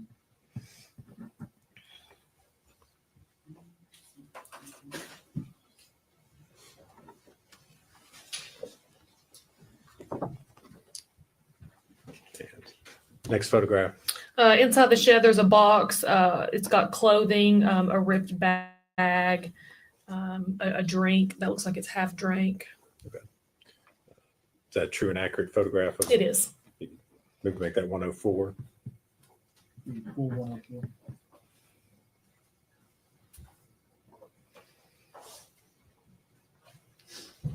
Next photograph, please.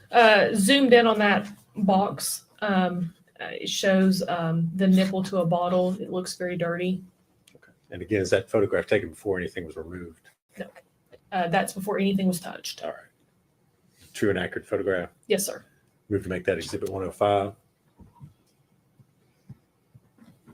Full exhibit 105. Scott, I'm assuming you've seen these. If you have any objection for it. That's correct. Next photograph, please.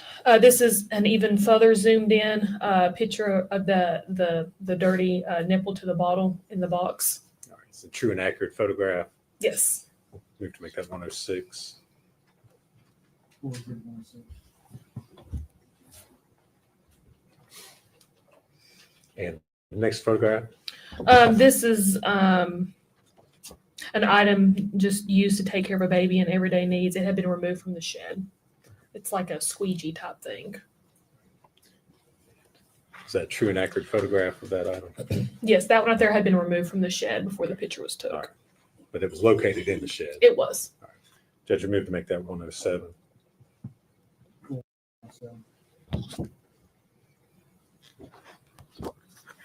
Next photograph. This is a yellow bottle. Again, there's still liquid inside of it, and it's dirty. That was located inside the shed, and it's a true and accurate. Judge, we move to make that exhibit 108. 108. And the next photograph, please. This is going to be baby clothing. It appears to be like shorts. It had been removed from the shed before the picture was taken. Is that a true and accurate photograph? Yes. Move to make that exhibit 109. 109. And the next photograph, please. It's a picture of just right inside the door of the shed. You see a little onesie laying there on the ground, various diapers, a pillow with some sort of stain on it. Is that a true and accurate photograph of those Yes. items? Make that 1010, Judge, please. 110. What did I say? 110. 110. It's getting late. This next one's going to be a close-up of the onesie. It shows a stain on the inside where her bow would have went. Is that a true and accurate photograph of It that is. item? We have to make that exhibit 111. 111. Next photograph. This one is of the pillow and a blanket inside the shed, both with various stains on them. Is that a true and accurate photograph of those items? Yes. We have to make that exhibit 112. Full exhibit 112. This next one is just going to be a close-up of the pillow and the blanket that I just described. Is that a true and accurate photograph? It is. We have to make that exhibit 113. Full exhibit 113. Next photo. This one's going to be of a cloth bib, again with various stains on it. That been located inside the shed? Yes, All right. inside the shed. Judge, we move to make that exhibit 114. Full exhibit 114. Next photograph. This is going to be inside the shed as well. It's just showing kind of what all was thrown in there. Looks like a cat carrier, some bibs, cloth bibs, diapers, and I believe that's going to be one of them diaper dispenser things there in the corner. Is that a true and accurate photograph? It is. We move to make that exhibit 115. Next photograph, please. This is as well going to be inside the shed before anything was touched, and it's just showing various things that was thrown around in there. Looks like this is going to be a smart pump, some more clothes, and diapers. Judge, we move to make that exhibit 116.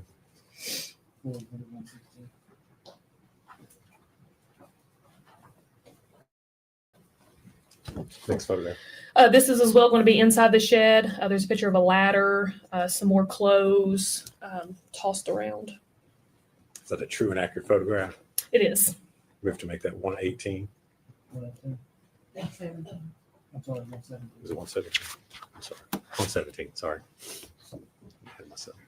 Next photograph. It's going to be a close-up of a dirty sock and like a medicine syringe. Were they located inside the shed They as were, well? yes. They were within the ladder. Make that 118, Judge. 118. Next photo. It's going to be a close-up of the medicine syringe that was inside the shed. Is that a true and accurate photo? It is. We have to make that 119. 119.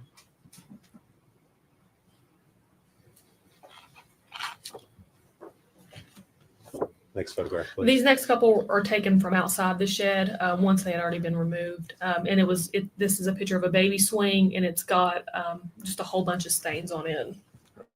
Is that a true and accurate photograph of what it looked like? Yes. We have to make that exhibit 120. 120.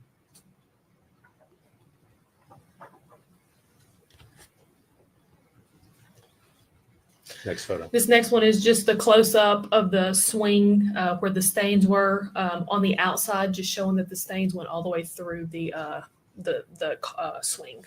That photo accurately reflect the condition of it? It does. We have to make that exhibit 121. Exhibit 121.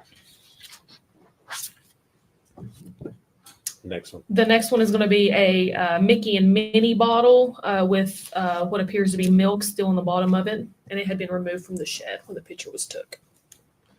We have to make that exhibit 122. And that is an accurate state or picture. Full exhibit 122. Next photo. It's just a close-up of the exact same bottle, just showing you about how much liquid was in the bottom of it when we took it out of the shed. Okay. You all did not in any way empty it, manipulate it, do anything No. else before you. All right. We have to make that exhibit 123. Full exhibit 123. Next photograph. This is the onesie that I was talking about at the beginning. I don't know if y'all remember me talking about a onesie that was laying on the floor of the shed. This is going to be a close-up of the onesie once we removed it from the shed. It shows that there's brown stains toward where her butt would have been, and there's yellow, orangish stains toward the collar of the onesie and the sleeve. We have to make that exhibit 124. Full exhibit 124.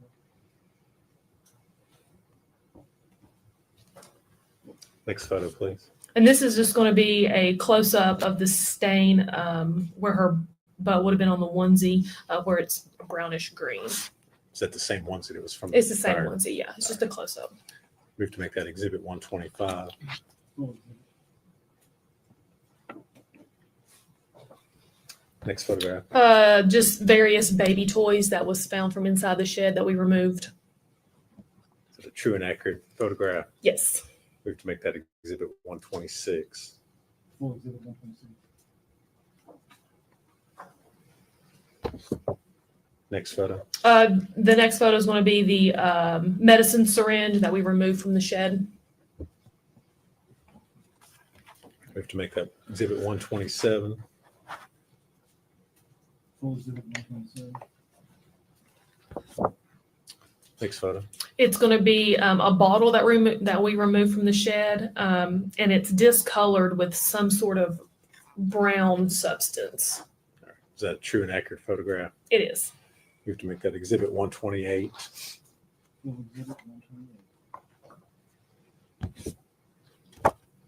Next photo. It's just going to be baby pants that we removed from the shed. You have to make that exhibit 129.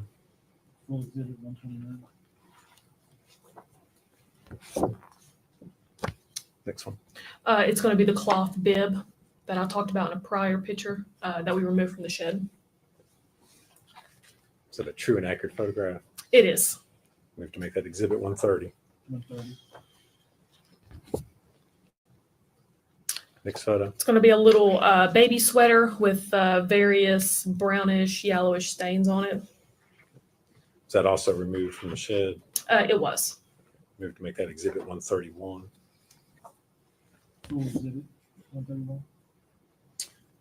Next photo. It's going to be a close-up of the baby clothing. Same item as in the previous. Yes, same item. We have to make that exhibit 132.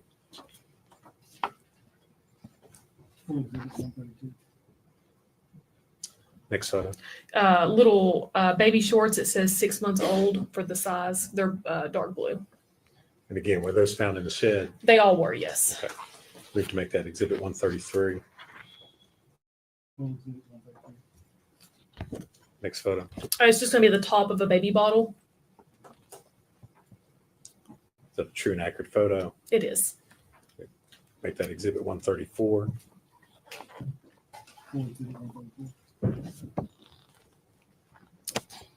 Next photo. It's going to be a baby suction that we removed from the shed. We have to make that exhibit 135. Next photo, please. A baby blanket that we removed from the shed with yellow stains on it. Is that a true and accurate photograph? It That is. item. We have to make that exhibit 136. Next photo. This is a white trash bag that we removed from inside the shed. It appears to have various blankets inside. We have to make that exhibit 137.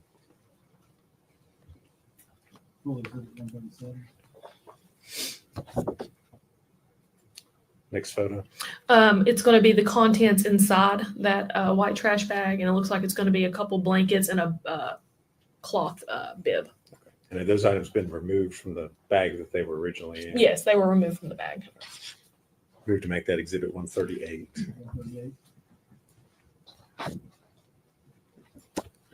Next photo. It's going to be a child's toy. It's a little pink bear we removed from the shed.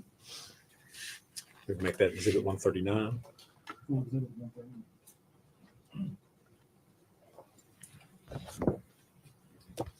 Next photo. It's going to be baby pants. They're light blue in color. Is that a true and accurate photo of that item? It is. We have to make it exhibit 140.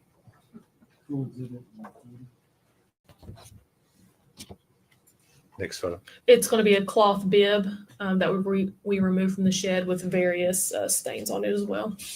We can make that exhibit 141.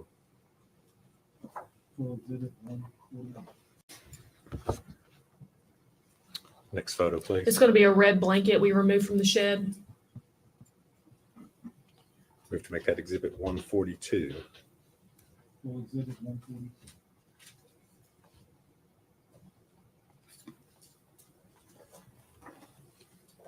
Next photo. That's it. That's it. Okay.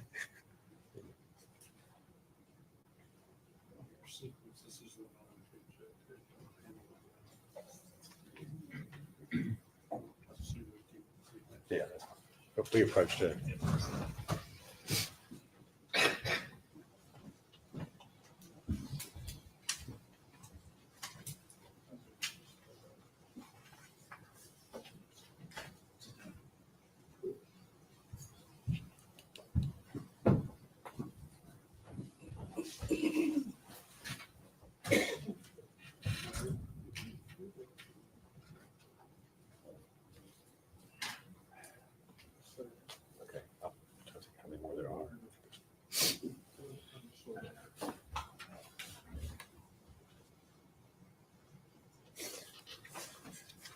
I'm going to hand you up, I think it was about 40 more photos. Okay. Have you look through them and see if you can identify what those are photos of?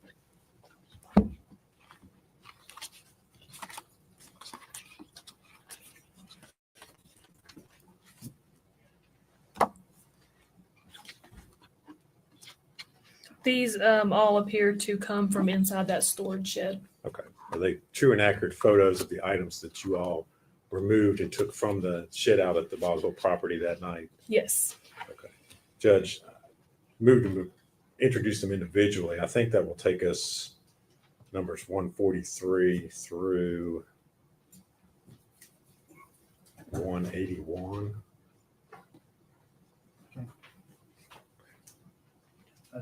I know it takes a long time, but I try to keep a list. Okay. So that later in the trial, we have to go to a specific photograph. All right. So we just have her go through them Just the way individually. you would do it. All right. That's fine.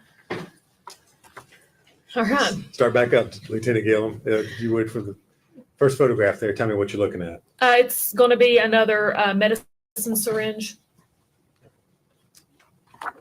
Judge, we make that 143. Actually, if there's no objection, they'll all be moved in with their respective number. So I don't have to, you say 143, I have to say it. They're all going to be full exhibits. Just read the number when you get it. Okay. So you'll know what it is. Okay. That way I can keep writing it down. Okay. That's fine. Next photo, please. It's going to be a pink bottle with various brown stains on it. We have to make that 144. Next photo. It's various baby clothing, cloth bibs, and a toy rattle. We have to make that 145. This next one's going to be just a closer view of those exact items I just described. Yeah, The same picture, just 145. zoomed All right. in. And we have to make that 146. Next photo. Just various bottles and the caps of bottles. We have to make that exhibit 147. Next photo. A little Mickey and Minnie sweatshirt for a baby.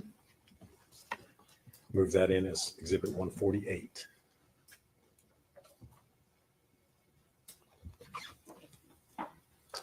Next photo, please. Not really sure exactly the proper name for this, but it's like a measuring cup for like medicine liquid. Is that a true and accurate photo? It is. Make that exhibit 149.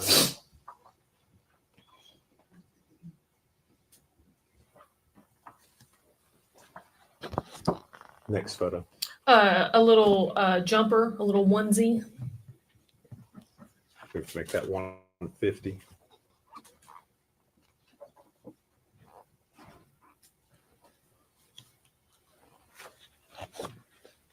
Next photo. The pillow that I described in the first set of photos with the brownish stain on it, that's going to be that pillow removed from the shed, a picture of it. We have to make that 151.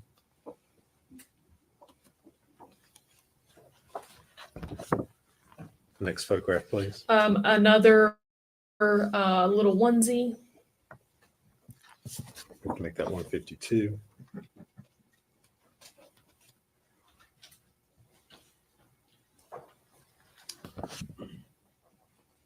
Next photo. This is another onesie covered in what appears to be dirt. We have to make that 153.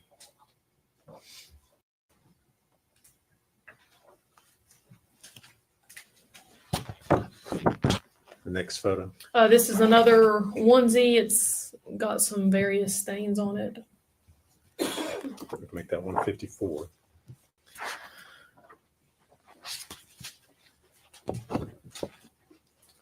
Next photograph, please. Another medicine syringe. Make that 155.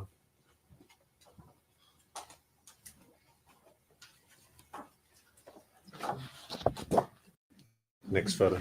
This one's going to be another onesie. It's black in color with gypsy princess on it. 156.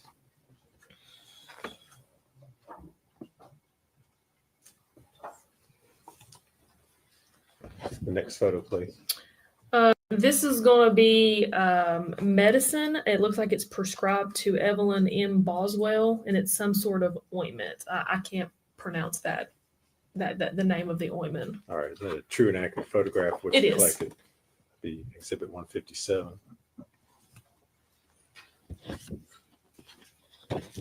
Next photo, please. And it's just going to be another up close of that exact ointment that I just described. Make that 158.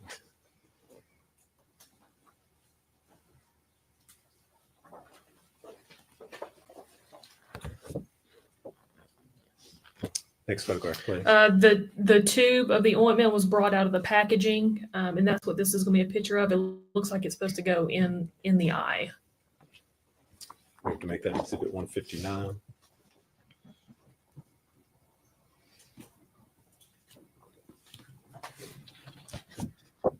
Next photo, please. It's going to be a sippy cup.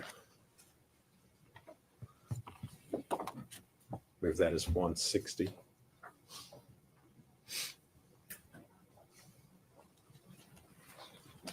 Next photo. Another sippy cup. This one's pink in color. Make that 161.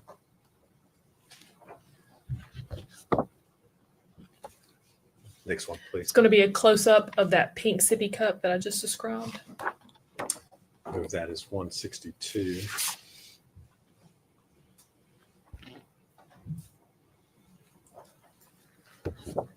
Next photo, please. This is going to be the cap of a bottle, and it's got brown stuff all over it. We have to make that 163.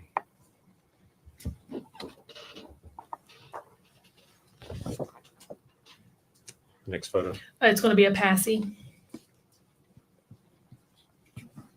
Exhibit 164.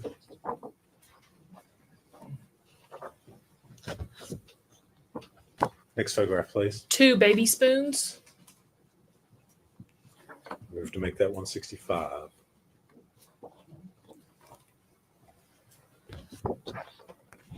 Next photo. This is going to be a diaper bag that is unzipped, but all the items are still inside untouched. And it appears to be some medicine, a Mountain Dew can, some diapers, and just various things that I can see so far. We have to make that exhibit 166. Next photo. This is going to be the medicine inside the diaper bag. It looks like it's going to be children's Tylenol. Have to make that 167.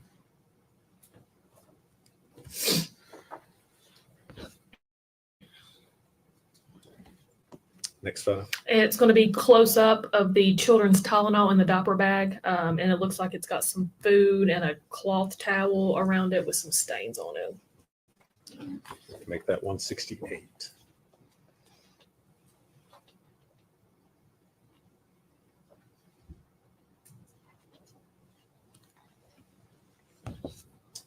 Next photo. This is going to be another picture of the inside of the diaper bag showing the same thing, the Mountain Dew can with the cloth towel. We have to make that 169.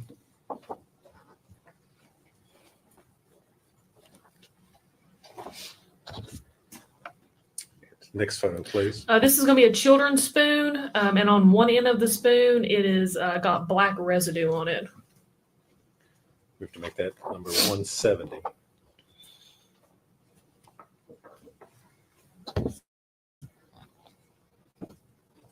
Next photo. Mac and cheese baby food. Move that as exhibit 171.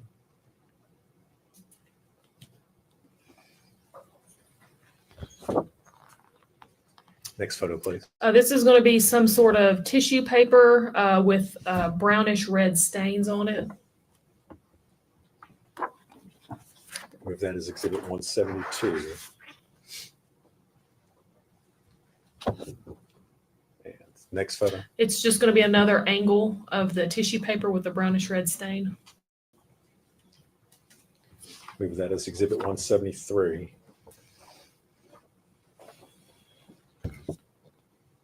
Next photo. It's going to be a suitcase with various clothing items inside. Move that as Exhibit 174.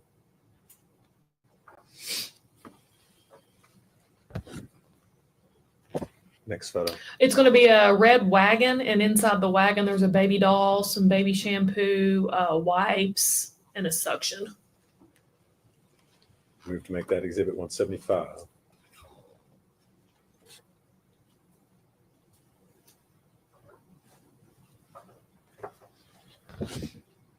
Next photo. This is going to be a picture of the items beside the wagon inside. And it's got clothing, a car seat. It looks like a little bunny rabbit, teddy bear type thing. Move that as Exhibit 176.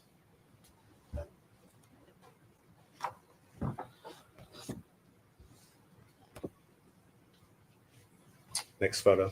This is going to be inside of another diaper bag, and it's stained with brownish, reddish type substance. Move that as Exhibit 177.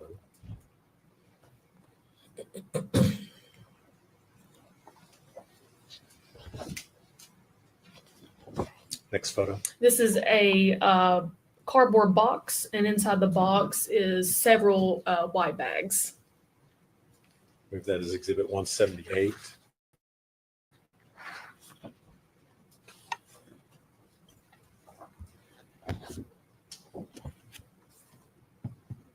Next photo. And this is going to be a big black trash bag, and inside of it is clothing, toys, all things for a baby.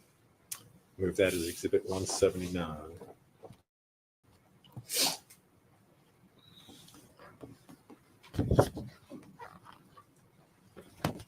Next photo. It's going to be 5 tubes of diaper rash cream. Move to make that Exhibit 180.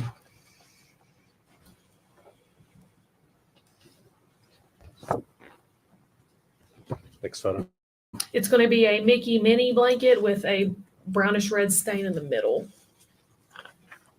Move to make that Exhibit 181.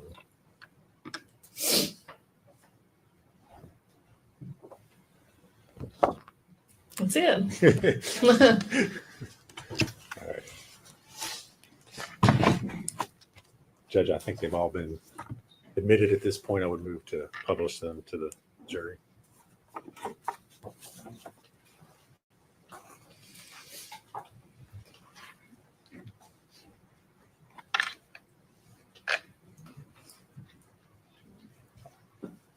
Detective Gillum, I put up what's been introduced as Exhibit 101. What are we looking at there? That's going back to the very first picture. It's going to be outside the shed when the door was opened, exactly how the contents were when the door was opened, untouched. You all had not moved anything at this point? No, sir.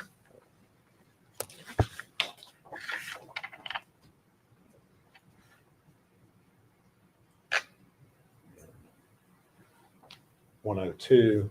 Contents inside the shed. I believe that's a swing type thing and some various clothing items.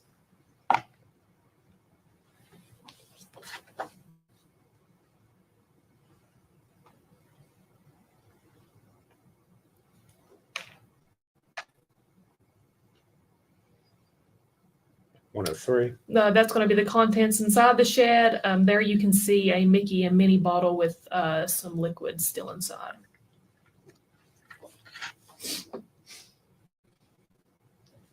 (104). And that's going to be a cardboard box with clothes and a bag on top.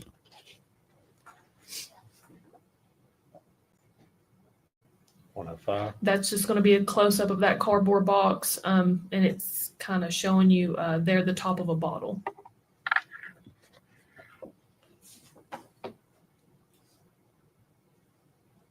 (106). Again, it's zoomed in on the top of the bottle.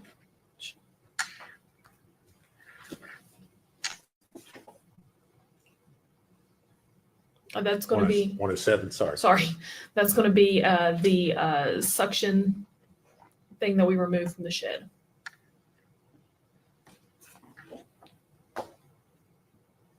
(108). That's going to be a bottle that we located inside the shed.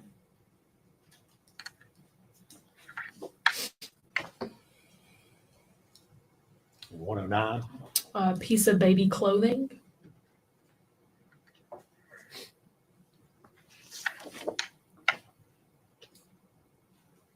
$110. And that's going to be a onesie on the floor of the shed, along with a pillow there on the left-hand side.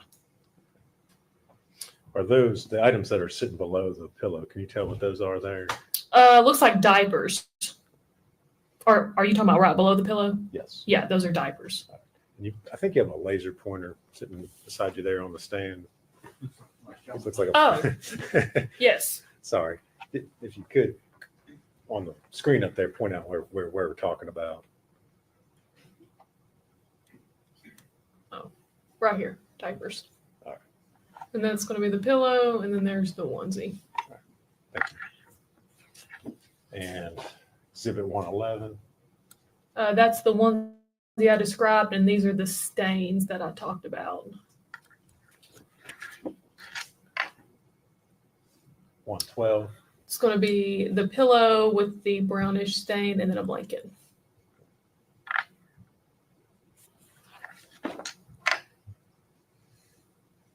$113. Again, it's the same picture, just a little bit closer up to show you that pillow and blanket.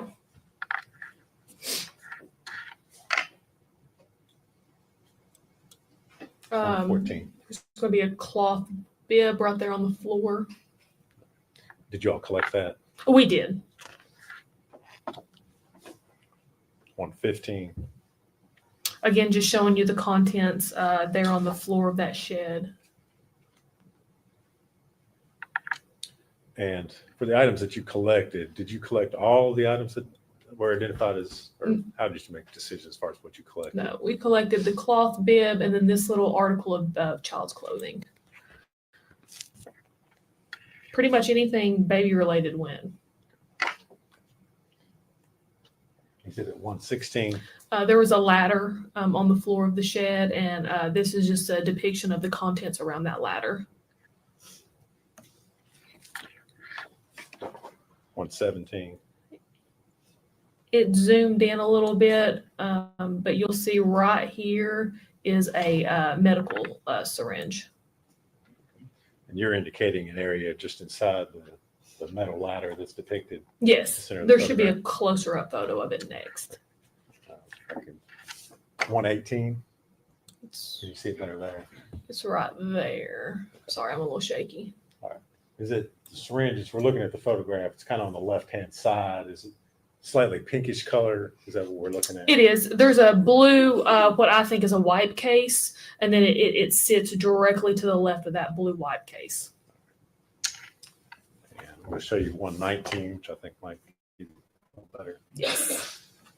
Right there. Is that a close-up image of that syringe? It is.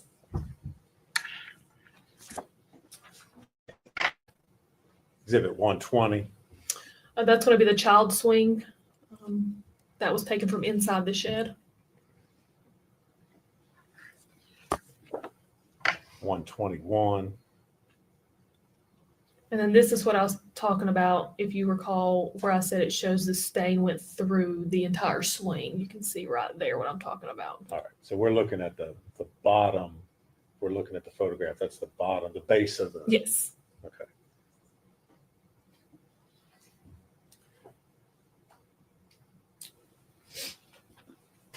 Exhibit 122. It's going to be a Mickey Minnie bottle. Do there appear to be any sort of substance inside the bottle? There appears to be some milky, whitish looking liquid. He just shy of the bottom of the cup. Exhibit 123. That depicts a little bit better where the liquid is inside the cup.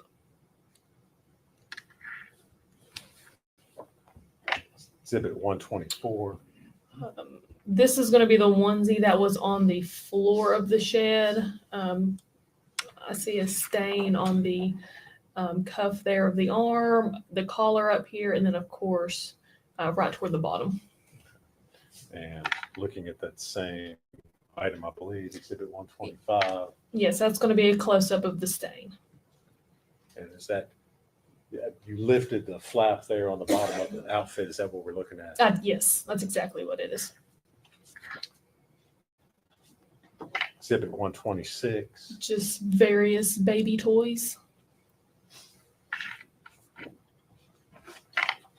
Number 127.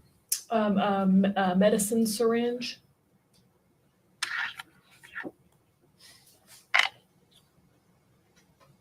128. A bottle.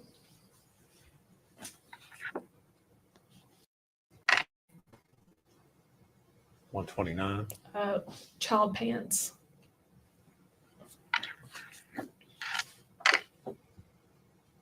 $130. A cloth bib. And again, all these items you all found inside the shed. Is that correct? Every item, yes, was taken from inside the shed. Number 131. Another article of baby clothing, and then there's a stain. I believe it's right there. Let me show you 132. Give a little better view. Yes, That- that's the that's exact same. same article of clothing where the stain is right there. Exhibit 133. Baby shorts.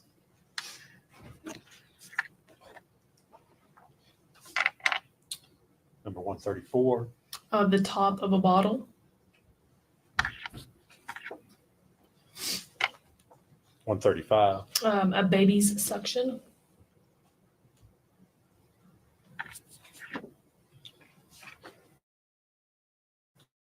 Number 136. It.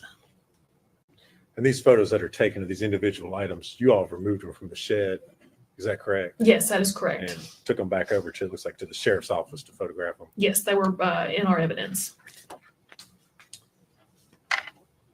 Number 137. That's going to be a white trash bag with various blankets inside.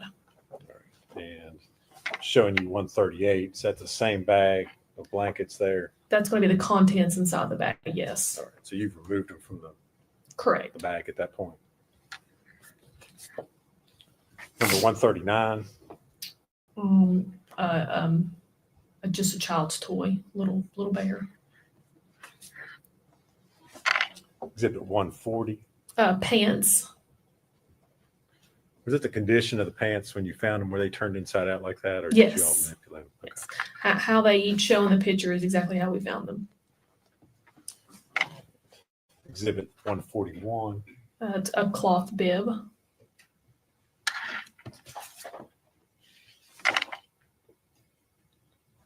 Number 142. A red blanket.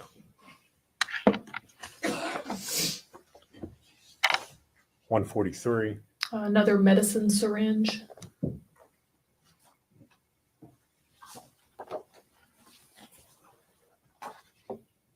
$144. A baby's bottle.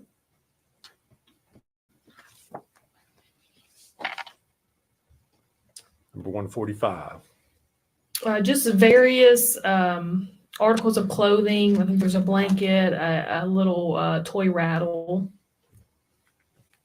And all these items were found together. Yes. Show you 146. That is just going to be a close-up of those items, just a little bit more in detail. You can see what appears to be a sock there with some stains on it, like a little bow headband there. Just a close-up. All right. Exhibit 147. Various bottles and their lids. 148. A Mickey mini sweatshirt for a baby. Number 149. Looks like a type of a measuring cup for some sort of medicine liquid. 150. It's going to be a onesie.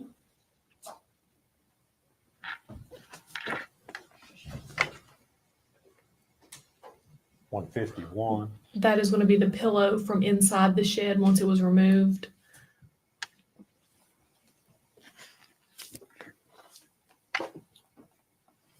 Number 152. It's another baby's onesie.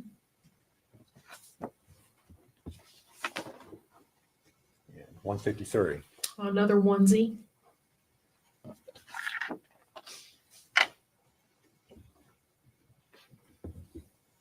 $154. And that's going to be another onesie with various stains. You can see it toward the collar here and then more toward the bottom. Number 155. Medicine syringe.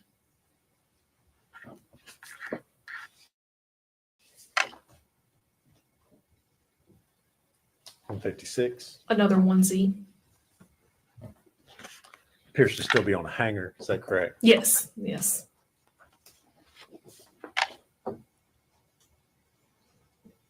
Exhibit 157. That's going to be the eye ointment. 158. The ointment removed from the box. 159.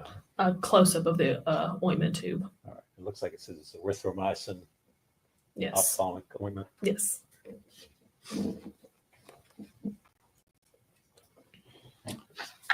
160. A sippy cup.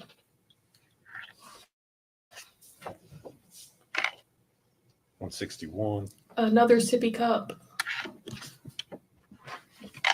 162. And that's just going to be a close-up of the previous sippy cup. 163. That's going to be the lid of a sippy cup and just shows the various stains on it, the blackish brownish stains. 164. A passy.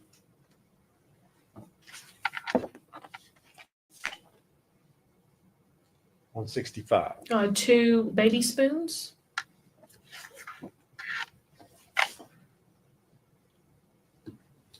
166. It looks to be a diaper bag, and that's the contents inside the diaper bag. Is that before you removed any of the items from the diaper bag? Yes, sir. 167. That's going to be the bottle of children's Tylenol that was inside the diaper bag.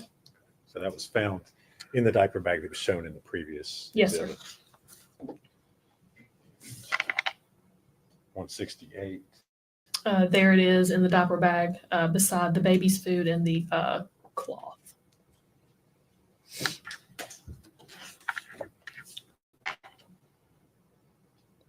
$169.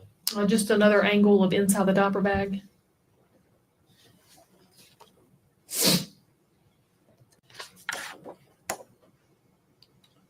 Exhibit 170. That's going to be a children's spoon with some sort of black residue substance there on the end of the spoon. Exhibit 171. That's going to be the mac and cheese. Had it been opened or was it unopened? I can't. It looks like it's been an end has been opened. Just the way the packaging was.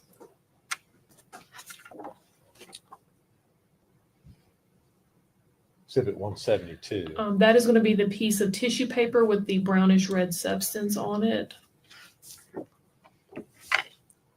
173. And that's just another angle of the exact same tissue paper with the brownish red substance.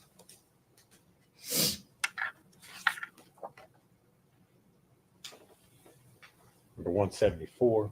A suitcase with just various clothing items inside.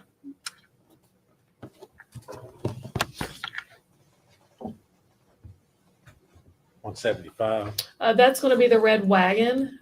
As you can see, there's baby shampoo here, a suction, some wipes, a baby doll.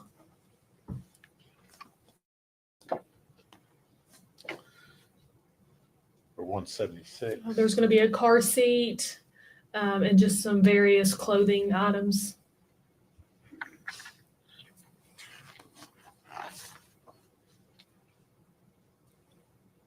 Number 177. The inside of another bag that we found from inside the shed with some stains there on the side.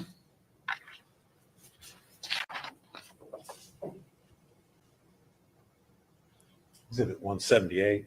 It's going to be a cardboard box with several white bags.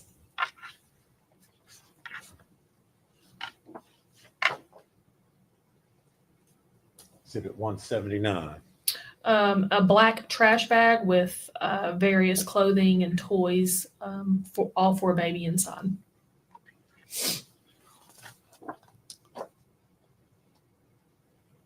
Number 180. Be 5 tubes of diaper rash cream.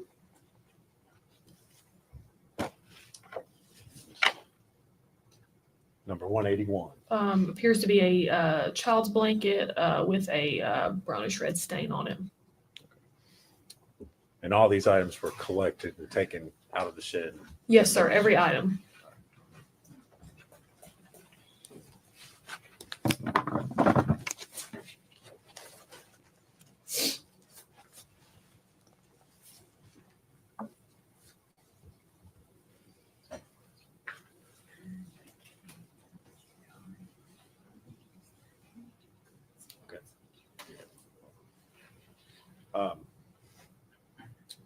Detective Gillum, you testified earlier about the interview that you did with Ms. Boswell over the sheriff's office. Yes. Sheriff's office located here in Blumpville, correct? Correct. That's Sullivan County? Yes. All right. The property that you went out to search, Tommy Boswell's, out on Muddy Creek Road? Yes, Muddy Creek is in Blumpville inside Sullivan County. All right. If you would answer any questions that you still have for you. Y'all come up here a minute.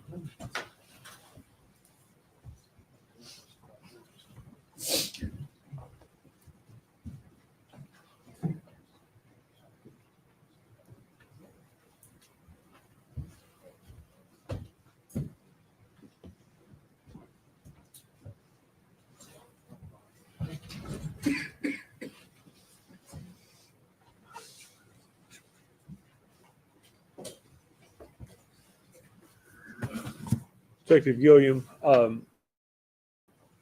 the items you collected, all these photographs we've admitted, were any of those items since TBI lab for testing? I'm not sure if they were or not. You weren't involved in that? No, I was not. You just collected them? Correct. Okay. Let's go back an hour and a half or so to the interview we watched. You talked to Megan on February the 18th, is that correct? Yes, sir. What time of day was that? It was in the evening. It was after working hours.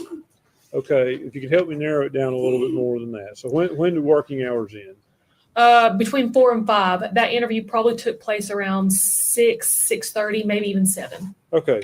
She had an earlier interview with Tracy Haraz and a DCS worker. I think you seemed to reference that in your interview. Yes, sir. Okay. What kind of time gap between those two interviews? I know when the referral first came out was right at 4 to 5 that day. And that's when Tracy and the DCS worker went to the residence and brought Megan back to the sheriff's office and had their interview. So I would say their interview might have took place around 5:36. Okay.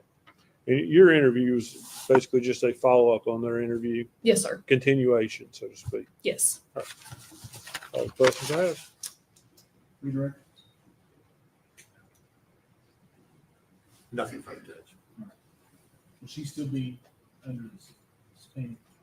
Or should she be released?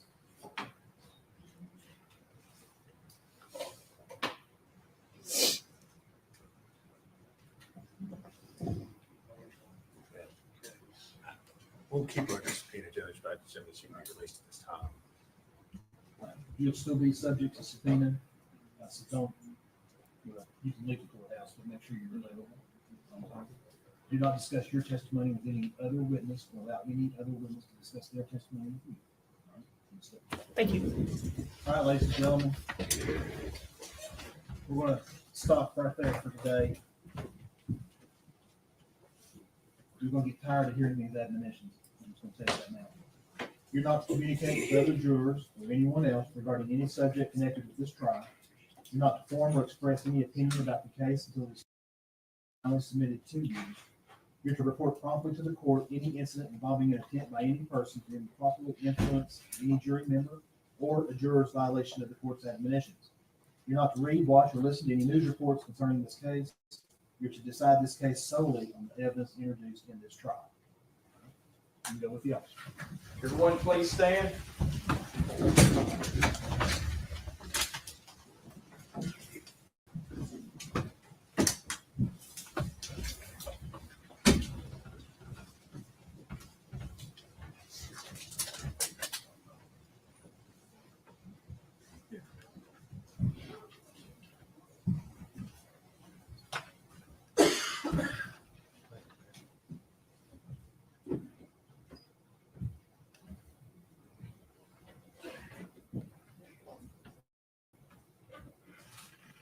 You may be seated.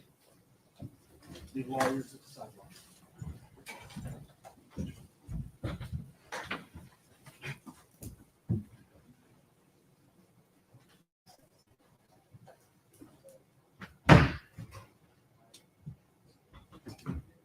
So you can duck.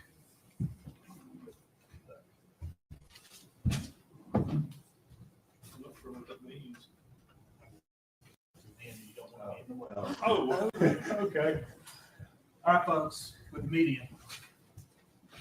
Now, I don't know how many times I said, don't put the camera somewhere and then listen to me. Your freedom depends on it. I don't know how many times I said, leading up to this trial and the first day of this trial, that you're not to zoom in close-ups of the defense lawyer, his client, his computer, or the same for the state.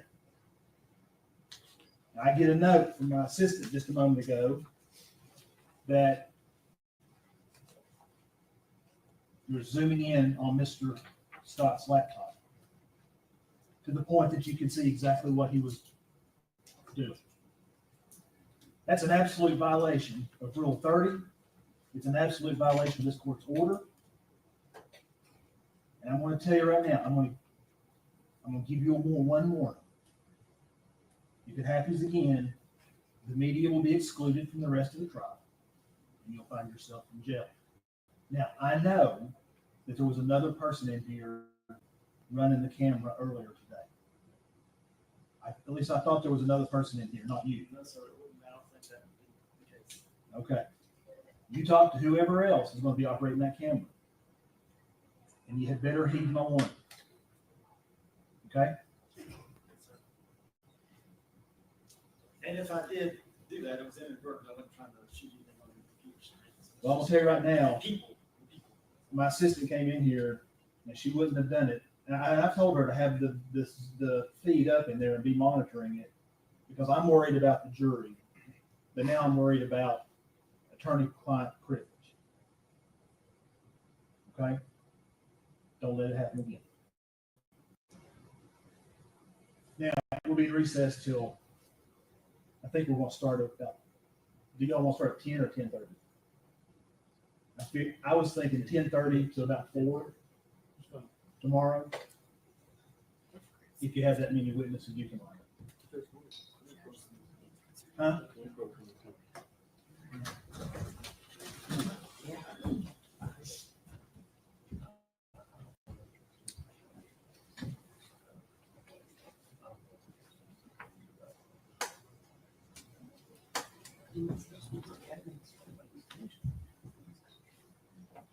Oh, it's already been. That's what it's on the box. Okay, all right. I just wanted to make sure that that does not going to be a problem.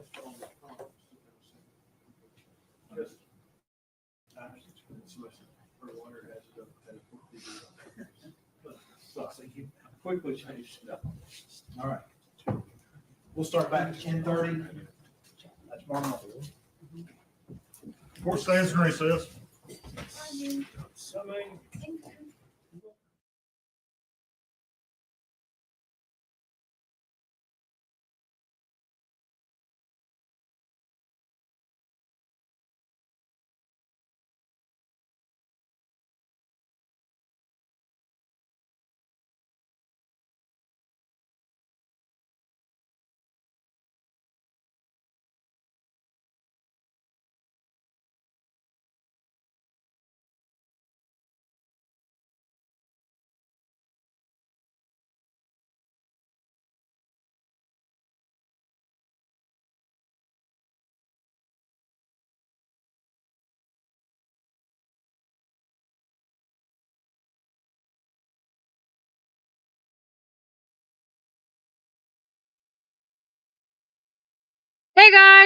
So it looks like the judge got upset with media again. Somebody zoomed in, and I guess computer screen was shown. I don't know who did it or why they did it. Um, we don't want to ever jeopardize the case. They're gonna try and call a mistrial when they do stuff like that. I just, oh my God, I don't know. I don't even know what to think. We got some shocking pieces of information today, and then we just got to sit through all of that piece by piece. I didn't realize they were going to go one by one and go through every single photo of every single thing that was in that shed. It gave me a headache, so I'm laying down for a few, and then we'll continue our coverage tomorrow. We'll continue the coverage tomorrow for you guys. Thanks so much for everybody that's been here. We appreciate it so much. Thank you for all the support and love, and catch you guys tomorrow. Bye. Say bye. Later, guys.